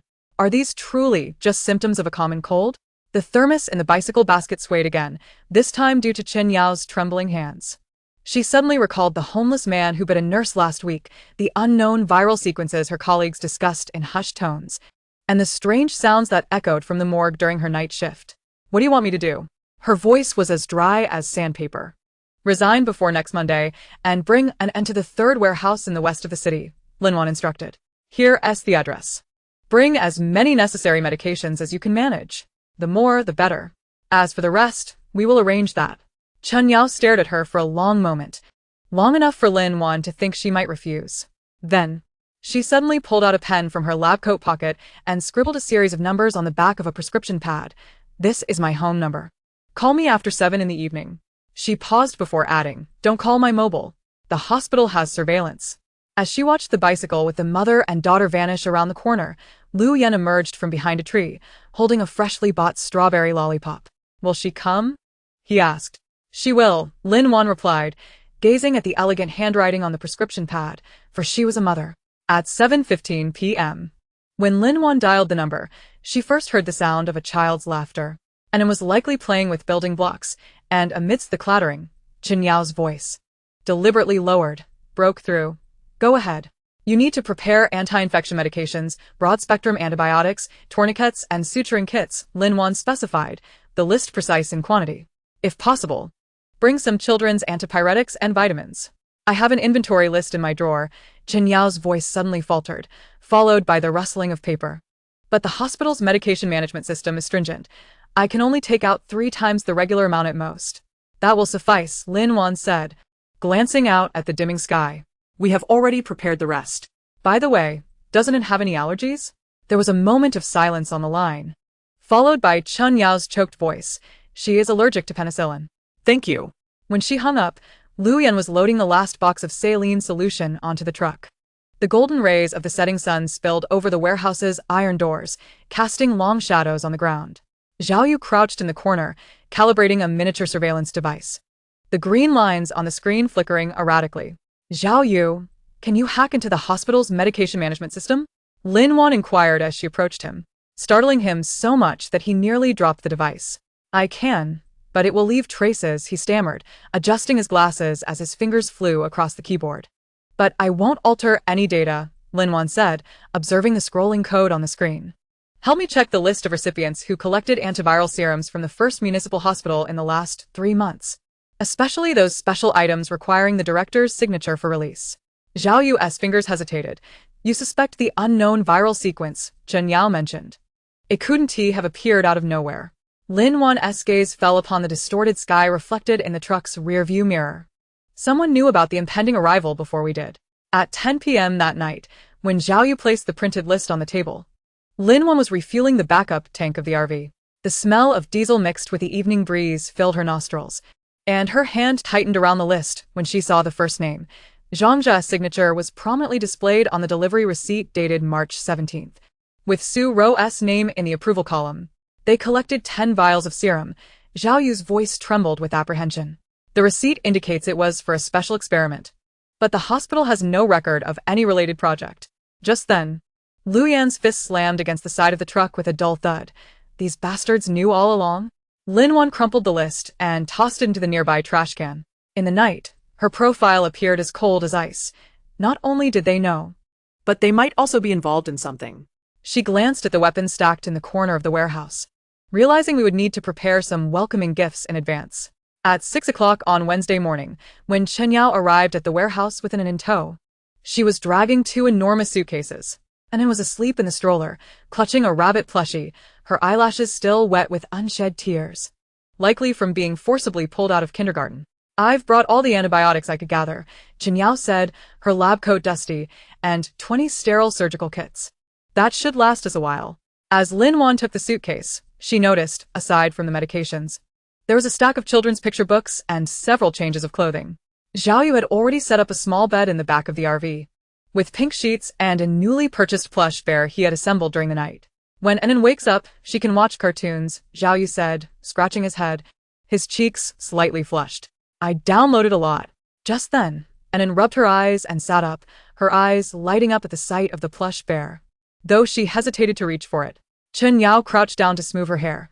Say thank you to Uncle and Auntie. Thank you. The little girl's voice was soft and sweet, and she suddenly pointed out the window. Mommy, there are stars in the sky. Everyone turned to look outside. The morning sky, which should have been brightening, was now shrouded in an eerie dark red, with a few stars stubbornly suspended in the air, resembling droplets of congealed blood. The distant sound of an ambulance siren pierced the air, more urgent than before, accompanied by the jarring screech of brakes. Lu Yan abruptly yanked open the warehouse doors. At the far intersection, an ambulance had collided with a guardrail, its doors flung open, and the medical staff lay motionless on the ground. Several pedestrians were bent over, gnawing on something, and the bloodstains on the ground glistened a dark red in the morning light. 3 hours earlier than expected, Lin Wan's voice was icy. Zhao Yu, start the RV. Dr. Chen, prepare the adrenaline. Enan, startled by the sudden commotion, began to cry, and Chen Yao clutched her tightly, her hands trembling. Lin Wan approached and pressed the strawberry lollipop into the little girl's hand. Don't be afraid. We are going to a faraway place to play. As the RV's engine roared to life, Lu Yan loaded the last box of medications onto the vehicle. In the rearview mirror, an increasing number of figures staggered onto the street, their movements stiff and unnatural, emitting low, guttural growls. Chen Yao watched the fleeting chaos outside and suddenly grasped Lin Wan's hand. Why did those people on the list receive the serum in advance? Lin Wan's gaze fell upon the darkening sky beyond the windshield, where black smoke billowed from the distant hospital building.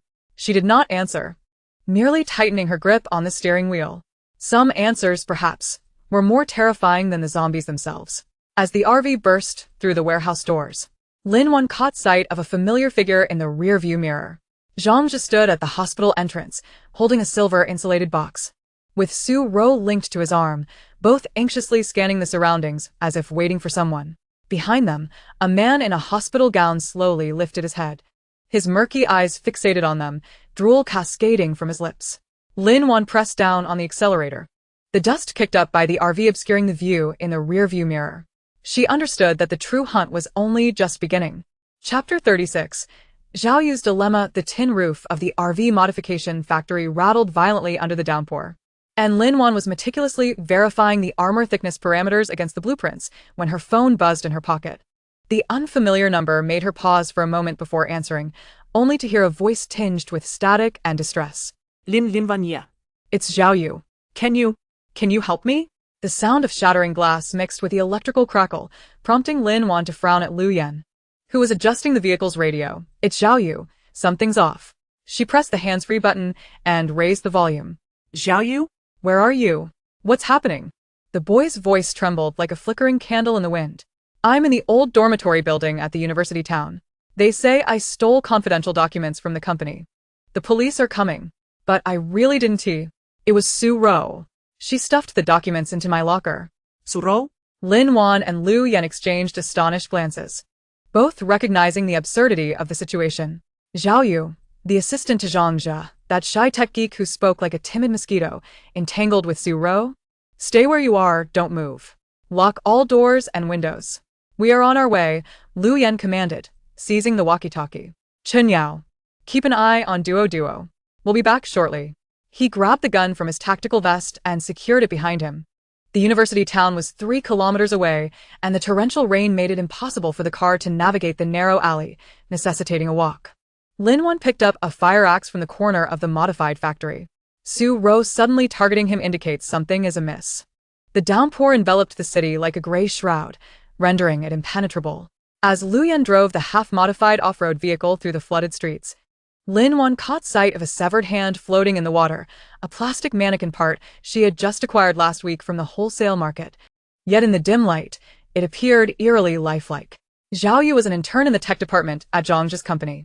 Lin Wan scrolled through the information on her phone, which she had collected while investigating Zhang Jia a few days prior. A senior in computer science.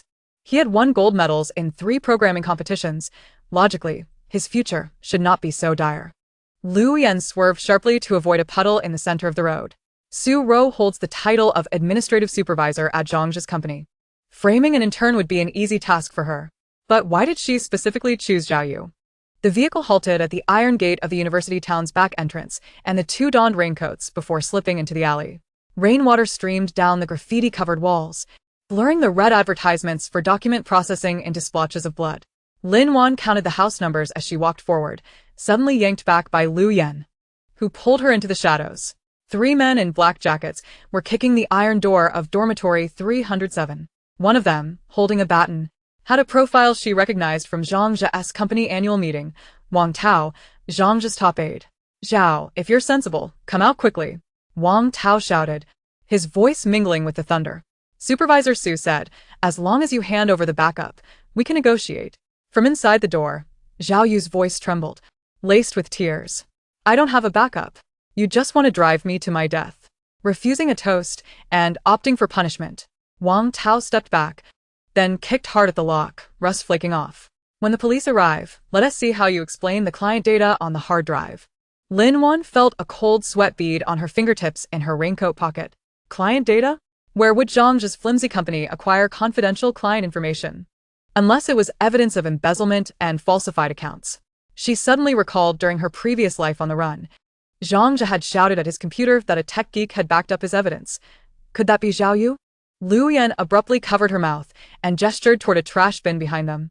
Following his gaze, Lin Wan saw a tall, slender figure in a checked shirt crouched behind the bin. His glasses had a corner shattered, revealing bloodshot eyes. It was Zhao Yu. Did you escape? Lu Yan mouthed. Zhao Yu nodded frantically, his trembling finger pointing at the iron door. He had climbed out through the back window, while those men were still struggling with the empty room. As the three men began to retreat towards the alley's mouth, Wang Tao's voice rang out from behind. "Over there!" Catch him. Lu Yan forcefully pushed Lin Wan and Zhao Yu to the side as he turned to confront them. As the baton swung through the air, he sidestepped, his elbow striking Wang Tao's ribs with precision. The man doubled over, and in that instant, Lu Yan seized the baton and swung it against another approaching man's knee. The sickening crack of bone blended with the sound of rain, sending chills down one's spine. Run. Lu Yan grabbed the back of Zhao Yu's collar and propelled him forward, with Lin Wan closely following. Suddenly, blinding headlights illuminated the rain as 3 motorcycles roared to block the alley. The steel pipes in the riders' hands glinted coldly in the light. Zhang Zhe's men? Lin Wan's hand instinctively moved towards the dagger concealed in her boot. Zhao Yu crumpled into a puddle, clutching his head, sobbing. It was Su Ro who sent them. She said if I admitted to stealing the documents, She would plead for me. but once I sign, I become the scapegoat. Lu Yan kicked at the approaching rider and shouted, "Get in the car." He pulled Zhao Yu towards the off-road vehicle, and as Lin Wan stepped back, she caught sight of a document bag in one of the rider's arms, bearing a company logo that was not Zhang's flimsy firm, but that of the largest medical device group in the city. The windshield wipers flailed wildly as the off-road vehicle burst out of the alley. Lin Wan finally seized the opportunity to ask, "Were those client files from Contai Medical?" Zhao Yu shivered and nodded, his glasses slipping down to the tip of his nose, forgotten. I used to work part-time at Contai. I saw some things I shouldn't have while fixing their servers." He suddenly raised his voice. "Zhang Zhe and Su Ro are selling their expired vaccines. I backed up the transaction records, intending to report them anonymously, but Su Ro found out." Lin Wan's heart clenched. Contai Medical? The first company to expose the vaccine scandal in her previous life. The infection wave caused by inferior vaccines erupted a full 6 months before the zombie virus. Yet at that time, everyone believed it to be merely an ordinary flu. "Where are the documents?" Lu Yan suddenly asked, turning the steering wheel sharply to shake off the motorcycles tailing them. "Hidden in the old book pile on the 3rd floor of the library." Wrapped in a cover of Principles of Computer Science, Zhao Yu stammered, his teeth chattering. "They not only want to frame me for stealing documents, but they also want me to commit suicide out of guilt." The gas canister in the dormitory was tampered with in advance. Lin Wan gazed out the window at the rapidly receding streets. Suddenly recalling the abnormality Chen Yao mentioned at the end of Chapter 35, there had been an increase in patients with unexplained fevers at the community hospital recently. She pulled out her phone and scrolled to Chen Yao's number, her finger hovering over the dial key, when she heard Zhao Yu's tearful addition. Su Ro said even if those vaccines can't be sold, when the weather turns cold, they will still be useful. The off-road vehicle suddenly splashed through a puddle, the massive jolt breaking Zhao Yu's words into fragments. Yet Lin Wan felt as though struck by lightning. When the weather turns cold, she abruptly glanced at the calendar on the dashboard, realizing there were only 15 days until the cold wave that would cut off water and electricity across the city. Lu Yan slammed on the brakes, the tires skidding over the flooded road, leaving 2 white streaks in their wake. He pointed at the police car parked at the intersection ahead, its flashing lights illuminating the scene, where 2 uniformed officers were conversing with a woman in a red dress. It was Su Ro. She held a black lace umbrella, her profile flickering in the red and blue glow of the police lights, a smile seemingly playing at her lips. "They called the police?" Zhao Yu's voice suddenly soared, filled with despair. How could the police arrive so quickly? Lin Wan remained silent, staring at the Patek Philippe watch on Su Ro's wrist, purchased by Zhang Zhe with her credit card, now reflecting a cold light as she raised her hand. What sent chills down Lin Wan's spine was the dark red mud stains on the high heels under Su Ro's feet, identical to the freshly turned earth behind Zhao Yu's dormitory. Lu Yan suddenly shifted into reverse, whispering, "Something is off. Those officers' shoulder insignias are fake." Lin Wan quickly looked up, indeed noticing that one officer's badge was sewn on crookedly. She turned back to Su Ro, who seemed to sense their gaze, abruptly turning around, raising her hand toward the off-road vehicle, mimicking a toast.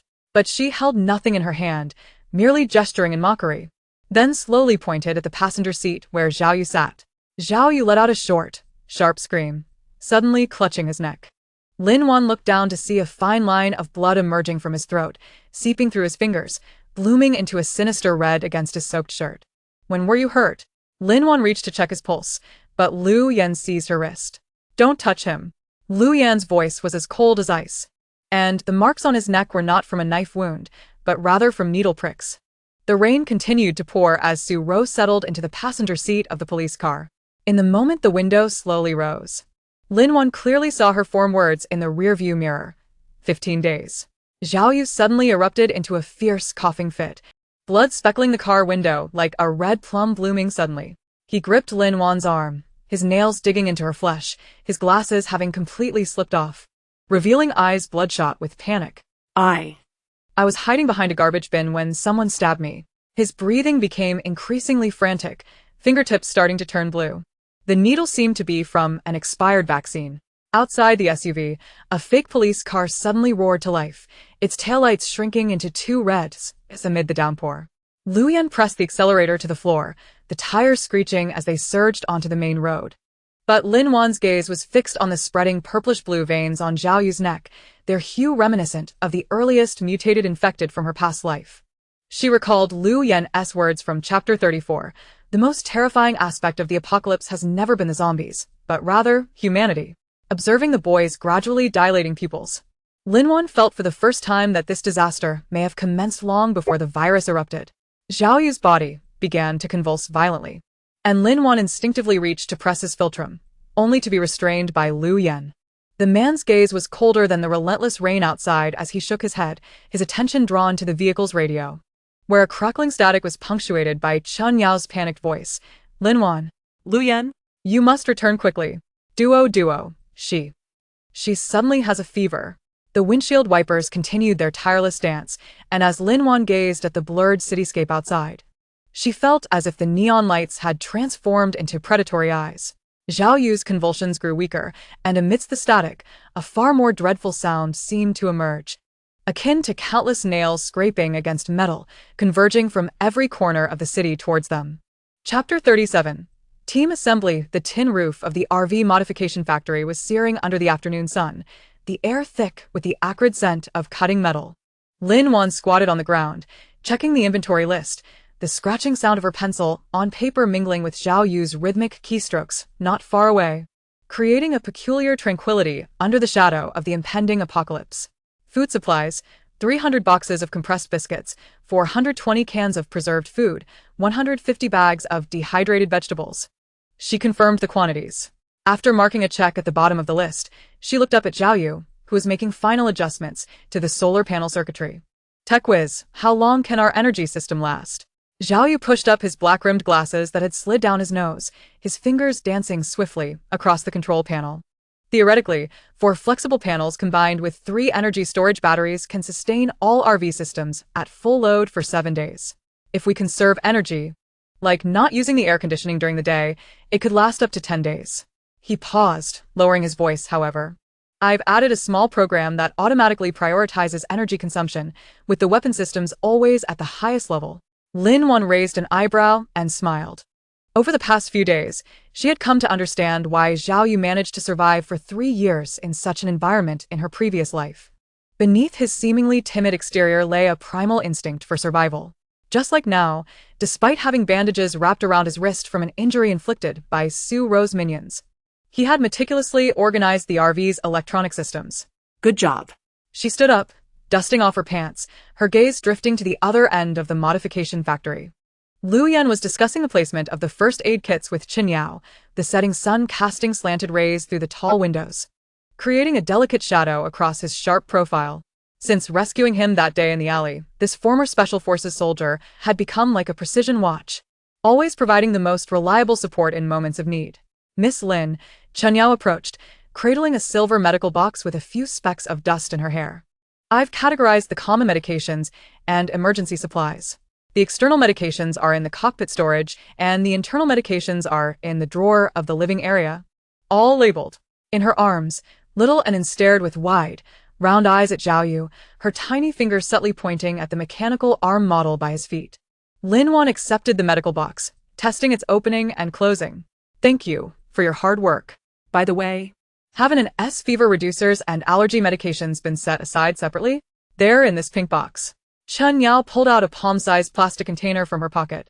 "I've also prepared some children's vitamins.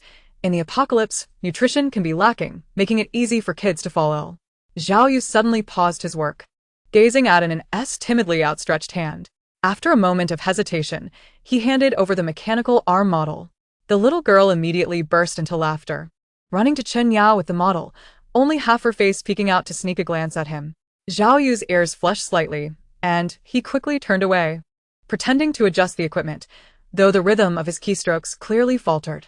Lin Wan exchanged glances with Chen Yao, unable to suppress their smiles. The interactions over the past few days had acted like sandpaper, gradually smoothing out the edges of each person. Zhao Yu no longer walked with hunched shoulders as he did when he first arrived. Chen Yao's anxiety had lessened considerably, and even Lu Yan occasionally cracked a joke. As the inventory check neared completion, Lu Yan approached, holding a hand-drawn route map. I've marked 3 routes to the Xishan base. The highway is the fastest but most prone to traffic jams. The provincial road is longer but more stable, and there's south and abandoned military road. Let's south take the military road. Lin Wan interjected before he could finish, her fingertip landing on the dashed line on the map. The highway would undoubtedly be clogged with fleeing vehicles, while the provincial road had 3 small towns along the way, with a high population density posing too great a risk. Although the military road was abandoned, it had 3 tunnels to evade airstrikes, and I recall there's a reserve warehouse nearby. A glimmer of approval flashed in Lu Yan's eyes. I thought the same. However, a section of the military road has a collapsed bridge, so we'll need to prepare tools for rebuilding it. That's simple. Zhao Yu suddenly chimed in, holding up a tablet displaying a 3D model of the bridge structure. I checked the municipal archives. That bridge was built in the 1950s, and the concrete piers are still usable. We just need to bring some steel plates and hydraulic jacks. Constructing a temporary bridge should be no problem. His eyes sparkled as he spoke, completely shedding the timidity he previously displayed. Lin Wan looked at the 3 individuals before her, and an unexpected sense of reassurance washed over her. In her previous life, she had fought alone, surrounded only by the insincere Zhang Zhe and the treacherous Su Rou. Realizing too late that the most precious resource in the apocalypse was not supplies, but the individuals with whom one could share their back. Then it settled. She folded the list and tucked it into her pocket. Zhao Yu was tasked with checking all electronic devices and vehicle circuits. Chen Yao would double-check the medications. And Lu Yan, I'll reinforce the vehicle's armor. Lu Yan immediately responded, pointing to a vulnerable spot on the side of the RV. I tested it just now. A 9mm bullet can penetrate the outer aluminum layer, so we need to add another layer of Kevlar. The 4 of them functioned like precisely interlocking gears, each engrossed in their tasks. And sat amidst a pile of spare tires, cradling the mechanical arm model and humming a tune, her voice as clear as wind chimes. Lin Wan leaned against the RV door, sipping mineral water and watching the setting sun stretch their shadows long, suddenly feeling as though the weight of fear and hatred pressing on her heart had lightened somewhat. By the way, Zhao Yu suddenly poked his head out from the driver's seat, holding up a modified walkie-talkie. I've switched all communication devices to encrypted channels and added shortwave functionality. Theoretically, we can receive signals within a 50-kilometer radius. He paused, suddenly a bit bashful, scratching his head. I also set up an emergency alarm system. All you have to do is press this button. Before he could finish, a piercing alarm abruptly shattered the tranquility of the workshop. The red warning lights inside the RV flashed wildly, startling Annan into tears. What is happening? Lu Yan immediately drew his dagger, alertly looking toward the door. Chen Yao scooped up Annan, covering her ears, her complexion turning pale. Zhao Yu hurriedly pressed the alarm off, beads of cold sweat forming on his forehead. Yes. I'm sorry, I mistakenly connected the wrong line, he stammered, pointing at the control panel's wiring interface, his voice trembling. There's a backup power interface that has the same color as the alarm system. As the alarm ceased, the workshop was left with only the muffled sobs of Annan. Lin Wan observed Zhao Yu's reddened eyes and was suddenly reminded of how he had frantically attempted to repair the base's defense system in her previous life before being struck in the back by a stray bullet. Taking a deep breath, she approached him and gently patted his shoulder. It's all right. It's normal for issues to arise during the debugging phase. At least we now know how loud the alarm is. Zhao Yu was momentarily taken aback, seeing no blame in Lin Wan's eyes, only a hint of encouragement. He lowered his head, muttering, "Thank you." Chen Yao managed to soothe An and approached softly. I'll boil some water. Everyone has been busy this afternoon, and we could use something warm. The portable gas stove she brought was set in the corner, and the water in the small pot quickly began to steam. Lu Yan sheathed his dagger and stepped beside Lin Wan, whispering, "When the alarm went off, I thought I heard something outside." Lin Wan's heart sank. This modification factory was located on the outskirts, and usually, the only visitors were delivery trucks. She walked to the side door of the workshop and peered through the crack, observing the setting sun casting an orange hue over the concrete parking lot. The empty yard was only filled with the sound of the wind rustling through the weeds. "Am I being overly sensitive?" Lu Yan frowned. "No," Lin Wan replied, her gaze narrowing at the tire tracks on the ground. "Look at that." Lu Yan followed her finger and noticed fresh tire tracks in the sandy area at the edge of the parking lot. The tread pattern was distinctive, typical of military off-road vehicles, and the spacing suggested at least 3 vehicles. Strangely, the tracks paused at the workshop's entrance before circling around to the back of the building. "Someone has been here." Lin Wan's voice turned icy, and they came prepared. Zhao Yu trembled at her words, dropping his screwdriver to the ground. "Is it Su Ro and the others?" "Not necessarily," Lu Yan replied, walking to the toolbox and retrieving a modified fire axe. "But they are definitely not friendly." He looked at Lin Wan, his eyes questioning what to do. Lin Wan approached the RV, opened the storage compartment, and revealed several assembled crossbow bolts. "Chen Yao, take it into the RV and lock the door. No matter what you hear, do not come out. Zhao Yu, pull up the workshop as surveillance and see what they are doing behind us. Lu Yan, come with me." Chen Yao's face went pale, but she nodded vigorously and hurriedly took Enan into the RV.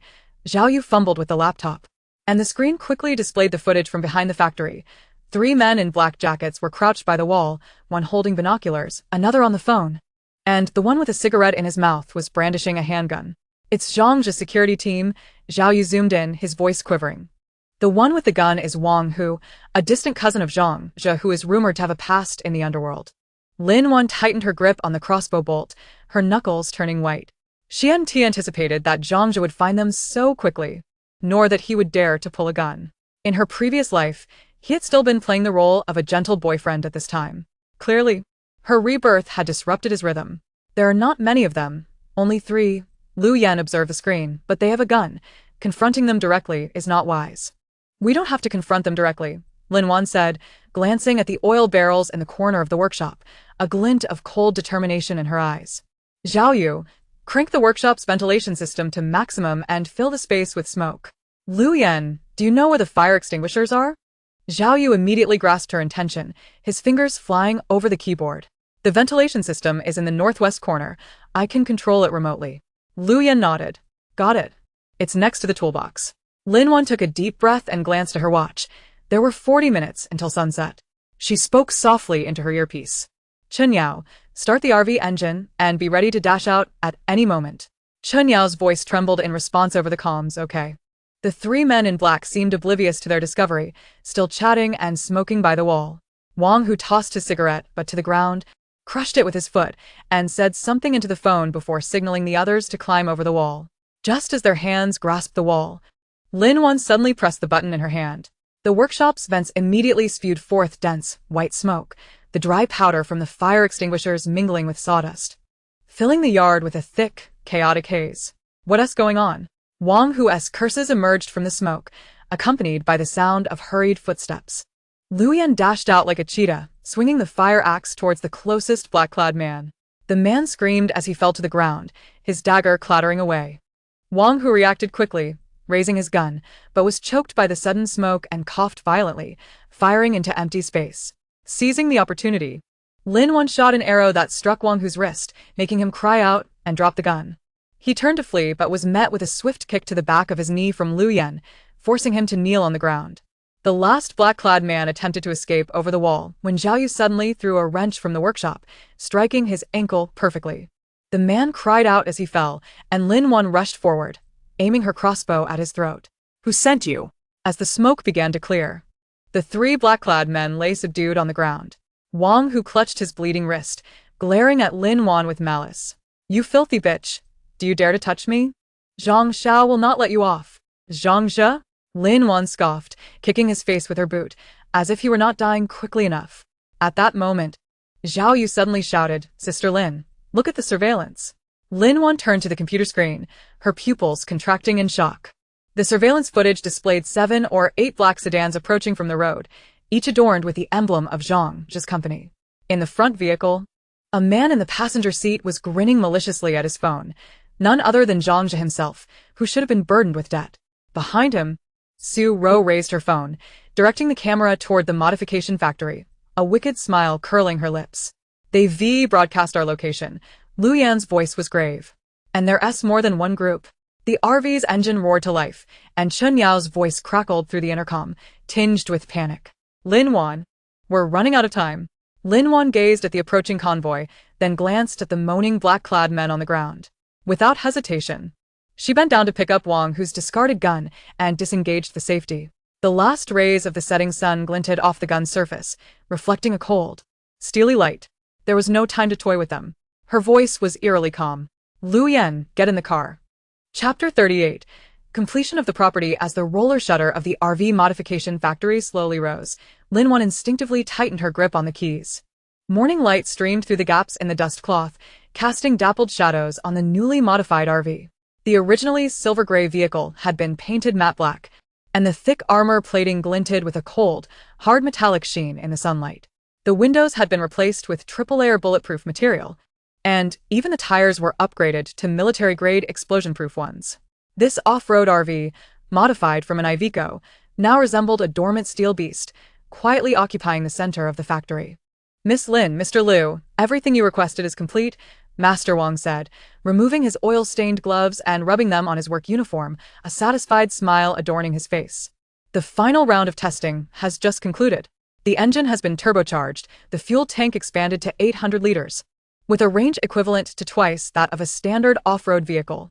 The living quarters in the back have been divided as per your specifications, and both the weapon racks and water circulation system have been tested, ensuring they are fully operational. Lu Yan stepped forward first, rapping his knuckles against the armor plating, the dull echo revealing no hollowness. He circled around the vehicle, and as he opened the door, the hydraulic strut emitted a faint hiss. The modifications in the cab were immediately evident. Next to the original dashboard, 4 monitoring screens had been installed, each connected to night vision cameras positioned around the vehicle. Beneath the steering wheel lay a concealed compartment, which, when opened, revealed a row of customized control buttons. Has the suspension system been adjusted? He inquired. According to Mr. Liu, we replaced it with military truck shock absorbers. Master Wang nodded. Even driving across the Gobi Desert, the rear seats won't bounce. The sleeping area was fixed in place, so those bottles and jars could be stored in the pantry without fear of toppling over.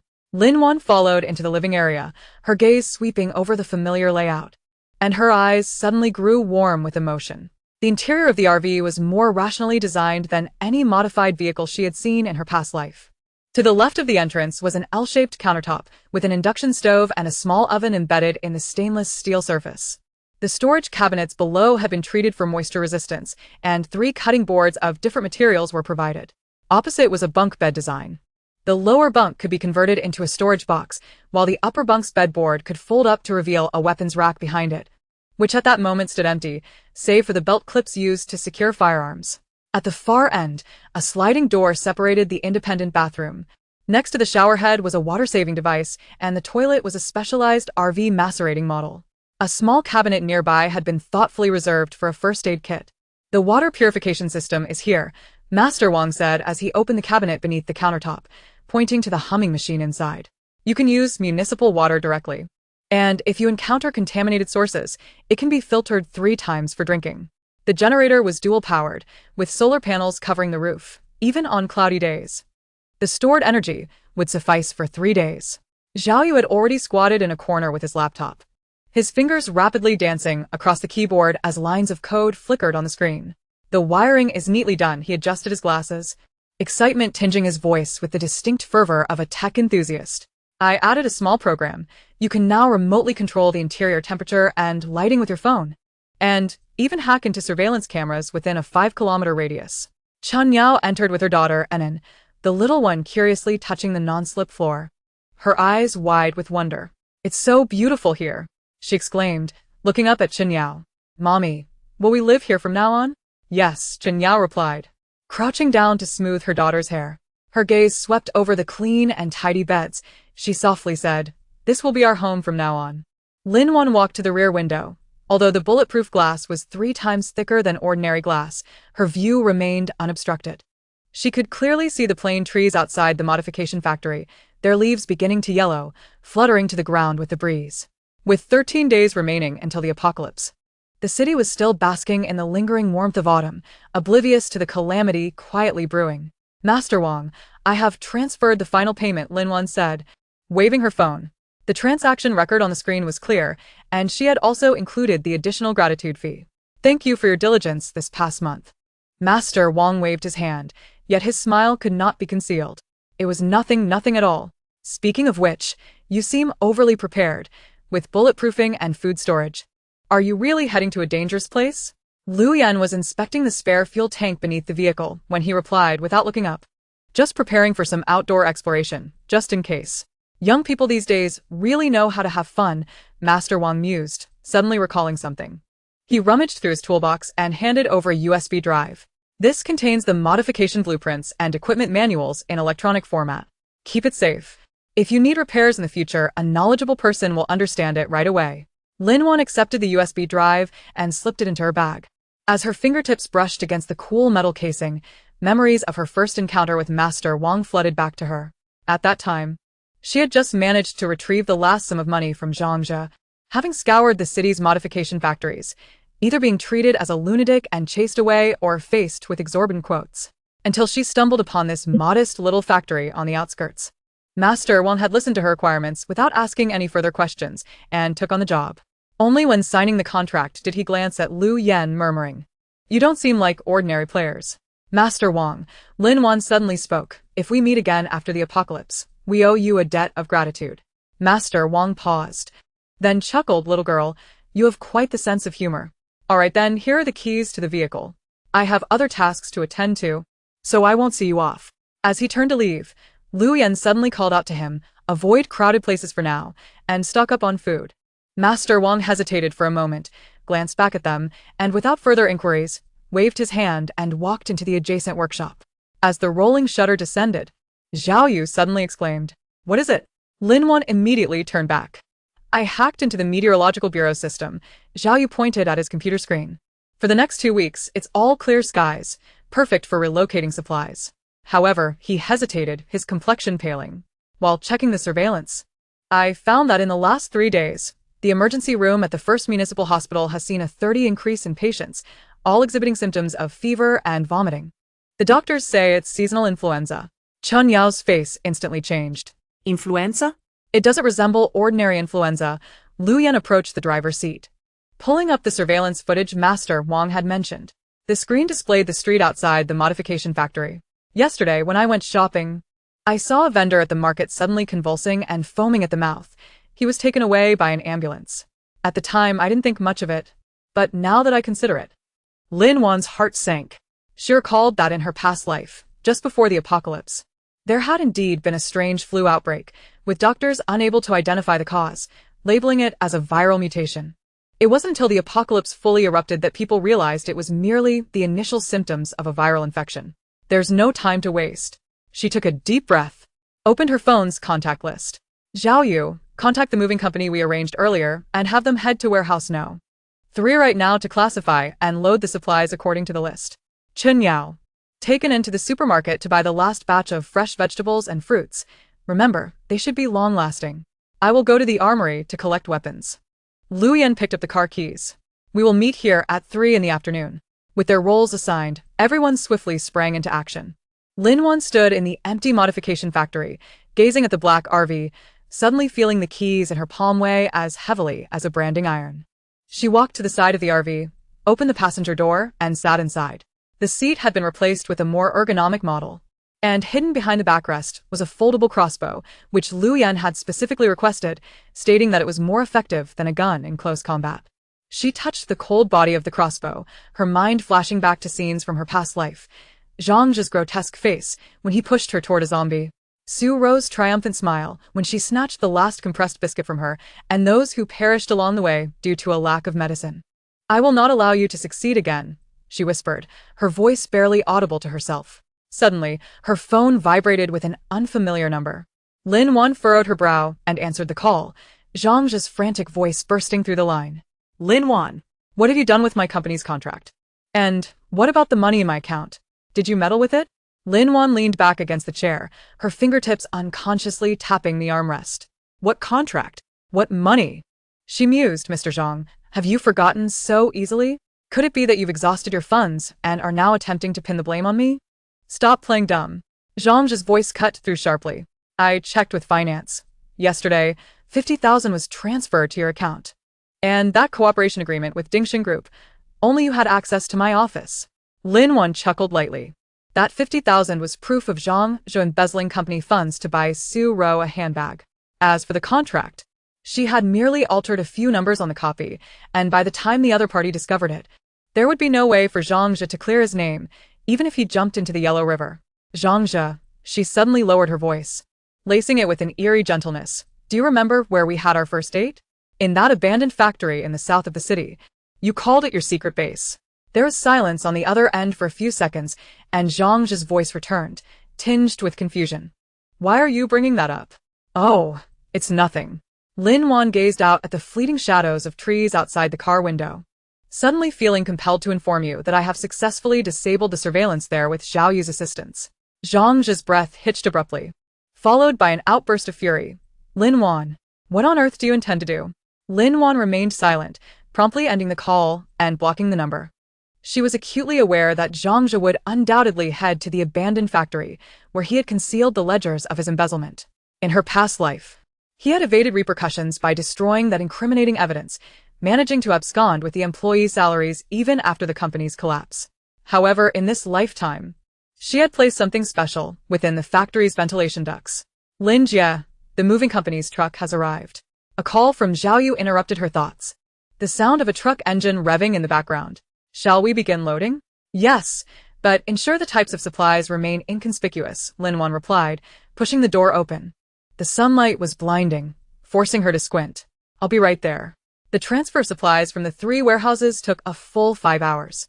The first batch consisted of medical supplies and equipment, with Chen Yao counting alongside and in, categorizing antibiotics and first aid kits into the storage compartments of the living quarters, even folding gauze neatly by size. Zhao Yu took charge of the electronic devices, filling the upper storage compartments with laptops, signal boosters, and solar chargers, while also ensuring to install miniature cameras in every corner. Lu Yan returned at 4 in the afternoon, flanked by 2 men clad in camouflage. The truck's cargo area was covered with an oilcloth concealing elongated objects. As he directed the workers to unload the items into the RV, Lin Wan finally discerned that there were 5 modified crossbows, 20 entrenching tools, and 2 boxes of ammunition which he personally placed into the hidden compartment beside the driver's seat. This is all we could procure from the base. Lu Yan wiped the sweat from his brow. As for firearms, the regulations are too strict. We can only devise a plan once we are out of the city. This is sufficient, Lin Wan remarked, observing the cold gleam of the weapons. In her previous life, it was her utter defenselessness that left her vulnerable to danger. The silent crossbows were ideal for close combat, and entrenching tools could also serve as weapons. The last batch contained food and water. Rice and flour were packed into vacuum-sealed bags, stacked in the lower storage boxes, while compressed biscuits and canned goods filled the space beneath the beds. Even the bathroom cabinet was crammed with bottled water. Zhao Yu had even brought several boxes of seeds, suggesting they might attempt to cultivate vegetables once they reached a safe location. By the time the final cardboard box was loaded onto the vehicle, darkness had enveloped the sky. The lights of the modification factory flickered on, illuminating the litter of cardboard remnants scattered across the ground. Lin Wan stood at the RV's entrance, observing the exhausted yet exhilarated expressions on everyone's faces, and suddenly felt a void within her heart filled. In her past life, she had always struggled alone for survival. But now, she had companions, people she could rely on. Everyone, come aboard and test the water circulation system. Master Wang emerged from seemingly nowhere, holding a thermos. I've boiled some hot water. Brew some tea and take a break. Chen Yao accepted the water, preparing a cup of milk powder for Nin, who leaned against the seat, sipping cautiously while his gaze remained fixed on the window. Zhao Yu slumped on the sofa, his fingers scrolling through his phone, seemingly conducting a final check of the surveillance. Lu Yan sat in the driver's seat, repeatedly adjusting the navigation system, setting the route to the Shishan base as the default. Leaning against the doorframe, Lin Wan surveyed the scene before her, unable to suppress a smile. Let us review the supply list. She retrieved the printed sheet, detailing food supplies. 50 pounds of rice, 30 pounds of flour, 200 packs of compressed biscuits, 150 cans, and 50 pounds of dehydrated vegetables. All accounted for. Chen Yao nodded in affirmation, adding that the medical supplies would suffice for the four of them for half a year, including 3 types of antipyretics for Nen. The electronic equipment is all in order. Zhao Yu raised his hand, reporting that the signal booster could cover a radius of 3 kilometers, and they had also purchased 2 sets of spare parts for the generator. All the weapons have been tested, Lu Yan concluded, closing the navigation system. The crossbow's range reaches 50 meters, and the entrenching tool has been sharpened. The blade can sever rebar. Lin Wan checked off items on the list, pausing at the other section, which included 50 lighters, 2 boxes of candles, 10 sewing kits, and several books on agriculture and mechanical repair. Everything is in order. She set down her pen, inhaling deeply. From this moment on, this vehicle will serve as our mobile fortress. No sooner had she spoken than Zhao Yu's computer emitted a piercing alarm. Everyone jumped, and Zhao Yu scrambled to silence the alert, a red pop-up on the screen announcing an emergency news report about an unexplained mass convulsion incident at the first municipal hospital, with 30 individuals already quarantined as police investigated the cause. Not just the first municipal hospital, Zhao Yu quickly switched pages, his complexion paling. I just saw a report that chaos erupted at the eastern city's vegetable market as well. Someone suddenly went berserk and bit 3 vendors. That area is now cordoned off. Chen Yao instinctively pulled Anan into her arms, the little one shrinking in fear. Lu Yan immediately accessed the surveillance footage, revealing a view of the street outside the modification factory, which should have been bustling but was eerily deserted, with only a few ambulances racing past, their sirens piercing the night. It's 3 days earlier than anticipated. Lin Wan's voice tightened as she stared at the flashing police lights on the screen, suddenly recalling that at this moment in her past life, she had been watching a movie with Zhang Zhe, blissfully unaware of the impending disaster as the virus had already begun to spread. Should we leave now? Chen Yao's voice trembled. Let us wait a bit longer, Lu Yan advised, pulling up the weather forecast. Heavy rain is expected tomorrow, making it suitable for leaving the city. The rain will obscure our tracks and slow the zombies' movement. Lin Wan nodded, moving to the rear window to draw back the curtains. In the distance, residential buildings glowed with lights. Someone was watering plants on a balcony, while others strolled downstairs, laughter and chatter wafting through the air, creating a bizarre contrast with the urgent news on the screen. She suddenly thought of Master Wang, wondering if that taciturn instructor had heeded her advice to stock up on food. Zhao Yu switched all the surveillance to night vision mode. Lin Wan turned, her gaze sweeping over everyone. Tonight, we will take turns keeping watch, switching every 2 hours. From now on, we cannot afford any mistakes. Zhao Yu immediately began operating the computer, the screen shifting to a green night vision mode, clearly revealing movements up to 100 meters away.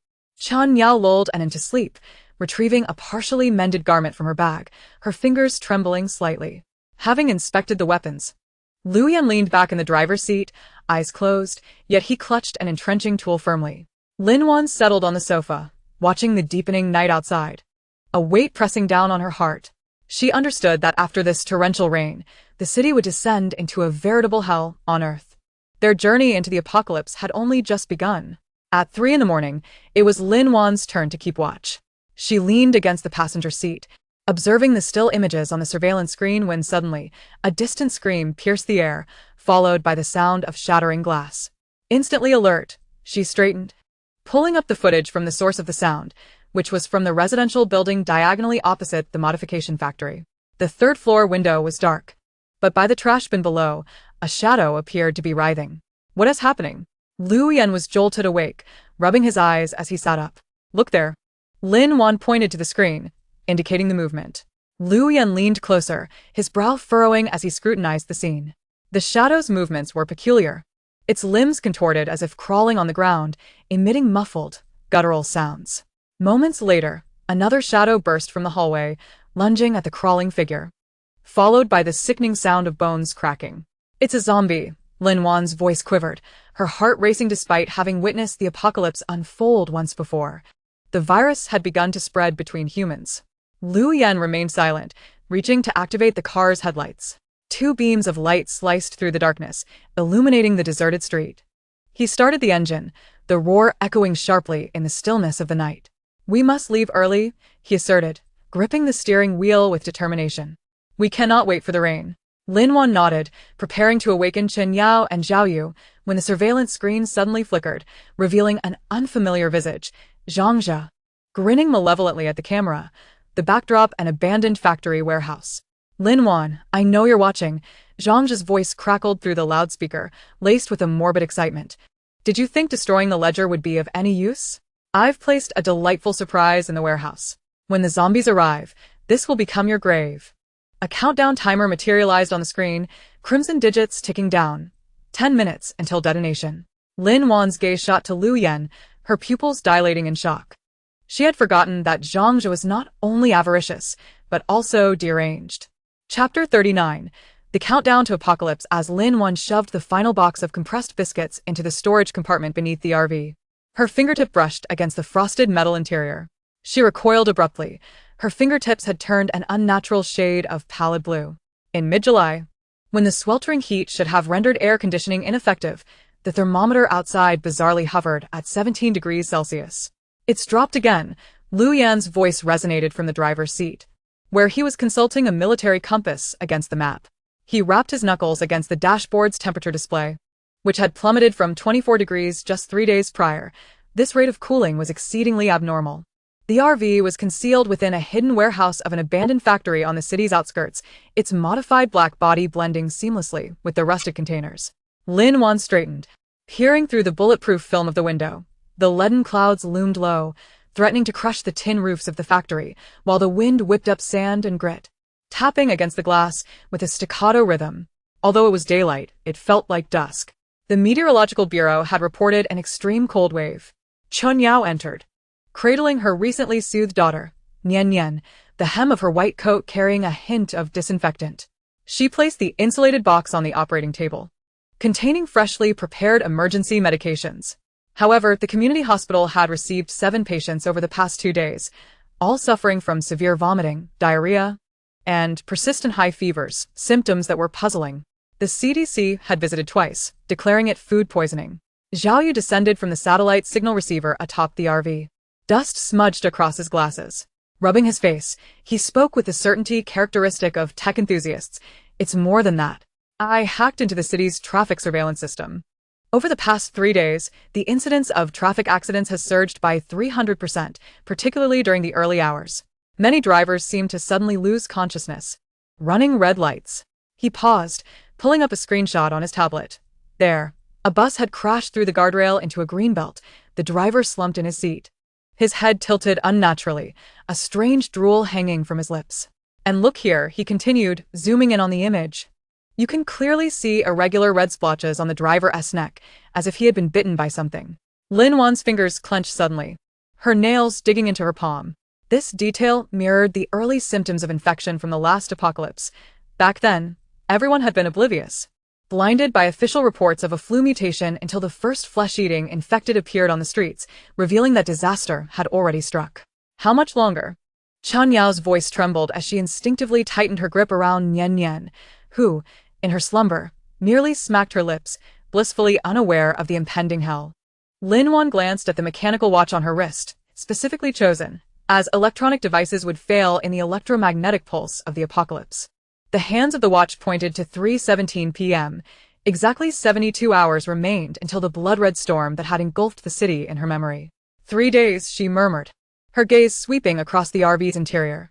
The steel plates affixed to the side glimmered coldly, crossbows and fire axes were neatly arranged atop the ceiling, and the storage cabinets were crammed with medications, canned goods, and bottled water. Zhao Yu's modified solar power system hummed to life. This was their fortress, built over 3 months. Their only assurance against the apocalypse. With a click, Lu Yan sheathed the final military dagger into his boot, the tactical belt at his waist clanging with metallic sounds as he stood. He approached Lin Wan, his eyes resting on her tightly clenched fists, discreetly rubbing his thumb over her knuckles, signaling for a weapons check. The 4 quickly divided their tasks.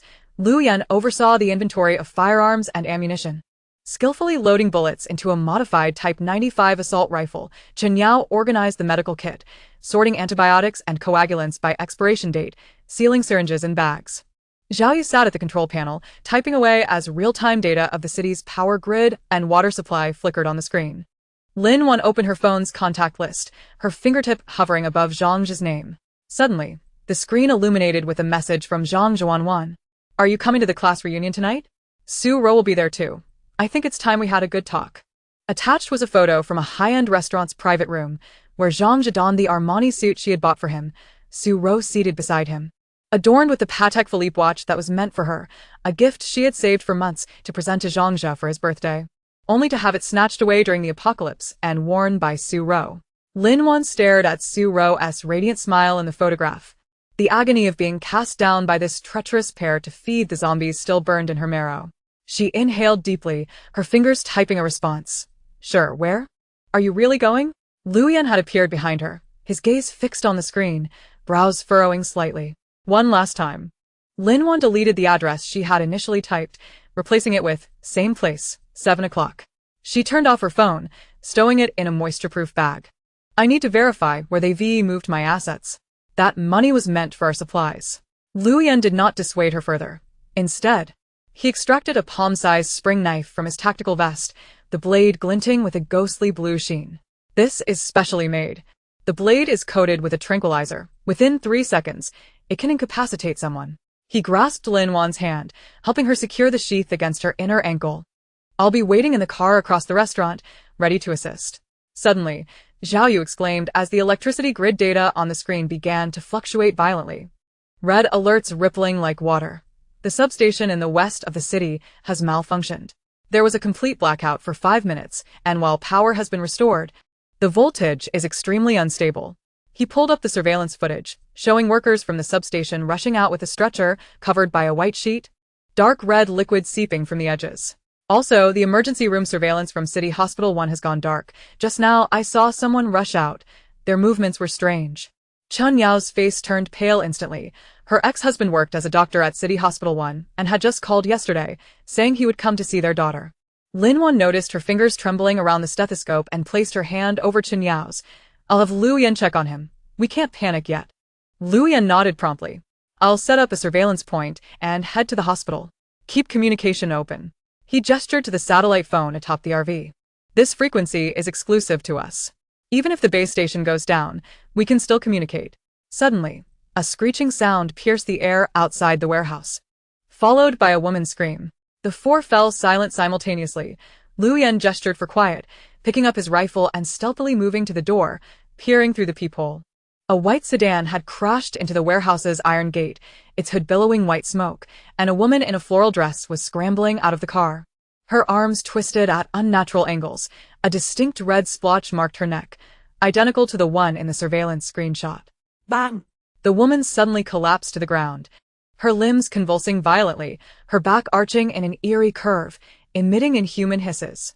Zhao Yu gasped, covering his mouth as his phone clattered to the floor. Chen Yao immediately shielded Nian's ears, holding her tightly. Lin Wan's heart felt as though it were being gripped by an invisible hand.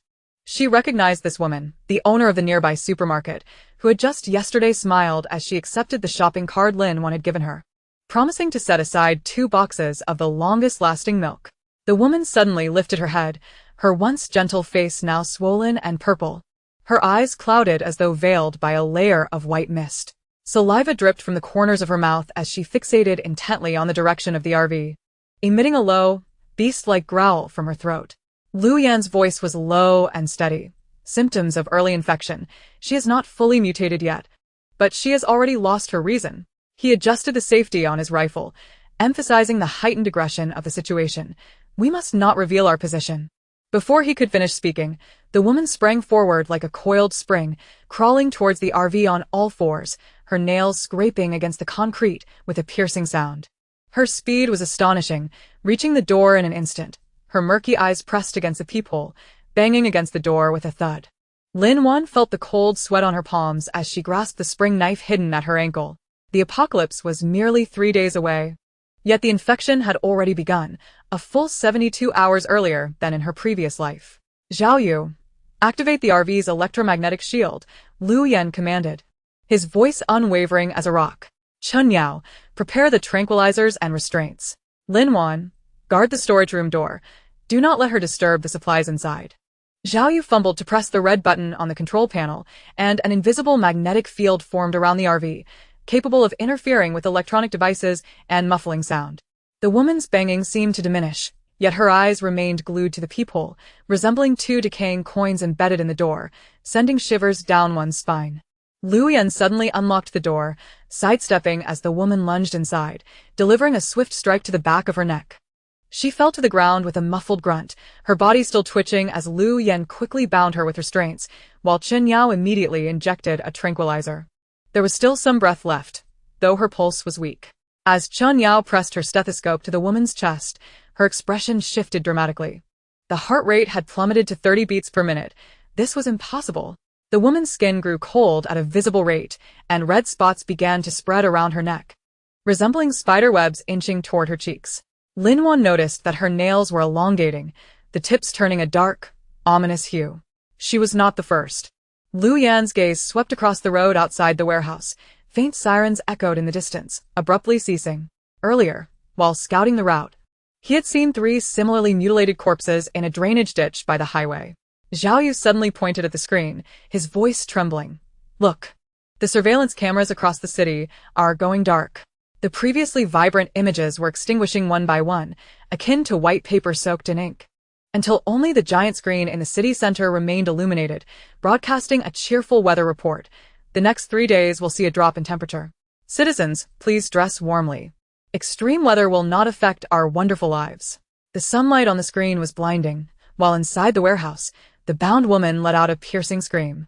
The restraining strap snapped as her arm muscles bulged, rupturing the nylon bindings, her murky eyes fixated on the nearest Nian, lunging toward her. "Be careful." Lu Yan swiftly shielded Chen Yao and the child, raising his hand to pull the trigger. The muffled gunshot echoed in the enclosed warehouse, the bullet striking the woman squarely in the forehead. Her body swayed but did not fall. Instead, she opened her mouth, revealing saliva-coated teeth, growling more ferociously. Lin Wan's pupils dilated. This was no ordinary infection. These creatures had begun to defy bullets. In the brief moment Lu Yan changed magazines, the woman was upon them. Just as disaster loomed, Zhao Yu suddenly toppled a nearby toolbox, wrenches and screwdrivers scattering across the floor. As the woman stumbled, Lin Wan drew her spring knife from her ankle, plunging it accurately into her temple. The woman's body finally slackened, twitching a few times before growing still, her skin visibly fading to a gray hue. The 4 of them gasped for breath, the warehouse thick with the smell of gunpowder and blood. Chen Yao held her terrified daughter Nian, who was too frightened to cry, her face pale. Zhao Yu slumped on the ground, his glasses sliding down to the tip of his nose as he stared at his oil-stained hands, suddenly retching. Lu Yan examined the woman's corpse, his brow furrowing deeper. The skull density has increased. The bullet only caused superficial damage. He pried open her mouth with a knife, revealing sharp, dense teeth. The mutation was progressing faster than anticipated. Lin Wan approached the window, noting the darkening sky, the wind carrying a faint scent of blood. She pulled out her phone, displaying a message from Zhangzhe. "Wan, Su Ro wants to apologize to you. She has been crying. Please don't be too harsh." The phone signal suddenly dropped to 1 bar, then vanished completely. In the distance, an explosion echoed from the city center, flames illuminating the leaden clouds. Lin Wan looked up at Lu Yan, who was also gazing out at the flames, his expression grave. "How much time do we have left?" Zhao Yu's voice quivered with a hint of tears. Lin Wan glanced at her watch. The hands pointed to 4:03 p.m. Less than 72 hours remained until the apocalypse. Yet now, the distant flames were drawing nearer, the sounds of panicked screams piercing through the wind. Lu Yan abruptly pressed his earpiece, his expression shifting. "I just received a message on the encrypted channel. There's massive unrest in the direction of Xishan, suspected large-scale infection." He paused before adding, "It's happening at least 2 days earlier than we anticipated." Nian, cradled in Chen Yao's arms, suddenly began to cry, pointing out the window. Following her gaze, Lin Wan noticed a dozen figures, resembling mindless zombies, aimlessly wandering along the road outside the warehouse, each bearing dark red spots on their necks, occasionally emitting low growls. Further away, a bus had crashed through the guardrail, barreling toward the warehouse, its windows smeared with blood, something ominous appearing to cling to the roof, casting a distorted silhouette against the somber light. Lin Wan inhaled deeply, tightening her grip on the spring knife. The countdown seemed to have concluded prematurely. Chapter 40. Final preparations. As the roll-up door of the RV modification factory slowly ascended, the afternoon sun sliced through, casting a blinding beam of light onto the oil-stained concrete floor. Lin Wan stood before the newly modified off-road RV, her fingertips gliding over the newly installed tungsten steel crash bars, the cold, hard texture sending a shiver of relief through her taut nerves after 2 months of tension. All modifications had been completed. Liu Yan's voice filtered down from the rooftop where he was adjusting the mount for the vehicle's heavy machine gun. His military green uniform sleeves rolled to the elbows, revealing his well-defined forearms. The bulletproof glass met impact resistance standards, the tires had been replaced with explosion-proof ones, and the fuel tank was fortified against blasts. The onboard generator and solar panels output exceeded expectations by 15%. Zhao Yu, peering out from the driver's seat with a laptop in hand, adjusted his glasses, reflecting the blue light from the screen.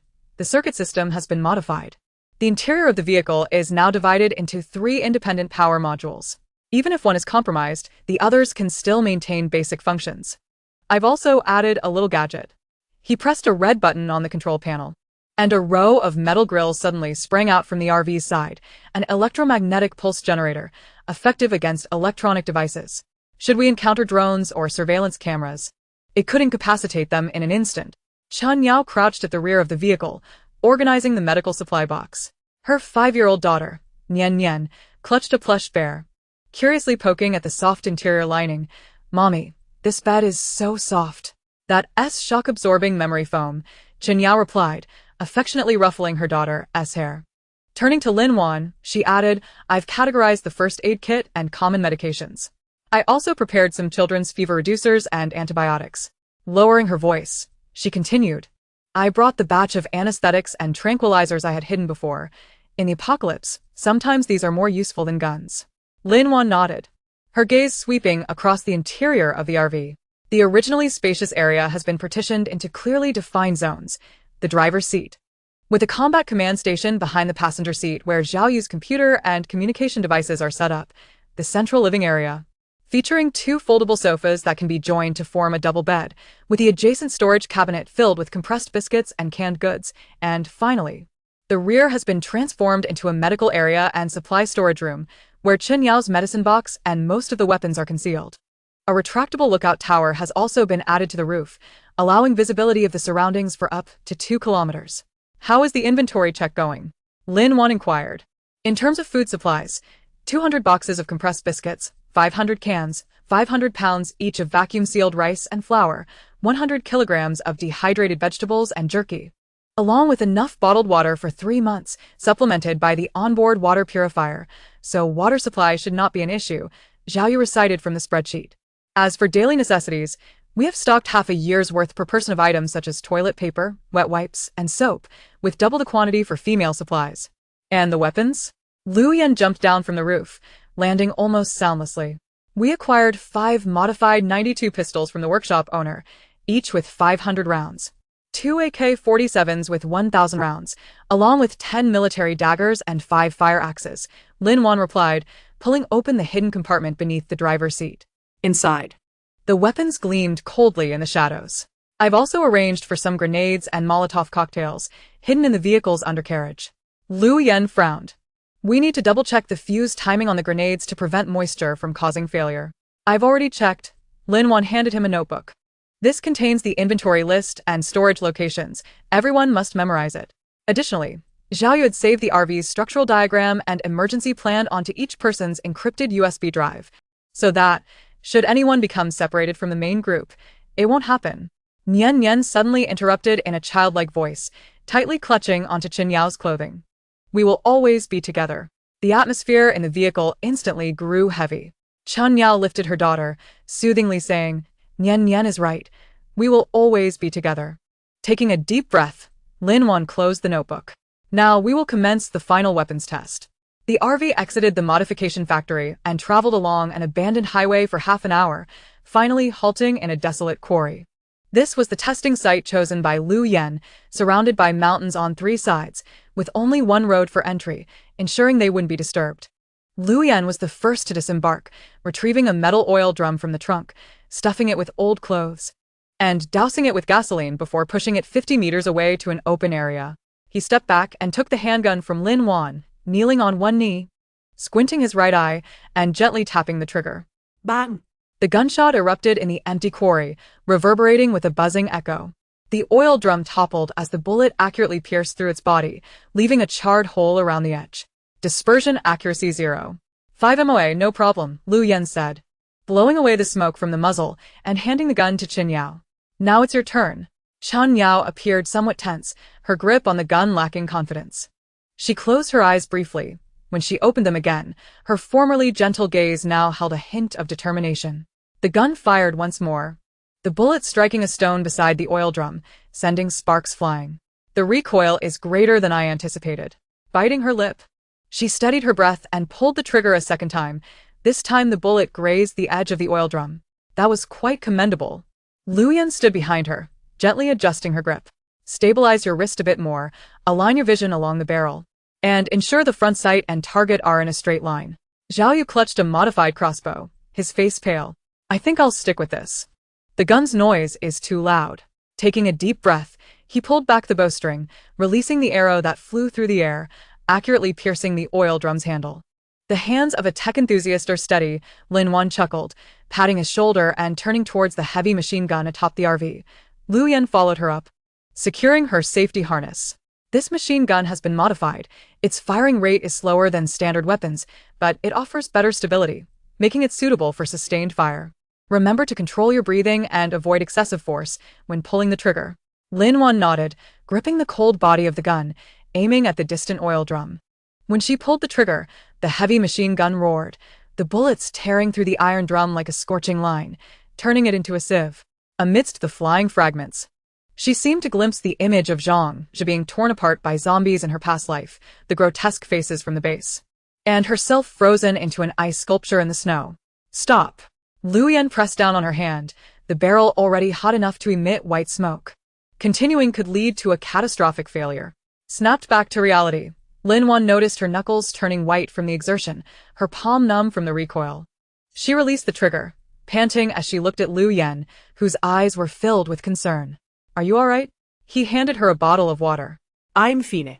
Lin Wan took a few sips, the icy liquid soothing her throat and calming her nerves, though a sudden thought crossed her mind. The past is the past. Liu Yan gazed into her eyes, his voice deep and resolute. From now on, we move forward. Lin Wan's heart fluttered slightly. Over the past 2 months, Liu Yan had consistently been like this. Few words, yet always providing strength at critical moments. She recalled their first encounter in the parking lot, where he was surrounded by Zhang Zhe's hired men, injuries on his face, yet his eyes were fierce like a wolf. Now, he stood in the afternoon sun. His aggression diminished, replaced by a reassuring steadiness. Zhao Yu, deploy the drone. Liu Yan shifted the topic, intending to test the communication range and reconnaissance capabilities. Zhao Yu complied, operating the controls as a small black drone lifted off from the roof, quickly becoming a mere speck. The live feed from the drone appeared on his computer screen, clearly displaying the terrain surrounding the quarry. The maximum control distance is 3 kilometers. The high-definition camera can read license plates within 500 meters. Zhao Yu adjusted his glasses. I've also added a thermal imaging feature for nighttime use. That's sufficient. Lin Wan observed the winding road on the screen. We need to avoid the main roads on our upcoming route, opting for provincial and rural roads where there will be fewer vehicles. The drone's reconnaissance range will be more than adequate. As the sun dipped below the horizon, they concluded their testing and headed towards the city. Outside the window, the city's silhouette gradually sharpened against the twilight, lights flickering to life, traffic flowing as usual. Everything seemed unchanged. The large screen outside the shopping mall continued to broadcast cosmetics advertisements, with fashionably dressed young people chatting and laughing as the enticing aroma from street barbecues wafted through the air. I can hardly believe that in 3 days, this place will turn into hell, Zhao Yu murmured. Lin Wan gazed silently out the window. She remembered that during this time in her past life, she was selecting an engagement ring with Zhang Zhe, who smiled as he promised her a grand wedding. Though hidden beneath his gaze was a calculation she had failed to comprehend at the time. Meanwhile, Su Ro was lavishly spending the money she had given her in a luxury store. Looks like something's happened up ahead. Liu Yan suddenly slowed down, pointing to the intersection ahead. A crowd had gathered, and the sirens of an ambulance grew nearer. Lin Wan spotted a person lying on the ground, convulsing, their face ashen. White foam escaping their lips. Nearby, a woman was crying out he was just fine a moment ago, and suddenly he asked like this it looks like acute meningitis. Chen Yao frowned. But the onset was too rapid. Liu Yan slowed the vehicle further, and Lin Wan noticed the patient's fingers twisting unnaturally, their nails taking on an eerie bluish-purple hue. This perfectly matched the symptoms of a strange illness that had sporadically appeared before the apocalypse in her memory. Increase speed, Lin Wan said firmly. We need to return to the warehouse. The RV turned into a secluded alley, stopping at the back door of the warehouse. This was their final rendezvous point, where the remaining supplies were stored in a specially modified facility. Lin Wan unlocked the electronic lock, and the lights turned on, revealing neatly arranged supplies: 30 boxes of compressed biscuits, 20 barrels of bottled water, and a few boxes of spare parts. We'll spend the night here. Lin Wan gazed at the crowd, instructing them to load supplies onto the vehicle at dawn, fill up on fuel, and embark promptly the following morning. She reiterated the need to reconfirm the departure route. Liu Yan unfurled a map, tracing his finger along the path, starting from here, taking the bypass highway to the provincial road, avoiding the city center and large residential areas. Their first stop would be an abandoned gas station 30 kilometers away for a brief respite, before heading straight towards Xishan. I checked the weather forecast. The upcoming week promises clear skies, ideal for travel, Zhao Yu interjected.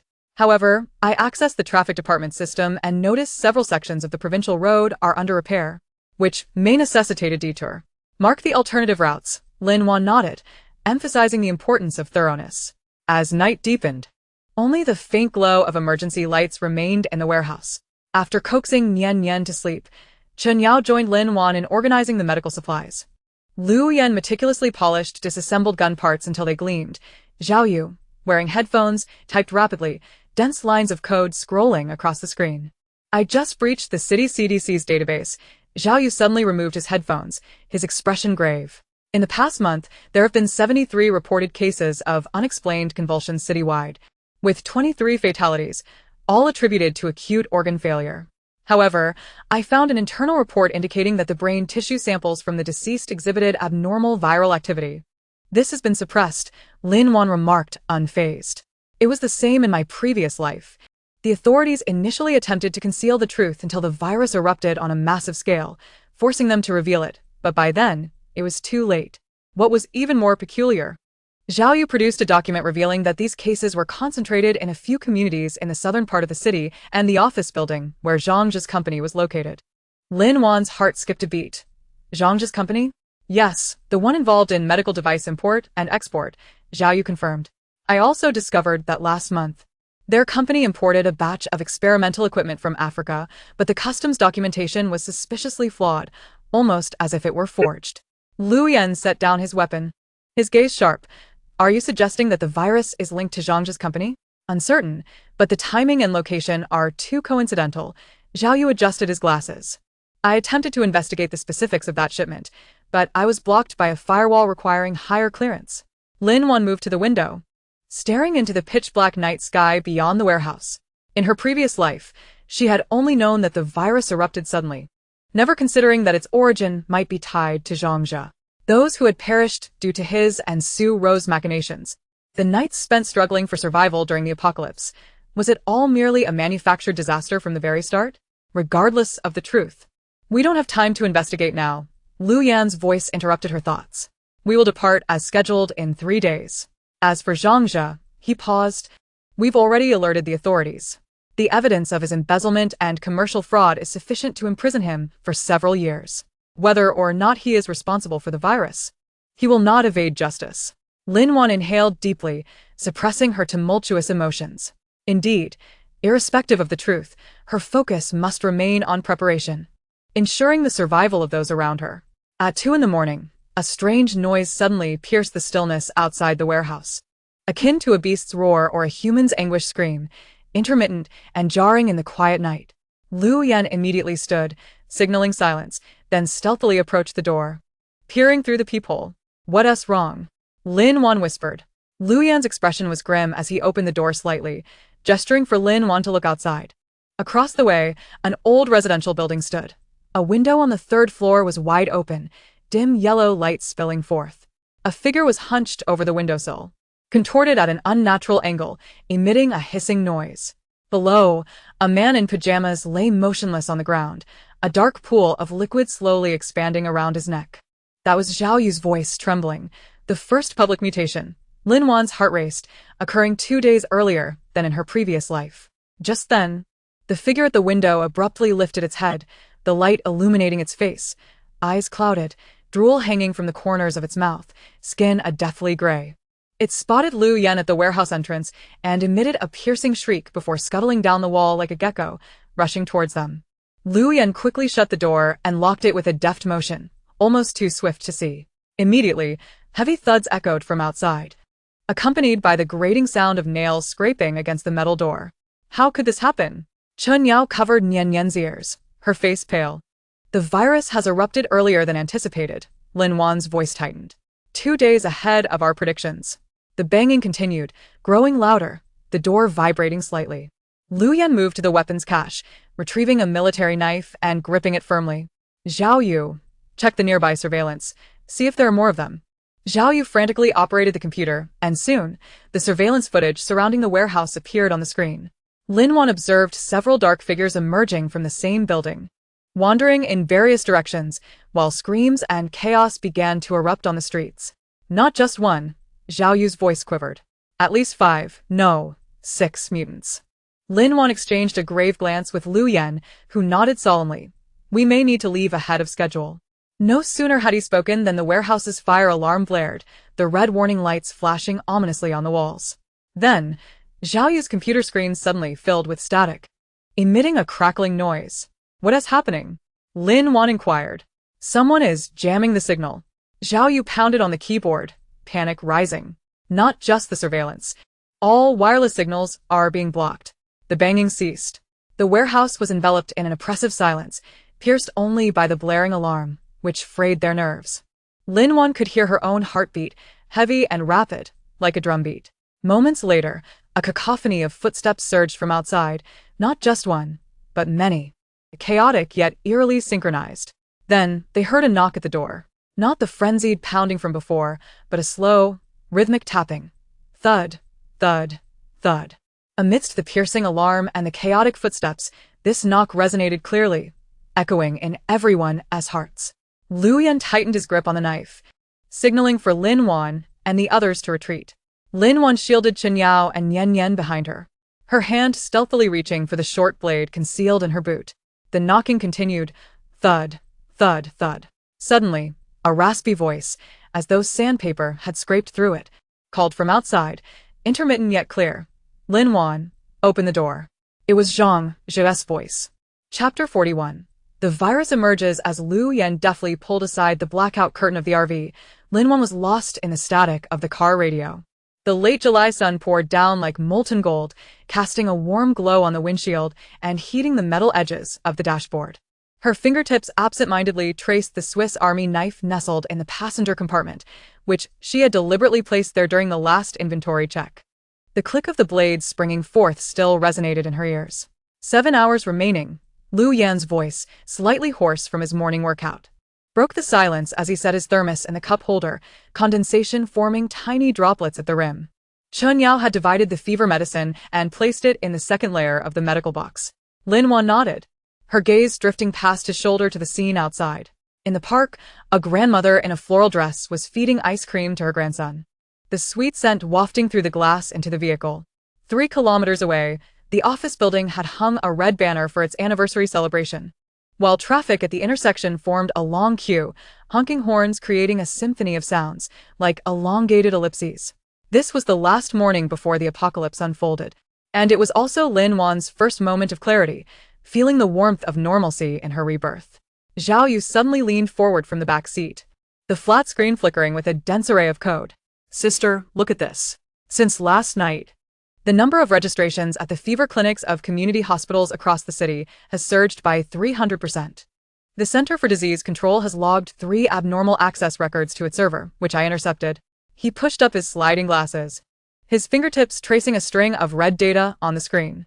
Moreover, I hacked into the Meteorological Bureau's backend and discovered that they deleted a report regarding an unusual concentration of unidentified pollen in the early hours. Chen Yao, cradling her sleeping daughter Nian Nian, approached, her white coat brushing against the stacked boxes of compressed biscuits.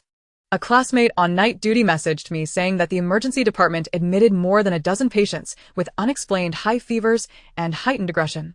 The preliminary diagnosis is influenza, but antibiotics are completely ineffective. She handed a cup of warm water to Lin Wan, her eyes betraying an unmistakable worry. I checked the case database for the past 5 years and found no similar symptoms. As Lin Wan took the cup, her fingers felt the chill of the ceramic. Suddenly recalling her past self at this very moment, being coaxed by Zhang Jia to a hot spring hotel on the outskirts. Her phone filled with mistakenly sent selfies from Su Ro, blissfully unaware of the impending catastrophe. It wasn't until 3 days later that news reports began to broadcast updates on frequent violent incidents, while she was still sulking over Zhang Jia forgetting their anniversary. Drive the RV to the suburban storage area, Lin Wan suddenly declared, folding and unfolding her military knife. Zhao Yu, disable the storage systems of the 3 surveillance cameras along the way. Lu Yan, check the weapon safety. The roar of the RV's engine shattered the brief silence. As the tires rolled over the speed bump at the park entrance, Lin Wan glanced back at a little boy enjoying ice cream, tossing his wrapper to the ground, while a uniformed cleaner bent to pick it up. Their shadows stretched long on the asphalt, like 2 parallel lines that would never intersect. At 2:17 p.m., the vehicle's radio emitted a piercing static sound. Zhao Yu, who was adjusting the shortwave channel, jerked his hand back, the tablet nearly slipping from his lap. What is happening? He swiftly turned the knob, the static interspersed with a few muffled voices. The Third People's Hospital is repeatedly requesting assistance.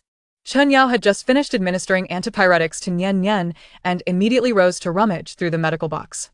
There are only 2 packs of antipyretics left. Her voice was taut. Adrenaline and sedatives must be conserved, just in case. Lu Yan's voice interrupted her as he arranged the assembled crossbow bolts on the vehicle's rooftop, the black arrowheads gleaming coldly in the sunlight. According to plan, we must reach storage unit number 3 by 3 o'clock. He strained to listen to the chaotic broadcast from the radio, suddenly frowning. Listen. Amidst the static, a shrill female voice pierced the air. They're biting people. Those patients are biting people. Quickly close the gate.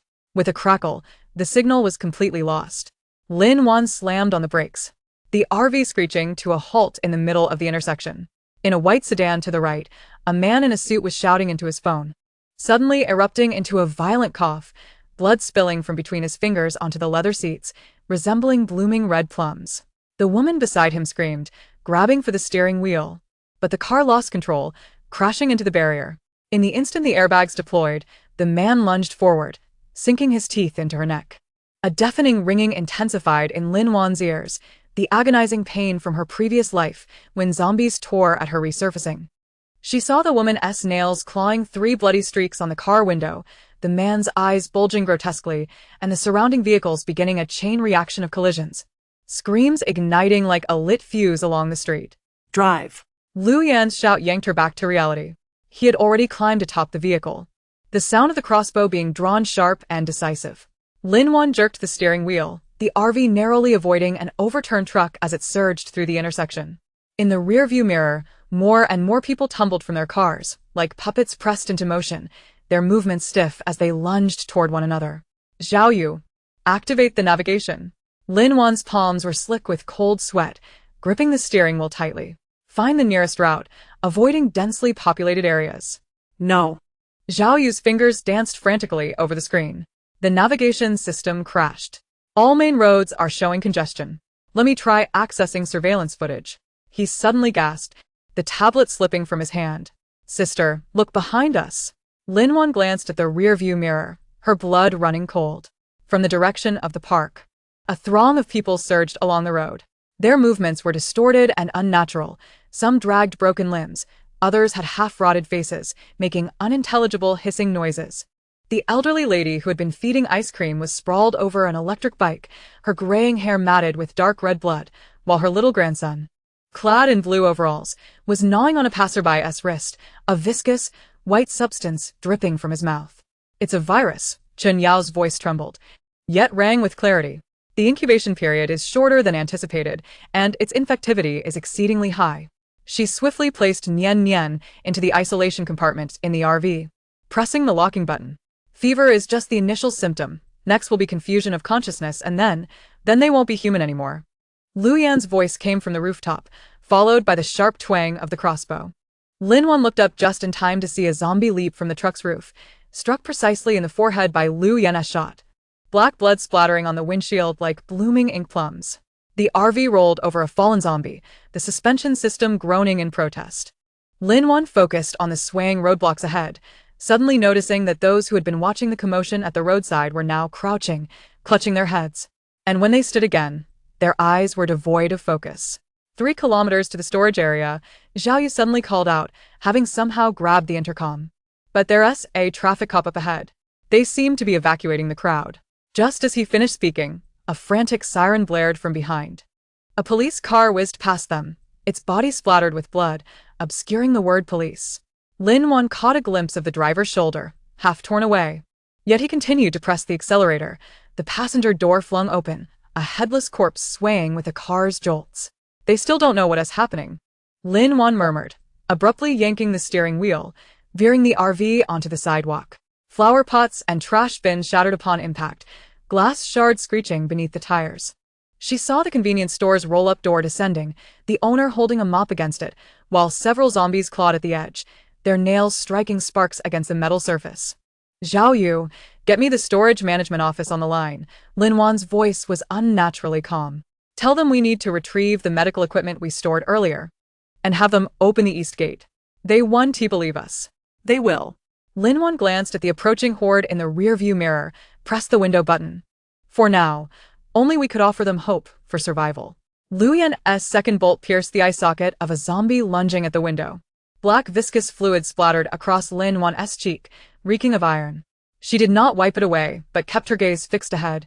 The blue iron gates of the storage area now within sight, where a security guard stood with a rubber baton, staring blankly at the crazed figures pouring in from all directions. At that moment, the vehicle's radio suddenly regained signal. A distorted male voice, choked with emotion, repeated, "Emergency notification. The entire city is under emergency status. All citizens stay indoors, do not go out, do not contact febrile individuals." As the voice abruptly cut off, Lin Wan saw the iron gate of the storage area beginning to rise slowly. Behind it, a space had inexplicably gathered over 20 individuals in work uniforms, clutching steel pipes and wrenches, their expressions filled with fear and confusion. Lu Yan leaped from the roof, grabbing Lin Wan's arm. Prepare for impact. His palm was hot, carrying the scent of gunpowder and blood. Among these people, some may already be infected. Lin Wan nodded, her fingertips once again gripping the Swiss Army knife. As the RV slowly entered the storage area, she glanced back at the city, where once bustling streets were now smothered by a horde of corpses. Thick smoke billowed from the windows of several office buildings, trailing long gray lines across the clear July sky. Suddenly, the sound of a child's cries erupted from the isolation chamber. Chen Yao immediately rushed over to investigate. But her expression shifted dramatically upon viewing the surveillance footage. The little girl's forehead had developed a rash of fine red spots unbeknownst to anyone. Concurrently, Zhao Yu pointed at the radar screen, his voice trembling uncontrollably. "Sister, look at this. In the northwest, there's a large signal source moving rapidly. It's not the zombies, they're too fast, it's like..." His words were abruptly cut off by a violent impact. The RV lurched violently to the right, and in that moment Lin Wan, grasping the handrail, caught sight of an enormous zombie crashing into the rear compartment. Its chest had exploded open, exposing stark white ribs. Yet it continued to thrash its robust arms. Each collision sent a jarring groan through the RV's metal frame. "It's a mutant," Lu Yan exclaimed, quickly grabbing a spade. It appeared sooner than expected. Lin Wan, watching the incessantly crying child in the isolation chamber, then glanced at the horde battering against a vehicle's doors. Suddenly realized that the military knife in her palm had become soaked with sweat. In the distance, the city skyline began to warp, as if a colossal shadow was slowly rising. The storage area they had just entered now resembled an isolated island enveloped by the undead. The RV's alarm blared sharply, and the fuel gauge on the dashboard began to fluctuate wildly. The recent impact had ruptured the fuel tank. Lu Yan had already flung the door open and dashed outside, the spade clashing against a mutant zombie's bones with a dull thud. Chen Yao was measuring the child's temperature with a thermometer, her brow furrowing tighter. Zhao Yu scrambled at the control panel, trying to activate the backup power system, unaware that several zombies had emerged from nowhere. Grasping at his wrist as he leaned out to adjust the antenna, Lin Wan took a deep breath, pushing the door open. The July wind, thick with the stench of blood, hit her face. Her grip on the military knife tightened slightly as her gaze swept over the chaotic battlefield. Landing on the cold storage facility deep within the storage area, its shuttered door firmly closed. That place housed their last batch of supplies, the key to their survival. Just then, out of the corner of her eye, she caught a movement at the shuttered door. A shadow emerged from the gap, not the twisted outline of a zombie, but a figure wielding a gun, the barrel aimed at Liu Yan's back. Chapter 42. Escape from the city. The roar of the engine tore through the silence of the desolate street, the modified off-road RV resembling a long-dormant steel beast, suddenly breaking through the community barriers. Lin Wan gripped the steering wheel tightly, her knuckles whitening from the strain. Outside the windshield, the once familiar city was visibly decaying at an alarming rate. "Hold on tight," she shouted, slamming her foot down on the accelerator. The RV's tires crushed scattered flyers and debris, producing a jarring screech. In the rearview mirror, several staggering figures gathered at the entrance of an apartment building, former neighbors, their necks twisted, black-red drool dripping from their lips, limbs moving at unnatural angles as they stumbled forward. Liu Yan leaned halfway out of the sunroof, the military dagger glinting sharply in the morning light. He expertly plunged it into the eye socket of the foremost zombie, twisting his wrist to release a foul-smelling spray, while calling out, "Obstacle ahead, left side." Lin Wan swerved the steering wheel, narrowly avoiding a toppled trash bin. As the vehicle tilted violently, Chen Yao clutched her daughter in tightly, while Zhao Yu frantically pressed buttons in the back seat. The metallic shield that suddenly sprang from the roof crashed into the approaching zombies with a resounding clang, mingling with the sickening crunch of shattered bones. "Don't be afraid, Auntie is here." Chen Yao's voice trembled, yet strove for calm. The little girl buried her face in her neck, her suppressed sobs piercing the tense silence like a needle. Lin Wan caught a glimpse of the tactical map on the passenger seat, her fingertip pressing heavily on the marked route out of the city. In her past life, she had been trapped in an apartment, listening to the chorus of screams below, like a lamb awaiting slaughter. But now, the steering wheel was in her hands, and the trajectory of fate was racing in an entirely different direction. As the RV surged onto the main road, the city had fully succumbed to chaos. Traffic lights at the intersection continued to futilely flicker. A bus had skewed against the guardrail, its windows shattered like a spider's web. Several figures in school uniforms clawed at the bus doors, their nails digging deep into the metal, producing a grating sound. The breakfast stall by the roadside lay overturned, buns scattered across the ground, trampled into a grotesque mess, mingling with dark red liquid that clung to the asphalt. They are particularly sensitive to sound and light. Liu Yan pulled back, tearing off his blood-stained gloves.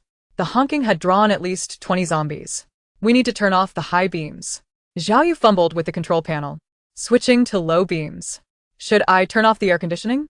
I'm worried the virus might come in." "Switch to internal circulation."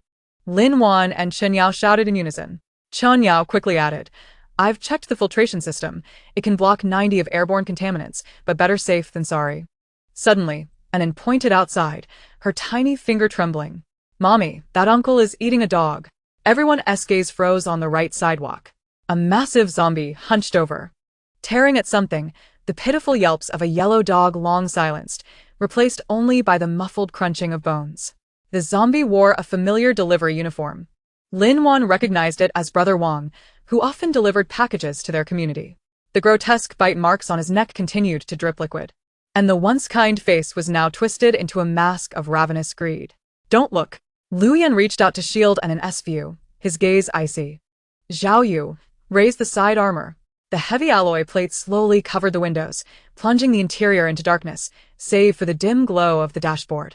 Lin Wan took a deep breath, forcing herself to concentrate on the road ahead. In the rearview mirror, an increasing number of zombies were drawn by the RV's noise, surging in from every alley, their shrieks intertwining into an invisible net, enveloping this dying city. There's a military checkpoint ahead. Liu Yan suddenly pointed into the distance. Lin Wan squinted, indeed spotting flashing police lights behind the roadblock. Several soldiers in camouflage were brandishing rifles, seemingly maintaining order. Yet, strangely, their weapons were not aimed at the zombies, but rather at civilians attempting to breach the barrier. "This doesn't seem right," Chen Yao whispered, her voice low. "Look at their movements, they're too stiff." Lin Wan slammed on the brakes, bringing the RV to a halt 50 meters from the roadblock. She adjusted the rearview mirror for a closer look, clearly seeing one soldier's neck positioned at an unnatural angle, drool hanging from his lips. Fingers gripping the trigger, but failing to act. Beside him, a man attempting to break through the checkpoint was seized by the soldier, who leaned down and bit into his arm. The man's scream abruptly ceased, and his body soon began to convulse. They're the disbanded soldiers, already infected. Lu Yan's voice was laced with chill. There's a gap to the left of the roadblock. Can we make it through? Lin Wan focused on the opening created by a collision, just wide enough for the RV to pass, but flanked on both sides by swarming zombies. She switched to four-wheel drive, the engine growling deeply. Hold on tight. We're going through. The RV shot forward like an arrow released from a bow. Lu Yan opened the side window, aiming a modified crossbow, each bolt piercing through the zombies' skulls, sending forth sprays of dark blood. Zhao Yu operated the hydraulic arms in the back, forcibly pushing aside an abandoned car blocking the path. Amidst the metallic grinding, Lin Wan sharply turned the steering wheel. The RV brushing past the edge of the roadblock, deep scratches marring its surface. Behind us. They're catching up.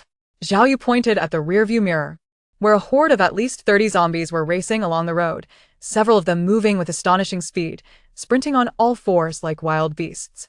Lu Yan swiftly changed the magazine. It's a mutant, far more agile than ordinary zombies. Lin Wan accelerate, with her foot firmly pressed on the gas pedal.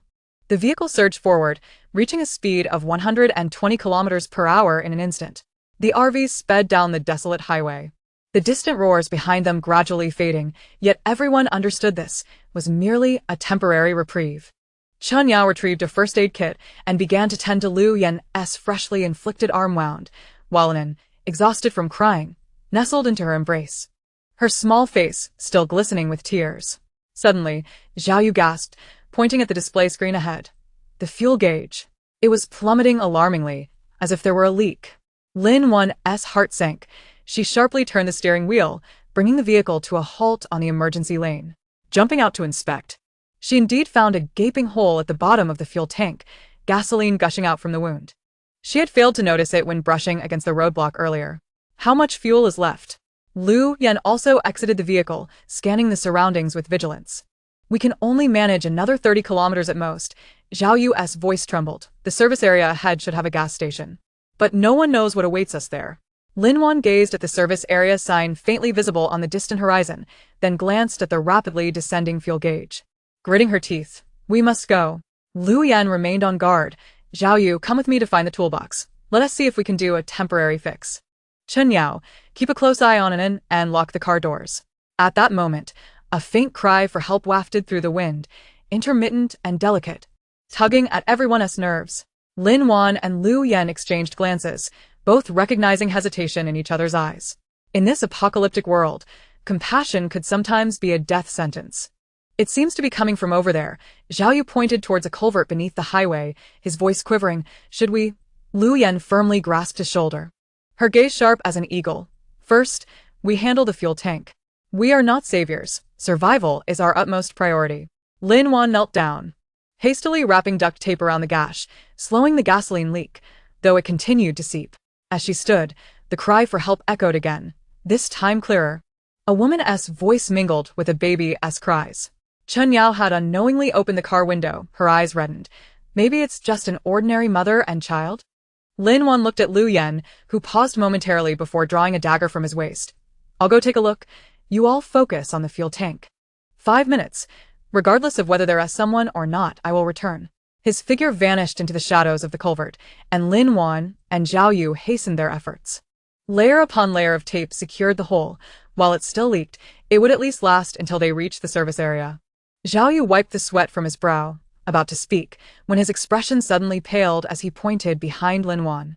She whipped around, only to see a dozen zombies staggering toward the RV from the highway entrance, and further back, a dark mass was ominously advancing, its numbers at least in the hundreds. Lu Yan, come back. Lin Wan screamed, drawing out a signal pistol and firing a red flare into the sky. The flare exploded midair, illuminating her terrified face. Drawing the attention of the zombies, who quickened their pace, several mutants were now less than 50 meters from the RV. From the culvert came hurried footsteps, and Lu Yan emerged, cradling a wrapped bundle, followed by a ragged woman. Hurry. He shouted, it's swarming with zombies. Lin Wan yanked him into the vehicle as Zhao Yu swiftly closed the door.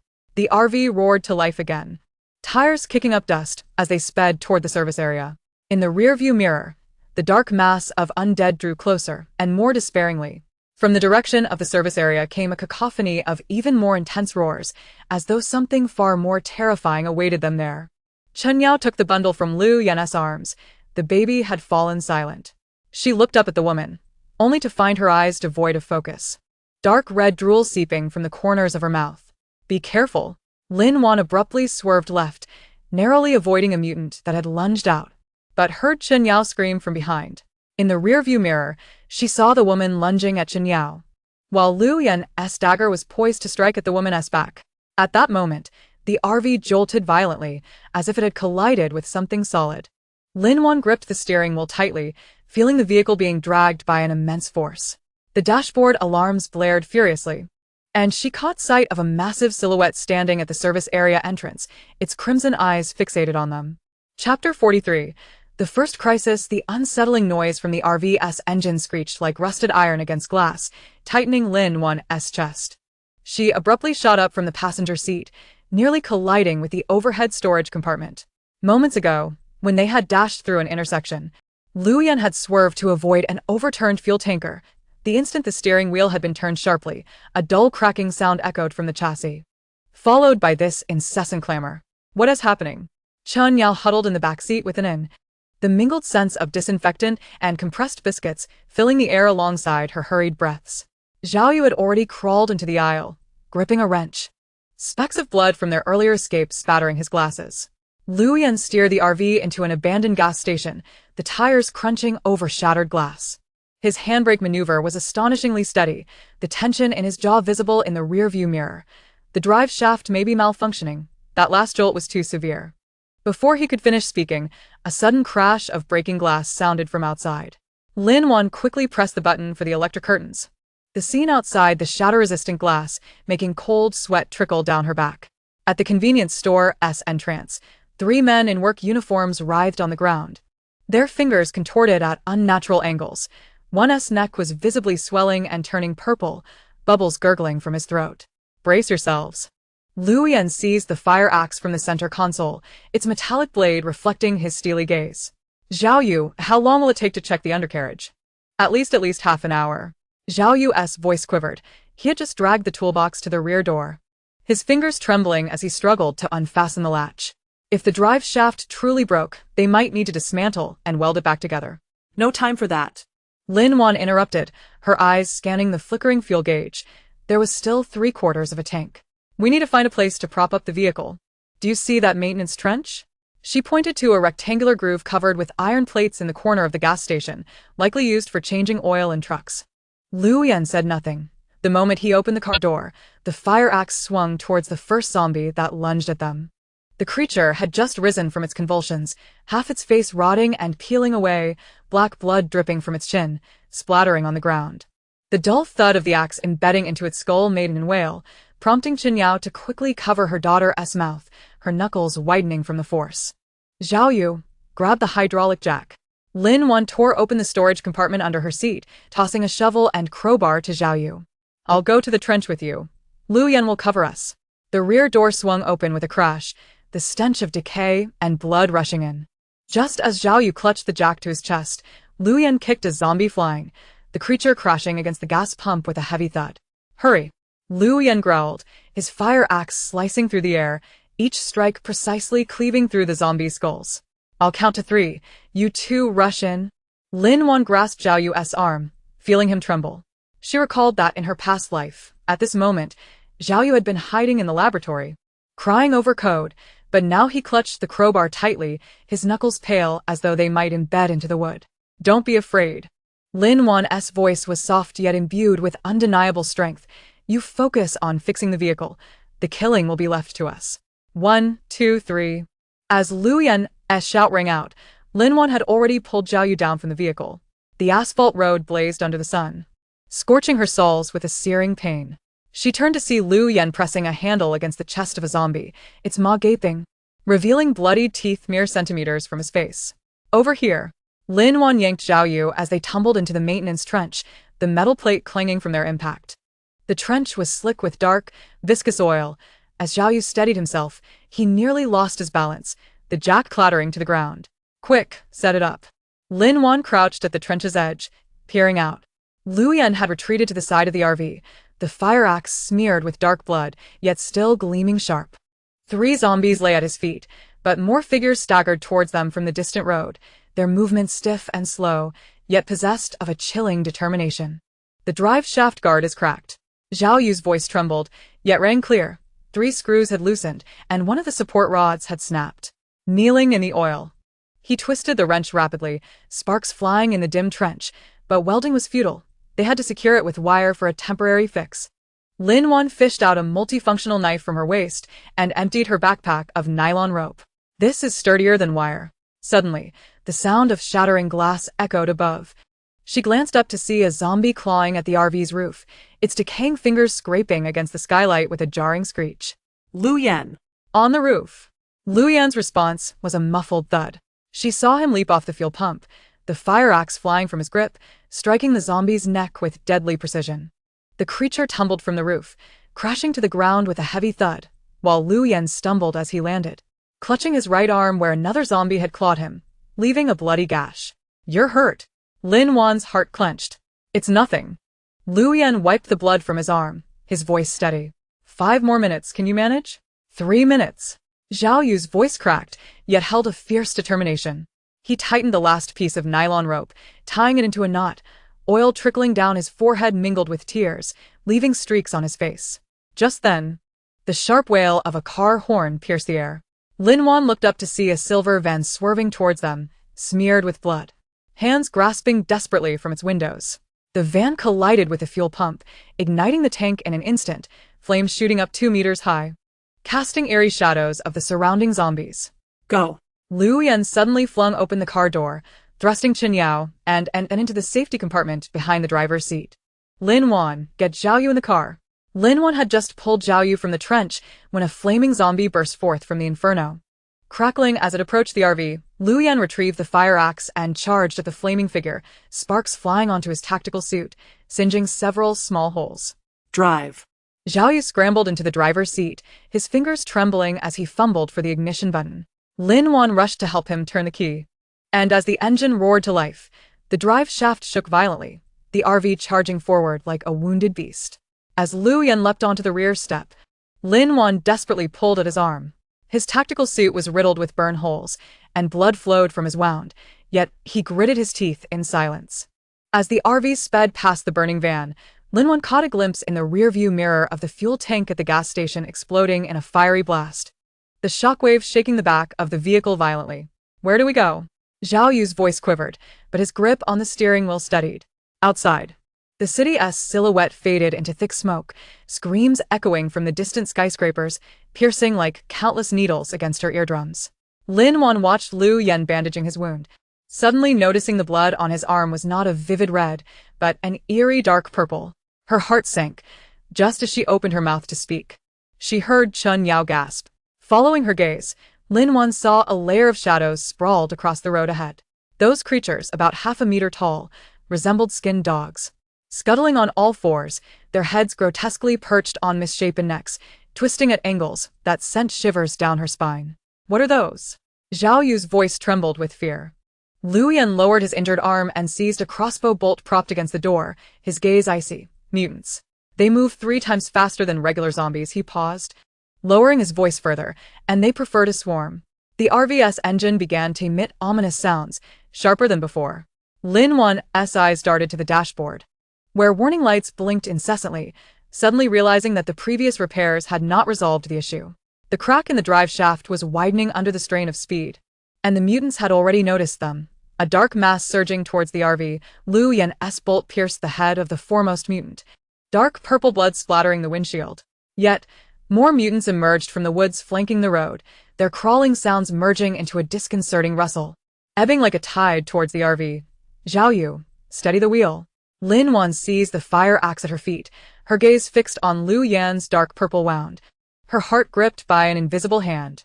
"We may have to abandon the vehicle." Before she could finish, The sound of the drive shaft breaking echoed, as if something had been violently severed. The RV's rear wheels suddenly lost power, the vehicle tilting sharply to the right. Zhao Yu fought to regain control of the steering wheel, helplessly watching as the front collided with the roadside barrier. Lin Wan was thrown violently against the front seat, her vision plunging into darkness. Just before losing consciousness, the last thing she heard was Lu Yan's frantic shout and the rustling of mutants climbing atop the vehicle, like countless insects gnawing at metal. Chapter 44. Resource struggle. The RV rolled over the gravel road with a piercing sound.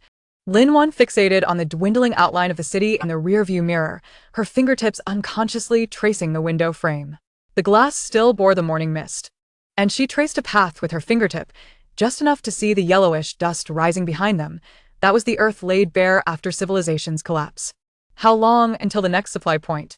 Lu Yan's voice came from the driver's seat, one hand on the wheel while the other wiped the grime from his military knife. The metal surface reflected the harsh lines of his face, taut with tension, clearly still not relaxed from the morning's escape. Lin Wan accessed the vehicle's navigation system. The map had long since lost signal, revealing only her hand-drawn route marked in red. At the speed, they would reach Qingying town before dusk. However, based on her past memories, that supply store had likely been looted long ago. Better than nothing, Chen Yao leaned over from the back seat, cradling her daughter, Enin. The sleeve of her lab coat bore a brown iodine stain. She had just finished inventorying their medical supplies. Only 2 boxes of antibiotics remained, and the bandages were nearly depleted. And Anne's antipyretics needed to be replaced. Zhao Yu suddenly shot up from the passenger seat, his glasses slipping down to the tip of his nose, disregarding the need to adjust them. Wait. There's a signal on the car radio. He quickly twisted the frequency dial, and amidst the static, a hoarse cry emerged. Qingying town has supplies. A large quantity of canned goods and drinking water. Repeat, the supply warehouse in Qingying town is unoccupied. The transmission abruptly cut off, as though something had snuffed it out. A brief silence enveloped the cabin. Lu Yan pressed the brakes. The RV slowing to a stop by the roadside, the wild grass flattened beneath the tires slowly rising again. He turned to Lin Wan, his eyes questioning. This broadcast felt too contrived, too much like a carefully set trap. Lin Wan's fingertips drummed lightly on her knee, fragments of past memories swirling in her mind. She recalled Qingying town, the mountain of bodies piled at the supply store's entrance. Yet she could not remember which faction had claimed that territory. A vague impression lingered, a group of individuals clad in identical black jackets, their arms adorned with crimson cloth strips. She resolved to investigate. Her gaze swept over her companions. Zhao Yu, prepare the modified smoke bombs. Chen Yao, ensure the first aid kit is ready and secure, and N in the sleeping compartment. Lu Yan nodded in understanding. He retrieved 2 handguns from the side pocket of his military boots, checked the magazines, and handed one to Lin Wan, advising her to conserve ammunition and engage at close quarters. As the RV roared back to life, and emitted soft whimpers from within the sleeping compartment, Chen Yao, on the other side of the hatch, spoke soothingly, her voice gentle, yet barely concealing a tremor. Lin Wan tightened her grip on the gun, the cold metal seeping into her palm, reaching her heart. This was the apocalypse. Each step tread upon the razor's edge. Even breathing was a calculated risk. The archway at the entrance of Qingying town stood askew, the paint of its "Serving the People" slogan peeling away, revealing the decayed wood underneath. Lu Yan parked the RV 200 meters into the woods at the town's edge. The moment he engaged the handbrake, Lin Wan heard the distant clatter of metal, reminiscent of someone striking an empty can. "I'll scout ahead," Lu Yan declared, pushing open the car door. His military boots barely made a sound on the fallen leaves. Dressed in a black tactical jacket, he quickly merged into the shadows of the trees, leaving only a vague silhouette moving between the branches. Lin Wan opened the side compartment of the RV, revealing their modified weaponry, a short-handled machete sharpened by Zhao Yu, tranquilizer needles prepared by Chen Yao, and 3 smoke bombs filled with lime powder. She hefted the machete, its weight heavier than anticipated, the blade still bearing the dents from yesterday's encounter with zombies. Linya. "Do you think what the broadcast said is true?" Zhao Yu asked, clutching a laptop displaying surveillance footage around the RV. His fingers trembled over the touchpad. "What if there's an ambush? There are only 4 of us." "4 of us are worth a whole battalion," Lin Wan reassured him, patting his shoulder. Her gaze drawn to the corner of the screen where Lu Yan had sent a signal. 3 reds, moving near the supply store. and another 7 hidden in the second-floor windows of the warehouse. Did you see that? 12 individuals, 3 firearms, the others armed with steel pipes and kitchen knives. Zhao Yu swallowed hard, suddenly turning the laptop towards Lin Wan. Wait. They hung something at the warehouse entrance. As the image zoomed in, Lin Wan's pupils constricted. A blood-stained school uniform jacket hung on the rusty iron door, the embroidered emblem glinting coldly in the sunlight, the insignia of the experimental elementary school, and an attendant. Those beasts. Chen Yao's voice pierced through, having emerged unnoticed, her face pale as parchment, hands gripping the hem of her lab coat, knuckles white. They know we have a child. Lin Wan recalled the rumors she had heard in her past life about a group of sadistic thugs in Qingying town, led by a man known as Scarface, who reportedly favored using children as bait. She suppressed the nausea rising in her stomach, yanking Zhao Yu's backpack. Activate the signal jammer. We must prevent them from locating the RV. Chen Yao, stay here and secure all doors and windows. I'll go with you, Zhao Yu insisted, suddenly gripping her wrist. His eyes shining behind his glasses. My drone can scout the second floor, and I'm no longer just a techie hiding in the back. He extracted a modified drone from his backpack, its body bound with a utility knife. Luga taught me how to use it to cut ropes yesterday. Lin Wan observed his trembling yet resolute fingers. Recalling the day of her rebirth, when this boy had been weeping in the stairwell over a design plan stolen by Su Ro. She nodded, thrusting the short-handled machete into his hand. Remember, don't kill unless absolutely necessary. We are here to survive, not to become monsters. As they crouched through the woods, they found Lu Yan leaning against the shadow of the supply store's back wall. He gestured for silence and pointed towards the warehouse's second-floor ventilation window, where a dark barrel of a gun was aimed directly at the entrance, its muzzle wrapped in red cloth. There are children crying inside, he whispered, his breath brushing against Lin Wan's ear. At least 3. They are likely captured bait. Lin Wan's heart sank. She circled to the side of the warehouse. Peering through the gaps in the brick wall, a dozen men were gathered around playing cards, empty can boxes piled in the center, the promised abundance of supplies conspicuously absent. At the far end of the warehouse, a rusted cage held 3 huddled children, the oldest no more than 10, the youngest just learning to walk. They're waiting for more prey to bite. Lu Yan's voice was as cold as ice. The broadcast was deliberately played for nearby survivors. Just then, the sound of an engine roared from the warehouse entrance. 3 dilapidated pickup trucks stopped beneath the archway, and 7 men armed with shovels and hoes disembarked. The leader, a burly man with a gold chain around his neck, bellowed from afar, Scarface. Where's the promise supply? I brought my brothers to trade. The card game within the warehouse abruptly ceased. A man bearing a scar on his face stood up, fiddling with a rusty dagger in his hand. What's the rush? First, hand over the medicines you found, and the supplies will be yours. The gold chain man was about to respond when he suddenly caught a glimpse of movement at the back wall of the warehouse. He pointed towards Lin Wan's hiding spot, shouting, "There are people over there." Scarface's expression shifted dramatically as he seized a nearby steel pipe, shouting, "Capture them. How dare they spy on my territory?"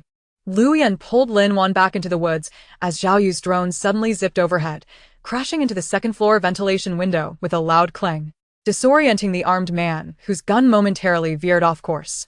Run, Lu Yan urged, pushing Lin Wan toward the RV.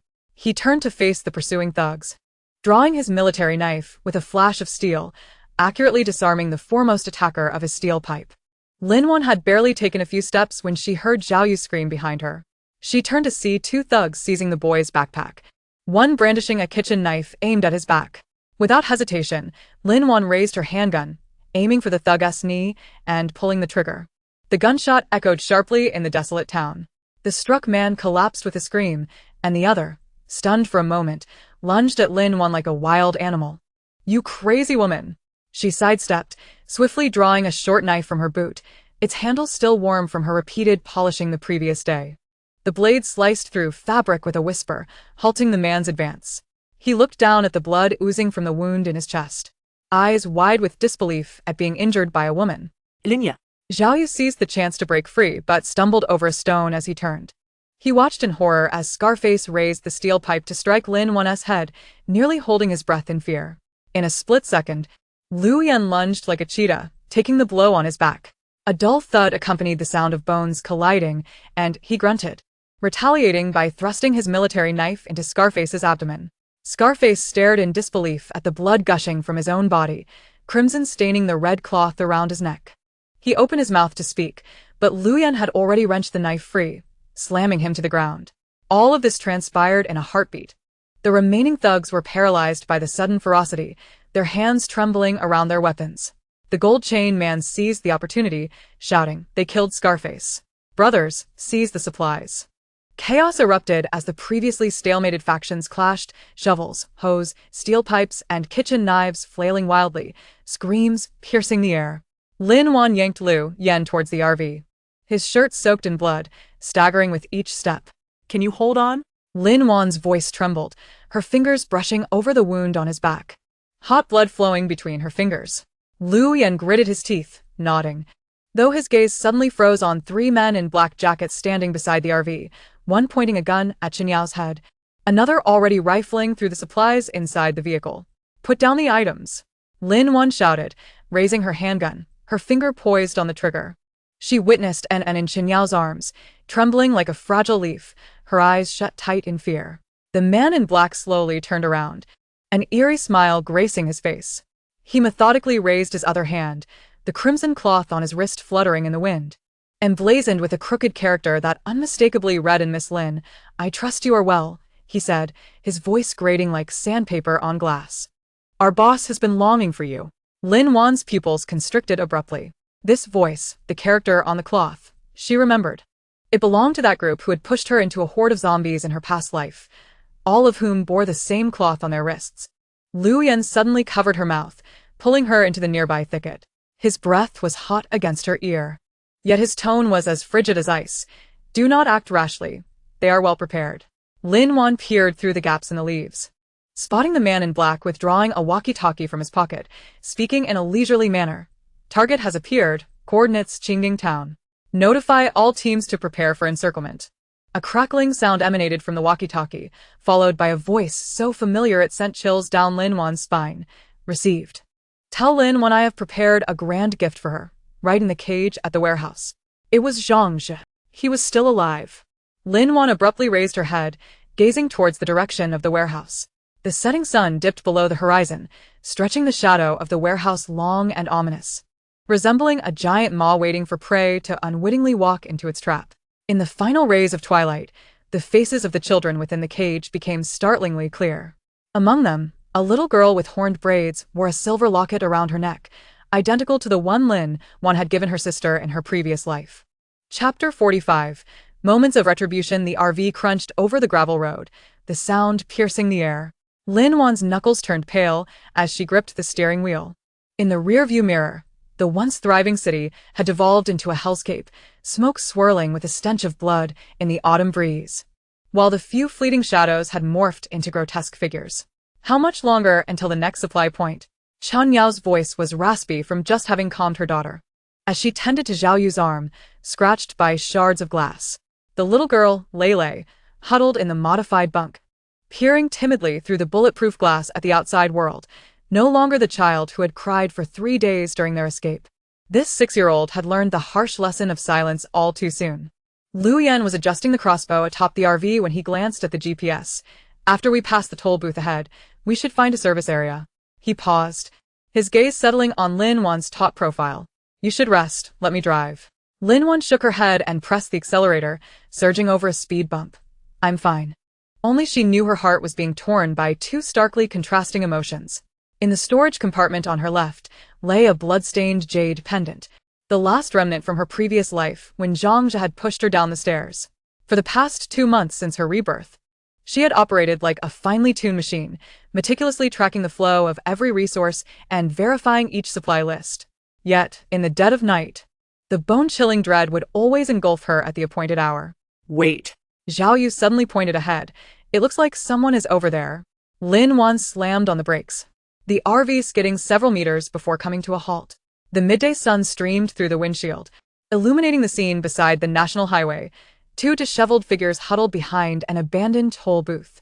One was a man in an Armani shirt, his filthy appearance failing to conceal his duplicitous facade. Zhang Zhe. Lin Wan's breath caught in her throat, her fingers nearly embedding themselves into the leather steering wheel. Lu Yan swiftly grasped her wrist, his gaze calm as a still pond. Do not act impulsively. Isn't that Zhang Zhe? Chen Yao recognized him too, her tone laced with astonishment.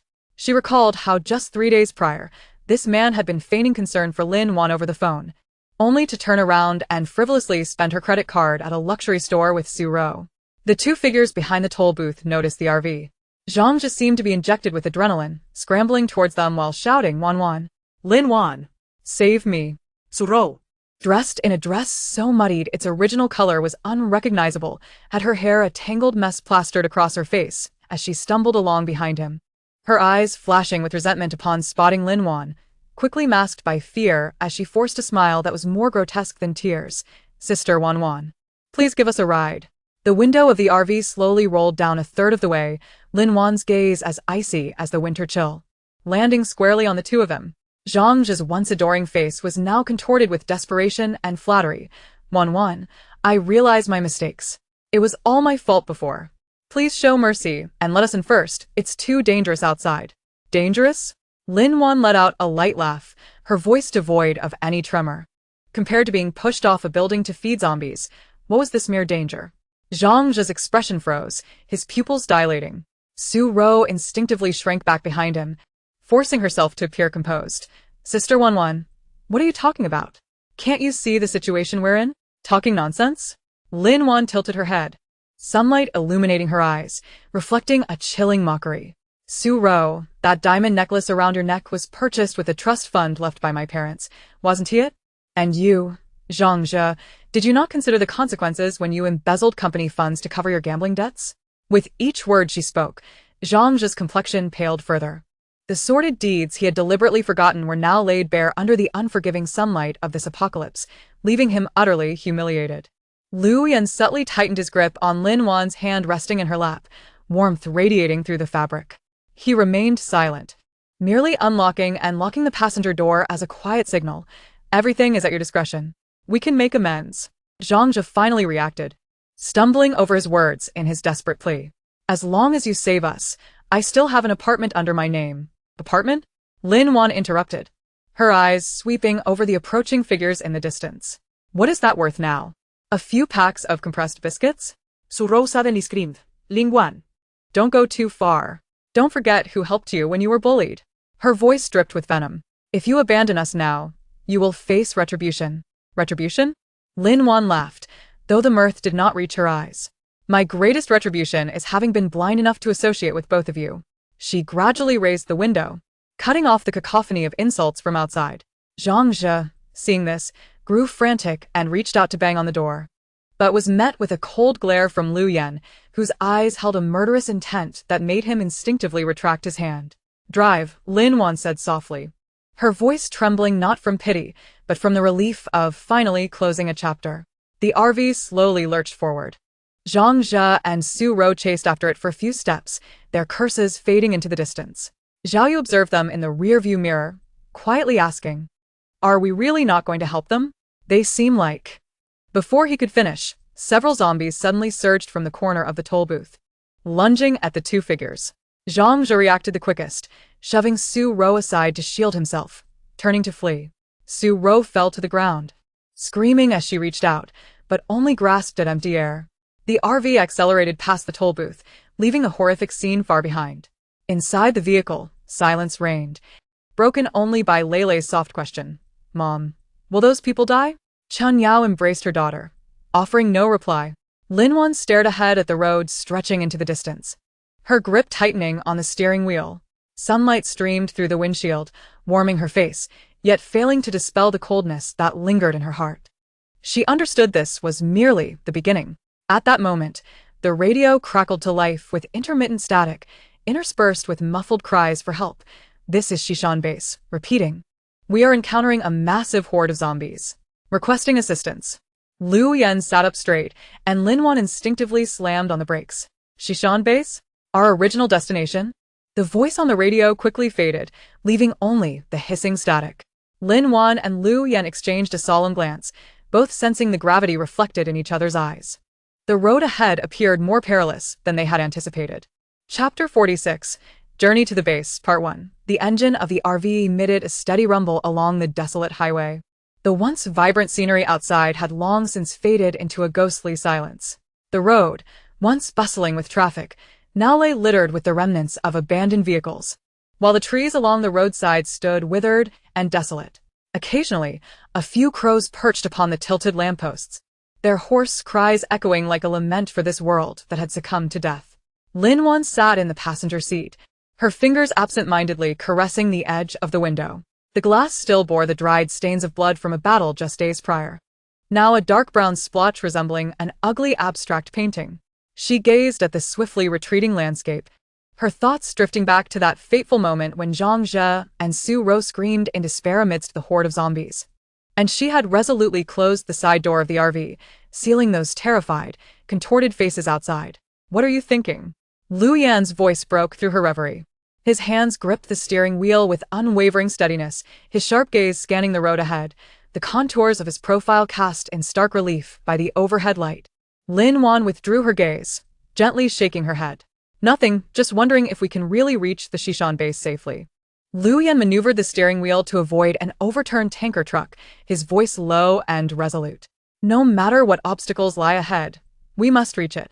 According to the information I received, the Shishan base is the only survivor camp established by the regular army among the nearby cities, with relatively sound defensive structures and ample supplies. It is currently our safest option." In the back seat, Chen Yao was feeding her daughter, Yaya, some water. She looked up at Lu Yan's words and said, "I've heard of the Shishan base. The hospital organized a training session on responding to public health emergencies, and the expert mentioned that if a large-scale epidemic occurred, the military stronghold near Shishan would be converted into a temporary refuge. I never imagined it would become a reality in this manner." Yaya nestled against Chen Yao, her small face marked by an unsettling wariness and timidity beyond her years. She clutched her mother's clothing tightly, her wide eyes curiously surveying the motionless figures outside, those who were once human but had now devolved into mindless zombies, driven only by the instinct to roar and pursue the living. "Don't worry, Chen Jia," Zhao Yu, who was adjusting the onboard radio, turned to them, pushing up his black-framed glasses, a shy yet determined smile gracing his face. "With Lu Ge here, we will surely arrive safely. I've already uploaded the map data to the RV's navigation system and marked several alternative routes. Even if the main road is blocked, we have other options." Through their time together, the once timid and cowardly techie had gradually adapted to the rhythm of survival in this post-apocalyptic world. Although he still felt fear in the presence of zombies, he had become an indispensable asset to the team in handling electronic devices and gathering information. Lin Wan looked at her three companions, warmth swelling within her. In her past life, she had faced betrayal and ultimately perished in the cold snow. Yet now she found herself surrounded by trustworthy allies, united by a common goal. This hard-won warmth was a vital force propelling her to persevere in this harsh world. "Zhao Yu, is there any news from the radio?" Lu Yan inquired. Zhao Yu switched through several channels, shaking his head. "Most channels are filled with static. Occasionally, I can hear fragmented cries for help and sounds of conflict, but I can't determine their exact locations. It seems the communication system has mostly collapsed." At that moment, the RV jolted violently, as if it had rolled over something hard. The vehicle began to sway slightly. "What is happening?" Lin Wan asked, her alertness peaked. Lu Yan furrowed his brow, gradually reducing speed. "It seems there is an issue with the rear tire. It may have been punctured." He carefully pulled the RV over to a relatively open area on the roadside, extinguished the engine, and addressed the others. "I'll go take a look. You all stay inside. Lock the doors and windows, and remain vigilant." "I'm coming with you," Lin Wan immediately replied, grabbing the fire axe beside her. Lu Yan glanced at her, offering no objection. "Bring your weapon, stay close behind me, and don't wander off." They opened the door, and a mingled stench of blood and decay assaulted them. Lin Wan wrinkled her nose, suppressing her nausea while cautiously surveying the surroundings. The woods beside the road were eerily silent, save for the rustle of leaves in the wind. Yet she knew that the calmest places might conceal the greatest dangers. Lu Yan crouched beside the rear tire of the RV, examining it closely. The tire has been punctured by broken glass, and the rim is somewhat deformed. "We'll need to replace the tire to continue. How long will it take?" Lin Wan tightened her grip on the fire axe, her gaze darting around the trees. For some reason, she felt as though something was watching them from the shadows. "If all goes well, about 10 minutes," Lu Yan replied as he opened the trunk to retrieve the spare tire and toolbox. You keep watch. Especially over there in the woods, something feels off.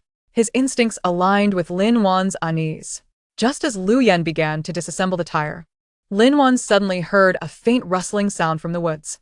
She immediately tensed, gripping the fire axe and directing it toward the source of the noise, whispering, "Who is there?" Step out. The sound in the forest ceased abruptly. After a few moments, a slight figure emerged slowly from behind the trees. It was a boy who appeared to be no older than a teenager, dressed in a tattered school uniform, his face smeared with dirt and streaked with tears. He clutched a rusted iron rod tightly, his eyes filled with fear and wariness. "Don't come any closer," the boy shouted, his voice trembling, his body shaking with fear. Lin Wan and Lu Yan exchanged glances, both sensing a shared hesitation in each other's eyes. In this apocalyptic world, trust in strangers could lead to deadly consequences. Yet the boy before them, appearing to be about the same age as Iya, standing alone in this treacherous forest, evoked a sense of compassion. "Who are you? Why are you here alone?" Lu Yan asked, his voice steady, his hand never straying far from his sidearm. The boy regarded them warily, his lips quivering as he spoke. "I am Wang Xiaopeng. I ran away from a nearby school. During the outbreak, I was in class and many of my classmates and teachers turned into monsters. I was scared. So I followed some people out, but later they were all caught by the monsters, and I was left all alone." As he spoke, tears streamed down Wang Xiaopeng's face, his voice heavy with helplessness and fear. Lin Wan's heart softened. She recalled the children struggling to survive in her past life. Those who should have been enjoying carefree childhoods, yet were forced to confront this harsh reality. "Lu Go," she spoke softly, "doesn't he seem like a bad person? Perhaps we can take him with us?" Lu Yan did not respond immediately, but scrutinized Wang Xiaopeng's expression, attempting to discern any deception in his eyes.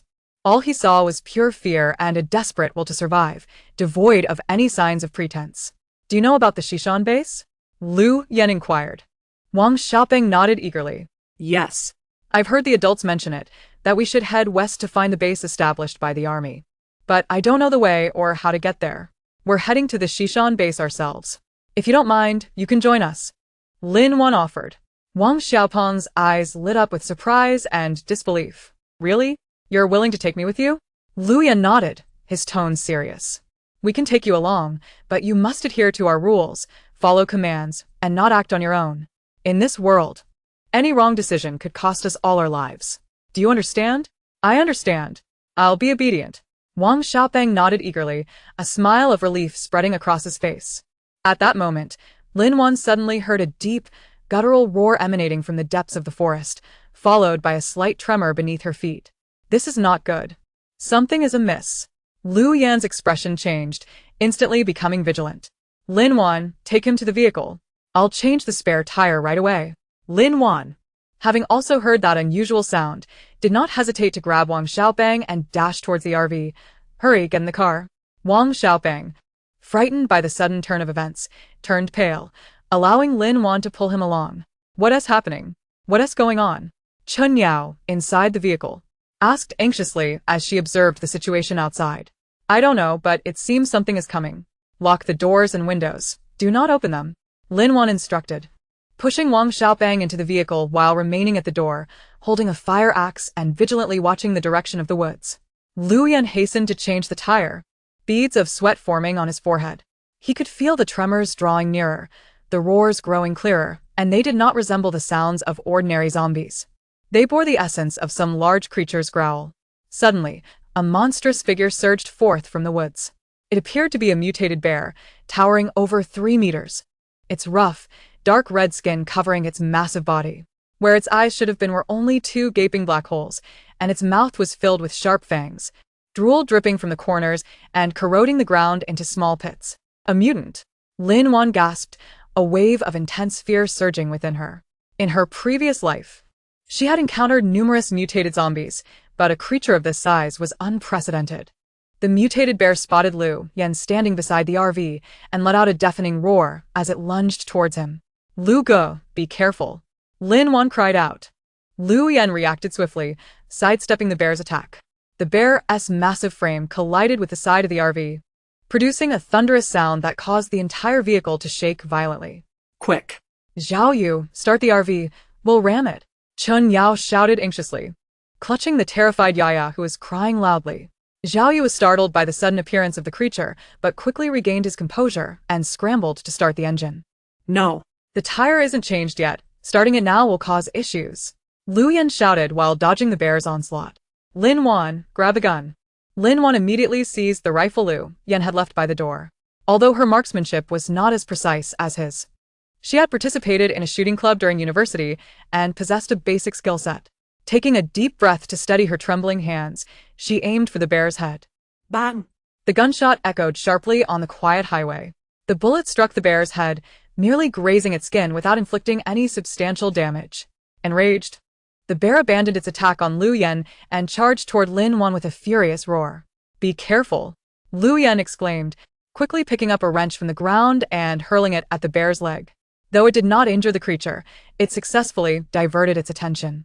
The bear turned its furious gaze toward Lu Yan and lunged once more. In that critical moment, Lu Yan finally finished changing the tire. He rolled to evade the bear's strike, quickly rose and shouted to Lin Wan, "Get in the car." Lin Wan leaped into the RV, followed closely by Lu Yan, who managed to shut the door just before the bear could pounce again. Drive. Lu Yan ordered. Zhao Yu immediately pressed the accelerator, causing the RV to lurch back before veering forward at high speed. The mutated bear, watching the fleeing vehicle, let out a furious roar and began to pursue them with powerful strides. Its speed matched that of the RV, quickly closing the distance. "It's catching up," Zhao Yu shouted in terror, gripping the steering wheel tightly, his forehead slick with cold sweat. Lu Yan rushed to the back window, observing the approaching bear with a grave expression. "Zhao Yu, accelerate. Lin Wan, clear the supplies in the back and open the weapon rack." Lin Wan sprang into action, joining Chen Yao to move the supplies stacked at the rear of the RV, revealing the weapon rack that housed several rifles, shotguns, grenades, and Molotov cocktails collected by Lu Yan earlier. Grabbing a shotgun, Lu Yan loaded it and aimed at the rear window. However, the bear's speed was formidable, and the RV's bumpy ride made it difficult to aim. "Zhao Yu, steady the wheel," Lu Yan shouted, taking a deep breath. Zhao Yu focused on calming himself and stabilizing the steering wheel. Seizing an opportunity, Lu Yan pulled the trigger. Bang! The shotgun's power was indeed far greater than that of the rifle.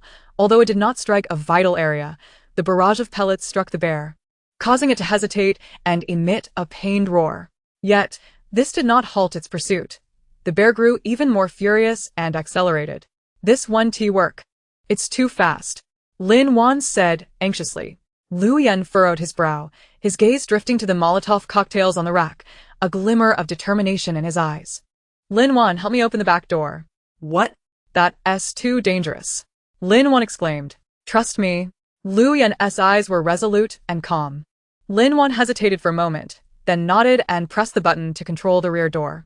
With a soft hiss, the back door of the RV slowly opened, a gust of wind rushing in, mingled with the bear's roars and a foul stench. Lu Yan grabbed a backpack, swiftly stuffing several Molotov cocktails inside before slinging it over his shoulder. "Get ready to slow down," he shouted to Zhao Yu. Although unsure of Lu Yan's intentions, Zhao Yu complied, gradually reducing speed. Seeing this, the bear perceived an opportunity, quickening its pace to close in, opening its massive jaws as it lunged toward the door. Just as it drew near, Lu Yan leapt out of the vehicle, landing on the trailer hitch behind the RV. Steadying himself, he pulled out a Molotov cocktail, removed the cap, ignited the fuse, and hurled it at the bear's face. The cocktail struck the bear squarely, igniting it in a blaze.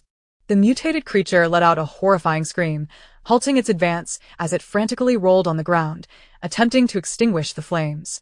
Seizing the moment, Lu Yan jumped back into the RV, shouting, "Close the door. Accelerate."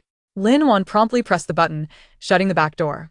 Zhao Yu slammed the accelerator down, the RV speeding away and swiftly increasing the distance from the burning bear. The group watched through the back window as the creature, engulfed in flames, shrank into a small black, finally allowing them to exhale in relief. Lu Yan leaned against the wall of the vehicle, breathing heavily, beads of cold sweat dotting his forehead. The previous actions had been perilously close to disaster. A moment's negligence could have resulted in being caught in the bear's jaws. "Lu Ge, you were incredible," Zhao Yu exclaimed, his face filled with admiration. Wang Xiaopeng, wide-eyed and speechless, finally comprehended the strength of the team he had joined. Liu Yan waved his hand dismissively, indicating he was fine, before turning to Lin Wan, a hint of trepidation in his gaze. That was too risky. We can't do that again. Lin Wan shot him a reproachful look, worry lacing her tone. If you know it's dangerous, why act recklessly? Next time, consult me first. Liu Yan, warmed by her concern, smiled faintly. All right, I'll heed your advice. Chen Yao handed him a bottle of water, softly saying, drink some water. That was truly perilous. Liu Yan accepted the water, taking a few sips before looking out the window, his voice solemn. That mutated bear was peculiar. Its size and speed far exceeded that of ordinary zombies, and it seemed to retain some of its former instincts. This suggests that the virus not only induces mutations in humans but may also affect animals, possibly making them even more formidable. This discovery cast a pall over the group. If even the animals were beginning to mutate, survival in this apocalyptic world would become increasingly arduous. We must reach the West Mountain base as quickly as possible and report the situation to the personnel there, Liu Yan stated with gravity. Just then, Zhao Yu suddenly shouted, "Look ahead!" Everyone turned in the direction he pointed and beheld a massive barricade composed of numerous abandoned vehicles and steel, completely obstructing the road. Behind the barricade, they could faintly discern some human figures, seemingly survivors. On the other side of the barricade, a throng of zombies was relentlessly assaulting it, emitting ear-splitting roars. It's a defensive structure established by the survivors. Lin Wan exclaimed in delight. However, Liu Yan's expression grew even more solemn. No, look at the number of zombies. There are too many. They probably won't hold out for long. Upon closer inspection, the group noticed that the barricade was already teetering under the relentless onslaught of the zombies.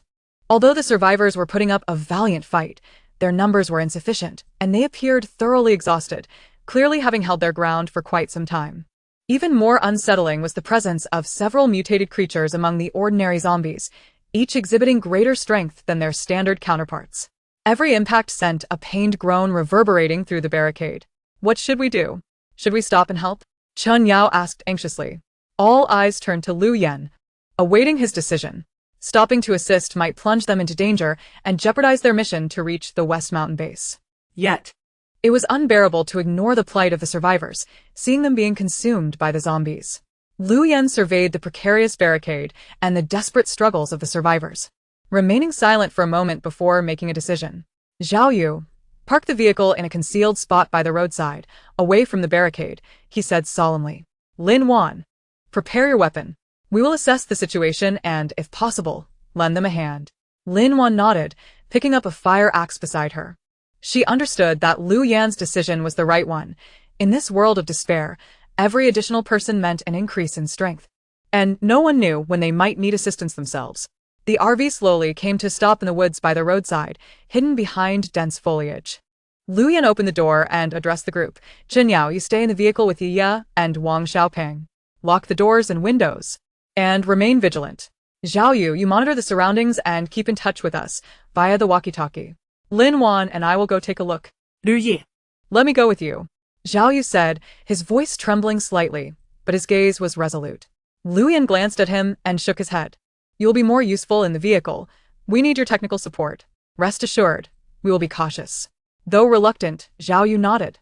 All right, just be careful. Armed with their weapons, Liu Yan and Lin Wan cautiously maneuvered through the woods, stealthily approaching the barricade. The thick layer of fallen leaves crunched softly beneath their feet, nearly inaudible amidst the cacophonous roars of the zombies. Liu Yan led the way, his steps light and sure, honed by years of experience as a special forces soldier, granting him keen observational skills and stealth. Lin Wan followed closely, her eyes scanning the surroundings warily, gripping the fire axe tightly, her knuckles whitening from the pressure. As they drew nearer to the barricade, the stench of blood and decay intensified. They could clearly hear the survivors' labored breaths, shouts, and the dull thuds of weapons striking the heads of zombies. Watch your step, Liu Yan whispered, steadying Lin Wan as she nearly stumbled over a tree root. Lin Wan regained her balance and nodded, her heart racing with a mix of tension and excitement.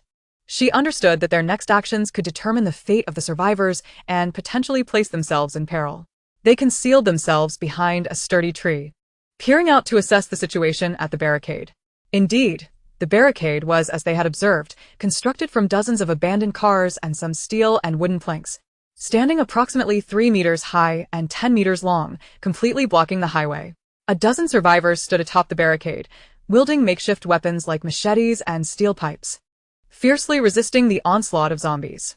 Most of these survivors were ragged and dirty, their faces smeared with grime and fatigue. Yet their eyes shone with an indomitable will to survive.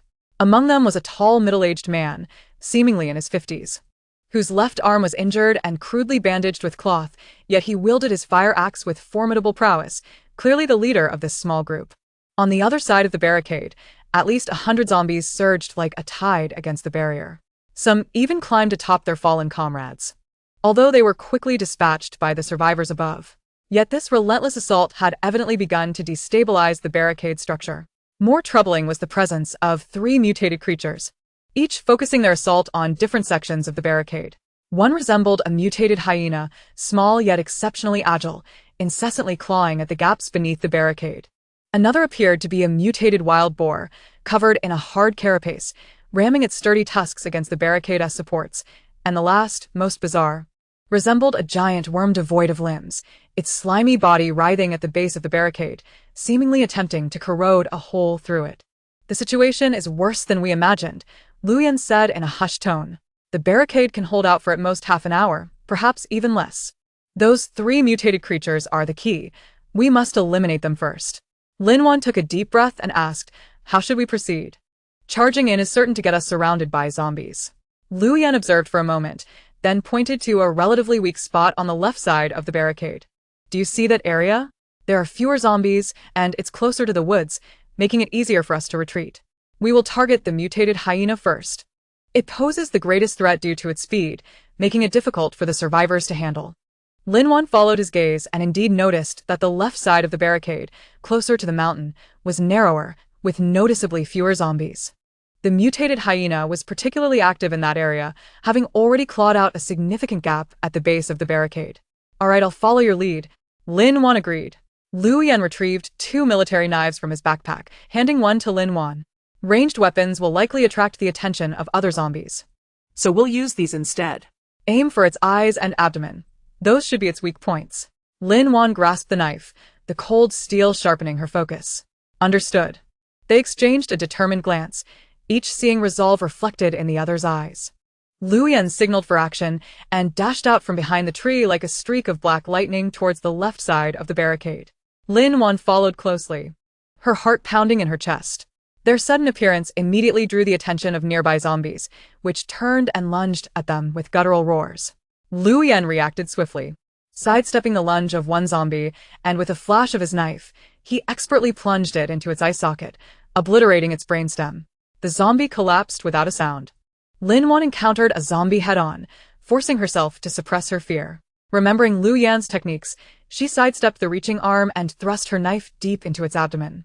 Though it didn't strike a fatal blow, the pain momentarily halted the zombie's movements. Seizing the opportunity, Lin Wan withdrew her knife and plunged it into its eye socket, dispatching the creature entirely. "Well done." Lu Yan praised her with an approving glance, then pointed to the mutated hyena clawing at the barricade. "Now's our chance." The 2 individuals charged simultaneously toward the mutated hyena. The creature seemed to sense the impending danger, halting its frantic digging, and turned to reveal eyes glinting with malice. It was more than twice the size of an ordinary hyena, drool dripping from its maw, and its sharp claws carved deep grooves into the ground. With a piercing roar, the mutated hyena lunged toward the nearest target, Lu Yan. Unflinching, Lu Yan awaited its approach. As the creature pounced, he deftly ducked, narrowly evading its attack, and thrust his dagger upward, piercing its soft underbelly with precision. A howl of agony escaped the mutated hyena as it hit the ground, immediately pivoting to glare viciously at Lu Yan, a viscous, dark green fluid oozing from its wound. At that moment, Lin Wan launched her assault from the side, her dagger aimed at the creature's eyes. However, the mutated hyena reacted swiftly, dodging the fatal strike by tilting its head, leaving only a scratch on its cheek. "Be careful," Lu Yan shouted, warning Lin Wan. The creature, now thoroughly enraged, abandoned Lu Yan and charged at Lin Wan. Its speed was overwhelming. She had no time to evade, instinctively raising her arm to block. In a split second, Lu Yan lunged forward, shoving Lin Wan aside, as the hyena's claws grazed her arm, drawing blood. Seizing the opportunity, Lu Yan plunged his dagger into the creature's wound, twisting it fiercely. The mutated hyena emitted a heart-wrenching scream, its massive body thrashing violently before collapsing heavily to the ground, lifeless. "Are you alright?" Lu Yan asked, immediately helping Lin Wan up and anxiously inspecting her arm. A deep gash marred her skin, blood flowing profusely, yet she brushed aside her pain, shaking her head. "I'm fine, what about you?" I am unscathed. Lu Yan sighed in relief, retrieving a first aid kit from his backpack, swiftly disinfecting Lin Wan's wound with iodine before tightly bandaging it. "Bear with it. We have no time for meticulous care now." "Understood." Lin Wan gritted her teeth, enduring the sharp pain radiating from her injury. Their skirmish with the mutated hyena had drawn the attention of survivors at the barricade. A middle-aged man, the apparent leader, stared at them in disbelief. "It's you," he exclaimed, seemingly recognizing their RV. "Watch out behind you." Lu Yan and Lin Wan turned to find more zombies drawn by the commotion, surging toward them. "Run! Up the tree!" Lu Yan commanded, pulling Lin Wan to a nearby sturdy tree. Utilizing his impressive climbing skills, he quickly ascended to a thick branch, followed closely by Lin Wan, who, though somewhat clumsy, managed to reach the branch with Lu Yan's assistance. The zombies gathered below, howling frantically, battering the trunk with their bodies, yet unable to harm the two above. Thank you. The middle-aged man shouted from the barricade. "I'm Li Jiangguo, the person in charge here. If it weren't for you, that monster would have surely breached our barricade." Lu Yan called down, "No need for thanks. We're en route to the Shishan base and just passing through." "How much longer can you hold out?" Li Jiangguo sighed. "At most 10 minutes. The wild boar and the worms are about to bring the barricade down. Our people can barely hold on." Lu Yan observed the wild boar, still recklessly smashing against the barricade, and the writhing worm at its base, his brow furrowing. The defensive capabilities of these mutated creatures were evidently far superior to that of the hyena, making a swift resolution with just the two of them implausible. "Zhao Yu, respond if you hear me." Lu Yan shouted into the walkie-talkie. "Lu Ge, I'm here." Zhao Yu's voice crackled with urgency. "Are you alright?" "I saw a swarm of zombies approaching." "We're fine, up in a tree," Lu Yan replied. "Zhao Yu, activate the RV's weapon system. Aim at the wild boar on the right side of the barricade, and use the grenade launcher." "Understood." Zhao Yu's voice turned excited. "Weapon system activating. Targeting." Soon. The grenade launcher concealed atop the RV slowly rose, aligning itself with the mutated wild boar. "Fire!" Lu Yan commanded. Boom. A grenade struck the wild boar with pinpoint accuracy, resulting in a violent explosion. The creature let out a pained cry, staggering as a large chunk of its armored skin was blown apart, revealing a gruesome mass of flesh beneath. The survivors at the barricade, witnessing this, felt their spirits soar. "Well done." Li Jianggu Shouta. Seizing the moment to direct his people to concentrate their fire on the injured wild boar. "Another shot," Lu Yan urged. Boom. Another grenade hit the creature's wound, and this time, the wild boar could no longer withstand the assault, crashing to the ground, completely motionless. With the wild boar dealt with, only the writhing worm remained at the base of the barricade. "Zhao Yu, use the flamethrower," Lu Yan ordered. The flamethrower atop the RV unleashed a long stream of fire, engulfing the worm in flames. The creature emitted a piercing shriek, thrashing wildly as its mucus was ignited, transforming it into a massive fireball. Minutes later, its movement slowed until it finally lay still, reduced to a charred husk. With the three mutated creatures eliminated, the onslaught of zombies significantly diminished. Seizing the opportunity, the survivors at the barricade launched a counterattack, pelting the climbing zombies with stones and heavy objects. "Excellent," Li Jiangguo exclaimed, turning to Lu Yan and Lin Wan, bowing gratefully. "We owe you a great debt. If you don't mind, please rest here for a while and have some water." Lu Yan glanced at the zombies below before replying to Li Jiangguo. "We'll first divert these zombies. You all focus on reinforcing the barricade." With that, he retrieved a grenade from his backpack, pulled the pin, and tossed it into the distance. Boom. The explosion echoed, immediately capturing the attention of most zombies, who turned and rushed toward the sound. "Let us go," Lu Yan urged, pulling Lin Wan as they jumped down from the tree and dashed swiftly toward the barricade. Li Jiangguo promptly had a rope ladder lowered, helping them ascend. The moment Lin Wan stepped onto the barricade, she could clearly see the survivors' weary faces. They bore signs of fatigue and injury, yet each expression radiated relief and gratitude for their survival. Once again, thank you for your timely assistance, Li Jianguo said, gripping Lu Yan's hand tightly, his voice trembling with emotion. If it weren't for you, we would have perished here today. It was nothing, Lu Yan replied. We were merely passing by. Helping you is also helping ourselves. After all, the more people we have, the greater our strength against the zombies. Li Jianguo nodded, deeply moved. You speak the truth. In these times, unity is our only hope for survival. By the way, you're heading to the Shishan base? We intended to go there as well, but we've been trapped here by these zombies. Oh, Lu Yan said, somewhat surprised. You're aware of the Shishan base? Indeed. Li Jianguo responda. We received a broadcast from the base announcing their recruitment of survivors. As long as we pass the screening, we can enter. However, the situation here has been too perilous for us to make our move. Lu Yan pondered for a moment, then said, if you don't mind, you can accompany us. Our RV has ample space, and we possess weapons to ensure your safe passage to the base. Li Jianguo and the other survivors exchanged glances, each reflecting surprise and exhilaration in their eyes. Is it really possible? Li Jianguo asked incredulously. Certainly, Lu Yan nodded, but we cannot linger here for too long. We must set off swiftly. How long do you need to prepare? No need for preparations. Our supplies are in the nearby warehouse, and we can leave at any moment. Li Jianguo replied immediately. Xiao Wang, Xiao Zhang. Go retrieve the supplies from the warehouse. We will depart with his brother. Yes. Several young survivors responded eagerly, racing toward a small warehouse not far away. Lin Wan leaned against the barrier, observing the revitalized survivors before her, a surge of accomplishment swelling within her. Although her wounds still throbbed, she felt it was all worthwhile. Lu Yan approached her and softly inquired, how is your wound? Does it still hurt? Lin Wan shook her head and smiled at him. Much better, thank you. As Lu Yan gazed at her pale, yet smiling face, he felt a stir in his heart and reached out to caress her hair, but halted midair, ultimately opting to say gently, next time, don't be so reckless. Prioritize your safety. Lin Wan's cheeks flushed slightly as she lowered her head and softly acknowledged him.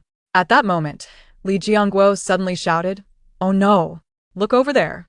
Everyone turned in the direction he pointed, and in the distance, a massive shadow loomed in the sky, hurtling toward them at an alarming speed. As the shadow approached, they discerned its form, a gigantic mutated bird, with wings spanning nearly 10 meters, razor-sharp claws, a beak as pointed as an eagle's, and eyes glimmering with a bloodthirsty red glow. It's a flying mutation. Lu Yan's expression turned grave. Everyone, get down from the barrier. Into the warehouse. Hurry. The emergence of this mutated bird clearly exceeded everyone's expectations. In the apocalyptic world, flying mutations are exceedingly rare yet exceptionally perilous. Their mobility and aggression far surpass those of ground mutations, leaving little room for effective defense. The survivors were paralyzed with terror, scrambling chaotically down from the barrier and racing toward the warehouse. Lu Yan grasped Lin Wan's hand, swiftly descending the barrier as well. Just as they were about to enter the warehouse, the mutated bird swooped down, emitting a piercing shriek, its colossal wings creating a tempest that sent several slower survivors flying.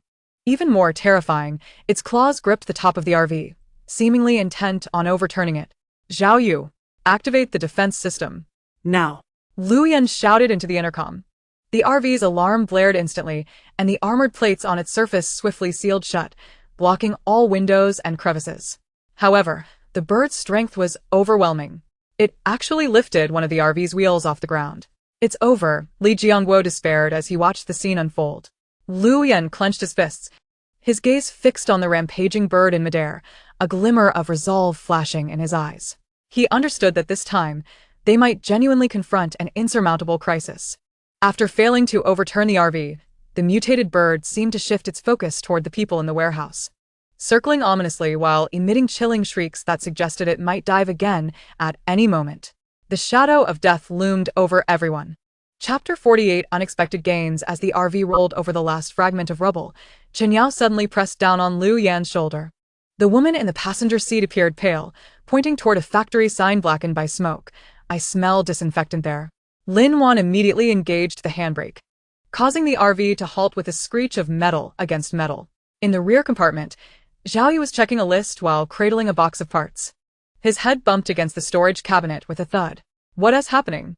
An abandoned factory, Lu Yan said, pushing open the vehicle door. His tactical boots crunched on the dry grass as they passed by the chimney, which was still emitting white smoke. Lin Wan grabbed a shotgun and followed him, noticing dark red stains lingering in the cracks of the gravel underfoot.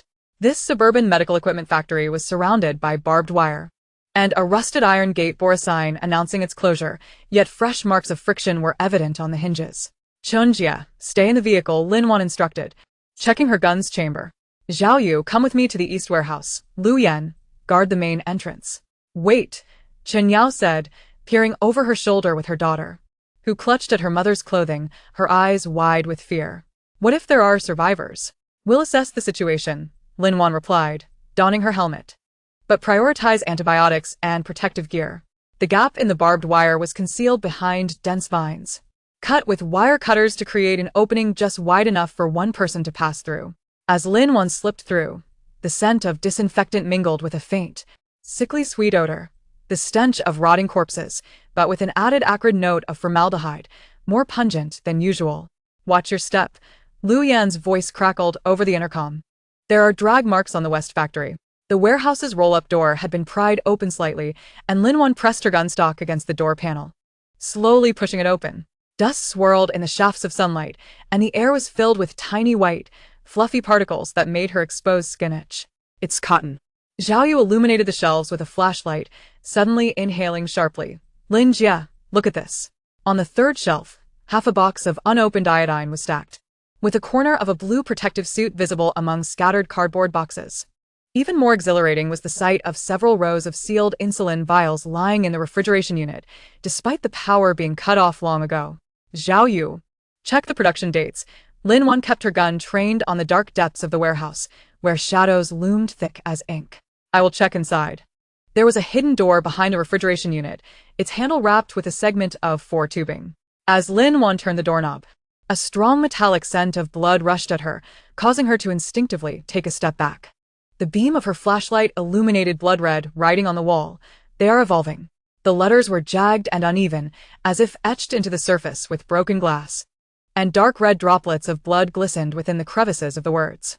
In the corner lay a body clad in a white lab coat, a surgical knife embedded in its chest, the edges of its neck wound tinged with an eerie bluish-black hue, lacking the typical tearing marks of a zombie bite. Linya. Zhao Yu's exclamation suddenly shattered the silence, accompanied by the clatter of metal hitting the ground. There is. Lin Wan turned to see the tech-savvy individual trembling as he held up a glass jar. Inside was a fist-sized tissue sample, suspended in a translucent yellowish liquid, the dark red mass within writhing slightly, with protruding blood vessels contracting and expanding like earthworms. It's zombie tissue. Chen Yao had entered unnoticed, gently tapping the glass jar's wall with her finger. Look at the rate of cell division here. It's 3 times faster than that of ordinary zombies.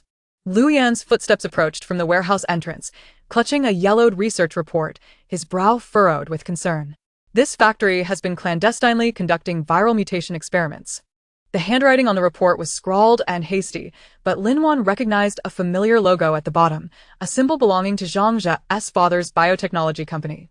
The edge of the paper was also adhered with a long strand of brown hair, and she suddenly recalled the sensation of Su Ro's chestnut-colored hair brushing against her face as she was pushed into a horde of zombies in her previous life. Zhao Yu, hack into their computer. Lu Yan suddenly pressed his hand against his holstered pistol. There's movement outside. The tech-savvy individual scrambled to dismantle the mainframe in the corner. The moment the screen lit up, the RV's alarm blared, piercing the silence. Lin Wan dashed to the warehouse entrance, just in time to see 3 men in camouflage uniforms aiming their guns at the driver's seat. Chen Yao's daughter had huddled behind the wheel, her face ashen with fear. Lower your weapons. The bearded leader kicked the vehicle door. We discovered this place first. Suddenly, Lu Yan emerged from behind a container, a military knife pressed against the bearded man's throat. What are your people doing inside? The man's pupils dilated, his gaze darting past Lin Wan's shoulder toward the depths of the warehouse. At that moment, Zhao Yu suddenly let out a brief cry of alarm. As Lin Wan turned around, she noticed that the door of the refrigeration cabinet was ajar, and within, sample jars had tumbled to the ground. Among the shards of shattered glass, a writhing mass of flesh was inching its way towards the dark door. What is that? Chen Yao's voice trembled. It's burrowing into the underground laboratory. Taking advantage of the moment, the bearded man shoved Lu Yan aside and produced a black remote control, pressing it down forcefully. A heavy mechanical whirring echoed from the depths of the warehouse, and the concrete floor behind the dark door slowly cracked open, revealing an unfathomable staircase. "That is our boss's treasure," the man sneered, retreating menacingly. "You should not have come here." Lin Wan's hand that held the gun suddenly halted as scratching noises emanated from below the staircase, akin to countless nails scraping against metal. On Zhao Yu's computer screen, a surveillance video was looping from 3 nights ago. Su Ro, clad in a white lab coat, descended the staircase, followed by a tall figure draped in a black cloak. The military boots visible beneath the cloak bore the same tactical spikes as Lu Yan's. "They are coming out." Lu Yan suddenly grasped Lin Wan's arm, pulling her back. "That is no ordinary zombie." The scratching from below intensified, and concrete debris began to rain down from the fissure. The bearded man's grin froze on his face as a shrill beeping erupted from the remote control, causing the surveillance footage to dissolve into static. As Lin Wan's flashlight swept through the depths of the staircase, it illuminated a pair of glowing eyes in the darkness. The creature bore a human outline, yet its skin resembled that of a waterlogged corpse, translucent and grayish. Most horrifyingly, its arms had fully mutated from the elbows down, with bones protruding through the skin, forming 2 rows of sharp spikes that clicked rhythmically with each breath. "It is a failure." Chen Yao suddenly grasped Lin Wan's wrist, her fingertips icy. The report stated that this type of mutant is extremely sensitive to sound. Before she could finish her sentence, the wrench that Zhao Yu had knocked to the floor bounced twice. The creature below let out an inhuman shriek, and Lin Wan barely registered a flash before the grayish figure appeared at the dark door, its mutated arms sweeping toward the nearest bearded man with a foul wind. Blood splattered against the warehouse's white walls, resembling a red rose bursting into bloom. As Lu Yan rolled Lin Wan behind a shelf, the military dagger pierced the creature's shoulder blade, and Lin Wan caught sight of a diamond-shaped black mark on its nape, identical to the control chip she had seen in Zhang's lab in her past life. "Zhao Yu, blow up the entrance." Lu Yan's military dagger became lodged in the creature's bones. He kicked at its knee. "Hurry!" The tech-savvy Zhao Yu fumbled to retrieve the explosives. Lin Wan suddenly noticed that when the creature's eyes moved, the pupils flashed a subtle red light. Memories of the encrypted files on Su Ro's computer surged in her mind, with phrases about pupil recognition control exploding in her thoughts. "Wait!" She lunged to grasp Zhao Yu's hand. "It is looking in that direction." Everyone followed her gaze to see a mirror hanging on the inner wall of the dark door, the shattered glass reflecting the light from the warehouse's overhead lamps. Each time the creature attacked, it hesitated for 0.5 seconds with each reflection, as though encountering a glitch in its programming. The bearded man's companions had already fallen in pools of blood, while Lu Yan's arm bore a deep gash down to the bone from the creature's spikes. Lin Wan suddenly seized a shard from the fallen sample jar and, with all her might, hurled it at the mirror. The moment the glass shattered, the creature's movements came to a complete halt. Seizing the opportunity, Lu Yan withdrew his dagger and plunged it into the creature's throat, dark green blood splattering onto the ceiling, corroding small holes into the surface. "The boss mentioned that this new type of mutant is still unstable." The bearded man slumped to the ground, pointing toward the staircase. "There are still over a dozen down there." His words were cut short as Lu Yan's dagger pierced through his heart. The man stared incredulously, watching the blood gushing from his chest pool into a stream on the floor, ultimately flowing into the crack of the dark door.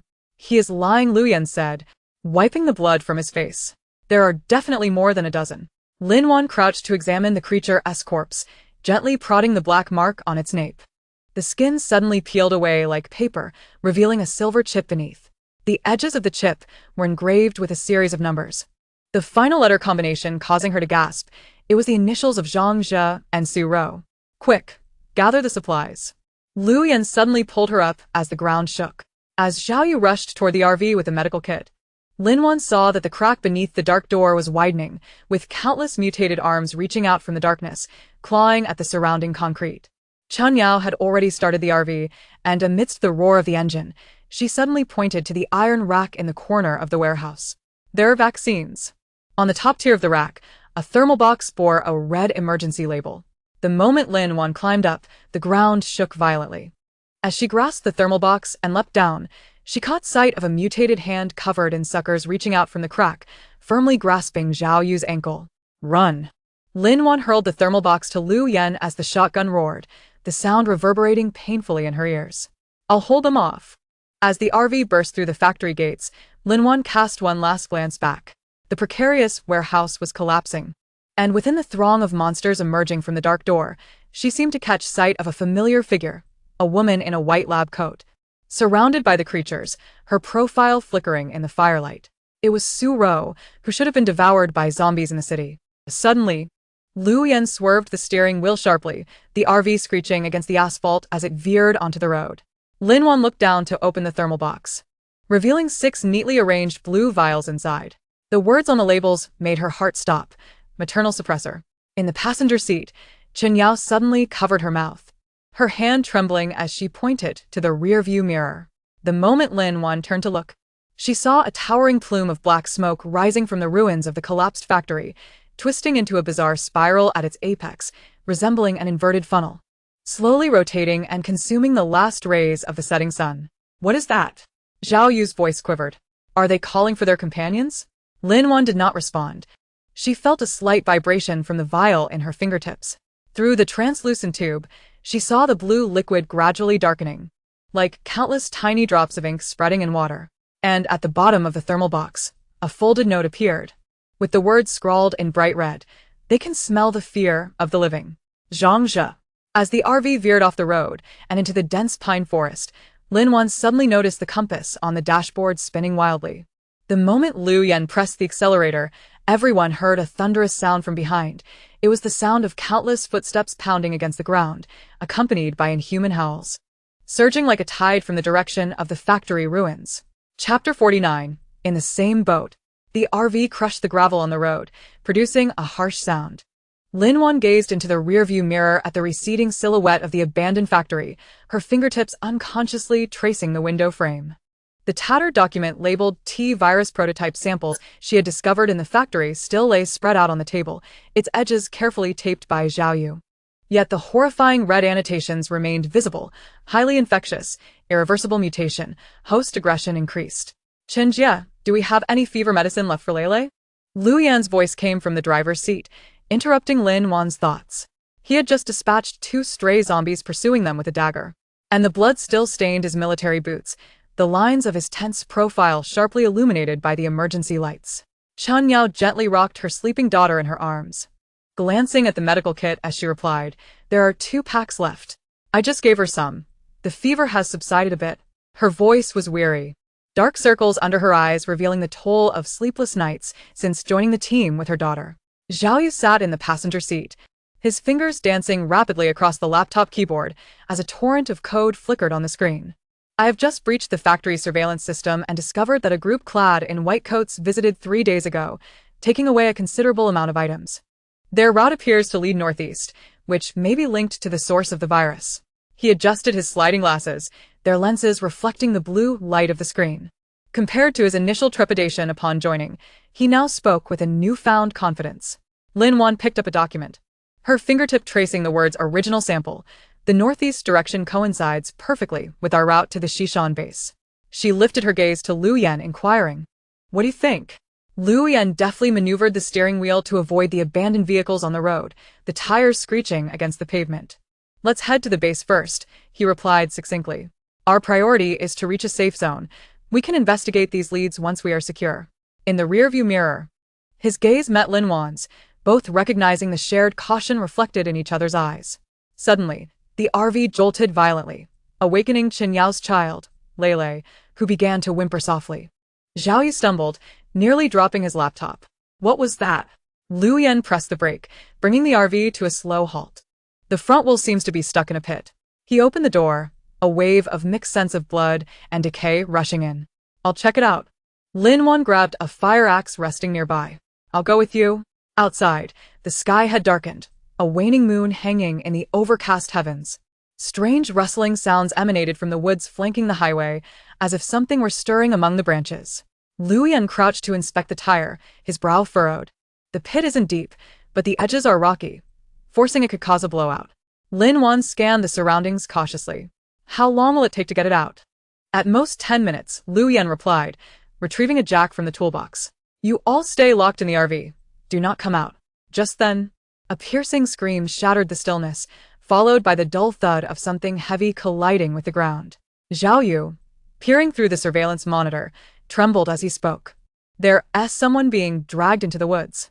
Lin Wan and Lu Yan exchanged glances, the gravity of the situation mirrored in their eyes. Lu Yan swiftly positioned the jack beneath the vehicle. Zhao Yu, turn on the spotlight on the roof. Chen Yao, keep an eye on Lele. The spotlight pierced the darkness, illuminating the woods beside the road. Lin Wan stood by the RV, fire axe in hand, catching sight of shadowy figures darting behind the trees. These silhouettes were taller and more agile than ordinary zombies. It's a mutation, Lu Yan murmured, his voice low, moving faster with his task than he had against previous foes. Suddenly, a hand, covered in dark fur, emerged from the woods, gripping the roadside railing, followed by a hunched creature crawling out. Its skin resembled rotting paper clinging to protruding bones, green slime dripped from its mouth, and its eyes were a murky white. Careful! Lin Wan shouted, swinging the fire axe toward it. The creature reacted with astonishing speed, dodging the attack and lunging at Lin Wan with a shriek. Observing this, Lu Yan swiftly drew his military dagger and pierced the creature's throat from the side. Green blood splattered forth, releasing a putrid odor. More are coming! Zhao Yu shouted from inside the RV. The monitor displayed a surge of similar creatures emerging from the woods, converging towards the RV. Lu Yan withdrew his dagger. The creature's body convulsed a few times before falling still. Lin Wan, get in the RV. As Lin Wan turned to obey, she noticed a creature had circled around to Lu Yan's rear, raising its sharp claws for an attack. Without hesitation, she lunged to push Lu Yan aside. But the creature's claws struck her arm, sending a jolt of pain through her, and blood instantly soaked her sleeve. Wan! Lu Yan's eyes widened with fury as he retaliated, plunging his dagger into the creature's skull. Inside the RV, Zhao Yu was panicking, sweat beading on his forehead. I'll try reversing the vehicle. Though fearful, his fingers moved steadily across the control panel. The RV's engine roared to life, and the rear tires began to spin. Chen Yao held Lele tightly, soothing her back, while peering through the window at the unfolding chaos, gripping a surgical knife, the only weapon she could find. Her heart raced at Lin Wan's injury, knowing she shouldn't add to the disorder, so she remained vigilant, ready to alert her companions. Lu Yan quickly cleared the last rock from beneath the tire. Done. Get in. He yanked Lin Wan up, urging her back into the vehicle. Lin Wan gritted her teeth against the pain, rushing inside alongside him. Zhao Yu immediately shifted gears and pressed the accelerator, the RV jolting backward as the tires finally freed themselves from the pit. Drive forward. Don't stop, Lu Yan commanded, closing the door and swiftly inspecting Lin Wan's wound. Is it serious? Lin Wan glanced at her arm, where the flesh had begun to darken. It might be a bit troublesome. Despite her weakened voice, her gaze remained steady. Chen Yao, do you have any antiviral serum? Chen Yao quickly rummaged through the medical kit, producing the last syringe. This is the final dose. Her hands trembled as she carefully injected the serum into Lin Wan's arm. The RV sped down the highway, the spotlight illuminating the relentless monsters in pursuit. Zhao Yu gripped the steering wheel tightly, beads of cold sweat dotting his forehead. They seem impossible to shake off. Lu Yan observed the fading darkness on Lin Wan's arm, exhaling in relief. The serum is effective. He looked ahead. A bridge loomed in the distance. We'll cross the bridge, and then blow it up. Lin Wan leaned back in her seat, feeling strength gradually returning to her body. Is there enough explosives? Yes, Lu Yan affirmed, nodding. We found them in the factory, originally intended for potential troubles at the base. The RVs soon reached the bridge, an old iron structure showing signs of age. Lu Yan instructed Zhao Yu to stop the vehicle in the middle of the bridge, and together with Lin Wan, they exited to set up the explosives. Move quickly. They're closing in, Lin Wan urged, glancing at the approaching shadows. Lu Yan expertly secured the explosives to the bridge supports and connected the fuse. Done. Get back in the RV. As they returned, the creatures charged toward the bridge's edge. Zhao Yu immediately accelerated forward while Lu Yan ignited the fuse inside the vehicle. The explosion erupted violently behind them, flames shooting into the sky as one end of the iron bridge collapsed. In the rearview mirror, they witnessed the monsters trapped on the opposite side of the broken bridge, howling in fury. Only after the RV had distanced itself significantly from the bridge did Lu Yan finally exhale. We're safe for now. He turned to Lin Wan. How does your arm feel? Much better, Lin Wan replied, testing her arm's movement. Thank you. Zhao Yu wiped the sweat from his brow, suddenly pointing ahead. What is that? The group followed his gesture, spotting distant glimmers on the horizon. The lights were arranged neatly, resembling a small encampment. Is that the base? Chen Yao asked excitedly. Have we arrived at the Shishan base? Lu Yan checked the map, shaking his head. No, we're still some distance from the Shishan base. His expression sharpened, noting that the scale did not resemble an official base.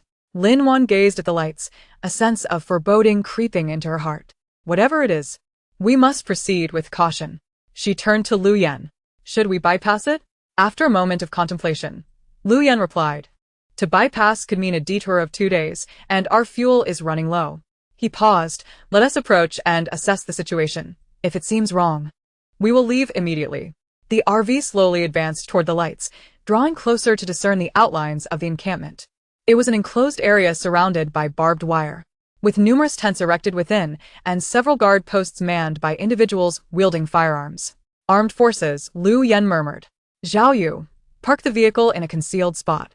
We'll proceed on foot to investigate. Zhao Yu concealed the RV behind a thicket, and the group disembarked to ready their gear. Although Lin Wan's arms still throbbed, it no longer hindered her movements. She examined the edge of the fire axe and warned the others, stay alert, and try not to expose yourselves. The 4 of them cautiously approached the camp, and as they reached the outer perimeter of the barbed wire, they heard the sound of an argument from within. Why do they get more food? We kept watch all night too. Enough chatter. Brother Zhang said that only those who can work deserve to eat more. People like you are lucky to have any food at all. I see you're just trying to hoard it all for yourselves. If it weren't for us clearing this place out together, you'd be living in misery. The sounds of a scuffle and screams followed. Lin Wan exchanged glances with the others, and they all recognized the vigilance in each other's eyes. Lu Yan gestured for everyone to step back, just as they were about to leave.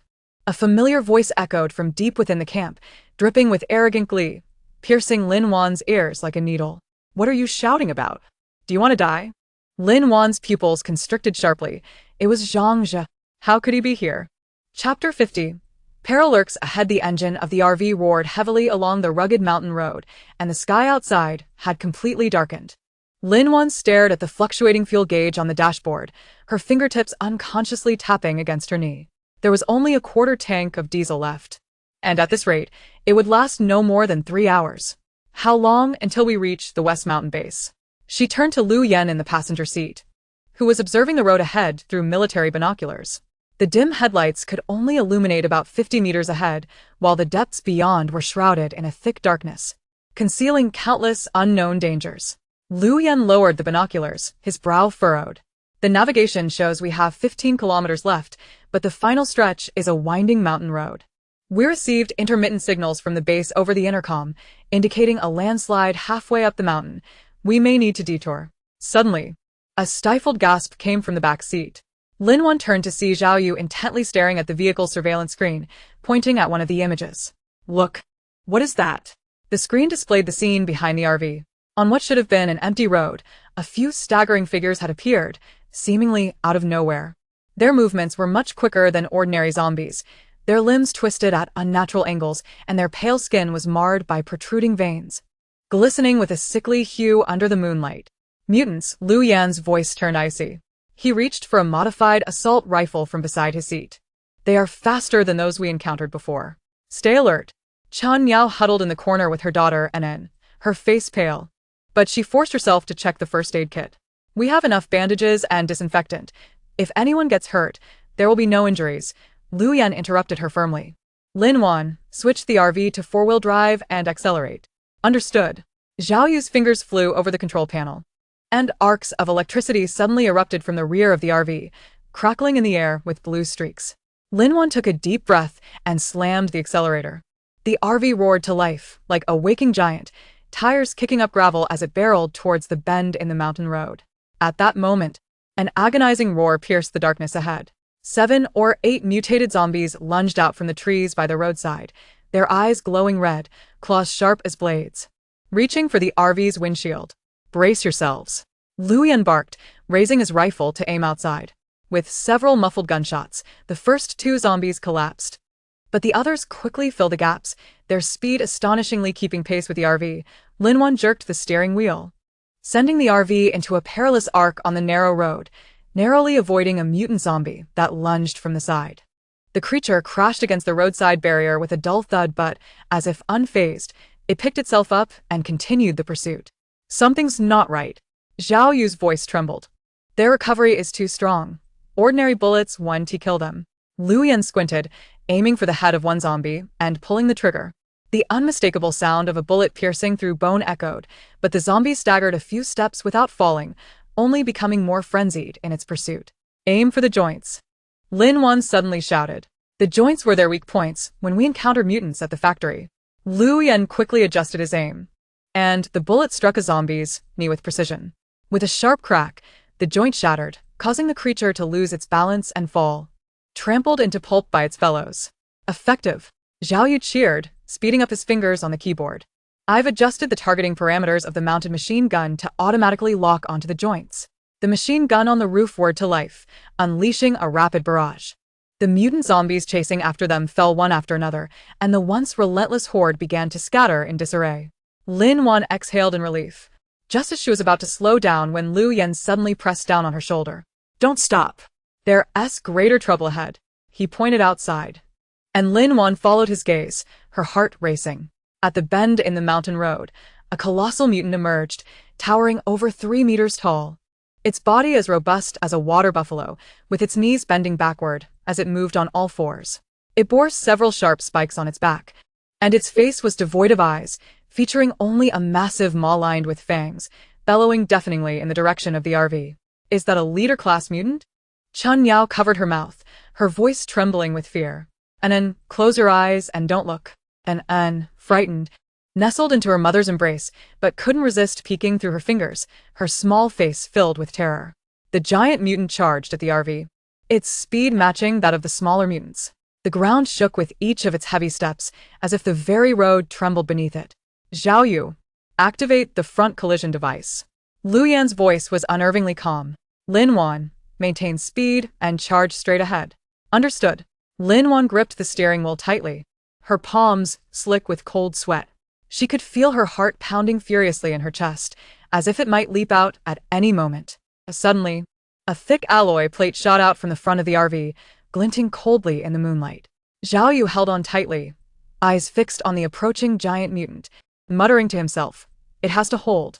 As the distance closed, the giant's gaping maw became clearly visible, drooling corrosive saliva that pitted the ground below. Now! Lu Yan shouted.